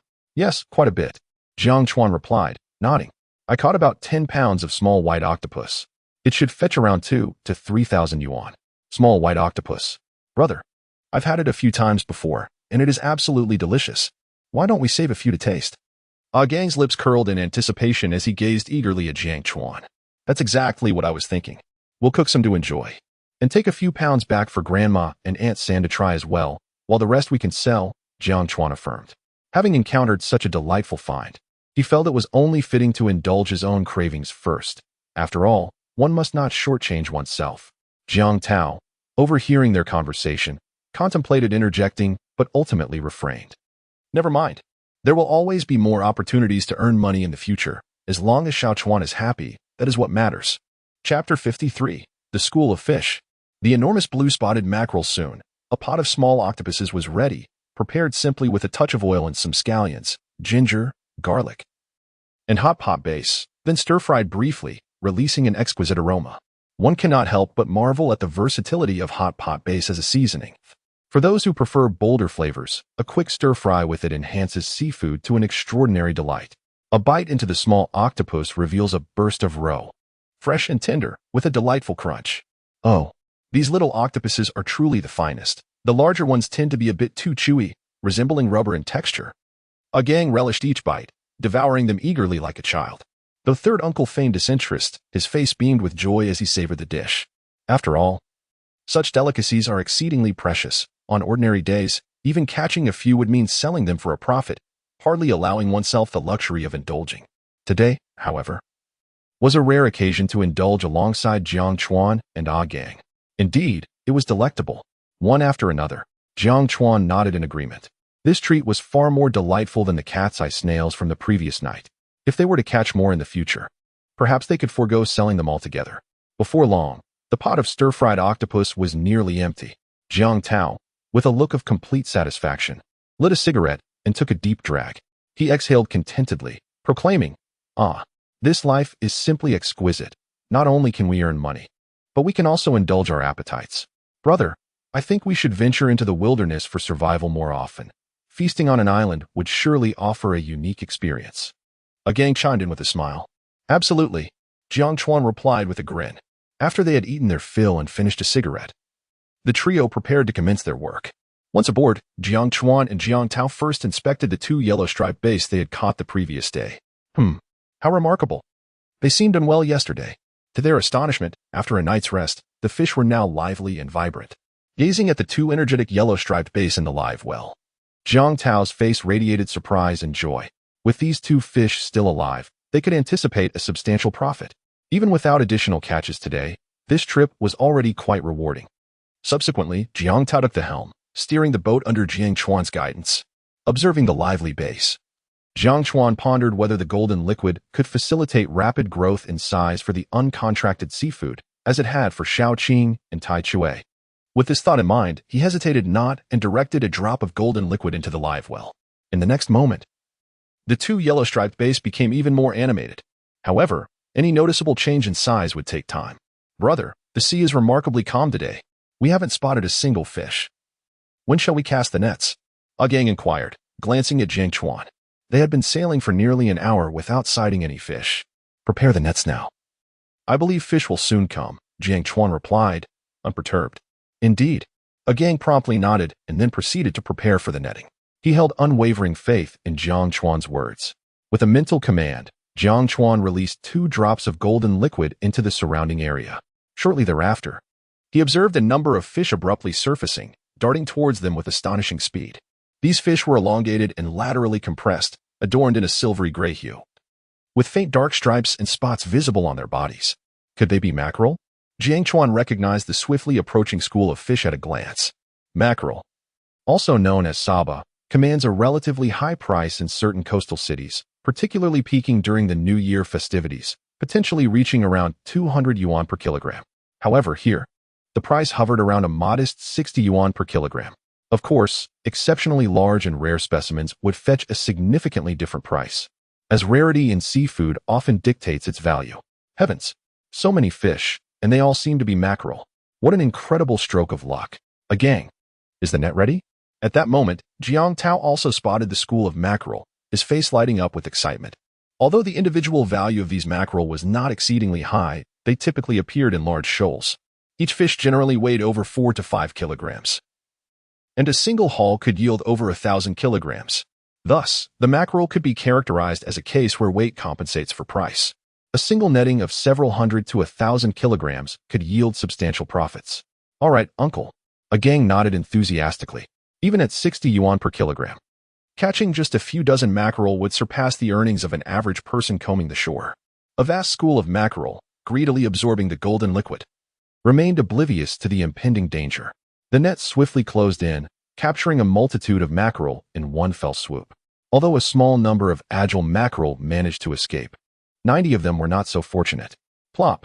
The captured mackerel began to thrash wildly, turning the sea's surface into a tumultuous cauldron. Xiaochuan, hurry over to help. This net must weigh around 700 to 800 kilograms, Uncle San called out to Jiang Chuan. Jiang Chuan immediately rushed over to assist. The three of them, working in unison, exerted every ounce of strength they possessed, and after a strenuous 10 minutes, the net of mackerel was finally hauled aboard the boat. At this point, the fish were still desperately writhing, and Uncle San and a gang were already drenched in sweat, gasping for air. Jiang Chuan, however, appeared relatively calm, as his body was continuously fortified by the golden liquid, rendering him increasingly robust by the moment. My goodness, this net of mackerel must weigh around 900 kilograms. And it could even exceed 1,000. How on earth did we manage to haul such a heavy catch aboard? Observing the net brimming with fish, Jiang Tao remarked with a dawning realization. Logically speaking, given the physical capabilities of the three of them, managing to haul in several hundred pounds of fish would already be quite impressive. However, this particular catch of mackerel seemed to weigh at least 900 pounds, with the possibility of exceeding 1,000 pounds. Astonishingly, the three of them had successfully drawn it aboard. A gang cheerfully exclaimed, Uncle, I've often heard that we possess unexpected potential within our bodies, which can be unleashed in critical moments. What we just experienced must have been a tremendous surge of that potential, allowing us to haul such a hefty mackerel onto the boat. Indeed, a gang is absolutely correct. It must have been a significant release of potential, Jiang Chuan eagerly concurred. Is that truly the case? Never mind, let us first transfer the fish into the live well, Jiang Tao said, his excitement over the colossal haul overwhelming any thoughts about whether they had indeed experienced a burst of potential. Wait, third uncle. Look at that mackerel inside the net. It appears remarkably large. At that moment, Jiang Chuan suddenly noticed an enormous specimen among the catch. Its size was evidently far greater than that of an ordinary mackerel, and its coloration differed as well, with a bluish-green back and a pure silver-white belly. Let me see. Jiang Tao and a gang hurriedly paused their activities to come closer for a better look. Could this be a blue-spotted mackerel? Jiang Chuan inquired of his uncle. The blue-spotted mackerel is indeed priced significantly higher than the ordinary mackerel, likely doubling in value without question. Given its substantial size, it must weigh around 30 to 40 pounds. And its price cannot be calculated by the usual per-pound rate. Such large blue-spotted mackerels are typically sold by the piece.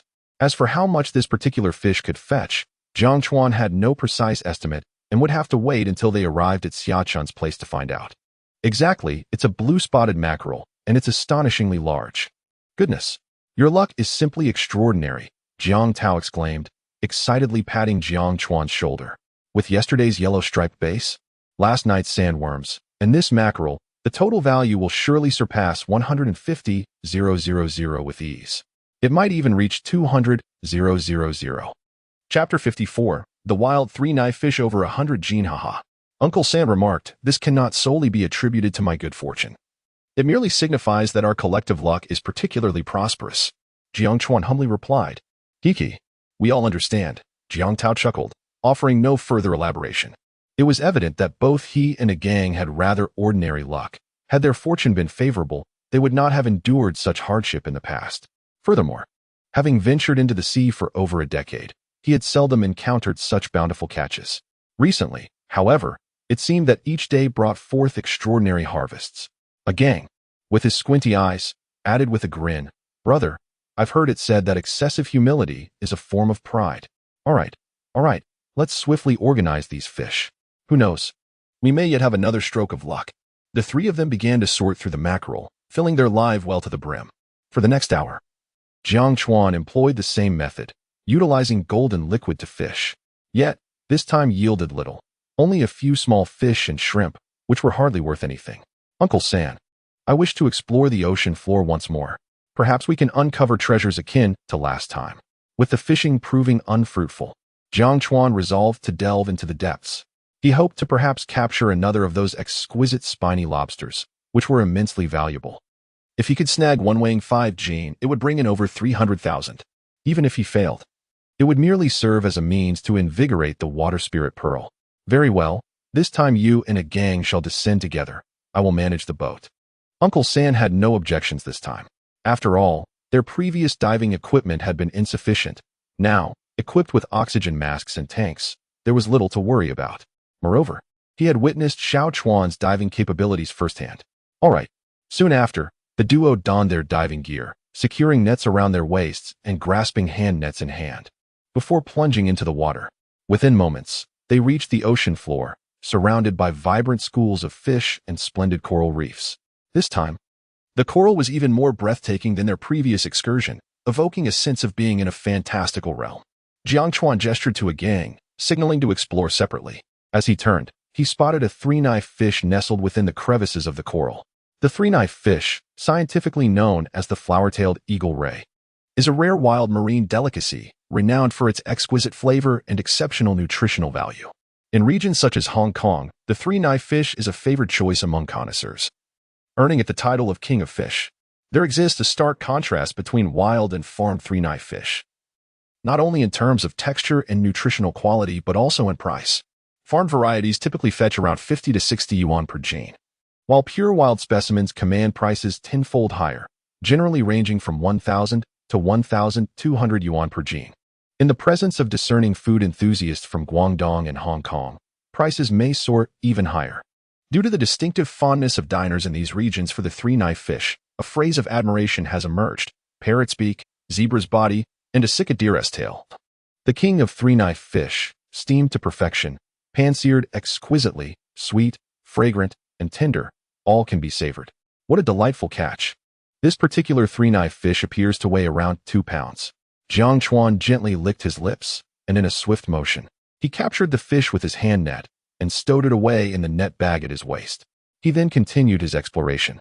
Although he did not encounter the sought-after spiny lobster, this area was teeming with three-knife fish. Nearly every few meters, he spotted one of a similar size to the last. Jiang Chuan collected them all in his net bag. Time passed quickly, and soon half an hour had elapsed. Jiang Chuan's net bag was filled to the brim, predominantly containing three-knife fish, with each weighing between 1 to 2 pounds. In total, he estimated around 100 pounds. If each pound were valued at 1,000 yuan, the worth of these three-knife fish would exceed 100,000 yuan. Upon surveying his surroundings, he found little of interest remaining, only some inconspicuous small sea snails and ribbons. Causing Jiang Chuan to lose interest, it was time to return. With a splash, he resurfaced to find a gang already seated at the bow of the boat. After all, he was merely an ordinary person. Even with an oxygen mask and tank, the pressure at depths of 50 to 60 meters was considerable. Even if oxygen was plentiful, a typical individual could not remain down there for long. "Brother, how was your haul?" Ah Gang inquired eagerly. He had also explored the seabed for nearly 10 minutes. But fortune did not favor him. He had only collected a few spider conchs and spotted snails. The most valuable find was a white tiger sea cucumber, as thick as an arm. It felt rather embarrassing to have such meager results, and he was eager to see what his brother had managed to catch. If his brother's bounty were also mediocre, it might alleviate his own disappointment. Wait, that wouldn't mean less income, would it? As Ah Gang wrestled with his thoughts, Jiang Chuan had already pulled up his overflowing net bag. So much catch? What's in there, Xiaochuan? Jiang Tao's face reflected a mixture of surprise and curiosity. The earlier finds were only worth a few hundred yuan at most, so the ultimate yield from the dive would depend on the value of Jiang Chuan's haul. Most were 3-knife fish, and he estimated around 100 pounds, which should fetch a considerable sum. Upon returning to the boat, Jiang Chuan smiled and remarked. Hearing that the net bag was filled with 3-knife fish, Jiang Tao appeared puzzled and astonished. What? All 3-knife fish? My goodness! Everyone says that wild 3-knife fish have become increasingly rare in recent years. Those large fishing boats hardly catch a few in a single trip. He had previously worked at the dock, thus he possessed a considerable understanding of the affairs aboard fishing vessels. The fishermen who ventured out to sea often lamented that while the price of the 3-pronged fish was exorbitant, their numbers in coastal waters were dwindling. Occasionally, they might manage to catch 1 or 2. However, upon his solitary descent into the sea, Xiaochuan astonishingly netted a full bag of 3-pronged fish, wielding nothing but a handheld net. Indeed, it is said that comparison breeds contempt. The disparity between individuals is stark. Third uncle. The 3-pronged fish naturally prefers to reside in coral reef areas, and dragging nets too deep is not feasible. Consequently, larger vessels find it challenging to capture them.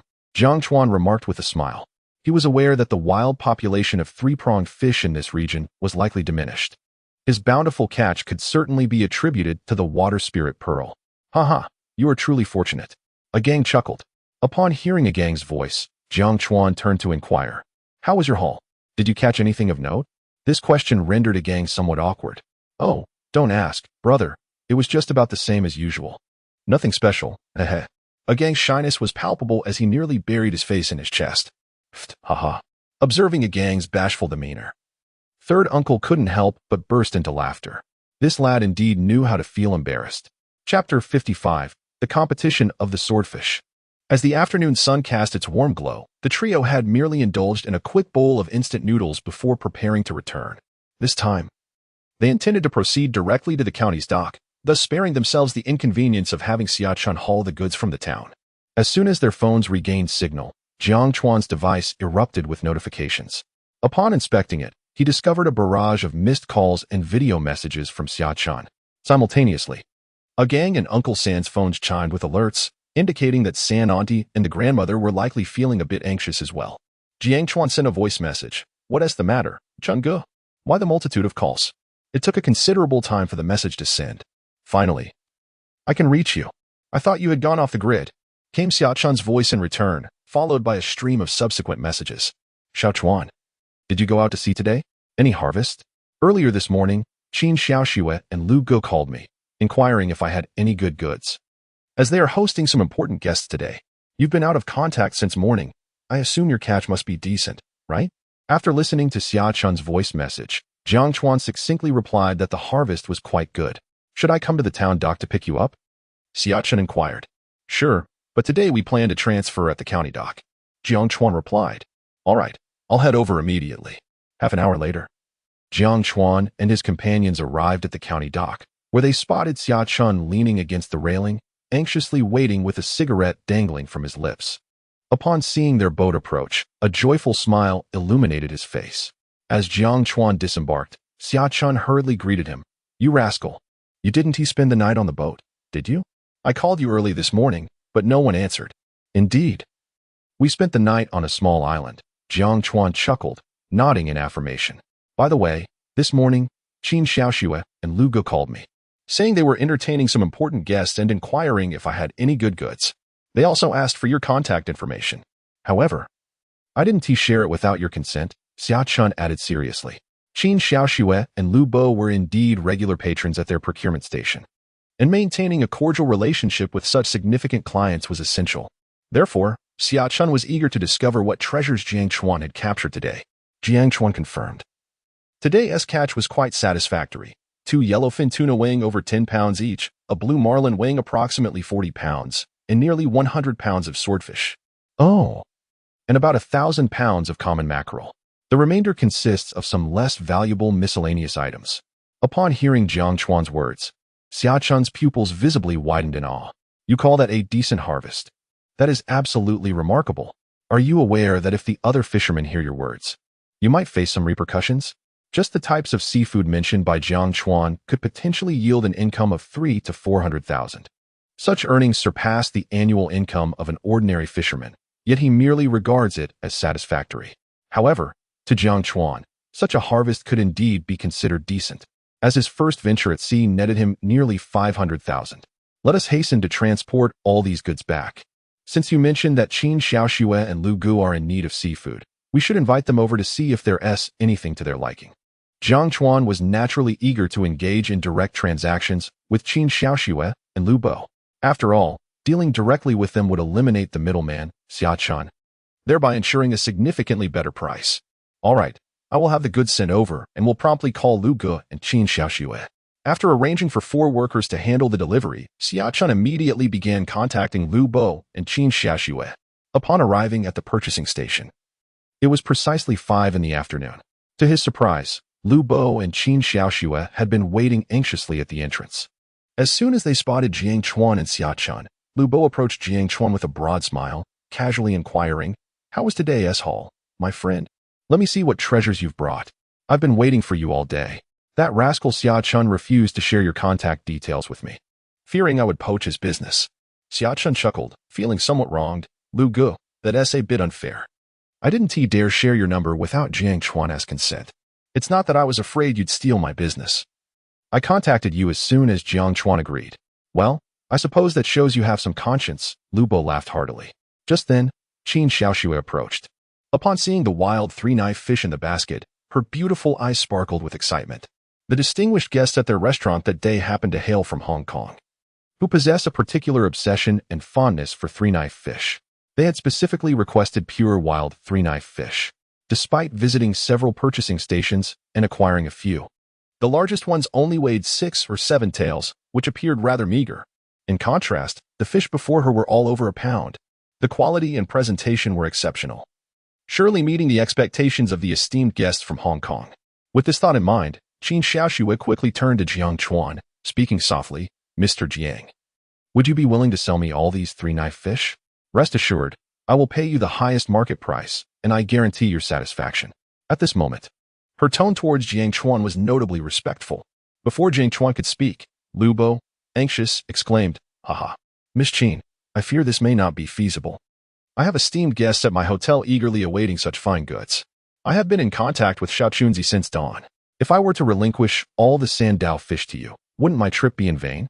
Upon hearing Lu Bo's words, Qin Xiaoxue's expression shifted slightly.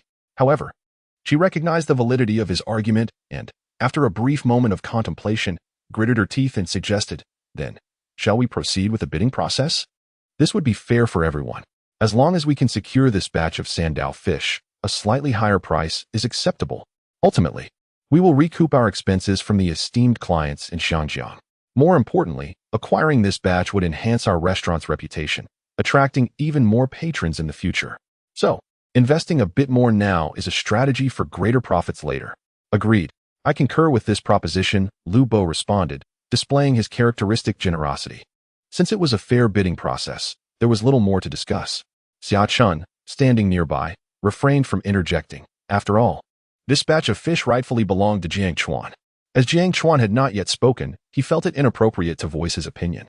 Moreover, the bidding method would indeed allow Jiang Chuan to earn more. As the two prepared to place their bids, Jiang Chuan approached with a smile, saying, "Gentlemen, there is no need for a bidding war this time. We should avoid any discord. This batch of Sandao fish weighs over 100 jin. Splitting it evenly should suffice for both your esteemed clients. In my view, each of you should take half." While Jiang Chuan certainly wished to profit, he understood that fostering good relations with these two prominent hotel owners could yield sustained future earnings. Upon hearing Jiang Chuan's proposal, the two exchanged glances and nodded in agreement. "All right, Brother Jiang, this suggestion is quite reasonable.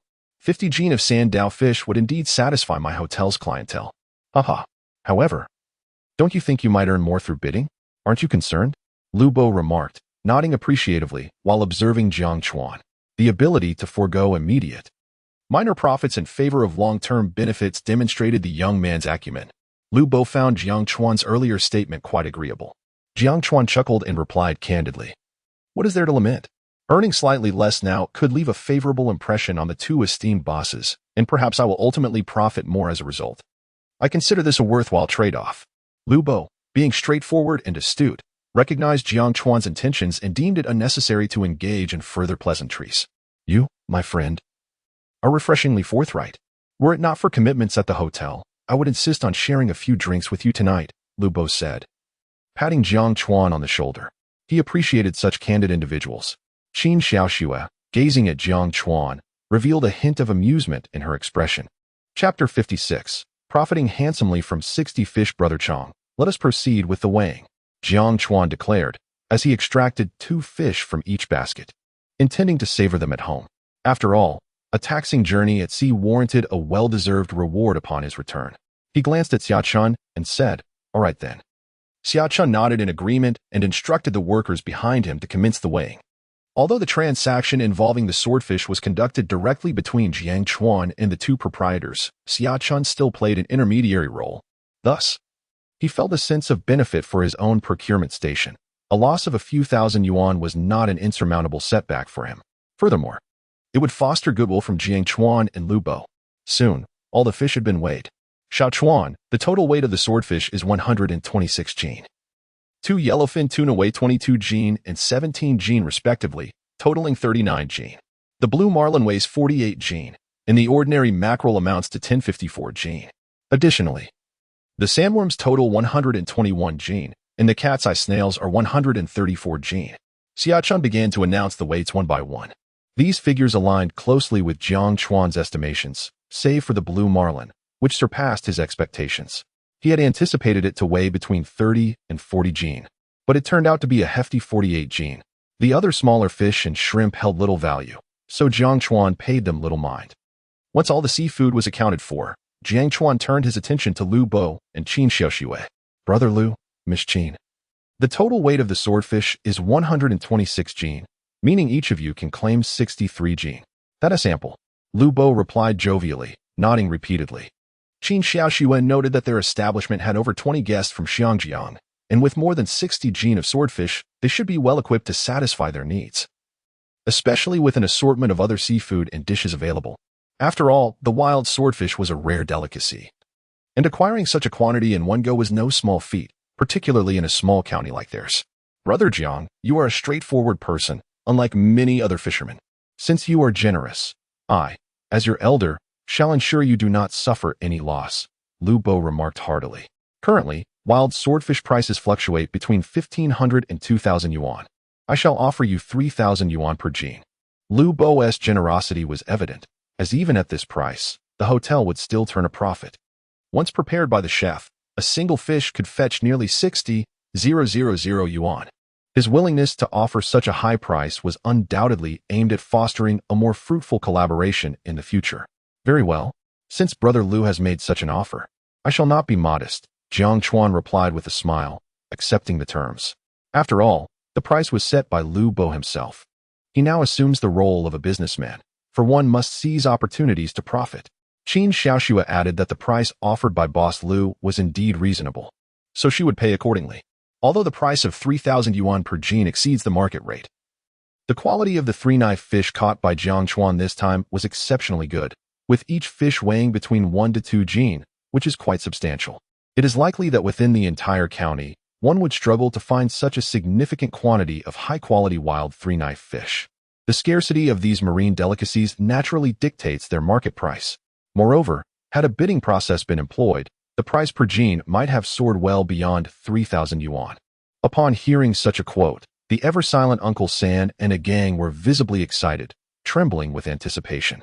They had initially thought that a price of 1,500 yuan per jin for these 3-knife fish was already exorbitant, only to be astonished as the price doubled.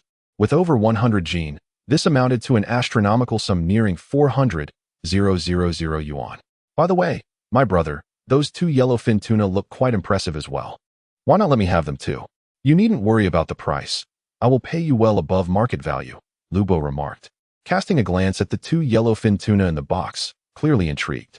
These were also exceptional goods, with prices hovering around 2,000 yuan per jin. Acquiring them alongside the 3-knife fish would indeed be advantageous for both parties. Before Jiang Chuan could respond, Xia Chun interjected, a frown on his face. I say, Lu Ge. You've already secured over 60 gene of 3-knife fish. At least leave me a taste. Allow me to have those 2 yellowfin tuna. After all, I did play a part in connecting you all. I can't be left without any benefit, especially after a day of hard work. Lubo quickly laughed. All right. I hadn't considered that. I shall refrain from taking those 2 yellowfin tuna. Subsequently, the two promptly transferred the money to Jiang Chuan. The 126 gene of 3-knife fish fetched a staggering total of 378,000 yuan. Under normal circumstances, such fish would typically sell for over 200,000 yuan, making this an extraordinary catch.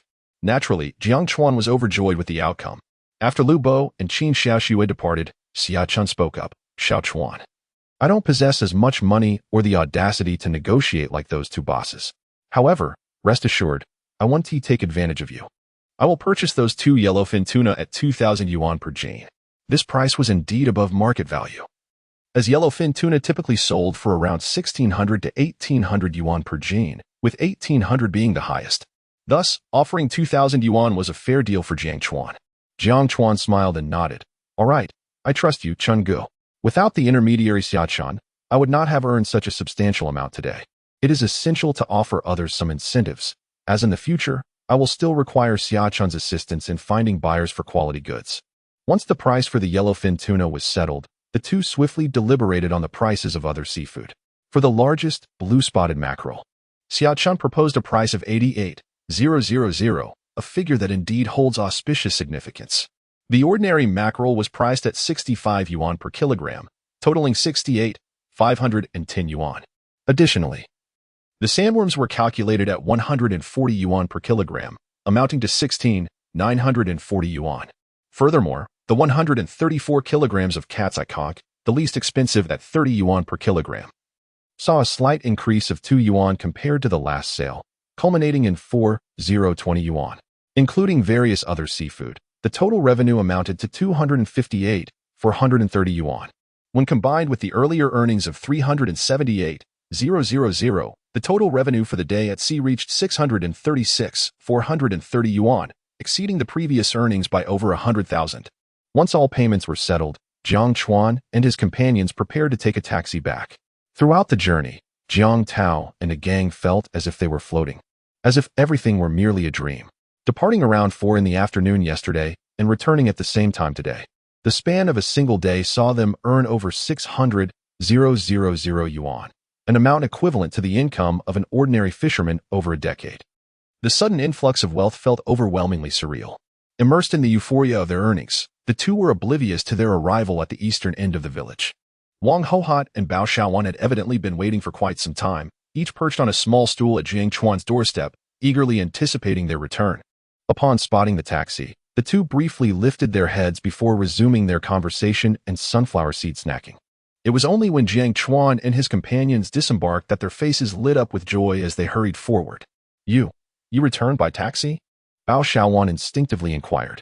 Perhaps it was due to the fact that Jiang Chuan and his companions had taken a tricycle to the county town a few days prior, leading them to habitually expect the sight of a 3-wheeled vehicle. Auntie, we didn't take the tricycle this time. It would take 2 to 3 hours to walk.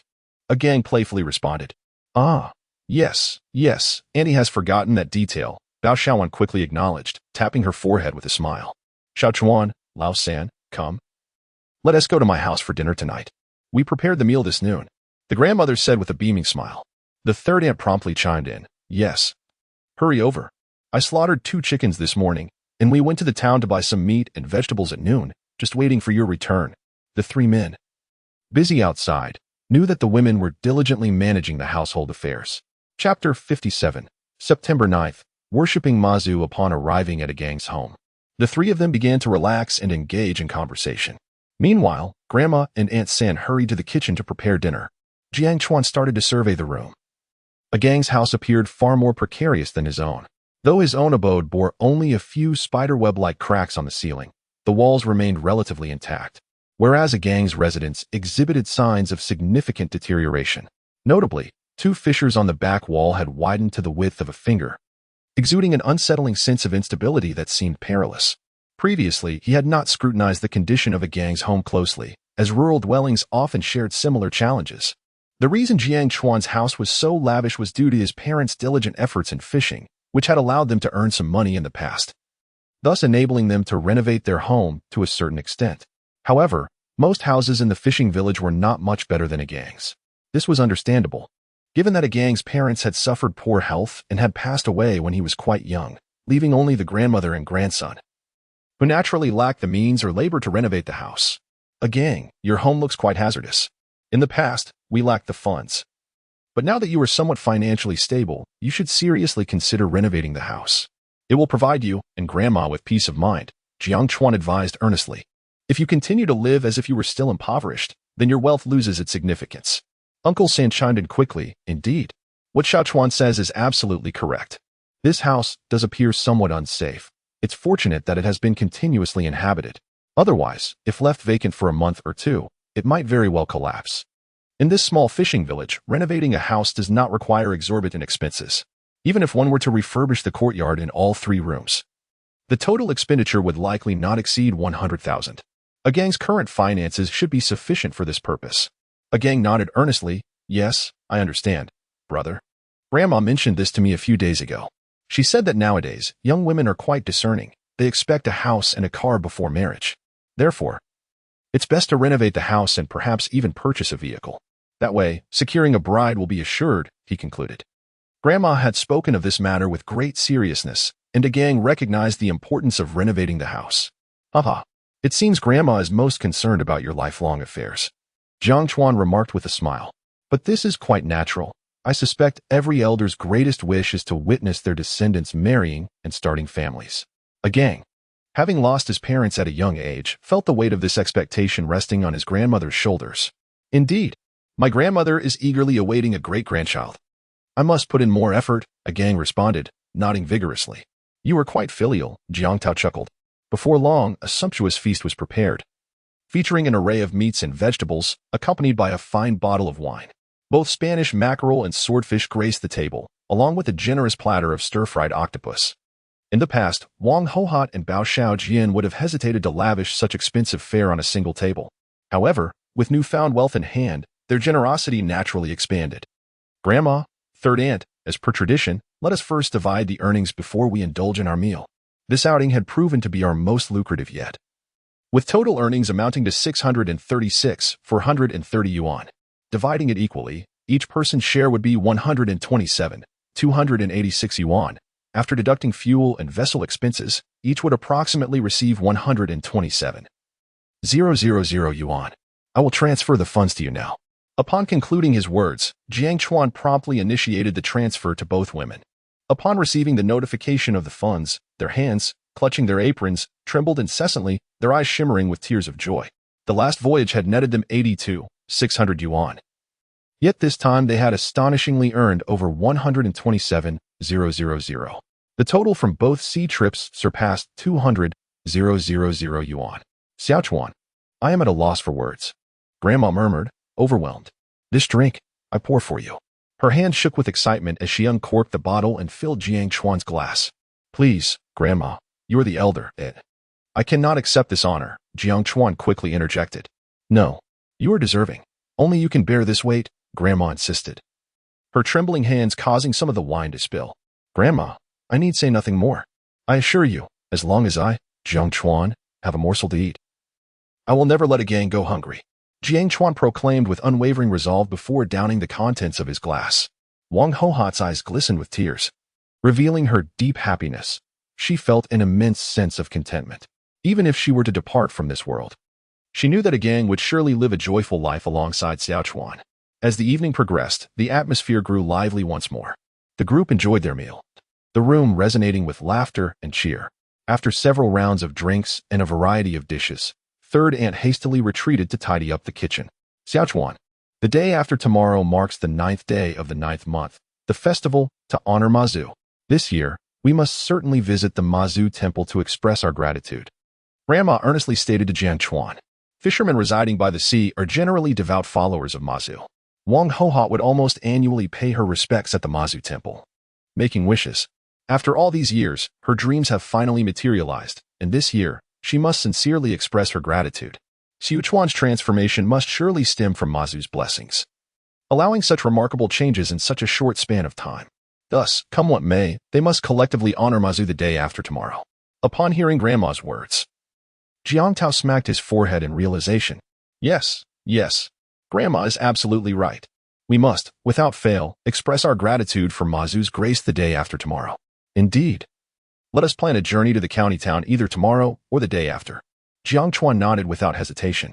According to tradition and belief, it is essential to pay homage to Mazu. Although Jiang Chuan does not hold a particularly strong faith in these practices, the majority of individuals residing in coastal cities ardently revere Mazu. The 23rd of March and the 9th of September each year are significant days for honoring Mazu. Very well. Let us take care of the arrangements for the offerings. You young people may not be entirely familiar with these customs, the grandmother said with a smile. All right. We shall entrust this to you, Jiang Chuan replied without demur, as he genuinely lacked knowledge in such matters. Previously, he had not understood either, especially after that incident 6 years ago, which had led him to abandon his belief in Mazu. Over the years, he had never visited a Mazu temple, rendering him almost entirely ignorant of these customs. The group then gathered together for a brief conversation, during which he informed them that they would not be going out to sea tomorrow or the day after. Firstly, he felt fatigued today and could benefit from a day of rest. After all, while money is limitless, one must also take care of their health. Secondly, preparations for the offerings to Mazu needed to commence the day after, leaving little time for fishing. Although Jiang Tao felt a sense of regret, the prospect of honoring Mazu clearly took precedence over the pursuit of wealth. At 10 o'clock that evening, Jiang Chuan returned home with Lele. After a quick shower, he lay on his bed and began scrolling through his phone. Upon opening a short video platform, he was nearly startled upright by a notification. Shocking. This morning in Nanhai City, a 63-carat exquisite Miley pearl was auctioned off for $3 million by a mysterious tycoon. The moment he read this, Jiang Chuan's eyes widened as if they were brass bells, for the pearl showcased in the video was the very one that Su Xiaoxiao had purchased from him for $1.8 million just the previous day. Goodness. In just one day, they made a profit of $1.2 million? Is this the advantage that connections and resources bring? Jiang Chuan was astounded. Yet, despite his astonishment, he felt no discomfort, for this was a testament to their capabilities and resources. Before long, he found peace with the situation. Such transactions are akin to antiques. Once a deal is struck, the exchange is final. Even if regret were to arise later, there would be no recourse. Moreover, the acquisition of the Miley pearl was not driven by philanthropy. It was, naturally, a pursuit of profit. The fact that they could present this pearl at an auction speaks volumes about their skill and influence. Had the pearl remained in Jiang Chuan's possession, he would not have had the same resources or connections. Chapter 58 Xiao Chuan, do you wish for a wife?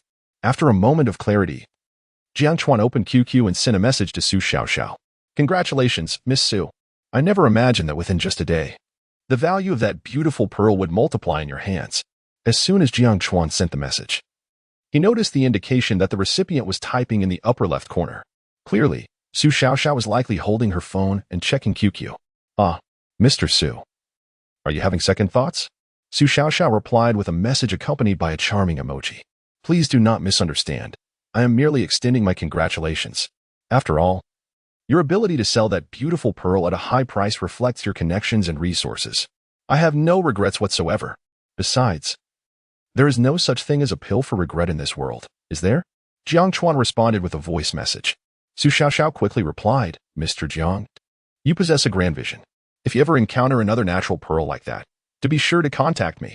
I assure you, my offer will not leave you at a loss. Thank you. Truly, I am immensely grateful, Jiang Chuan replied, expressing his appreciation. After a brief exchange, he exited QQ. He then engaged in a conversation with Xia Chun regarding the ship, but it was evident that the individuals he knew were rather unreliable. Even now, he claimed it would take several days to inspect the vessel. Fortunately, he mentioned it was a current ship, and as long as there was money, it could be secured upon inspection. At that moment, a notification from WeChat caught his attention. It was a friend request from someone whose username was straightforward, Qin Xiaoxue. Jiang Chuan promptly accepted the request, not because Qin Xiaoxue was exceptionally beautiful, but primarily due to her identity as a seafood restaurant owner. In the future, if he were to procure some exquisite goods, he could bypass Xia Chun as an intermediary and sell directly to Qin Xiaoxue, thereby increasing his profits. Though Jiang Chuan regarded Xia Chun as a worthy friend, his current objective was crystal clear: to amass wealth. Even in the presence of friends, He could not afford to turn his back on financial opportunities. Friends may sometimes betray, but money will undoubtedly remain loyal. Naturally, while prime goods could be sold directly, ordinary items would still need to be taken to the acquisition station. Hello, Mr. Jiang. I sincerely appreciate the 3-knife fish you provided today. Without those fish, my restaurant would have faced quite the embarrassment. Qin Xiaoxue's message came through, also adorned with a delightful emoji. Jiang Chuan wondered if women tended to include such playful emojis in their messages. Regardless, he did not favor using such expressions in his conversations. Do not mention it. You provide the funds, and I supply the goods. The transaction is merely a straightforward exchange. If your customers are satisfied, I share in your joy. Jiang Chuan's tone was calm, and his words were sincere. The relationship between the two individuals is indeed nothing more than a commonplace collaboration. They engage in transactions where Qin Xiaoxue receives payment upon delivery, a simple exchange devoid of any necessity for gratitude. Nevertheless, she expresses her appreciation. Uncertain of Mr. Zhang's availability, she suggests a meal to convey her gratitude. Qin Xiaoxue sends another message, accompanied by a cheerful yellow emoji. Perhaps in a few days. I've been quite busy lately. When I have the time, I shall treat you to dinner. Jiang Chuan gently declines. Logically, one would expect to accept an invitation from a lovely lady. And he indeed finds himself less occupied these days. Agreeing would be the most sensible choice. However, Jiang Chuan possesses a clear understanding of his own position, identifying himself merely as an atypical fisherman. Even with several 100,000 to his name, this amount pales in comparison to the wealth of someone like Qin Xiaoxue, rendering his fortune negligible. Thus, he harbors no aspirations that exceed his station. The disparity in social strata between individuals is palpable, as are the differences in their circles, identities, and statuses. To forcibly intrude upon a realm not of one's own standing would likely result in self-inflicted wounds. Therefore, Jiang Chuan prefers the comfort of remaining a fisherman, at least until he amasses greater wealth. Very well, I shall await Mr. Zhang's news, she replies, again punctuating her message with a cheerful emoji. After concluding the chat, Jiang Chuan feels a profound tranquility, devoid of any emotional turmoil, and does not anticipate any significant entanglement with Qin Xiaoxue. The narrative of a wealthy heiress falling for an ordinary, impoverished youth is largely confined to fairy tales and melodramatic novels. While such tales may exist in reality, Jiang Chuan, having lived for over 20 years, has yet to encounter such absurd scenarios. After indulging in some gaming, he soon drifts into slumber. Awakening the following morning, he finds it to be past 9 o'clock. Having instructed his Uncle San and a gang the night prior not to bring him breakfast, he relishes the rare opportunity to sleep in. Upon waking, he feels remarkably rejuvenated. Woof woof. Lele, meanwhile, flits around Jiang Chuan's side. Although he has not formally contracted Lele as a pet, Jiang Chuan can distinctly sense that ever since he fed Lele the golden nectar, the creature has become significantly more intelligent and affectionate. There are no visible changes in its physique, resembling the 2 yellow-striped fish from yesterday, however. Its vigor and strength have evidently seen a marked improvement. All right, I know what you desire. A smack on the mouth, and I shall feed you. Jiang Chuan easily discerns Lele's little schemes. Since tasting the golden liquid, it has become insatiable. It is likely that Shaoqing and Tai Chui share a similar fate. However, as it stands, there remains one contractual slot available, and despite having gathered numerous seafood finds these past few days, no opportunity for a contract has presented itself. It appears that in a couple of days, I shall have to dive into the depths myself to see if I can discover any creatures suitable for a pact. After pondering for a moment, Jiang Chuan resumed his examination of the water spirit pearl. Initially, the pearl exhibited a violet hue, but before long, it transformed into a cerulean shade. This particular change in color occurred at a notably slower pace, with only half of the pearl adopting a teal tint. It seems that each upgrade of the water spirit pearl demands an energy expenditure that far exceeds that of the previous one. Next, he glanced at the golden liquid stored within his spatial realm, noticing it had accumulated into a small patch. It was estimated to weigh several pounds. Although the production rate remained sluggish, each droplet contained an immense amount of pure energy. Thus, 10 pounds of this golden liquid represented a truly formidable quantity. Woof, woof, woof. At that moment, Lele began barking at the door. A figure stepped through the entrance. It was Annie Fat? The newcomer was indeed Annie Fat, her face adorned with a warm smile. Her disposition was quite amiable, and she had previously offered some assistance to Jiang Chuan. Whenever they crossed paths, she often greeted him cheerfully. Compared to Lu Feng from Feng Jun's family, Annie Fat's temperament was remarkably more pleasant. With her face full of wrinkles, She looked at Jiang Chuan and inquired, Xiao Chuan, do you wish for a wife? Her smile was so broad that her eyes nearly vanished. However, upon hearing Aunt Fat's question, Jiang Chuan's eyes lit up. He eagerly asked, What? Are you bringing me a wife? Is this a collective provision from the village? Or are you personally footing the bill for us? Last night, while scrolling through videos, he had indeed encountered some humorous clips depicting modern protagonists transported to ancient times. The first chapter often depicted the county office distributing wives to adult men, with the stipulation that as long as the protagonist's vitality was robust enough, he could have as many as he desired. Aunt Fat, somewhat exasperated, retorted, Oh, go on. You're just spouting nonsense. In our time, we had to pay a bride price of 20 yuan. Chapter 59. Aunt Fat's request. How inexpensive it was to marry back in the day. Upon hearing Aunt Fat's words, Jiang Chuan couldn't help but exclaim. Decades ago, in an era where transportation was slow and letters traveled great distances, one could love only a single person in a lifetime. Yet now, life has changed. One can revel in festivities until dawn at 50, after tiring of the merriment. The bride price is in the hundreds of thousands, with additional expenses to consider. Parents toil in the fields, their hearts trembling at the mention of a daughter-in-law. Indeed, the bride price was quite modest then, though 20 yuan was not an insignificant sum in that time. Aunt Fat sighed in agreement, realizing the conversation had veered off course. Aunt Fat quickly added, Let us not stray from the topic. I am not jesting. Do you desire a wife or not? Yes. Please send her over. Jiang Chuan replied eagerly. If she is already at our doorstep, should I go out to greet her? He nodded repeatedly. Accepting a bride was an opportunity not to be missed. After all, if he were to encounter a gem like Li Xiuji, he would be immensely fortunate. You little rascal. Do you think a wife is merely an object? Can I just stuff her into your pocket? Aunt Fat retorted, half-jokingly. Aunt Fat, please be straightforward. What exactly did you mean by your earlier remarks? If it's a free wife being distributed in the village, then of course I would accept. However, if it comes with a hefty price tag, I must deliberate carefully. I've heard that many young women nowadays are quite wild, fond of revelry. And when they tire of their escapades, they seek out honest men to shoulder their burdens. Although I may not be wealthy, I have principles and refuse to play the role of a scapegoat, Jiang Chuan stated earnestly. His words were not unfounded. While such occurrences were rare in relatively backward mountain villages, they became all too common in more developed cities. Strangers might bargain down to 300, while referrals receive a discount of 20%. The future husband's price remains fixed at 888 yuan, no less, he added. You little rascal. Do you think your Aunt Fat is that kind of person? If I were to introduce you to such a girl, I would never do so, Aunt Fat asserted seriously. All right, please come in for a cup of tea, and we can discuss this further, Jiang Chuan invited, ushering Aunt Fat into the house.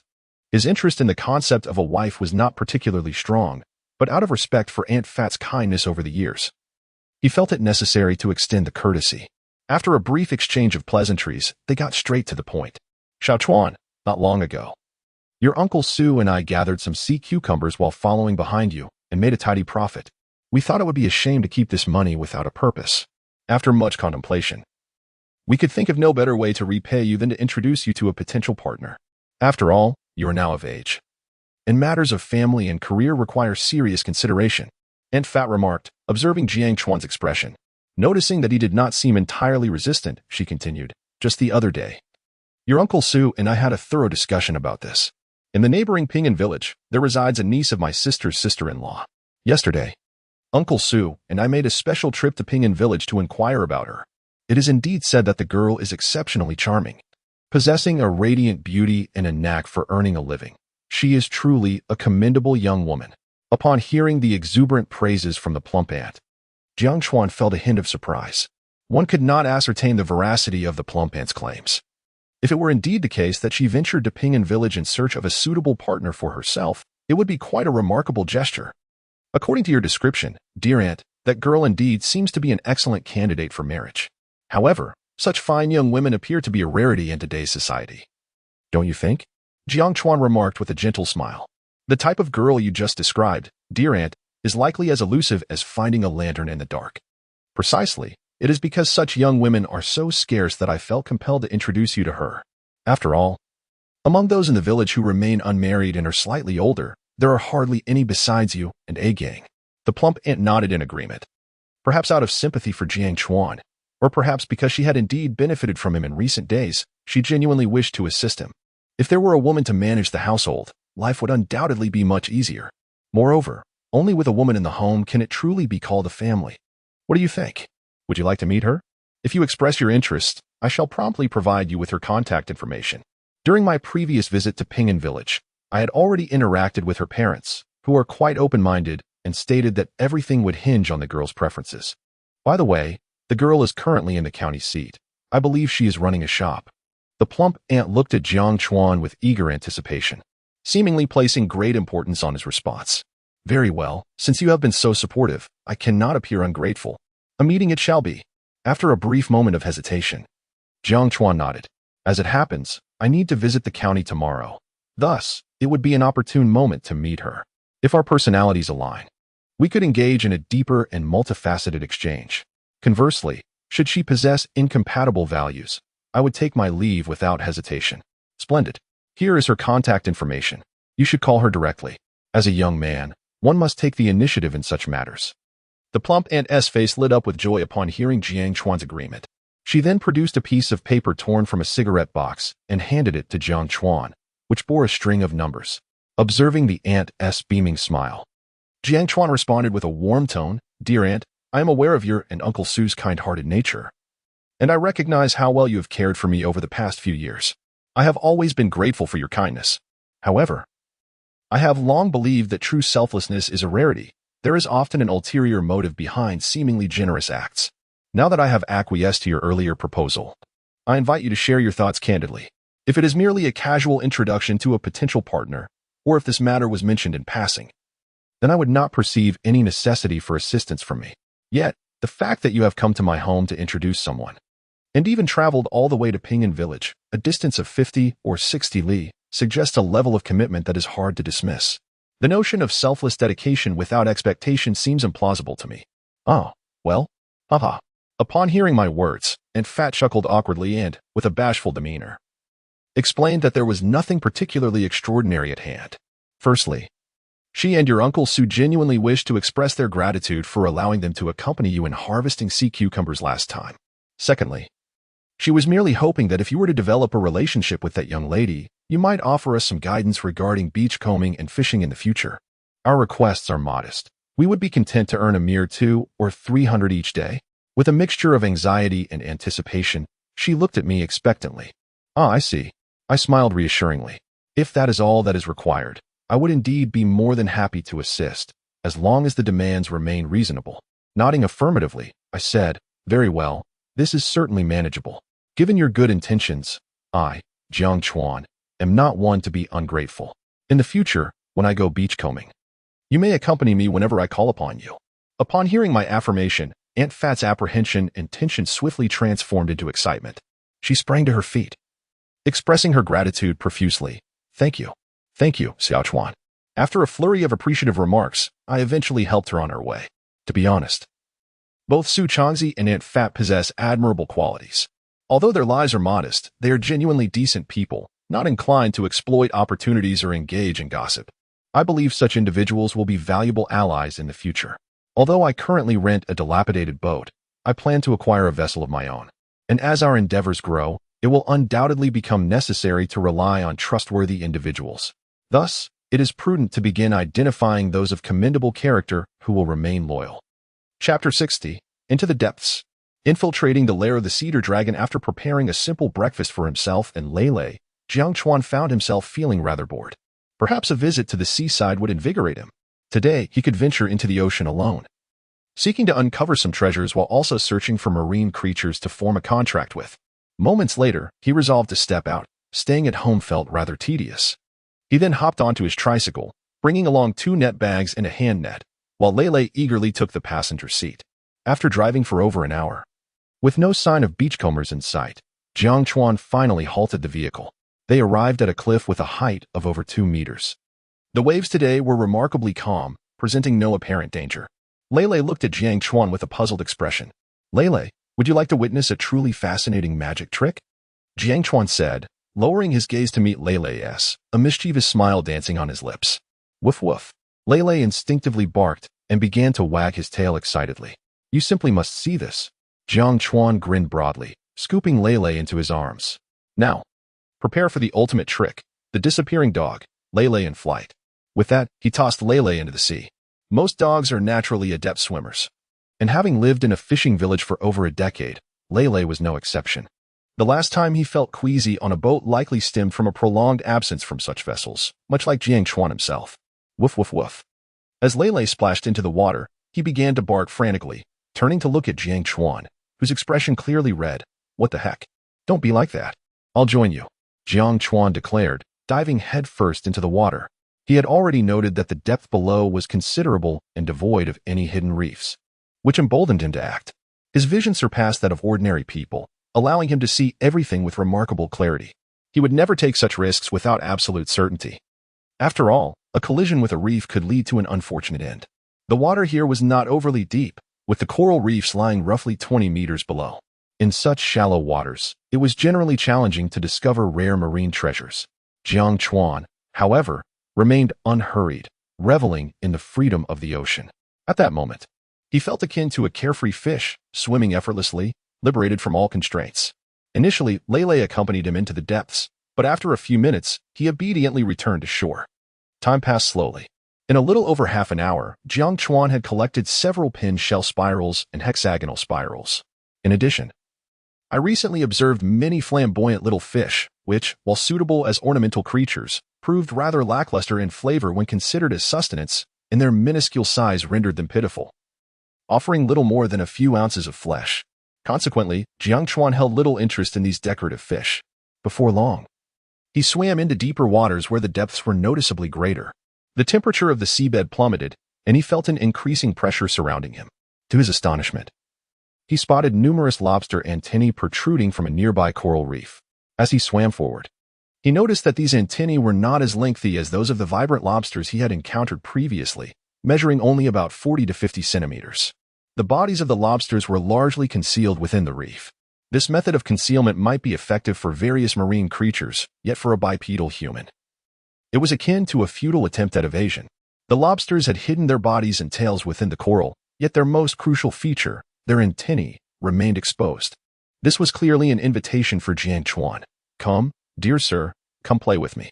Under such circumstances, Jiang Chuan could hardly resist. He swiftly swam over and seized the two longest lobster antennae.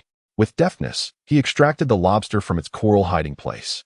Startled, the lobster began to thrash violently, but it was evidently too late for escape. This particular lobster weighed approximately 2 pounds. Although it paled in comparison to the previous vibrant lobster, it was still a relatively rare find. To his surprise, he realized it was a sugi lobster. Initially, he had thought he had encountered another vibrant lobster. As he held the thrashing lobster, a hint of disappointment crossed Jiang Chuan's face. The sugi lobster, scientifically known as the black and white striped lobster, is also referred to as the mottled lobster or white-whiskered lobster. Its coloration is a deep green adorned with black and white stripes, featuring black spots on its carapace, white second antennae, and 8 legs that are distinctly blue with noticeable white stripes. Each abdominal segment is bordered by a blue line. Sugi lobsters are most abundant during the summer and autumn months, when their flesh is at its most delectable. The meat of the sugi lobster is snow white and translucent, sweet and crisp, making it exceptionally suitable for sashimi. Of course, the exquisite lobster meat can be prepared in various other ways, such as a simple soup-baked method that is equally delightful, or the traditional cheese-baked and garlic-baked lobsters, among other preparations. While its flavor and price do not rival those of the vibrant lobster, the sugi lobster is still considered a delicacy among lobsters. The price typically fluctuates between 200 to 300 yuan per pound. Of course, at this price point, the lobsters are generally quite small. Yet the one in Jiang Chuan's possession surely exceeds this weight. Lobsters weighing over 2 pounds are usually priced individually. Nevertheless, although it was not a vibrant lobster, the abundance of sugi lobsters in this area promised the potential of capturing several dozens of pounds. Upon returning, I could potentially sell for several $1,000s. After a moment of self-reassurance, Jiang Chuan immediately commenced the capture of lobsters. The majority of the lobsters appeared quite sluggish, offering little to no resistance as Jiang Chuan deftly seized them. This phenomenon, of course, was likely a direct result of his body being enhanced by the golden liquid. My goodness, is this an abundance beyond measure? Have I inadvertently stumbled upon a lobster haven today? After a mere 10 minutes of foraging, Jiang Chuan was visibly elated. In this region, the crevices and cavities of the coral reef were teeming with such lobsters. There were simply too many to collect, and each one was of considerable size. Jiang Chuan understood that this bountiful fortune was likely connected to his extraordinary abilities. Time began to slip away rapidly, though Jiang Chuan busied himself in a frantic manner. His heart brimmed with joy. It should be noted that each lobster represented a significant sum of money. Observing the left net bag filling up, Jiang Chuan proceeded to untie the right net bag, continuing to stuff it haphazardly. With so many lobsters crammed into the net, some damage was inevitable. However, given the sheer volume, he deemed such details inconsequential. Chapter 61. The Orca Calf. Is there a contract? Half an hour swiftly elapsed. The number of dragonfish in the coral reef was visibly diminishing. Jiang Chuan held 2 bulging net bags, which contained several valuable red hairy crabs. These crabs command a high price, exceeding 300 yuan per pound, primarily due to their exceptionally sweet and tender meat, earning them the admiration of many culinary enthusiasts. Alas, while today's haul was indeed impressive, potentially worth around 100,000 yuan, he had yet to discover any marine creature suitable for a contract, despite the bountiful catch bringing him joy.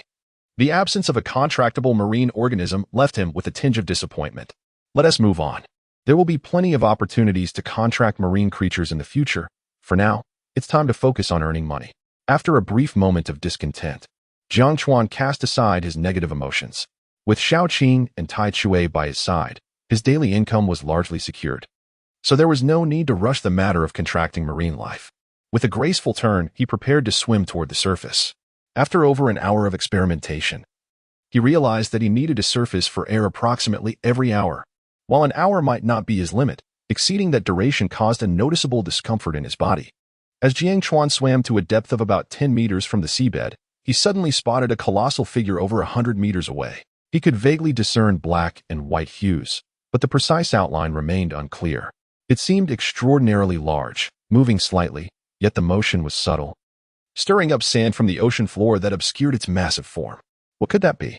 Jiang Chuan halted, curiosity piqued. However, the distance and the swirling sand made it difficult to see clearly. Without hesitation, he swiftly propelled himself through the water like a nimble baitfish, heading toward the mysterious figure. In less than half a minute, Jiang Chuan found himself hovering above the enormous creature. Upon witnessing its true form, astonishment washed over his face. He exclaimed inwardly, "Oh my! Is that an orca?" It appeared to be a baby orca, weighing approximately 1,000 pounds. Recognizing the black and white behemoth instantly, Jiang Chuan knew that orcas are highly renowned marine mammals. Even if one had not seen them in reality, they were likely familiar through television and videos. The adult orca typically weighs between 68 tons, reaching a formidable length of 6 to 9 meters. The largest recorded orca measured an astonishing 9.75 meters and weighed an incredible 10 tons. While orcas may not be the largest creatures in the ocean, they undoubtedly deserve the title of marine dominators. This is because orcas are recognized as the most intelligent and cunning marine animals known to date. They frequently employ their remarkable intellect in hunting, effortlessly preying on creatures much larger than themselves. It is no exaggeration to say that even the ferocious great white shark retreats in the presence of an orca. Oh my! How could this orca calf be here? Aren't orcas among the smartest animals on Earth? They are typically social creatures, rarely abandoning their companions, let alone their young. Observing this solitary and injured orca calf, Jiang Chuan felt a deep sense of confusion. Orcas are highly social animals, forming stable family units of 5 to 20 individuals, exhibiting complex social behaviors, hunting skills, and communicative abilities. Under normal circumstances, such intelligent and gregarious beings would not forsake their young. This left Jiang Chuan perplexed and puzzled. At that moment, the struggling orca seemed to notice Jiang Chuan. Its round eyes immediately focused on him. It emitted a sharp, mournful cry that stirred something within Jiang Chuan. Although he did not understand how to communicate with orcas, he could distinctly sense the helplessness and plea for aid in the creature's wails. Gazing into the eyes of the orca calf, he could even perceive the glistening tears within its gaze. What a clever little creature. Its cries were heart-wrenching. Jiang Chuan thought to himself. The orca's expression and voice were clearly conveying a signal of distress. Although it seemed astonishing that such an intelligent animal could seek help, Jiang Chuan felt the urgency of that plea with clarity. The orca continued to gaze at Jiang Chuan, calling out as if he were its only lifeline. Promptly, Jiang Chuan shifted his position to better observe the orca's condition. he noticed a horrifying wound over 50 centimeters long on its left upper abdomen, which was bleeding profusely. Just above the wound, there were sharp tooth marks, suggesting it had been bitten by a large marine creature. If this situation persisted, the orca calf would surely face a grim fate, as most marine animals are acutely sensitive to the scent of blood, especially among various marine predators. Sharks have an insatiable affinity for the scent of blood. Even from several kilometers away, they can accurately discern the source of this tantalizing aroma. Once the scent lures nearby sharks, the fate of the orca calf is sealed. It is destined for demise. Should one intervene? Observing the pitiable, whimpering orca calf, Jiang Chuan found himself in a profound dilemma. While the golden liquid might alleviate the orca's injuries, it is, after all, renowned as a killer of the sea. What if he were to heal it, only to be met with a powerful tail swipe that sends him to the heavens? Though the orca calf evokes sympathy, Jiang Chuan could not gamble his own safety on the capricious benevolence and intelligence of a wild creature. Humanity often forgets gratitude, how much more so a wild animal. Just as Jiang Chuan was engulfed in indecision, the virtual panel he had encountered earlier reappeared before him.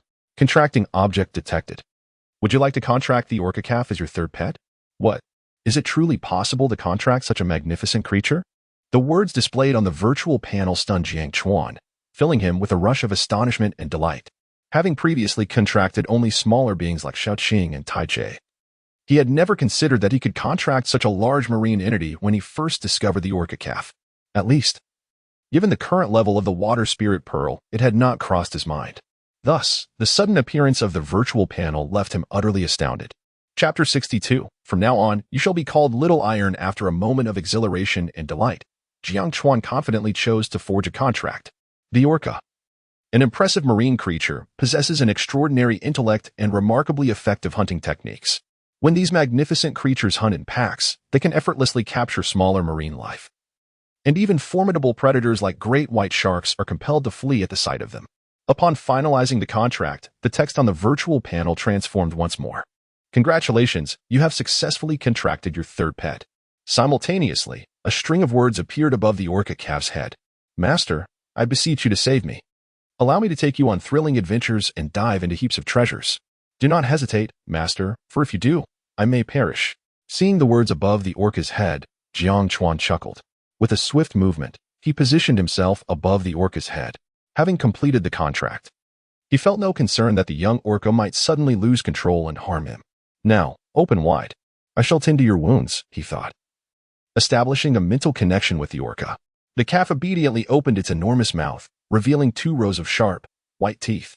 With another thought, Jiang Chuan summoned 20 drops of golden liquid from the space around him and administered it to the orca.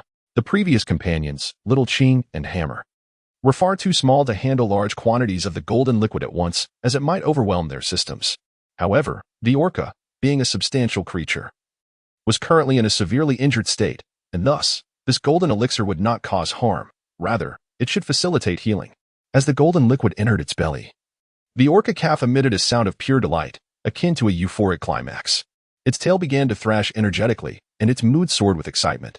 The moment the golden liquid coursed through its body, it transformed into an overwhelming and pure energy that nourished every inch of its skin. Jiang Chuan observed the orca's wounds with keen interest, curious to discover if the golden liquid would indeed have a healing effect. After all, there had been no successful precedents. And thus, a sense of trepidation lingered in his heart. 2 minutes elapsed, and under Jiang Chuan's hopeful gaze, he witnessed the gaping wound on the orca's abdomen and the puncture marks from teeth rapidly healing before his eyes. The sight was almost surreal, reminiscent of a cinematic scene. Yet, the phenomenon was indeed enchanting. Time flowed swiftly, and soon, half an hour had passed. The 20-centimeter-long, ghastly wound was healing at an astonishing rate, forming a scab, while even the 2 rows of puncture marks were visibly clotting, with the wound sealing swiftly. Remarkably, the golden liquid possessed such extraordinary healing properties. One could only wonder if this miraculous effect would extend to humans as well. Jiang Chuan was pleasantly surprised by the efficacy of the golden liquid. However, he remained uncertain about its healing properties for humans. After all, the orca was now his contracted beast, inherently different from a human. Just then, the orca emitted a joyful call from its throat, followed by a vigorous leap into the air. It swiftly circled Jiang Chuan several times, its intelligent eyes scrutinizing its master. Indeed, it appeared that your injuries have completely healed. Moreover, I can't shake the feeling that you seem somewhat larger than before.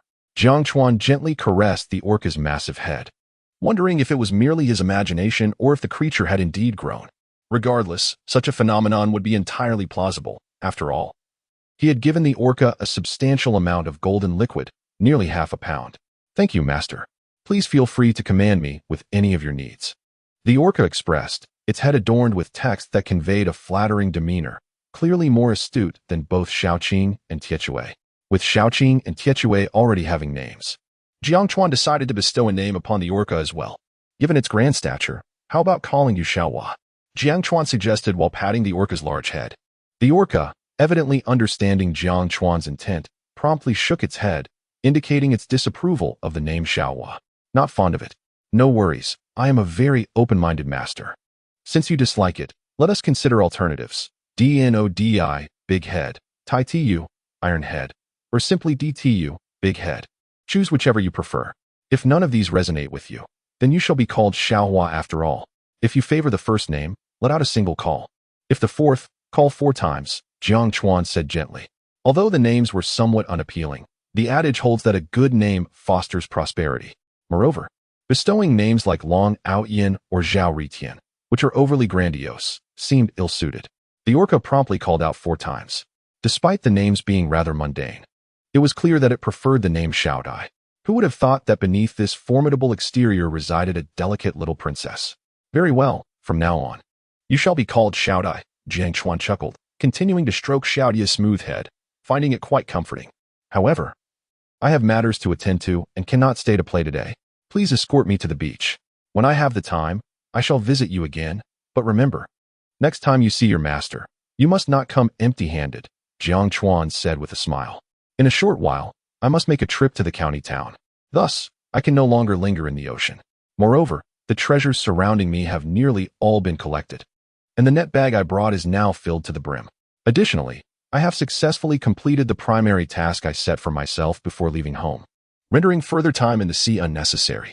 With a soft whimper, Xiaodai promptly nodded in compliance, then playfully squinted at Jiang Chuan, eagerly glancing at his back. He immediately lowered his posture, and words appeared once more above his head. Master, please hop on. Swift, steady, and comfortable chic. Excellent. Quite audacious. I like it. Jiang Chuan wasted no time and nimbly leaped onto Xiaotai's back. The back was perfectly aligned with the dorsal fin, yet due to Xiaotai's relatively small size, the seating was not particularly comfortable, evoking a slight sense of melancholy. Master, please hold on tight. I'm about to accelerate. As the words reappeared above Xiaotai's head, Jiang Chuan gently patted his back. Whoosh! Xiaotai suddenly surged forward, propelling them several meters in an instant. Goodness! How fast! This is undoubtedly turbocharged. This astonishing speed astonished Jiang Chuan, and it seemed even Xiaotai himself was taken aback the moment they surged forward. Jiang Chuan distinctly felt Xiaotai's muscles tense up. Chapter 63, Engaging with the Orca, making a small profit a mere 10 minutes later. Xiaotai had transported Jiang Chuan to a spot near the shore. Xiaotai, when venturing out, you must prioritize your safety. As a solitary whale, you are vulnerable. Do not entertain the thought of challenging the great white shark again. Should you find yourself injured next time, I may not be able to rescue you in time. Once we nurture you into a titan of the sea, you shall command these waters, understood? After disembarking, or rather, after descending from the whale. Jiang Chuan gently caressed the orca's chin, his tone imbued with tenderness. The orca's dominance in the ocean is not solely attributed to its formidable combat abilities. Rather, it is the creature's remarkable intelligence and its nature as a social animal that allow it to excel in hunting and combat through teamwork. In terms of individual combat prowess, a solitary whale indeed falls short compared to a great white shark. Moreover, Xiaotai is still in its juvenile phase. Even with the enhancement from the golden liquid, it remains significantly outmatched by larger marine beings.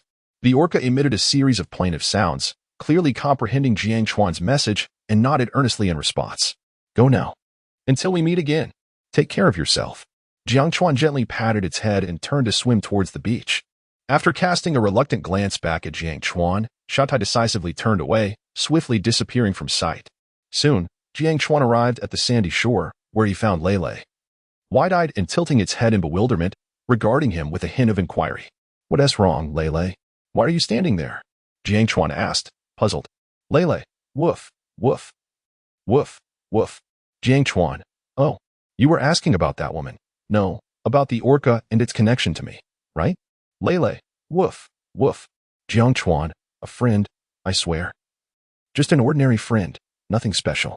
Lele. Woof, woof, woof. Jiang Chuan. You don't believe me? Fine, think whatever you wish. What unreasonable behavior.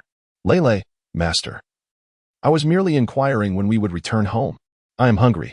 After loading all his harvest from the day, Jiang Chuan did not return to the village, but instead headed straight to the county town. He needed to sell today's catch promptly before meeting the matchmaker's recommended lady. He hoped she wouldn't be the type to immediately inquire about property, vehicles, and savings. Over 2 hours later, Jiang Chuan arrived at the purchasing station run by Xia Chun. Although he had made acquaintances with Qin Xiuxue and Lu Bo, he could not rely on them for every transaction. Unless the goods were particularly exceptional, he preferred to sell them at Xia Chun's station to maintain their relationship. After all, it was through Xia Chun that he had met Qin Xiuxue and Lu Bo. While his primary objective was to earn money, he did not wish to be the type of person who exploits others for gain. Thus, the ordinary seafood is directly sold to Xia Chun. When it comes to those exceedingly valuable top-grade goods, it is only natural to first contact Qin Xiuxue and Lu Bo. At the entrance of the purchasing station, I exclaimed, "Wow, so many rock lobsters.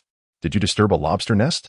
Upon seeing that Jiang Chuan's 2 nets were filled with sizable rock lobsters, Xia Chun was utterly astonished.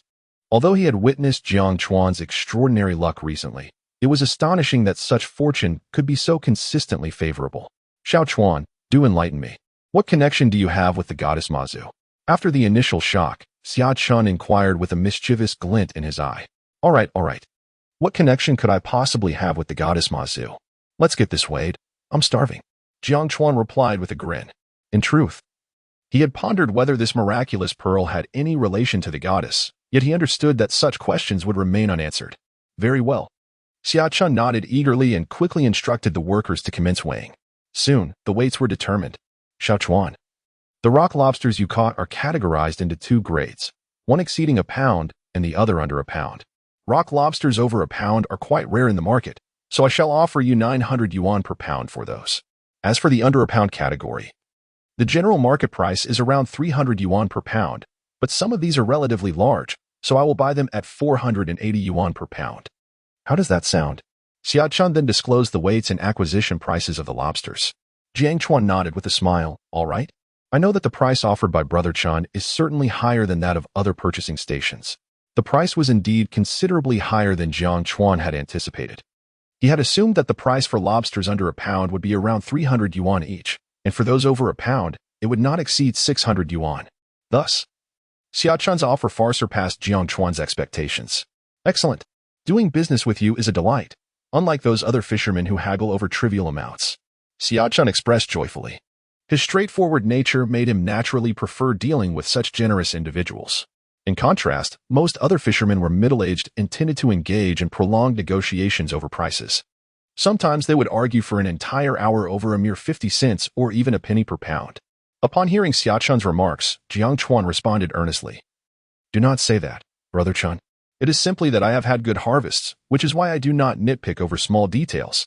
If I were like those ordinary fishermen, I would surely be as persistent as they are over 50 cents. After all, they have families depending on them for sustenance. Indeed, you are absolutely right. I misspoke earlier. If those fishermen had your level of earnings daily, they might also adopt a similar magnanimous and straightforward attitude. Xia Chun soon realized that she had misspoken earlier. The 2 of them did not dwell on the matter any further and began to calculate their total earnings. The weight of the shanlong exceeded 1 pound, totaling 24 pounds, priced at 900 yuan per pound, amounting to 21,600 yuan. The weight below 1 pound totaled 82 pounds, at 480 yuan per pound, culminating in a total of 39,360 yuan. The red hairy crab weighed 18 pounds, priced at 320 yuan per pound, resulting in 5,760 yuan. Additionally, there were various assorted sea cocks. The total revenue from today's diving expedition amounted to 69,800 yuan. After transferring the funds to Jiang Chuan, Xia Chun, somewhat belatedly, inquired, by the way, Xiao Chuan, why didn't I see San Shu and a gang today? Didn't they accompany you to the sea? Jiang Chuan nodded, responding, San Shu and a gang were busy today, so I ventured out alone. Xiaochun shook her head in envy, exclaiming, "How astonishing! To achieve such a remarkable harvest alone, 60,000 yuan. That is equivalent to a fisherman's income for half a year." Chapter 64. Speak kindly and make wishes at the temple after departing from the acquisition station. Jiang Chuan had a simple meal of 2 bowls of noodles. Subsequently, he took out the note that Aunt Fat had handed him that morning, which contained the phone number of the girl. Since he was already here, he might as well meet her. After all, it was Aunt Fat's goodwill. After a moment's hesitation, Jiang Chuan retrieved his phone and dialed the number. The phone rang twice before it was answered. A pleasant voice soon resonated through the receiver, though it carried a hint of chill. "Hello. May I ask who this is?" "Hello. My name is Jiang Chuan." I am." Jiang Chuan found himself at a loss for words in introducing himself.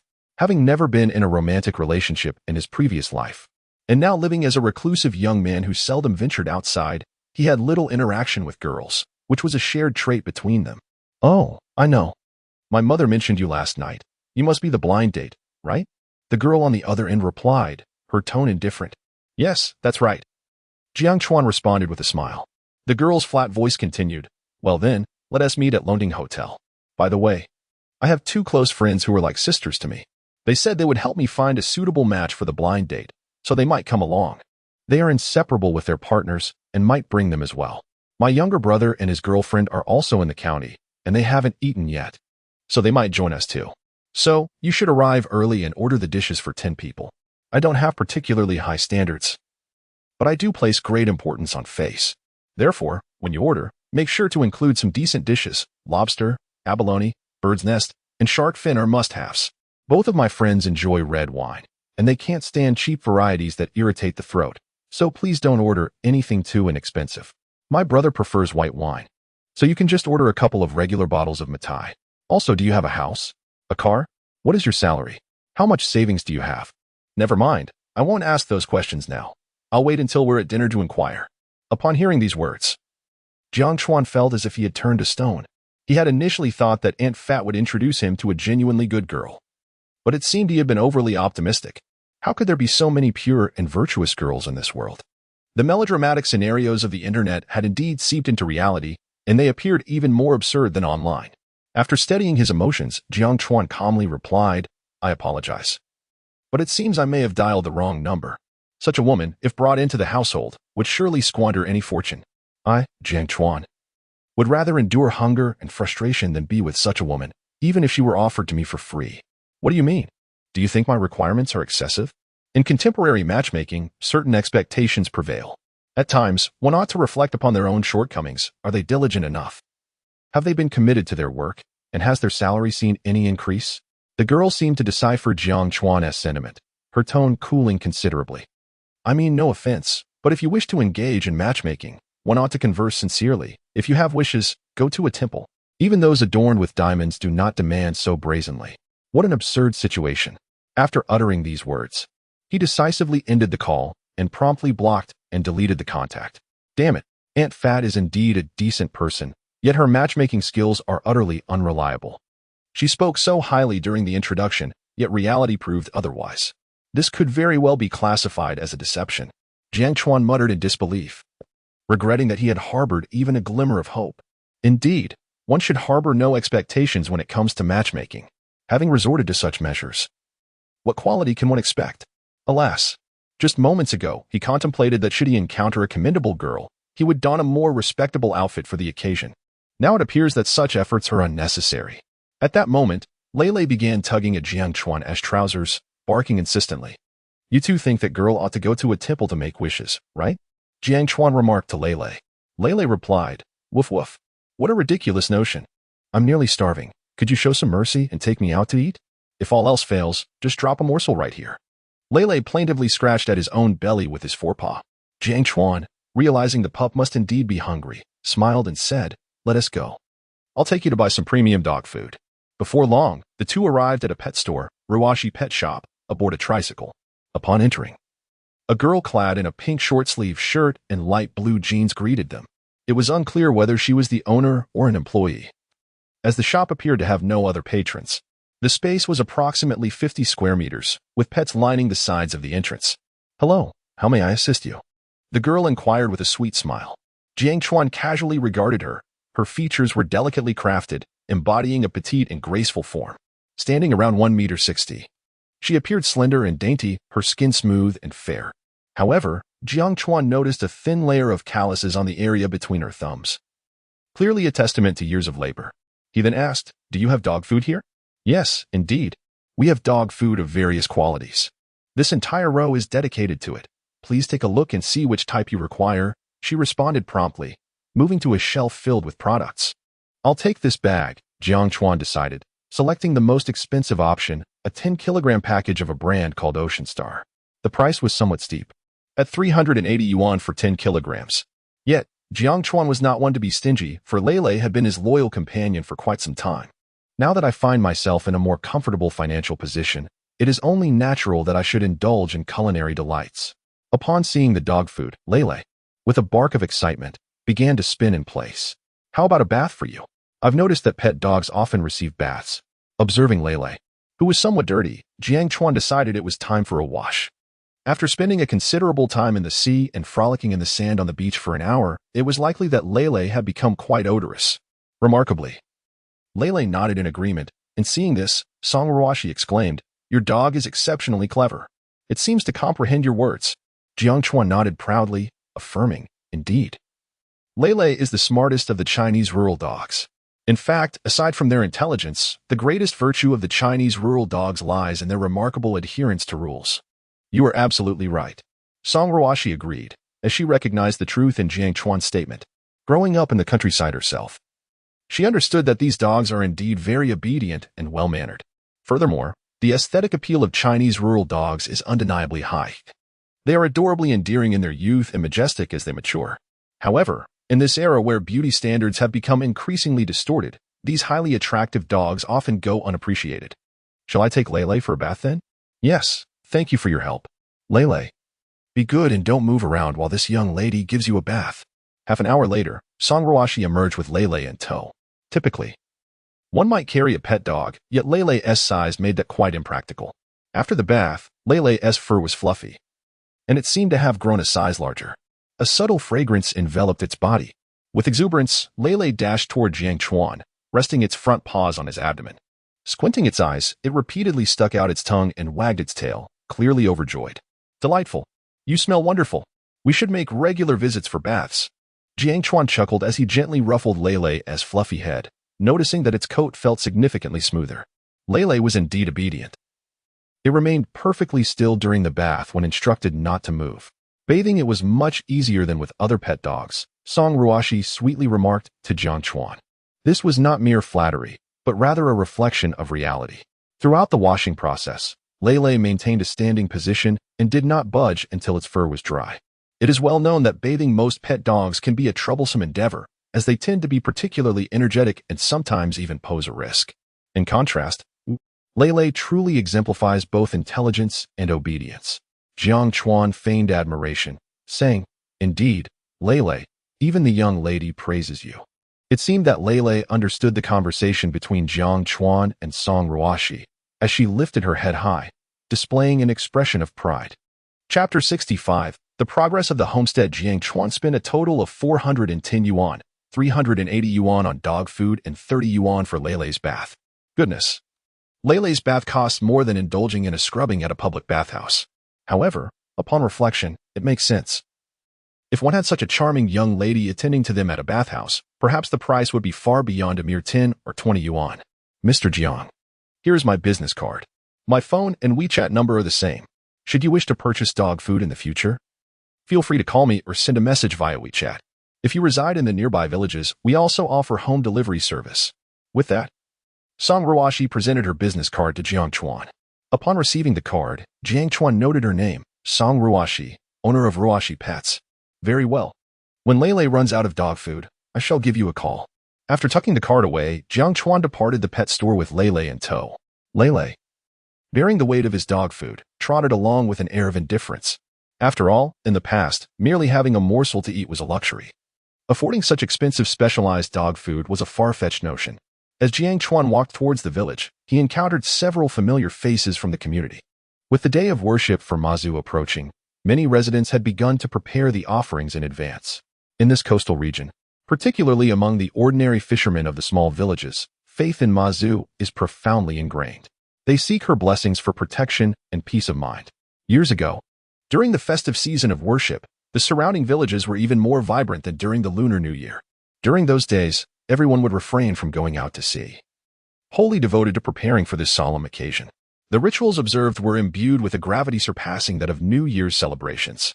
However, in the present day, it seems that all significant festivals have lost much of their vibrancy, lacking the atmosphere and delight of childhood memories. As he strolled, several familiar women greeted Jiang Chuan warmly. In earlier times, they would not have acknowledged him. After all, he was merely an orphan, often regarded as akin to a stray dog in the village. To most, Jiang Chuan seemed devoid of presence, even lacking any utility. Thus, he completely understood their past demeanor. Not everyone possesses a compassionate heart, and those who refrained from casting stones during his hardships exhibited a form of kindness. Nonetheless, having heard of Jiang Chuan's recent transformation and his earnings from coastal ventures, nearly everyone greeted him with cheerful expressions, hoping to be included in his endeavors. Even trailing behind him to share in his fortunes would be a welcome prospect. Jiang Chuan responded to their enthusiastic greetings with a nod, maintaining a demeanor that was neither too warm nor too cold. He wished to avoid any strained relations with the villagers while ensuring that they did not take undue advantage of him. An hour later, Jiang Chuan had returned home. First, he charged the tricycle and then poured some dog food for Lele. Afterward, he prepared to indulge in a beautiful slumber. Upon awakening, it was already 6 in the evening. Suddenly, the phone rang. Upon checking, it was a call from Yang Yaoxiang. It seemed there was some progress regarding the land issue. With this thought in mind, Jiang Chuan answered the call. He politely inquired, "Uncle, what is it?" After all, Yang Yaoxiang was the most prominent official in the village, so maintaining a good relationship was of utmost importance. "Xiao Chuan, come over for dinner in a bit. We can discuss the land issue as well," Yang Yaoxiang said. "All right. I'll be there shortly." After dressing, Jiang Chuan set off with Lele. He also stopped by Feng Jun's convenience store to purchase some cigarettes and liquor. And this time, he even brought back 2 boxes of milk. Upon arriving at Yang Yaoxiang's home and seeing the items Jiang Chuan carried, a joyful smile instantly appeared on Yang Yaoxiang's face. This kid has truly become clever, adept in the ways of human interaction, he thought. Jiang Chuan greeted them with a smile. "Uncle, Aunt. Xiao Chuan, come in quickly. Your timing is perfect. The meal is just ready." Yang Yaoxiang's wife, Kai Liaohong, chimed in with a hearty laugh. Her smile was quite warm, yet Jiang Chuan understood that she was not a benevolent person. Relying on her husband's position as the village secretary, she often carried herself with an air of superiority, much like Lu Fang. In the past, whenever Jiang Chuan encountered her, she would merely cast a disdainful glance his way, rarely acknowledging him. Even when she occasionally saw Wang Hohot greet her, she would arrogantly look away. Today, however, her attitude had shifted remarkably, possibly due to Yang Yaoxiang discussing the land issue with her. Or perhaps she felt more amiable after earning money from recent beach ventures. Nevertheless, Jiang Chuan was indifferent, for this was the nature of society. To elicit smiles from others, one must first fill their own pockets. Perhaps this principle transcends time, applicable both in ancient and modern contexts. "Good aunt, I actually haven't had dinner yet," Jiang Chuan replied with a smile. "Oh dear, you really need not bring anything when visiting. We are family," Yang Yaoxiang said, though his hands were quite honest as they accepted the items from Jiang Chuan. Upon seeing 2 packs of cigarettes and 2 bottles of fine liquor, his smile grew even brighter. The gifts, alongside the 2 boxes of pure milk, amounted to over 3,000 yuan. In the entire Qinglong village, few could afford such extravagance. Before long, the meal was prepared, and Kai Liaohong was exceedingly warm towards Jiang Chuan. She frequently insisted that there was no need for such formality among family, which left Jiang Chuan feeling somewhat uncomfortable. After the meal had nearly concluded, Jiang Chuan inquired, "Uncle Yang, you mentioned over the phone that you wanted to discuss the matter of the homestead. How has it progressed?"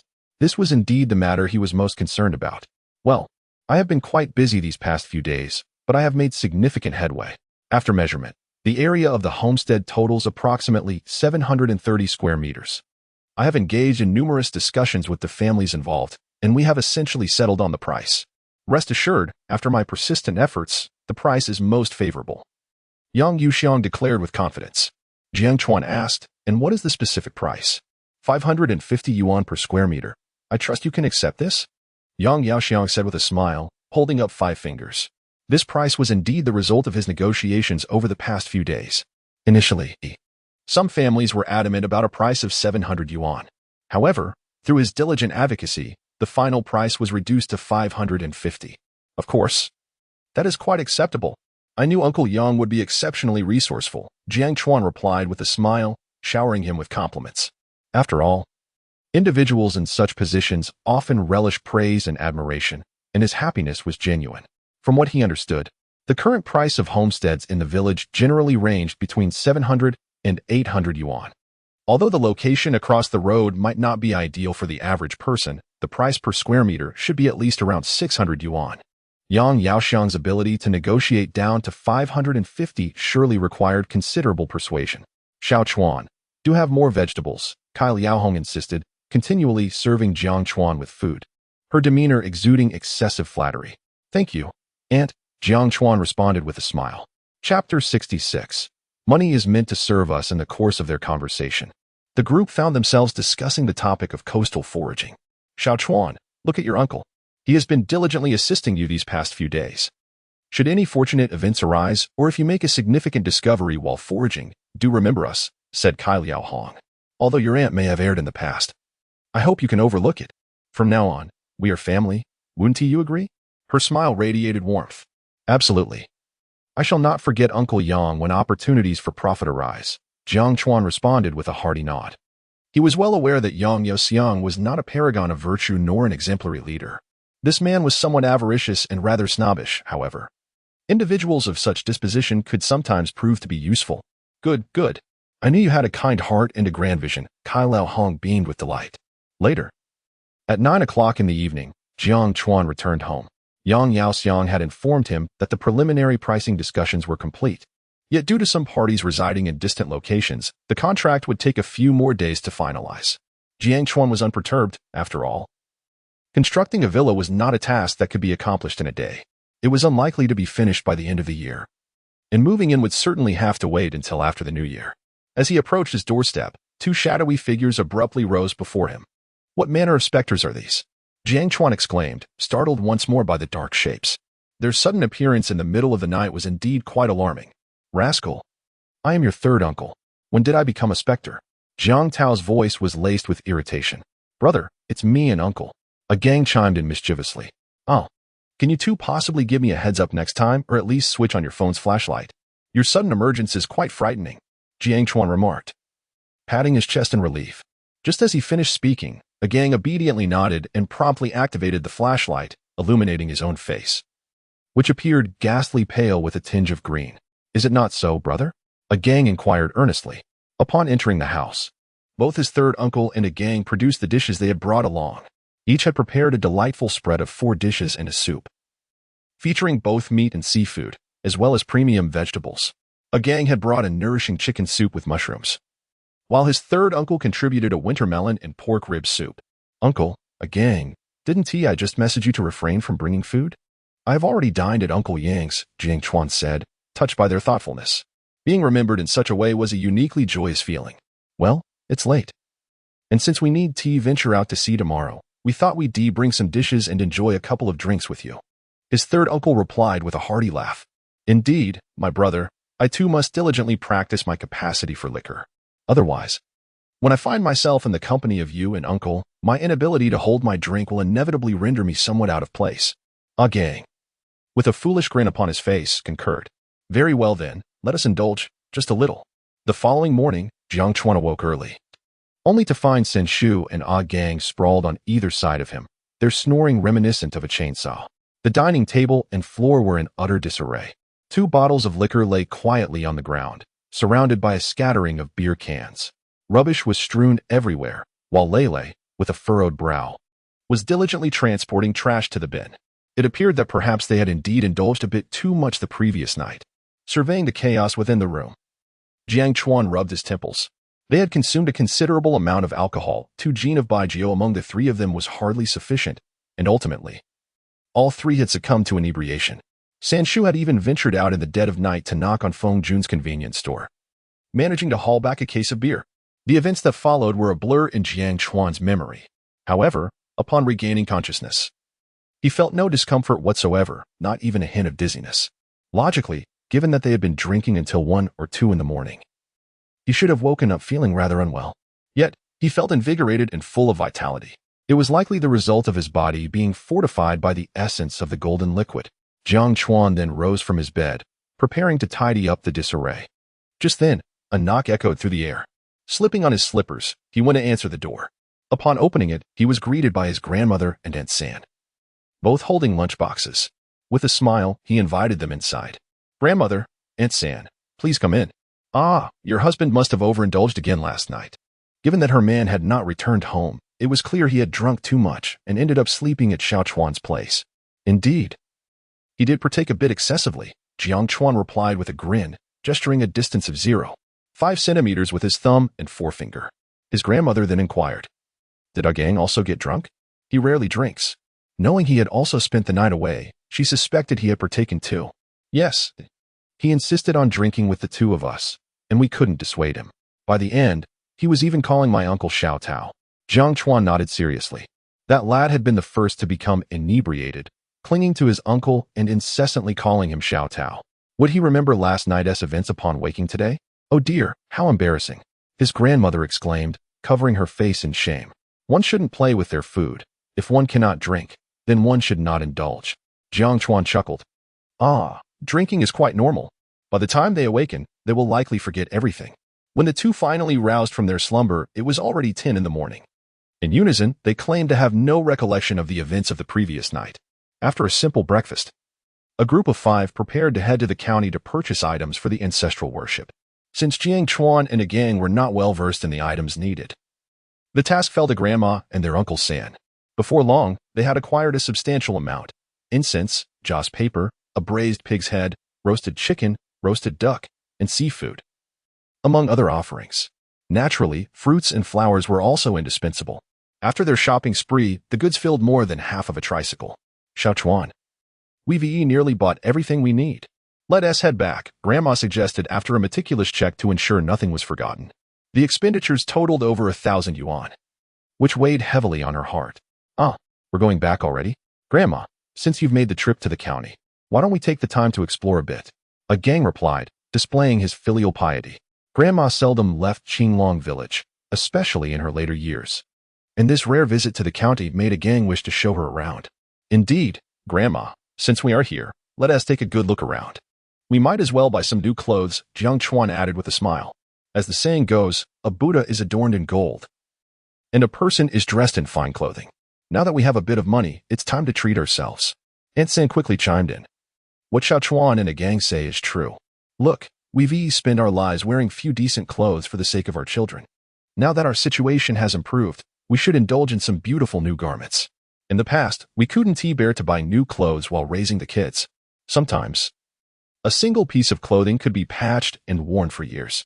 During work, it was uncommon to wear the same outfit for 7 or 8 years. Now that we are more financially stable, purchasing a new outfit wouldn't be so painful." Seeing their enthusiasm, Grandma didn't want to dampen their spirits and nodded in agreement. "Well, then all right." Initially, Grandma and Aunt San thought Jiang Chuan would take them to a regular clothing store where they could choose ordinary clothes, each with a modest budget of 300 to 500 yuan. To their surprise, he led them directly into a high-end designer boutique. Each person casually selected an outfit and a pair of shoes, resulting in an expenditure exceeding 2,000 yuan. Jiang Chuan's ensemble alone surpassed 10,000 yuan, which left both women quite distressed. However, according to Jiang Chuan, the purpose of earning money is to enjoy life and improve our circumstances. If we hesitate to spend, the money loses its intrinsic value and significance. After being enlightened by Jiang Chuan's perspective, both women felt somewhat reassured. Chapter 67. The little blackie from the neighboring village, however. The two silently vowed to themselves that next time they would sneak out while she was at sea and resolutely avoid accompanying that scoundrel Jiang Chuan to the market. The sensation of money flowing away like water had truly distressed them. At this moment, midday was fast approaching. "Grandma, Uncle San, let us dine together at the grand restaurant. It shall serve as a reward for our hard work during this period and an opportunity to celebrate our recent harvest," Jiang Chuan suggested. The extended duration of their outing had indeed left their stomachs grumbling in protest. "All right." Jiang Tao, surprisingly unperturbed by the expense, nodded decisively. Perhaps spending time alongside Jiang Chuan had subtly influenced him, instilling an understanding of the importance of seizing joy in the present. Grandma and Aunt San had initially intended to voice their thoughts, but after some contemplation, they too nodded in agreement. After all, once the day was over, they would no longer accompany that little rascal to the market. A gang, with a beaming smile, nodded enthusiastically. As they walked, the county town was primarily dotted with small eateries. It was not that Jiang Chuan was averse to dining at these establishments. Rather, it was a rare occasion for all 5 of them to gather. And being in the county town naturally inspired the desire for a hearty meal. It was also a fitting tribute to the collective efforts they had exerted recently. At that moment, A-Gang suddenly pointed to a location slightly ahead on the right, grinning as he said, "Brother, what do you think of that restaurant up ahead? It looks quite impressive." Jiang Chuan followed A-Gang's gaze and saw a rather magnificent building. The structure boasted 18 stories, and its modern architecture suggested it had been constructed not too long ago. A small fountain graced the entrance, with a stone tablet prominently displaying the elegant calligraphy of 4 characters, Longting Hotel. Above the main entrance, the same name was inscribed, Longting Hotel. Isn't that the establishment owned by manager Lu Bo? Jiang Tao interjected, recalling their previous encounters with Lu Bo and having overheard conversations that confirmed Lu Bo's position as the general manager of Longting Hotel. It was quite the coincidence to stumble upon it today. Yet given the town's modest size, such encounters were not unusual. Indeed, this is the hotel belonging to Brother Lu. Since we are here, let us dine inside. After all, we have earned quite a sum from Brother Lu, so it would be fitting to patronize his establishment, Jiang Chuan remarked with a smile. Although dining at such a luxury hotel would undoubtedly require a substantial sum, in the past, he would have circumnavigated such opulence, harboring no inclination to even glance inside. However, now that his finances had improved, he felt a newfound confidence. As the old saying goes, it is absolutely impossible for an individual to possess both a significant amount of money and feelings of inferiority simultaneously. In the past, I did not deeply comprehend this adage, but now I find myself profoundly resonating with its meaning and fully understanding it. What a magnificent restaurant this is. Dining here must surely be quite costly, remarked the elderly woman with a hint of humility in her voice. Years ago, when I occasionally dined at modest eateries, I would hesitate even to inquire about the prices upon entering, let alone in such an opulent establishment. Just a glance could evoke a sense of inadequacy within me. Jiang Chuan, however, waved his hand dismissively and proclaimed, "Grandma, today's meal is on me, so do not worry about the cost. Once we enter, we shall indulge to our heart's content, and please do not think of saving money on my behalf." Jiang Tao shot a glare at Jiang Chuan, exclaiming, "You little rascal. Do you think your money grows on trees? Your earnings are hard-earned." "Indeed, Xiao Chuan, your money is also the result of diligent labor. You are now an adult, soon to marry, and even if you are wealthy, you should not spend frivolously. Modern women are quite discerning. Marrying requires considerable expenditure," the elderly woman added earnestly, as if she believed that marriage and procreation were the only significant matters in life. "Brother, I think Grandma and Uncle are quite right this time. Why don't we opt for a more casual place to eat? After all, dining is merely to satisfy our hunger. It is the same wherever we go," a gang interjected, displaying a rare moment of maturity as he looked at Jiang Chuan earnestly. "Enough, we shall dine here. I have never eaten at such a grand hotel," Jiang Chuan asserted resolutely, and without further ado, he strode toward the hotel. The others exchanged glances and ultimately followed suit. Soon, they arrived at the entrance, where the reception staff and doorman were exceedingly courteous, refraining from mocking or belittling the group for their somewhat humble attire. Upon entering the lobby, the waitstaff greeted them warmly, guiding the sister to their seats and presenting the menu with cheerful smiles and a professional demeanor. It is worth noting that most staff at such upscale hotels undergo specialized training, and prior to their shifts, they partake in briefings to ensure exemplary service. Therefore, the scenarios depicted in many novels, where waitstaff deride guests, are seldom encountered in reality. While some staff may privately look down upon guests dressed in less fashionable attire, they would never express such sentiments openly unless they were exceedingly foolish. Observing the elderly woman and their uncle seated upright, Jiang Chuan promptly began to order dishes such as poached free-range chicken, Ning-style smoked fish, sesame oil tossed lamb bamboo shoots, dompa snowflake beef short ribs, crispy roasted duck, a duo of cured meats, and ginseng and jujube chicken soup were among the selections Jiang Chuan made. Though these dishes were rather commonplace, their prices within the hotel were anything but modest. Even the most inexpensive vegetarian dish is priced at 138 yuan. This time, Jiang Chuan refrained from ordering seafood, as the hotel's offerings paled in comparison to their freshly caught fare, both mediocre in taste and exorbitantly priced, rendering such expenditure unnecessary. Before long, 8 dishes and 2 soups were served. Initially, Uncle San and the others had shown a degree of reluctance upon entering, yet as soon as they began to eat, they fell silent, engrossed in their meal. Although these were merely home-style dishes, it must be said that they were indeed quite delectable, just as the sister was relishing her meal the most.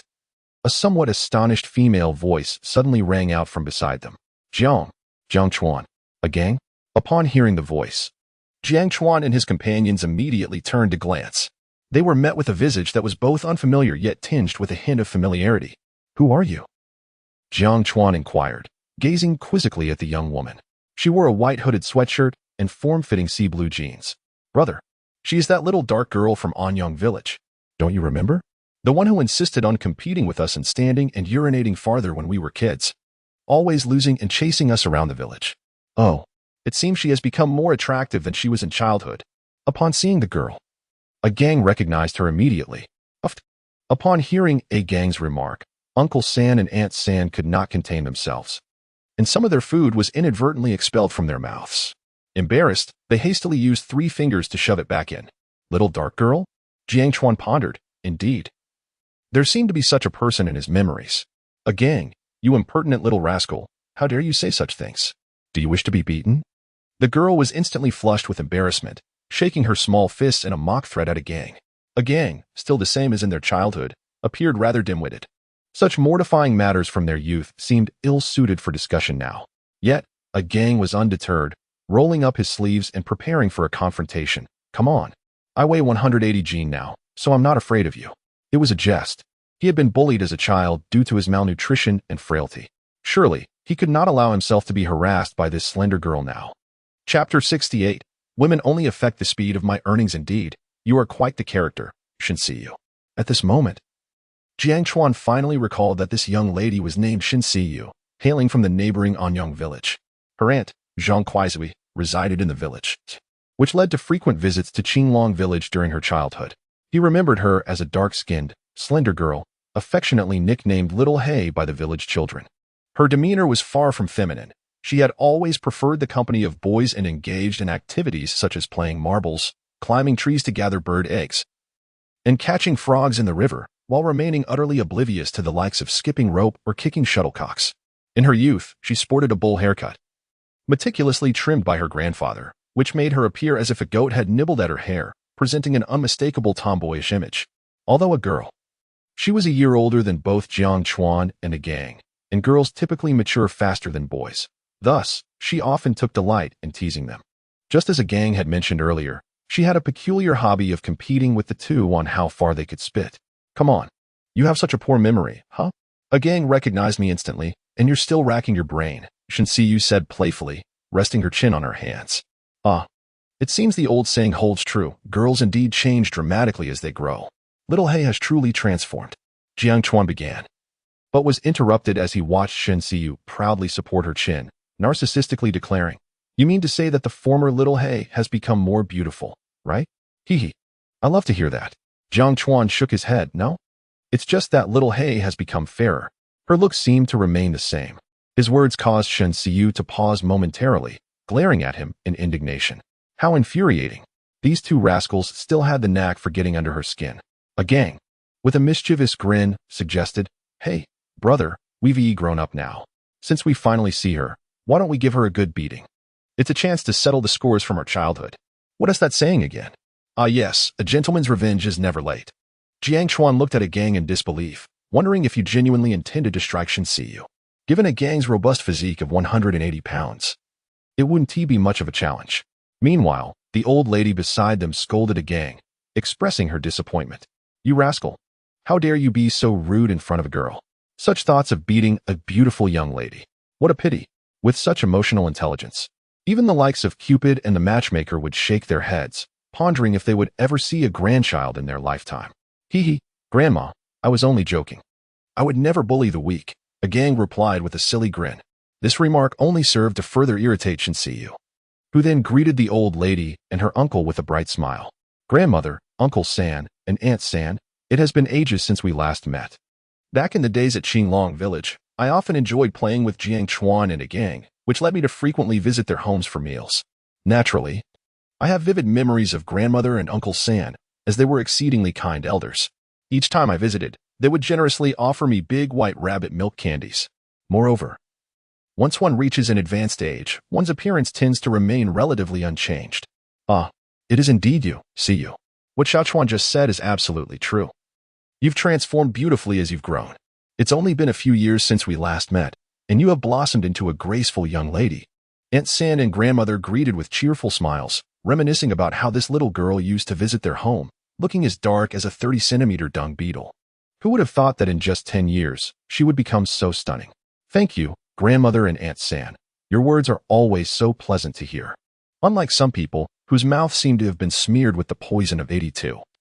It is truly baffling how such cold words can emerge from lips that are supposed to be warm.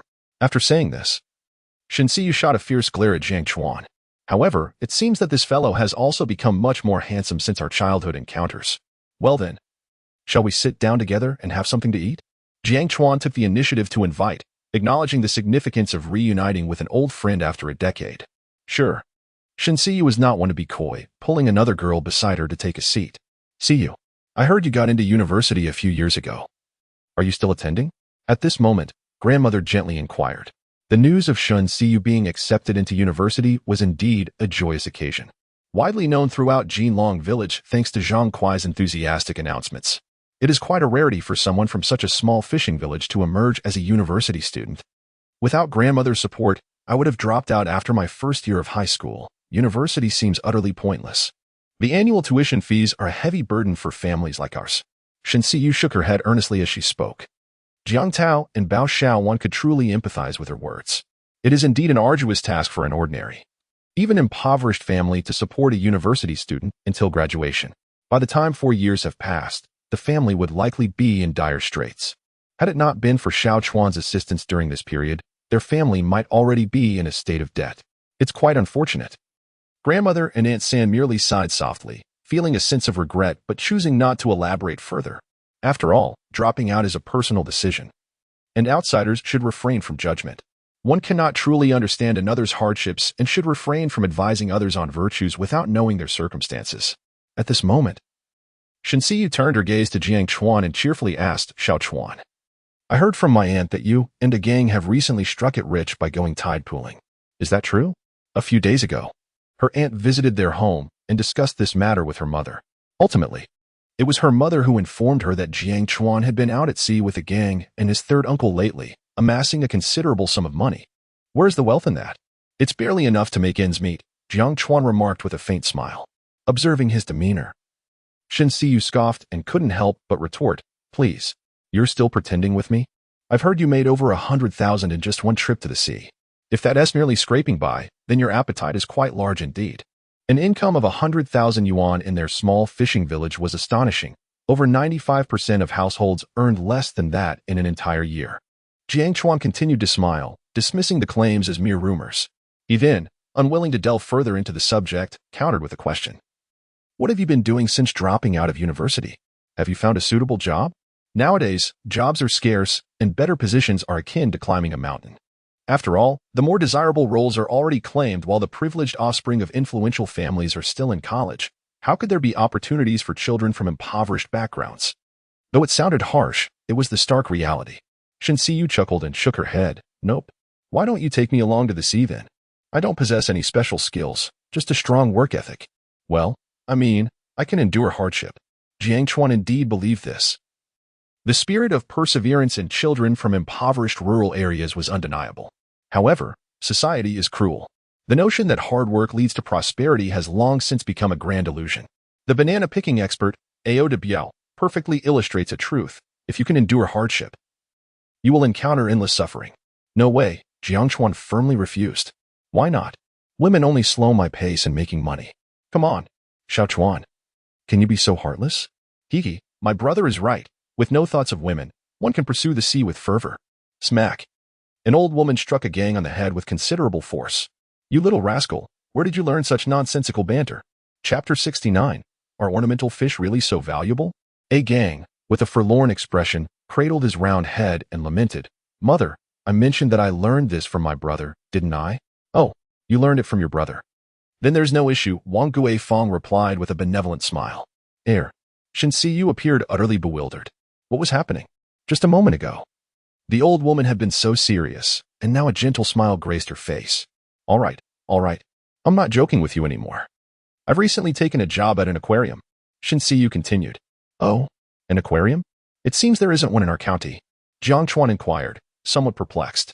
Although the county was relatively sizable, its economic capacity was not particularly high. The most upscale establishment was likely the five-star hotel. And places like aquariums and zoos were still absent. Shin Siyu nodded seriously. Yes, I'm working at a newly opened aquarium in the city. However, it hasn't commenced operations yet. In the years since she dropped out of school, she had sought several jobs, yet none had truly satisfied her. Either the wages were too low to cover her monthly expenses, or the managers were insufferable, often pressuring female employees to discuss the intricacies of human nature. After facing harassment a few times, she had grown hesitant to continue. Society proved to be far more treacherous than one might imagine. Jiang Chuan, still puzzled, asked, why has T opened yet? Because it's newly established. The infrastructure is complete, but we are still lacking some ornamental fish. Which is why we haven't T opened yet. You know how it is. People are increasingly difficult to please these days. In any industry, without unique features or signature offerings, it's hard to retain customers. The aquarium I'm at, although newly built, has a lesser variety of ornamental fish compared to others. Thus, the owner is concerned about the reputation and has decided to delay the opening, Shun Siyu said earnestly. In today's business landscape, one must present distinctive features and signature attractions to entice and retain customers. Without such uniqueness, even if there is an initial influx of patrons, there will be no returning customers, she added. Oh, I see. Jiang Chuan nodded, understanding these principles quite well. In any endeavor, it is essential to possess certain distinctive traits, or at least some elements that set one apart from competitors. Otherwise, not only is the competitive pressure overwhelming, but one also lacks any significant advantage in the fray.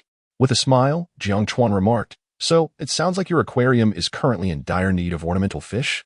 Indeed, our boss has been quite distressed lately.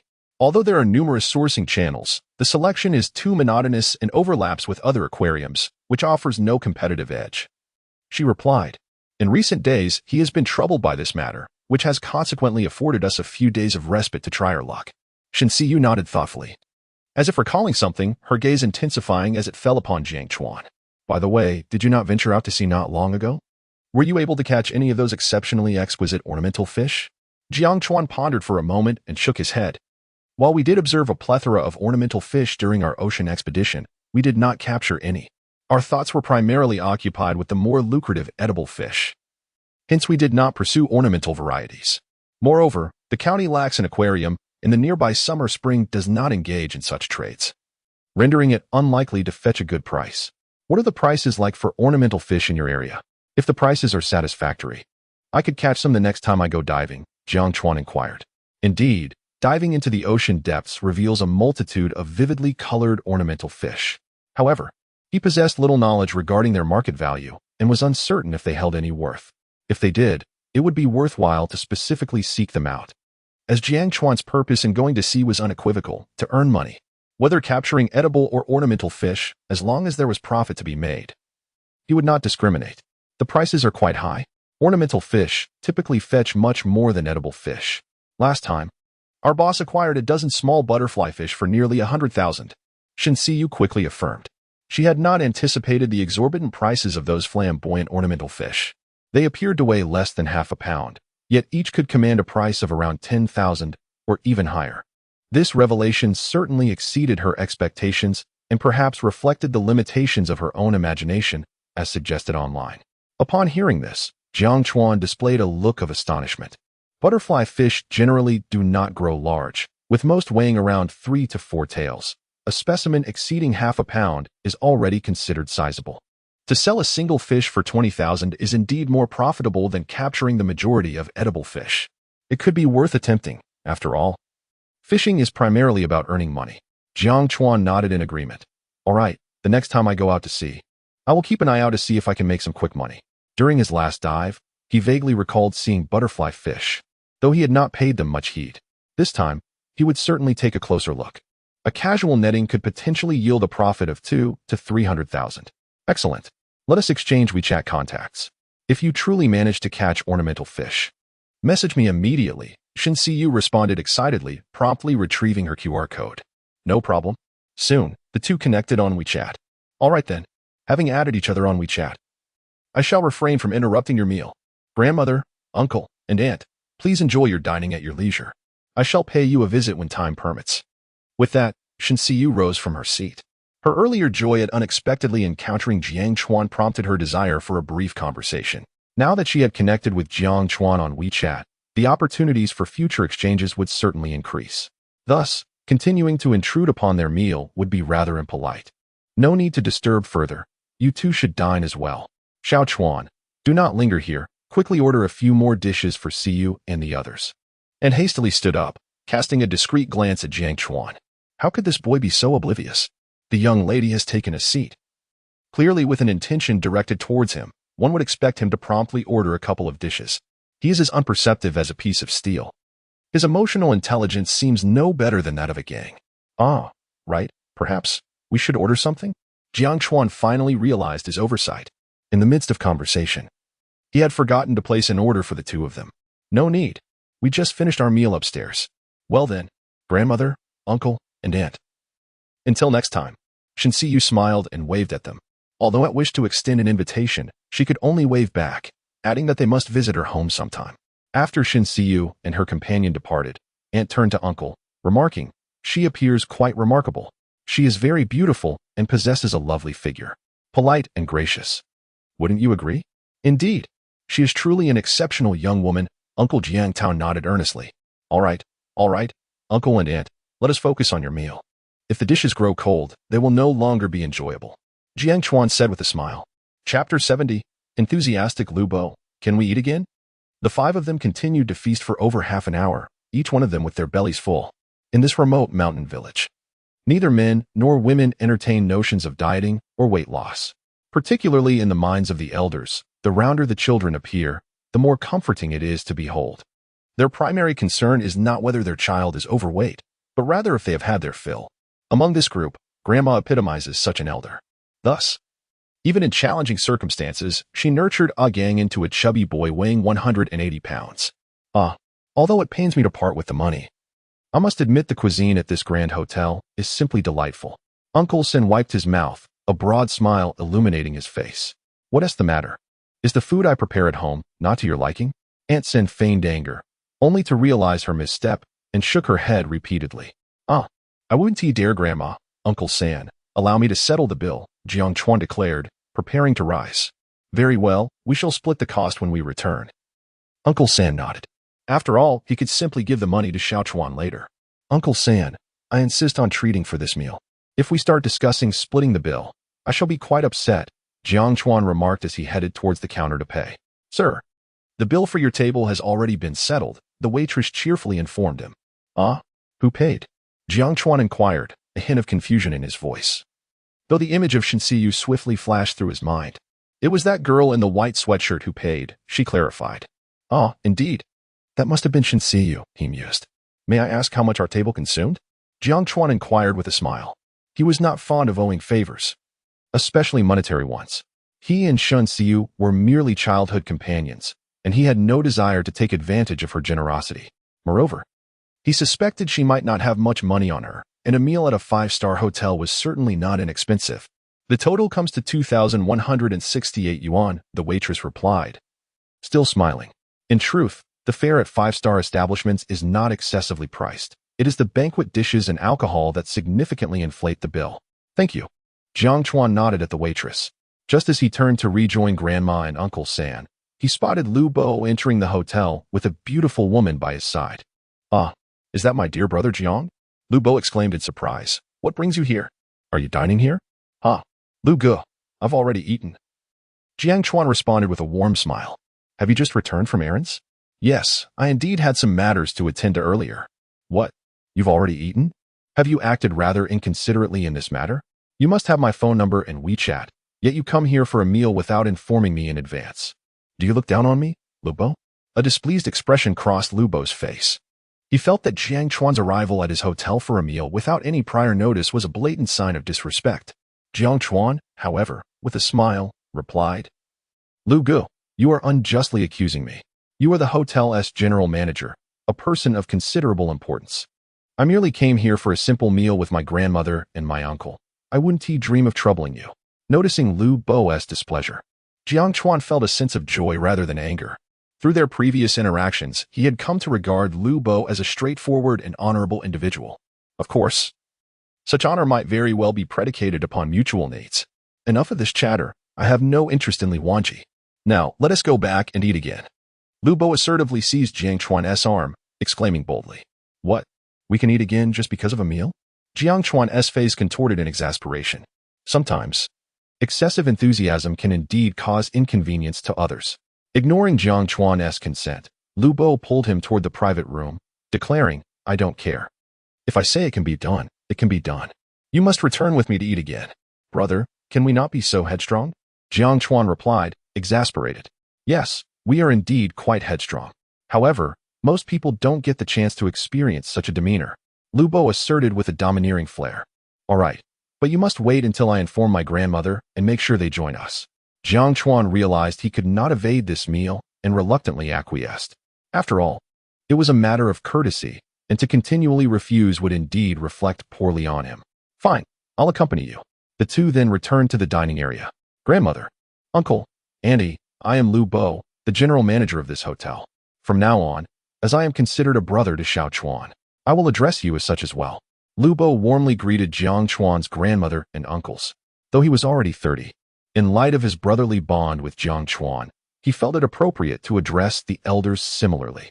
Wang Hohat and Bao Xiaowan appeared bewildered, glancing at Jiang Chuan and Jiang Tao in astonishment, questioning how Jiang Chuan knew such a prominent hotel owner. Lu Gu, a gang also greeted Lu Bo with a smile. "Uncle, a gang, let us go upstairs and enjoy a drink. We shall not return until we are thoroughly inebriated. If you get drunk, I will have the driver take you home." Lu Bo then released Jiang Chuan and, with an arm around the shoulders of his uncle and a gang, led them toward the private room. "Xiao Chuan, what is this?" His grandmother and aunt looked at Jiang Chuan with a mix of confusion and caution. "It's all right. Lu Gu is someone we met during the acquisition process a few times. He is quite a decent person and considered a friend of ours. Given that he is the general manager of this hotel, it is quite reasonable for him to invite us to dinner." Jiang Chuan gestured for Grandma and Aunt Sin not to worry, and then he led the two of them to follow along. Time swiftly passed, and it was already past 5 o'clock in the afternoon. At this moment, within the private room, the dining table was devoid of 3 bottles of Maodai. There remained a single bottle of Bordeaux red wine, valued at over 4,000, reserved for Grandma and Aunt San. After consuming 3 bottles of liquor, the 4 of them were somewhat tipsy. However, one should clarify that only 3 of them were inebriated, for a gang had long since crawled beneath the table to sleep. "Lu Gu, it is indeed getting late, and we have finished our meal. We must return, as we need to prepare offerings for the worship of Mazu tomorrow," Jiang Chuan remarked. It was already past 5 in the afternoon, and they estimated they would arrive home around 7. Furthermore, Grandma and Aunt San indeed had several items to prepare for the evening. "All right then, now that you have eaten and drunk, I feel much more at ease. However, if you come to the hotel again without notifying me, I shall no longer regard you as a brother." Lu Bo nodded and said with a serious expression, "Understood. This time I erred, and I shall certainly inform you in advance next time," Jiang Chuan replied with a smile. Lu Bo stood up, patted Jiang Chuan on the shoulder, and sincerely suggested, "Good. I shall have the driver take you back. It is unsafe for you to ride your 3-wheeled vehicle after drinking. Also, you have been earning quite a bit lately. It is time you consider purchasing a car for yourself. A vehicle may not hold great significance for you, but it would certainly make trips to the county town more convenient. Many believe that rural individuals purchase cars merely to compete or show off. Yet this is far from the truth. In reality, rural folks may have a greater need for a vehicle than their urban counterparts. City dwellers have access to subways, buses, and readily available taxis. With money, they can go wherever they desire. However, for those in rural areas, a simple trip to the town or county often depends on the whims of others. If someone is in a foul mood, they may refuse to give a ride. That feeling of helplessness is something only those who have experienced it can truly understand. Indeed, I share the same sentiment. In a few days, I will purchase a car, though I am not well versed in this area, so I will need to trouble Lu Go for some advice. Jiang Chuan agreed with a smile. Certainly, in the future, the opportunities for travel to and from the city will likely increase, making the possession of a personal vehicle not only important but also exceedingly convenient.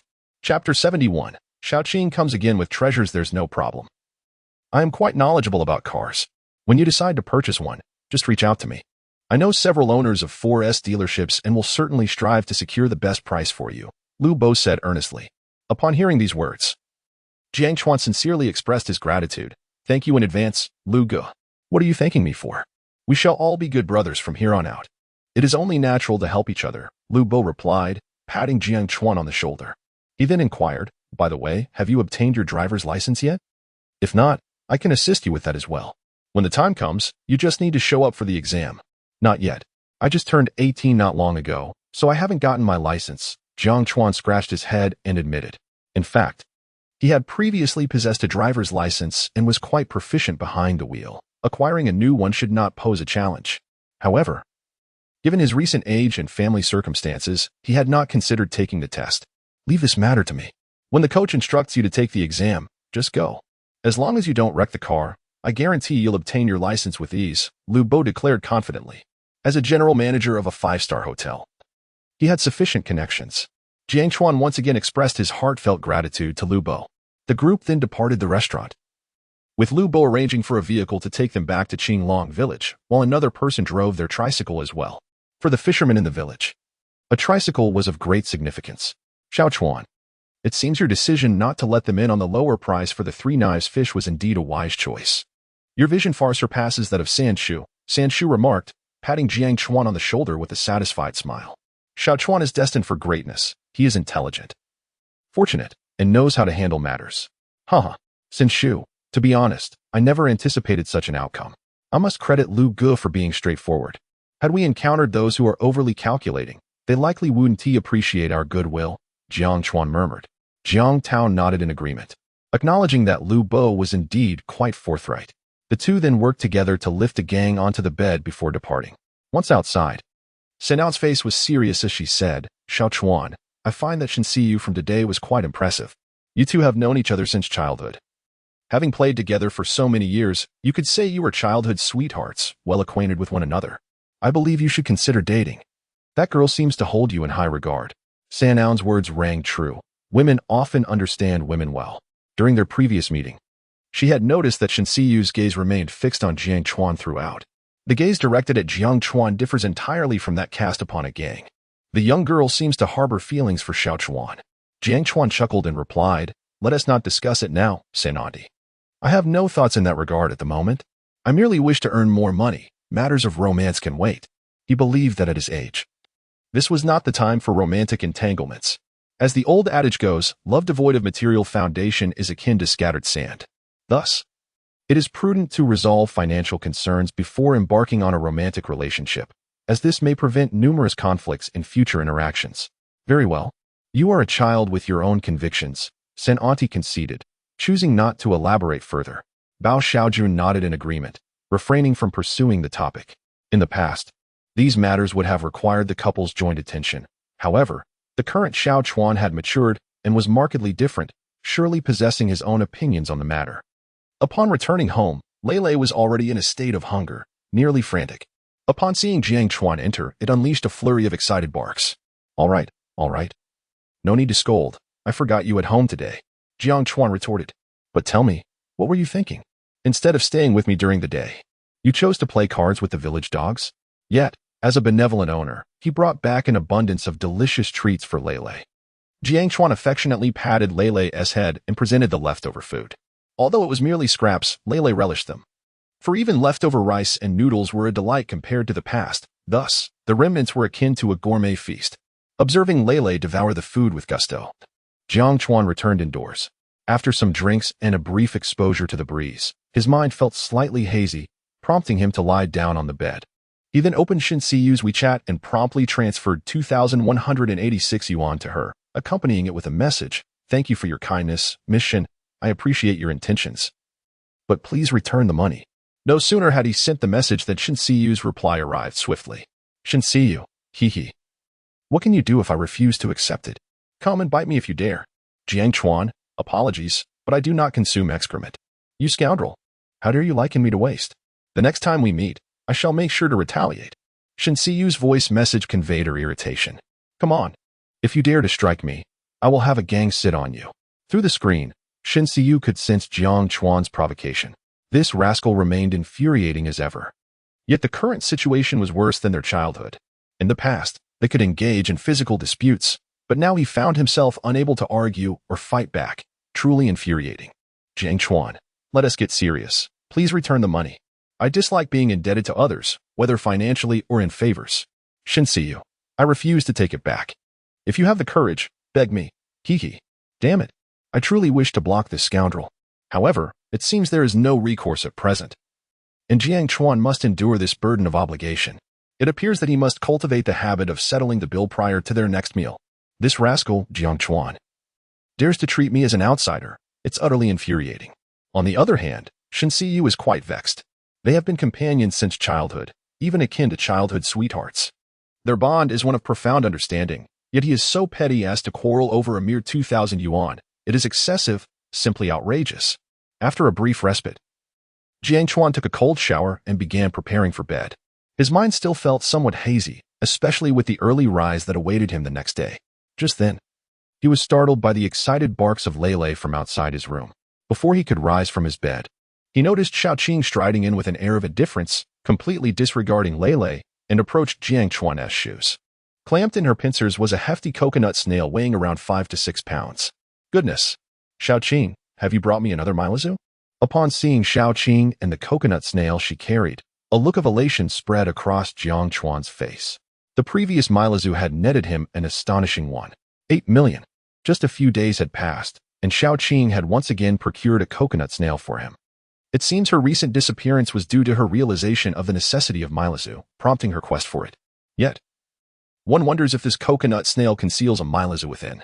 After all, such treasures are exceedingly rare. It might take thousands of coconut snails to yield a single Milazu. As Jiang Chuan prepared to rise, he suddenly caught sight of a small note atop Xiaoqing's head. Master, I have toiled for 3 whole days and nights, traversing the vast expanse of land, enduring countless hardships to capture this. In light of my diligent efforts, might you grant me a couple of drops? How infuriating. No wonder she has been so industrious. Jiang Chuan cast a bemused glance at Xiaoqing.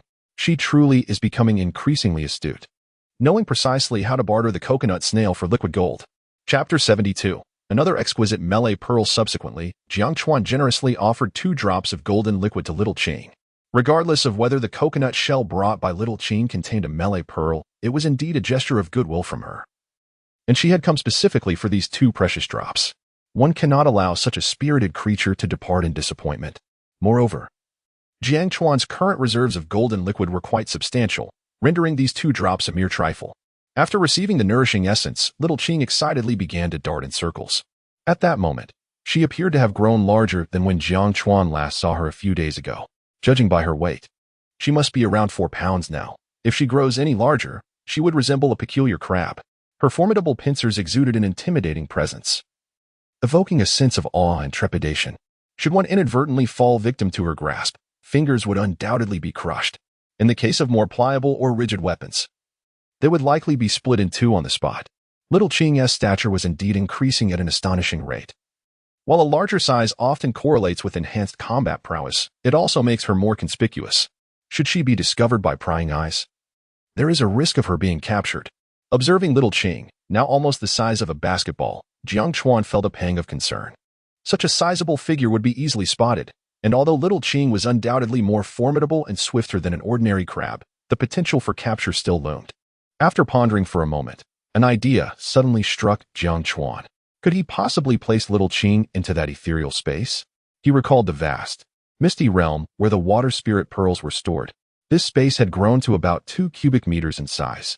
Accommodating a small creature like Little Qing should pose no problem. However, he wondered if this operation could indeed be executed. If it were feasible to house Little Qing there, he would no longer need to fret about the risk of her being taken. He could release her during sea excursions or tidal foraging to seek out valuable seafood. With a sudden surge of intention, Jiang Chuan summoned the virtual panel before him. Do you permit pet Little Qing to enter the spirit domain? Beneath this query, options appeared. no on the left, and yes on the right. To his astonishment, such an operation was indeed possible. And this fast. Misty space was referred to as the spirit domain? Jiang Chuan's face lit up with joy. With little Qing able to enter that realm, he would essentially eliminate the risk of her being captured. Yes. With determination, Jiang Chuan clicked the affirmative button. In the next instant, the joyous little Qing, who had been hopping on the ground, suddenly vanished without a trace. Woof, woof, woof. Lele, what the heck? Where did he go? Lele, who was watching from the sidelines, was suddenly startled, leaping half a meter into the air and barking at Jiang Chuan. This unexpected vanishing act was even more astonishing than the flying dog illusion his master had performed by the rocky shore. Jiang Chuan chose to ignore Lele and, with a mere thought, entered the spiritual realm. There he beheld Xiaoqing, excitedly darting about the space, and after some time of frolicking, she elegantly settled by the small spiritual spring to sip a mouthful of golden liquid.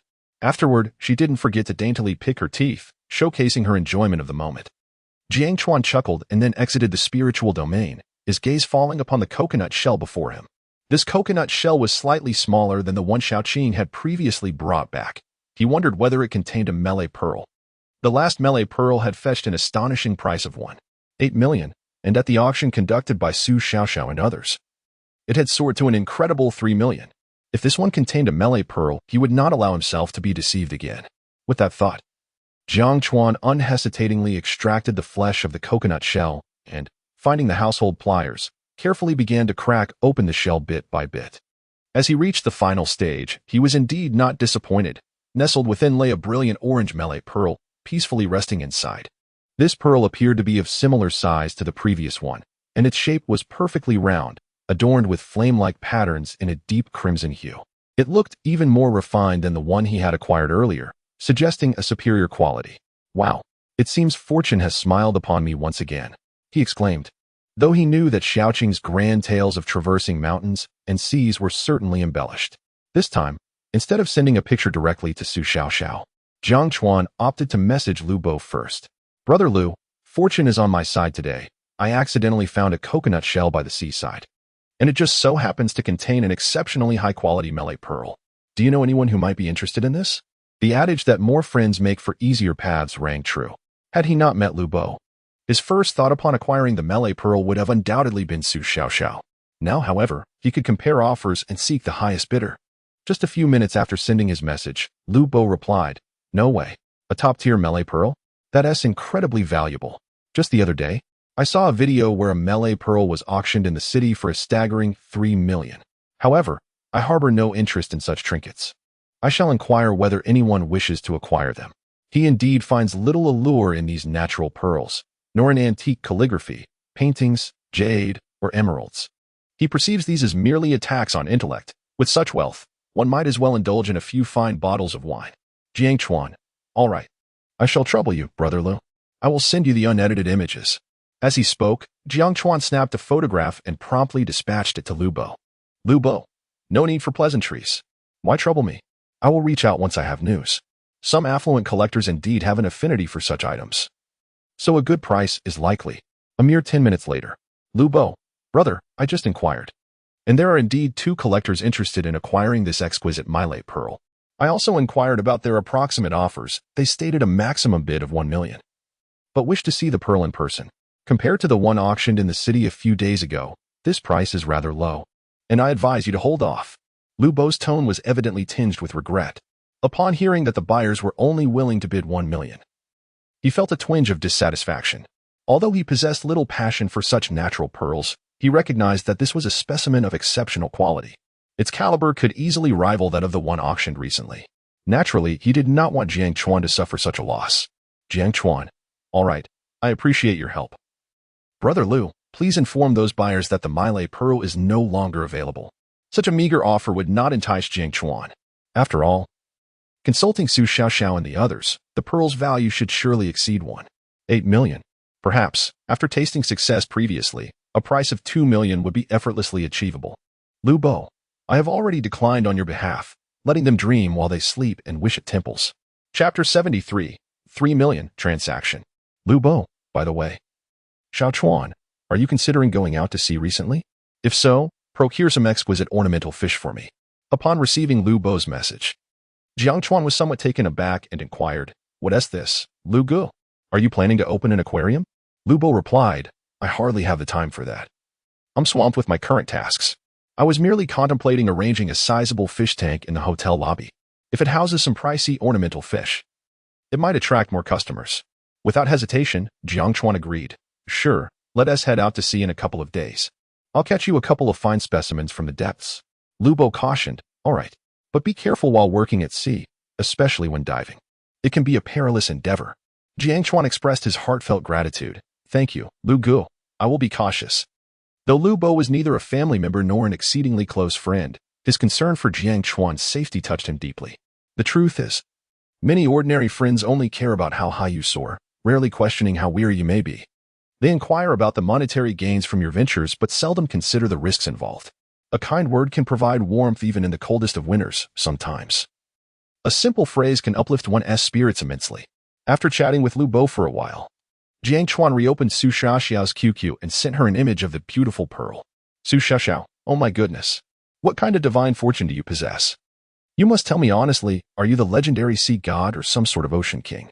Just days ago, you procured one beautiful pearl, and now you've acquired another. Still in such splendid quality."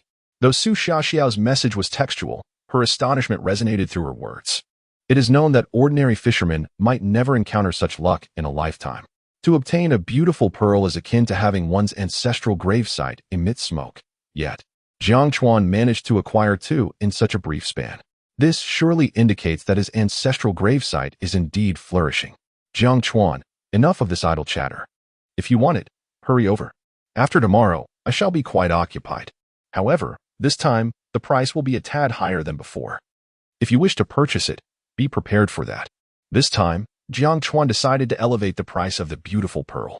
After all, the previous pearl fetched a staggering 3 million at auction, and this one, with its quality and appearance, was certainly on par with the last. Therefore, it was imperative to adjust the price upward. "Su Xiaoxiao, give me 2.5 hours. I'll be there shortly." With that, she exited the chat. At this moment, Jiang Chuan felt completely alert, shaking off the drowsiness that had previously clouded his mind. Since sleep eluded him, he began to study the water spirit pearl. After several days of accumulation and refinement, the water spirit pearl had transformed to 4/5 of a vibrant blue hue. It is likely that the water spirit pearl will soon undergo another upgrade and evolution. Glancing at Xiao Qing, it was evident that she was utterly enamored with this space. She meandered about like a carefree elder, and when fatigue set in, she would lounge atop the spiritual spring, reveling in the golden liquid. In the spirit domain, the energy was already remarkably dense. Thus, even without consuming the golden liquid, growth would undoubtedly surpass that of the crabs outside. 2.5 hours swiftly passed. Upon hearing the roar of the engine from outside, Jiang Chuan hurried out to welcome the guest. Today, Su Xiaoxiao was dressed in a charming ensemble, a white short-sleeved top paired with a snug pink athletic shirt, complemented by a knee-length pink pleated skirt. Her long, straight legs were captivating, drawing the gaze of onlookers. Adorned with a white cap, her straight ponytail cascaded freely from the small opening at the back, flowing down her back. However, she arrived alone. Miss Su came by herself? Jiang Chuan thought, somewhat astonished. Driving for over 2 hours at night to a dimly lit fishing village would make any young man apprehensive. He was surprised that Su Xiaoxiao had ventured here alone. "No. I actually came with Xiaoya. I asked her to wait in the car," Su Xiaoxiao replied sweetly. Aware that Jiang Chuan was not fond of Xiaoya after the last incident, she decided to let her play a couple of games in the vehicle. "Oh. Then let her wait," Jiang Chuan nodded. "After all, what we are about to do won't take long." To be honest, after the previous events, he held little affection for that girl. Not seeing her was preferable. Out of sight, out of mind. Why does it feel like Mr. Zhang's words could easily be misconstrued? Su Xiaoxiao chuckled. Jiang Chuan replied earnestly, "Who is Fei Fei? Is it Louis Fei?" Su Xiaoxiao reacted with surprise. Realizing that he was not as dull and serious as she had imagined, he even possessed a hint of humor. Once back in the room, Su Xiaoxiao eagerly urged Jiang Chuan to unveil his prized possession. Without hesitation, Jiang Chuan produced his treasure. After all, it was for this very gem that he had gone through the trouble of the night. Wow, it's so large and beautiful. The quality was on par with the last one, and it seemed even bigger. Su Xiaoxiao gazed at the exquisite pearl before her, her face illuminating with affection. She understood that Jiang Chuan was aware of the pearl's worth. hence she felt no need to conceal her admiration. "Miss Su, name your price. As we are now old friends, let us dispense with the jokes and negotiate directly, shall we?" Jiang Chuan spoke candidly. With the hour nearing 11 at night, engaging in haggling would indeed be rather tedious. Upon hearing Jiang Chuan's earnest tone, Su Xiaoxiao was equally resolute in her decision not to squander time. She promptly stated the price she had previously deliberated upon. "Well, I have shown the image of this exquisite Malay pearl to my grandfather, and he has appraised it at 3 million. What does Mr. Jiang think of this valuation? If you find this price acceptable, we can proceed with the transaction directly. However, if you deem it too low, I shall return to discuss it further with my grandfather.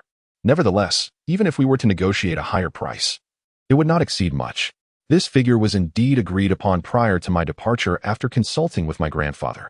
Following the previous sale of a Malay pearl, many individuals approached my grandfather, eager to try their luck once more, even offering higher bids. Yet, such exquisite pearls are inherently rare and cannot simply be sought after. Now that Jiang Chuan has rediscovered one, it is certain that the price will surpass the last. Ultimately, the profit margin will depend on their promotional tactics and marketing strategies. Therefore, the price they presented to Jiang Chuan was a generous 3 million. Upon hearing Su Xiaoxiao's offer, Jiang Chuan nodded in agreement without a trace of hesitation. His decisiveness left a look of surprise on Su Xiaoxiao's face. She then inquired, "Mr. Jiang, are you not going to negotiate further? Perhaps this pearl could fetch a price of 5 million after passing through our hands. Wouldn't you regret it later?" How perplexing these women can be, he thought. When he raised the price, they criticized him for being too greedy. Yet, when he refrained from doing so, they uttered such sentiments. It truly was difficult to please them. Nevertheless, Jiang Chuan patiently elucidated, "The price you have proposed aligns perfectly with my expectations, thus I see no need to elevate it further. In my estimation, the Malay pearl is valued at approximately this amount. Whether you sell it for 5 million or even 10 million in the future merely reflects your capabilities and bears little relevance to me. Therefore, I shall neither regret nor lament my decision." Chapter 74, Mazu Temple, worshipping Mazu. Upon hearing Jiang Chuan's explanation, Su Xiaoxiao nodded appreciatively, her eyes twinkling with admiration. "Mr. Jiang, your perspective is indeed grand and your spirit commendable. I realize my earlier remarks were rather petty in comparison. Since you agree to this price, let us finalize the deal." The two swiftly completed the transaction. With the receipt of 3 million, Jiang Chuan felt a surge of joy. After all, the Milisa was an unexpected windfall for him, requiring neither effort nor exertion. Regardless of how much he sold, he felt a profound sense of satisfaction. "Mr. Jiang, now that our transaction is concluded and the hour is late, we should head back." Su Xiaoxiao, eager to return with the Milizu, noted the time, which had already passed 11. Driving late at night was not particularly safe. "How about having dinner at my place and spending the night?" Jiang Chuan kindly suggested, recalling that he had not treated them to breakfast previously, and considering that it might have left them feeling unsettled. This time, Jiang Chuan had learned his lesson and directly invited Su Xiaoxiao to stay overnight, believing it to be a gesture of utmost hospitality. However, upon hearing his proposal, Su Xiaoxiao's expression faltered, and she quickly shook her head. "No, that's not necessary. I have matters to attend to." The thought of a lone man and woman sharing a night together could lead to unforeseen complications. "Very well. Drive safely. Send me a message once you arrive home." Jiang Chuan respected her refusal and did not insist. After all, the only room available in his house was on the first floor. The upstairs rooms had remained unoccupied for quite some time and were likely unsuitable for guests. Had Su Xiaoxiao changed her mind, he would have had to squeeze into a room with a gang, which would have been quite uncomfortable for both men. After bidding farewell to Su Xiaoxiao, Jiang Chuan glanced at his account balance with satisfaction. Over 6 million. Undoubtedly, he had become a modest tycoon. With 6 million in his bank account, he felt a newfound confidence in all his endeavors, walking with his head held high. When shopping, he was no longer governed by the pangs of self-doubt. Jiang Chuan had previously been perplexed. Logically, with such substantial income, he should have been subject to taxation. However, he had not seen any deductions for personal income tax during this period. It was only during a recent conversation with Xia Chun that he learned this parallel world was rather humane in its approach. Personal income was treated differently from corporate earnings, and individuals did not face income tax. Especially for ordinary villagers and workers, the concept of taxation was virtually non-existent. Nevertheless, these tax burdens were largely distributed among the larger corporations and enterprises, revealing a more humane aspect of this parallel world. Ordinary individuals earned meager sums throughout the year. And for those with a few children, providing for a family was a considerable struggle. After indulging in short videos for a while, Jiang Chuan drifted off into a hazy slumber. It was not until 6 o'clock the next morning that the raucous knocking of his uncle and a gang roused him from his repose. "You rascal! Why are you still asleep today? Did you partake in some mischief last night?" His uncle remarked with a hint of irritation. Today marks a significant occasion for honoring the Mazu goddess, a day when nearly everyone rises early. Even the children of the fishing village were awakened by their elders before dawn. According to tradition, waking early on such important days is believed to ensure diligence throughout the year. A lazy start is thought to usher in a year of lethargy. While most are aware that this notion is steeped in superstition, there remains a belief that holds sway in these fishing villages and small mountain hamlets. Perhaps merely for the sake of peace of mind. No. I simply stayed up too late watching videos, Jiang Chuan chuckled awkwardly. All right, hurry and freshen up. Then let's have breakfast. Once we finish, we can head over. Others have already gone to light the first incense at dawn. As he spoke, his uncle placed the breakfast he had prepared on the coffee table. The practice of lighting the first incense is said to make wishes more potent. Yet, this is merely a tradition from days gone by. Nowadays, the ones eager to light the incense are predominantly the elderly, while the younger generation gradually neglects such customs. Don't worry, uncle. The act of worshipping and burning incense isn't about who arrives first. It hinges on the sincerity of one's heart. As long as our intentions are genuine.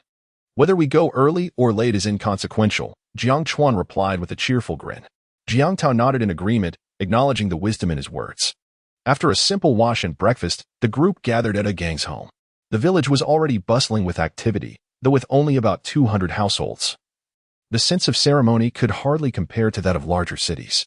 In those urban centers, grand festivals are often celebrated with song and dance, sometimes featuring professional performers and even cosplay events. In contrast, this small fishing village resembled a colony of industrious ants, tirelessly laboring for their livelihoods. Thus, time, energy, and resources were scarce, primarily due to the fact that most young people had ventured out to seek opportunities elsewhere. The village now housed mostly the elderly and children, leaving many tasks unfulfilled. By 8 in the morning, the group arrived at the Mazu temple, nestled in the hills behind the village. It is said that the temple has stood for nearly a century, its floors, walls, and structures bearing the marks of age. At that moment, the temple courtyard was alive with a cacophony of voices and bustling activity. The air was thick with the aromas of incense, firecrackers, and burning paper. The fragrance is quite pleasant, and it typically evokes a sense of liveliness. As a few individuals entered the temple courtyard, they spotted Aunt Fat and Su Changzi, who had just emerged with baskets after offering incense. "Ah, Aunt Wan, why have you arrived so late?" Aunt Fat inquired, somewhat astonished. She recalled that for several years, Wang Hohat had vigilantly waited at the temple to light the first incense sticks by midnight, making her tardiness this year rather surprising. "I thought to come with Xiao Chuan and the others this time. It's more festive with a larger group." Wang Hohat grinned, her smile broad and genuine. This year is different from past years. Previously, lighting the first incense was a plea for blessings. This year, it is a time for gratitude, hence the change in timing. Aunt Fat nodded, but then her expression turned slightly somber as she lamented, "Indeed, I have visited the Mazu temple year after year, yet my family's circumstances remain unchanged." Su Changzi, overhearing his wife, was immediately alarmed and admonished her, "Be quiet. This is the Mazu temple, not a place for such idle talk." Realizing her faux pas, Aunt Fat quickly clasped her hands together in a gesture of apology. "Aunt, we shall head inside now," Wang Hohat said with a smile, leading Jiang Chuan and the others into the temple. Watching them disappear within, Aunt Fat sighed again. "If only I could possess Xiao Chuan's good fortune. I would gladly visit the Mazu temple every day." Su Changzi cast a disapproving glance at his wife and retorted, "Don't daydream in broad daylight. Worship is a matter of faith, seeking solace for the heart. Dear brothers, I sincerely apologize. For the next few days, I can only manage 2 updates daily. I have been experiencing significant issues with my eyes, and the doctor has advised against looking at screens. However, I must eat, so I can only reduce my updates for now. Once my eyes are better, I promise to catch up on all the missed content. I have placed a picture in the author's notes. If any of you have medical knowledge, please help me assess how serious it is." Chapter 75, A Divine Manifestation, The Arrival of Mazu's Blessing. Due to the numerous devotees, Jiang Chuan and his companions found themselves queuing until 9:30. At last, their turn had arrived. "Xiao Chuan, please enter first." Grandma hastily pulled Jiang Chuan to the front, urging him to go in first. The worship process did not involve a chaotic rush. Rather, it was organized, allowing families to enter one by one, which was said to enhance the efficacy of their wishes. No, Grandma, you're the eldest. You should enter first. After you come out, let Uncle San and Aunt San go, and I will enter last, Jiang Chuan replied with a gentle shake of his head. He understood that his recent streak of good fortune was entirely due to the water spirit pearl within him, a fortunate charm, rather than any direct favor from Mazu. Unless, of course, this water spirit pearl was a gift from Mazu herself. Grandma hesitated, feeling somewhat embarrassed. After all, Jiang Chuan had become the spiritual pillar for their family, the cornerstone of their three households. Naturally, they wished for him to be the first to partake in this sacred act. Jiang Chuan earnestly insisted, "It's all right, Grandma.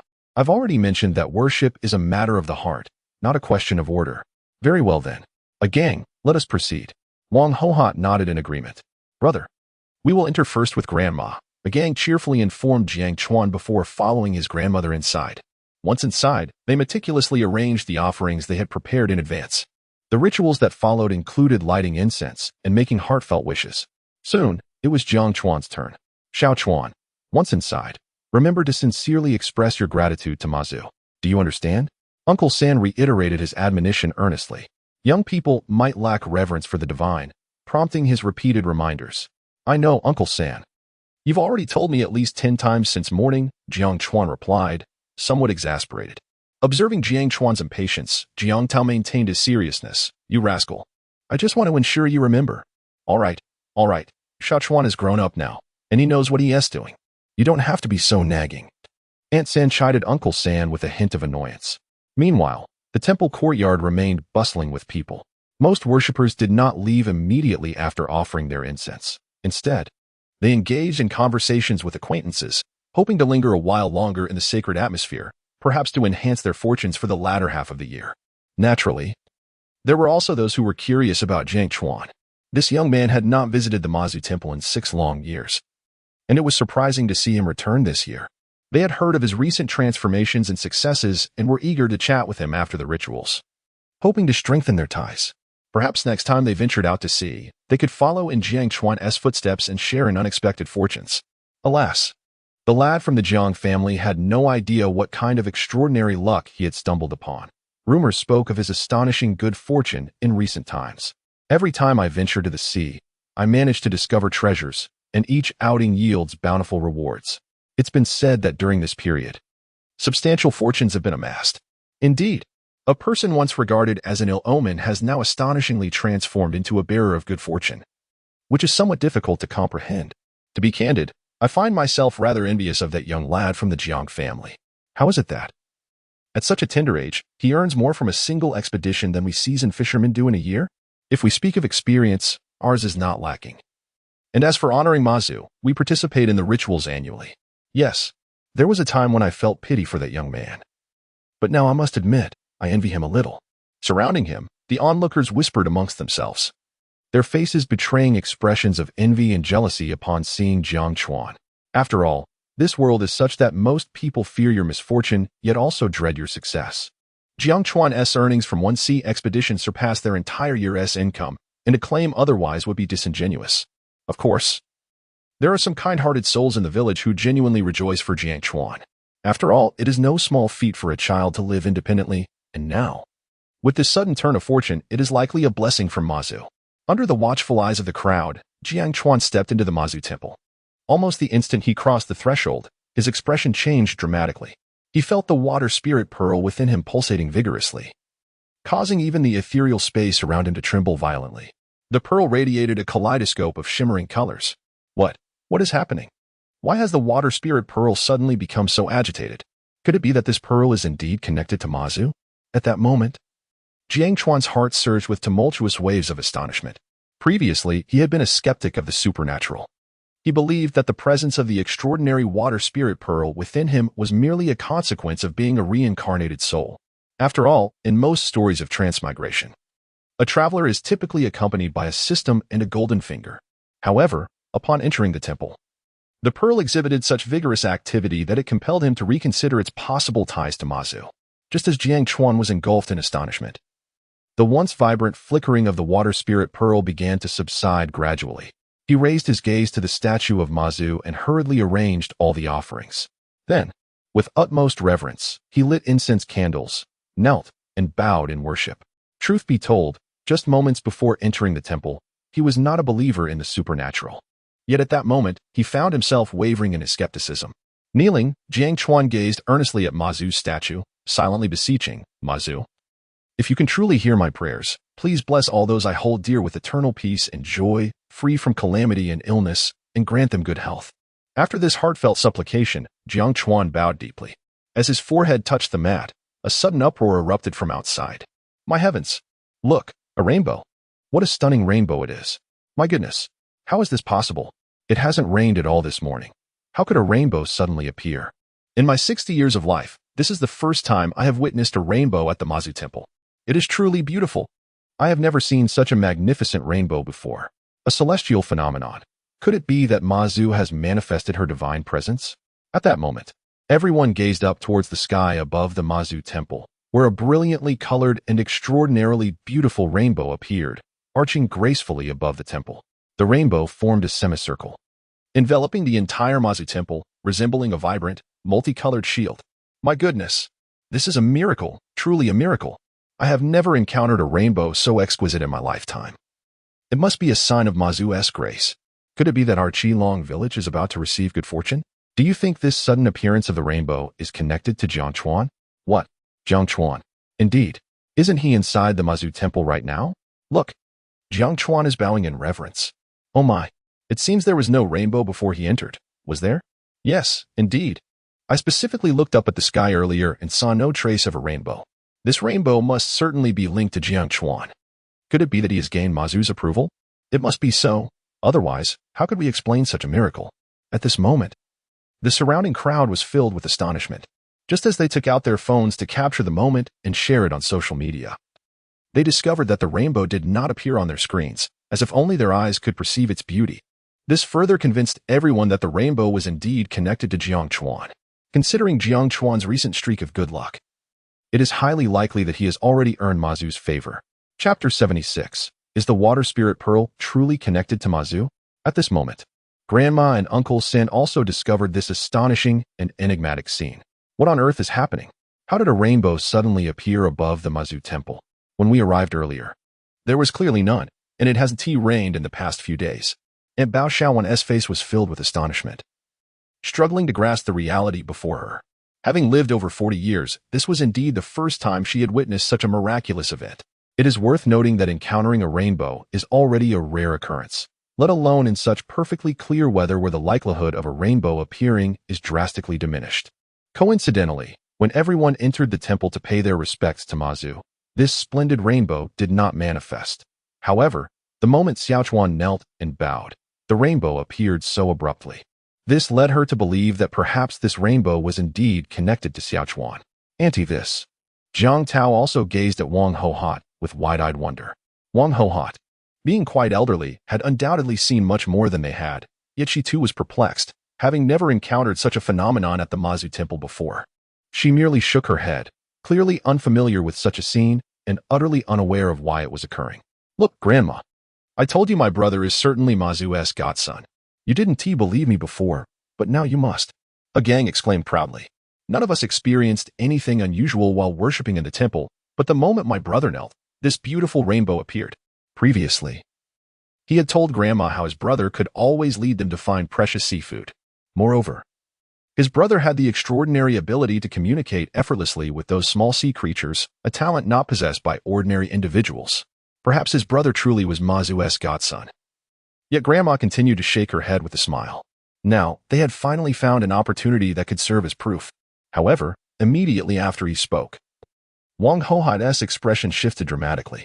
She then struck a gang firmly on the head, exclaiming, "You mischievous boy, what nonsense are you spouting? The rainbow is merely a perfectly normal natural phenomenon. It has nothing to do with Xiaochuan, so remember that well. If you keep babbling such nonsense in front of everyone, I will certainly give you a good thrashing when we get home." Grandma's sudden anger bewildered a gang, whose face turned pale with fear. It had been a long time since he had seen her so serious, and it had been ages since she had struck him with such force. Yet, What he had just said was entirely true. How could an ordinary person possess such extraordinary luck as his brother? They must have been favored by Mazu, which is why they always had such bountiful harvests at sea. Jiang Tao glanced at Wang Ho Hot, instantly comprehending her thoughts. He then solemnly addressed a gang, saying, "A gang. Your grandmother is absolutely right. The rainbow is simply a natural phenomenon. How could it possibly be related to Siaochuan? It was merely a coincidence earlier." Such remarks should not be uttered again. He naturally understood Aunt Wang's concerns. Fame can be a double-edged sword, and a towering tree invites the wind. If everyone believes that the recent phenomenon is linked to Siaochuan, he may find it difficult to enjoy peaceful days when venturing out to sea or gathering shellfish. Under such circumstances, it is possible that Siaochuan could attract unwanted attention from others. Thus, they were all acutely aware that even if the current phenomena were indeed connected to Siaochuan, they could never admit to it and must vehemently deny it. Speaking of which, I also witnessed a similar spectacle last June at my maternal home, where a rainbow appeared out of the blue. Aunt San's Bao Shaowan quickly grasped the implications of what Grandma and Uncle San meant. She promptly forced a dry smile and began to speak, her voice not particularly loud, yet sufficient for those nearby to hear clearly. At that moment, not far off, Go Fugue boldly proclaimed to the crowd, "All right, enough of this boasting. What merit does that brat Jiang Chuan have to summon celestial phenomena? Do you think this is a movie or a novel? This is simply a natural occurrence. Just the other day when I was working in the back mountain, I saw a rainbow too. Am I also chosen by the Mazu goddess?" Dong Laosen retorted, "Nonsense. You, ergo, with your solitary fate, are hardly someone chosen by the Mazu." Laughing, he continued, "If that were the case, I would rather not be chosen." Thus, it was indeed just a natural weather phenomenon. It was always the case. Surely, you don't believe that an orphan could truly be the chosen one? True enough. If Jiang Chuan were chosen by Mazu, such events from years ago would not have transpired. For a moment, the astonishment and curiosity in the hearts of the crowd seemed to dissipate. After all, with the advancement of technology, many no longer held such superstitions as before.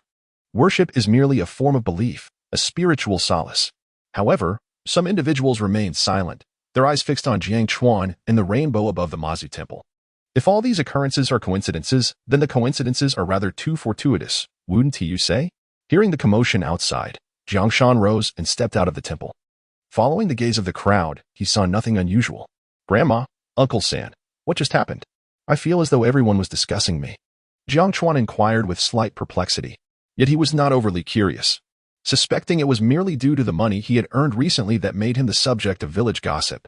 Uncle San shook his head, lowering his voice as he replied, "Siaochuan, we will discuss this matter at home later. This is not the place for such conversations." Just then, others approached Jiang Chuan with beaming smiles, greeting him warmly. They inquired about the earlier situation, leaving Jiang Chuan utterly bewildered. The water spirit pearl of mine indeed underwent a transformation earlier, yet such occurrences are not something to divulge to anyone. Subsequently, I was perplexedly escorted back by my grandmother and my uncle. The Mazu temple is closest to a gang's home, hence they went directly there first. Upon entering, my uncle eagerly inquired, "Siaochuan, did you sense anything amiss while at the temple? Or perhaps, did you receive any guidance from the Mazu goddess?"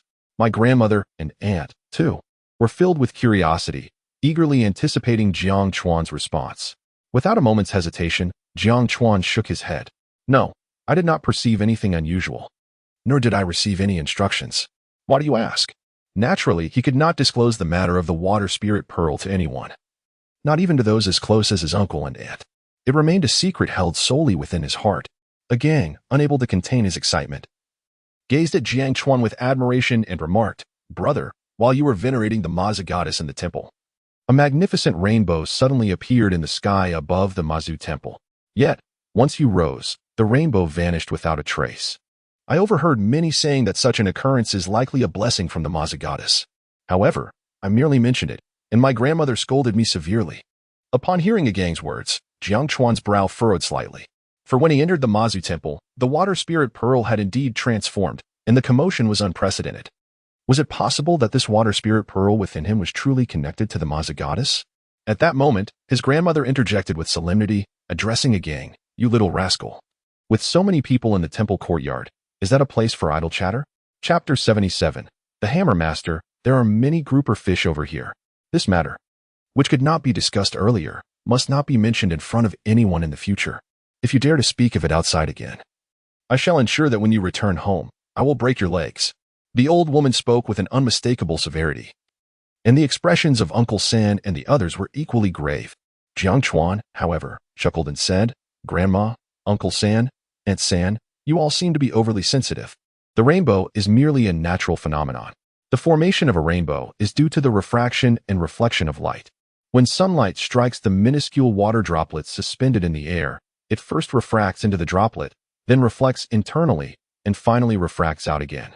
During this process of reflection and refraction, light is refracted at different angles according to its varying wavelengths, thus creating the spectrum of colors we see in a rainbow.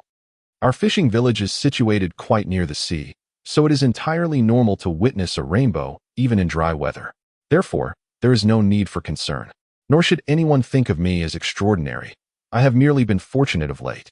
Jiang Chuan carefully elucidated the matter to everyone, assuring them that it was enough for him to be the sole keeper of this knowledge. It was preferable that Uncle San and the old woman remain unaware. Of course, although his explanation was grounded in scientific reasoning, many present today were unlikely to believe it. Alas, the commotion has arisen, and I fear it may lead to complications when we venture out to sea in a few days. "Oh, I see." The others nodded, somewhat comprehending Jiang Chuan's earnest and calm explanation. The elderly, upon witnessing such phenomena, often inclined towards supernatural interpretations. However, for those who comprehend or adhere to scientific principles, such occurrences are easily explicable. All right, let us not speak of this matter again. Since Xiao Chuan has stated it is a natural phenomenon, it must surely be so. Everyone must be hungry now. I shall prepare us something to eat. There are still plenty of provisions left from yesterday's purchases." With that, the old woman headed off to prepare the meal. Aunt San hurried after her, saying, "Auntie, I will help you." At this moment, Jiang Tao turned to Jiang Chuan and inquired, "Xiao Chuan, shall we venture out to sea this afternoon? Or perhaps go beachcombing? It has been 3 days since we last earned anything, and I feel quite restless." "Yes, brother. After lunch, let us go beachcombing. It has been several days since we caught any fish, and I am quite eager." A gang chimed in with a grin. "Very well. Since both of you wish to venture out, we shall indeed go to sea today. Perhaps we can catch some ornamental fish, as Lu Gu and Shin Siyu are in need." Seeing their eagerness, Jiang Chuan nodded with a smile. Being cooped up at home felt rather dull to him as well. A gang exclaimed joyfully, "Yea, we can go to sea again. Brother, shall we bring along more supplies this time and stay overnight on the island like we did before?" Uncle San followed suit, stating, "Indeed.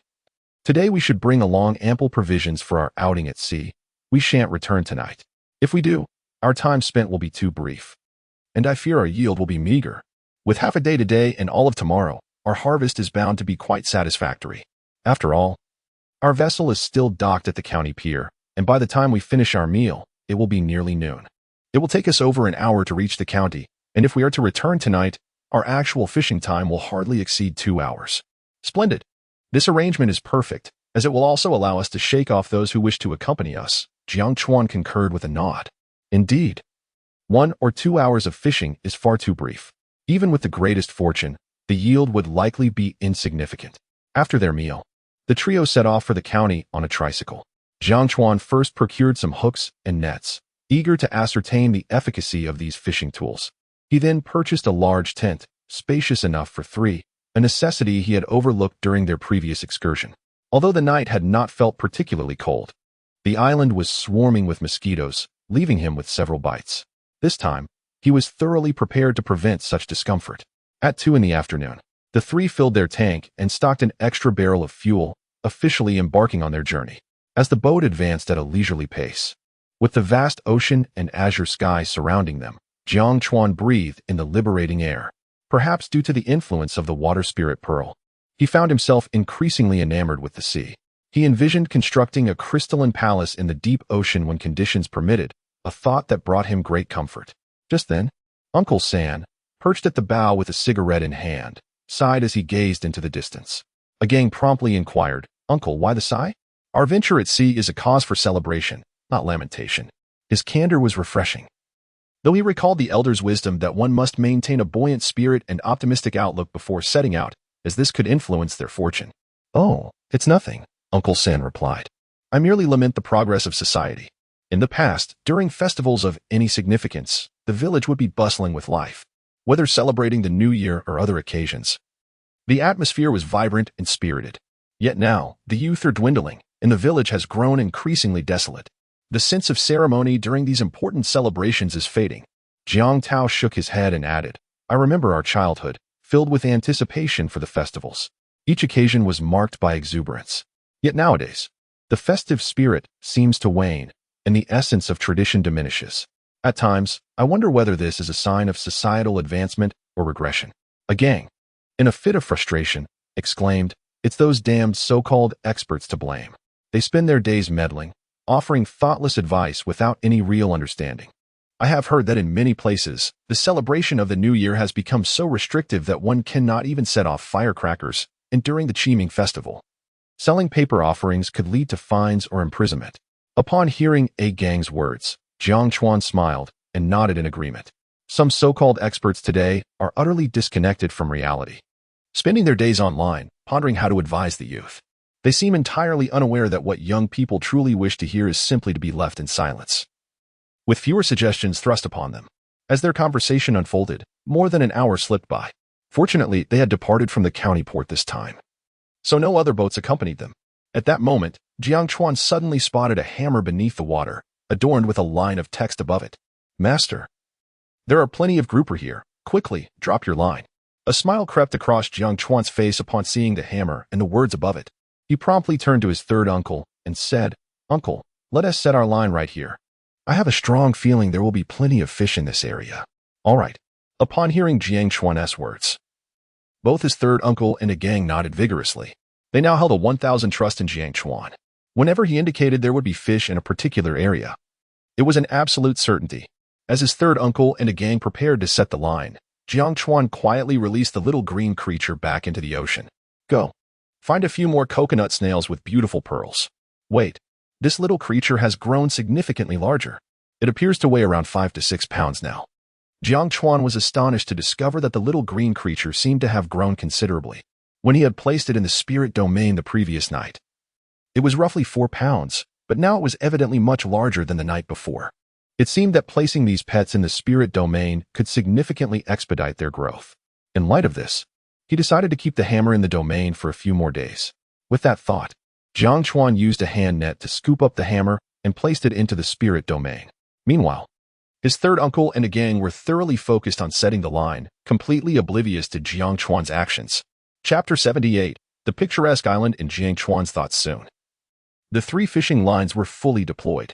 Next, a period of waiting ensued before the lines could be reeled in. Generally speaking, the longer the wait, the greater the potential yield. However, such patience often comes with its own set of losses. For instance, certain fish might bite the bait almost immediately after the lines are cast, and if the wait is prolonged, they could perish or, worse still, spoil overnight. Xiao Chuan, the lines are set. Should we also deploy the nets? Uncle San inquired, watching Jiang Chuan. Despite his superior fishing skills and experience, it was evident that, at this moment, Jiang Chuan was the linchpin of their small team. Therefore, such decisions rested solely on Xiao Chuan's judgment if they hoped for a bountiful catch, rather than relying on past experiences that yielded little success. Uncle San, are there any small islands nearby? If there are, we could position the nets near the reefs, which would increase our chances of catching grouper and snapper. Jiang Chuan asked. He was unfamiliar with this body of water, having only accompanied his parents on fishing trips occasionally for leisure. After a certain incident, he had not ventured out to sea again, leaving him devoid of knowledge regarding nearby islands. After a moment's contemplation, Jiang Tao replied, I recall that if we venture a bit further, there should be an island. Though it's relatively barren, hardly anyone has set foot there. All right, let us head to that island. Since it remains untouched, perhaps it holds some treasures. Jiang Chuan smiled, resolute in his decision. However, if we go to that island, we may have to wait until tomorrow to retrieve these lines, Jiang Tao acknowledged with a nod. Tomorrow it is. No problem at all. The longer we leave the lines, the more fish we can catch. As for losses, such occurrences are sometimes unavoidable.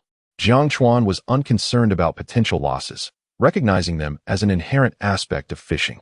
Very well, let us proceed to that island. The trio swiftly reached a consensus. Before long, the clock struck 6 in the evening.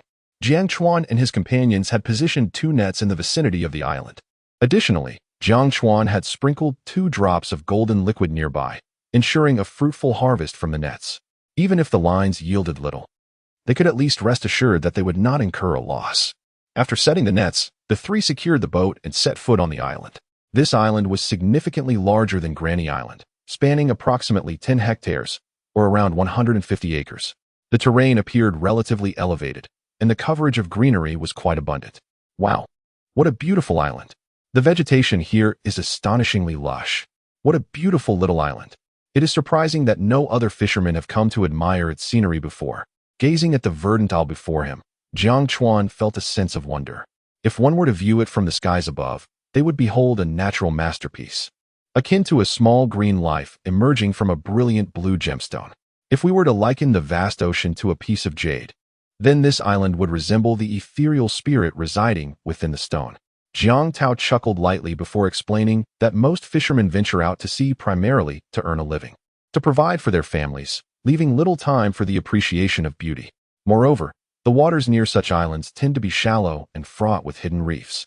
Inadvertently damaging a vessel could lead to considerable trouble. Jiang Chuan nodded in agreement, acknowledging that for the majority of small fishing boats, earning a mere 1,000 or 2,000 yuan for a day at sea is already commendable. Even those who venture into deeper waters and manage to earn 7,000 or 8,000 yuan are exceedingly rare. Consequently, their time is precious. Every moment is consumed with thoughts of how to increase their earnings, leaving no opportunity to indulge in the beauty around them. For ordinary fishermen, who often face harsh living conditions, only when their material needs are met might they begin to seek out spiritual enjoyment. Brother, uncle, come quickly. There are so many coconut trees over here. Unexpectedly, amidst exploring the surroundings, a gang shouted towards them. Upon hearing his voice, Jiang Chuan and Jiang Tao hastened to his side. They found that indeed, at the junction of the beach and the island, several coconut trees were leaning gracefully, adorned with clusters of ripening green coconuts. A few mature coconuts had also fallen to the ground. How beautiful! Jiang Chuan exclaimed, genuinely awestruck by the sight of the lush coconut trees. This kind of beauty is something that most people may never encounter in their lifetimes. While he was lost in admiration, a novel thought suddenly struck Jiang Chuan. He quickly turned to Jiang Tao and asked, Uncle, such islands generally belong to the state, not to private individuals, correct? At Jiang Chuan's inquiry, a look of surprise and confusion crossed Jiang Tao's face, and he nodded in agreement. Indeed, this is certainly not a private island. Otherwise, we would not have been able to access it so easily. Besides, such a barren island would only attract a fool or a wealthy person with more money than sense to purchase it. In truth, islands like this are relatively common in these waters. However, most are continuously eroded by the rising tides, rendering their landscapes less appealing. Only a few islands, with higher elevations that remain above the water during high tide, can support the growth of such greenery. Ignoring the latter part of his uncle's statement, Jiang Chuan pressed on with his question. So, are these types of islands ever privately sold? He recently conducted a brief exploration of this small island, and the scenery is indeed extraordinarily beautiful. The vegetation is lush and abundant. An island capable of supporting such verdant growth undoubtedly possesses a freshwater source. It is likely available for sale, although such small islands typically attract few buyers. Uncle Sen nodded and then turned to Jiang Chuan, inquiring what schemes he was concocting. Surely, he could not be contemplating the purchase of this island. There are hardly any resources here, and even if acquired, it would likely serve little purpose. Jiang Chuan chuckled and replied, I genuinely entertain such thoughts. If I could either purchase or lease this island, I envision transforming it into a tourist resort. Given the island's environment, I believe that with proper advertising and promotion, numerous visitors would flock here, especially tourists from inland areas who would certainly be drawn to it. Jiang Chuan unabashedly shared his aspirations with Uncle San. Well, I am not really certain about that, Jiang Tao responded, shaking his head upon hearing Jiang Chuan's lofty ideas. After all, he was merely an ordinary villager from a small fishing village, having not even completed primary school, and thus, he was quite unaware of external matters and the needs of tourists. What, brother, are you truly considering buying this island and developing it into a resort? A gang's eyes sparkled with excitement upon hearing Jiang Chuan's words. Though he was unsure whether such an endeavor would be profitable, it certainly sounded thrilling. I am merely contemplating, Jiang Chuan replied, withholding a definitive answer from Ah Gang. He had only been inspired by the island's breathtaking vistas, and any actual implementation would require considerable time. After all, at present, he lacked sufficient funds, manpower, and the energy to undertake such a grand venture. However, once he possesses the necessary resources and time. This matter could certainly be given serious consideration.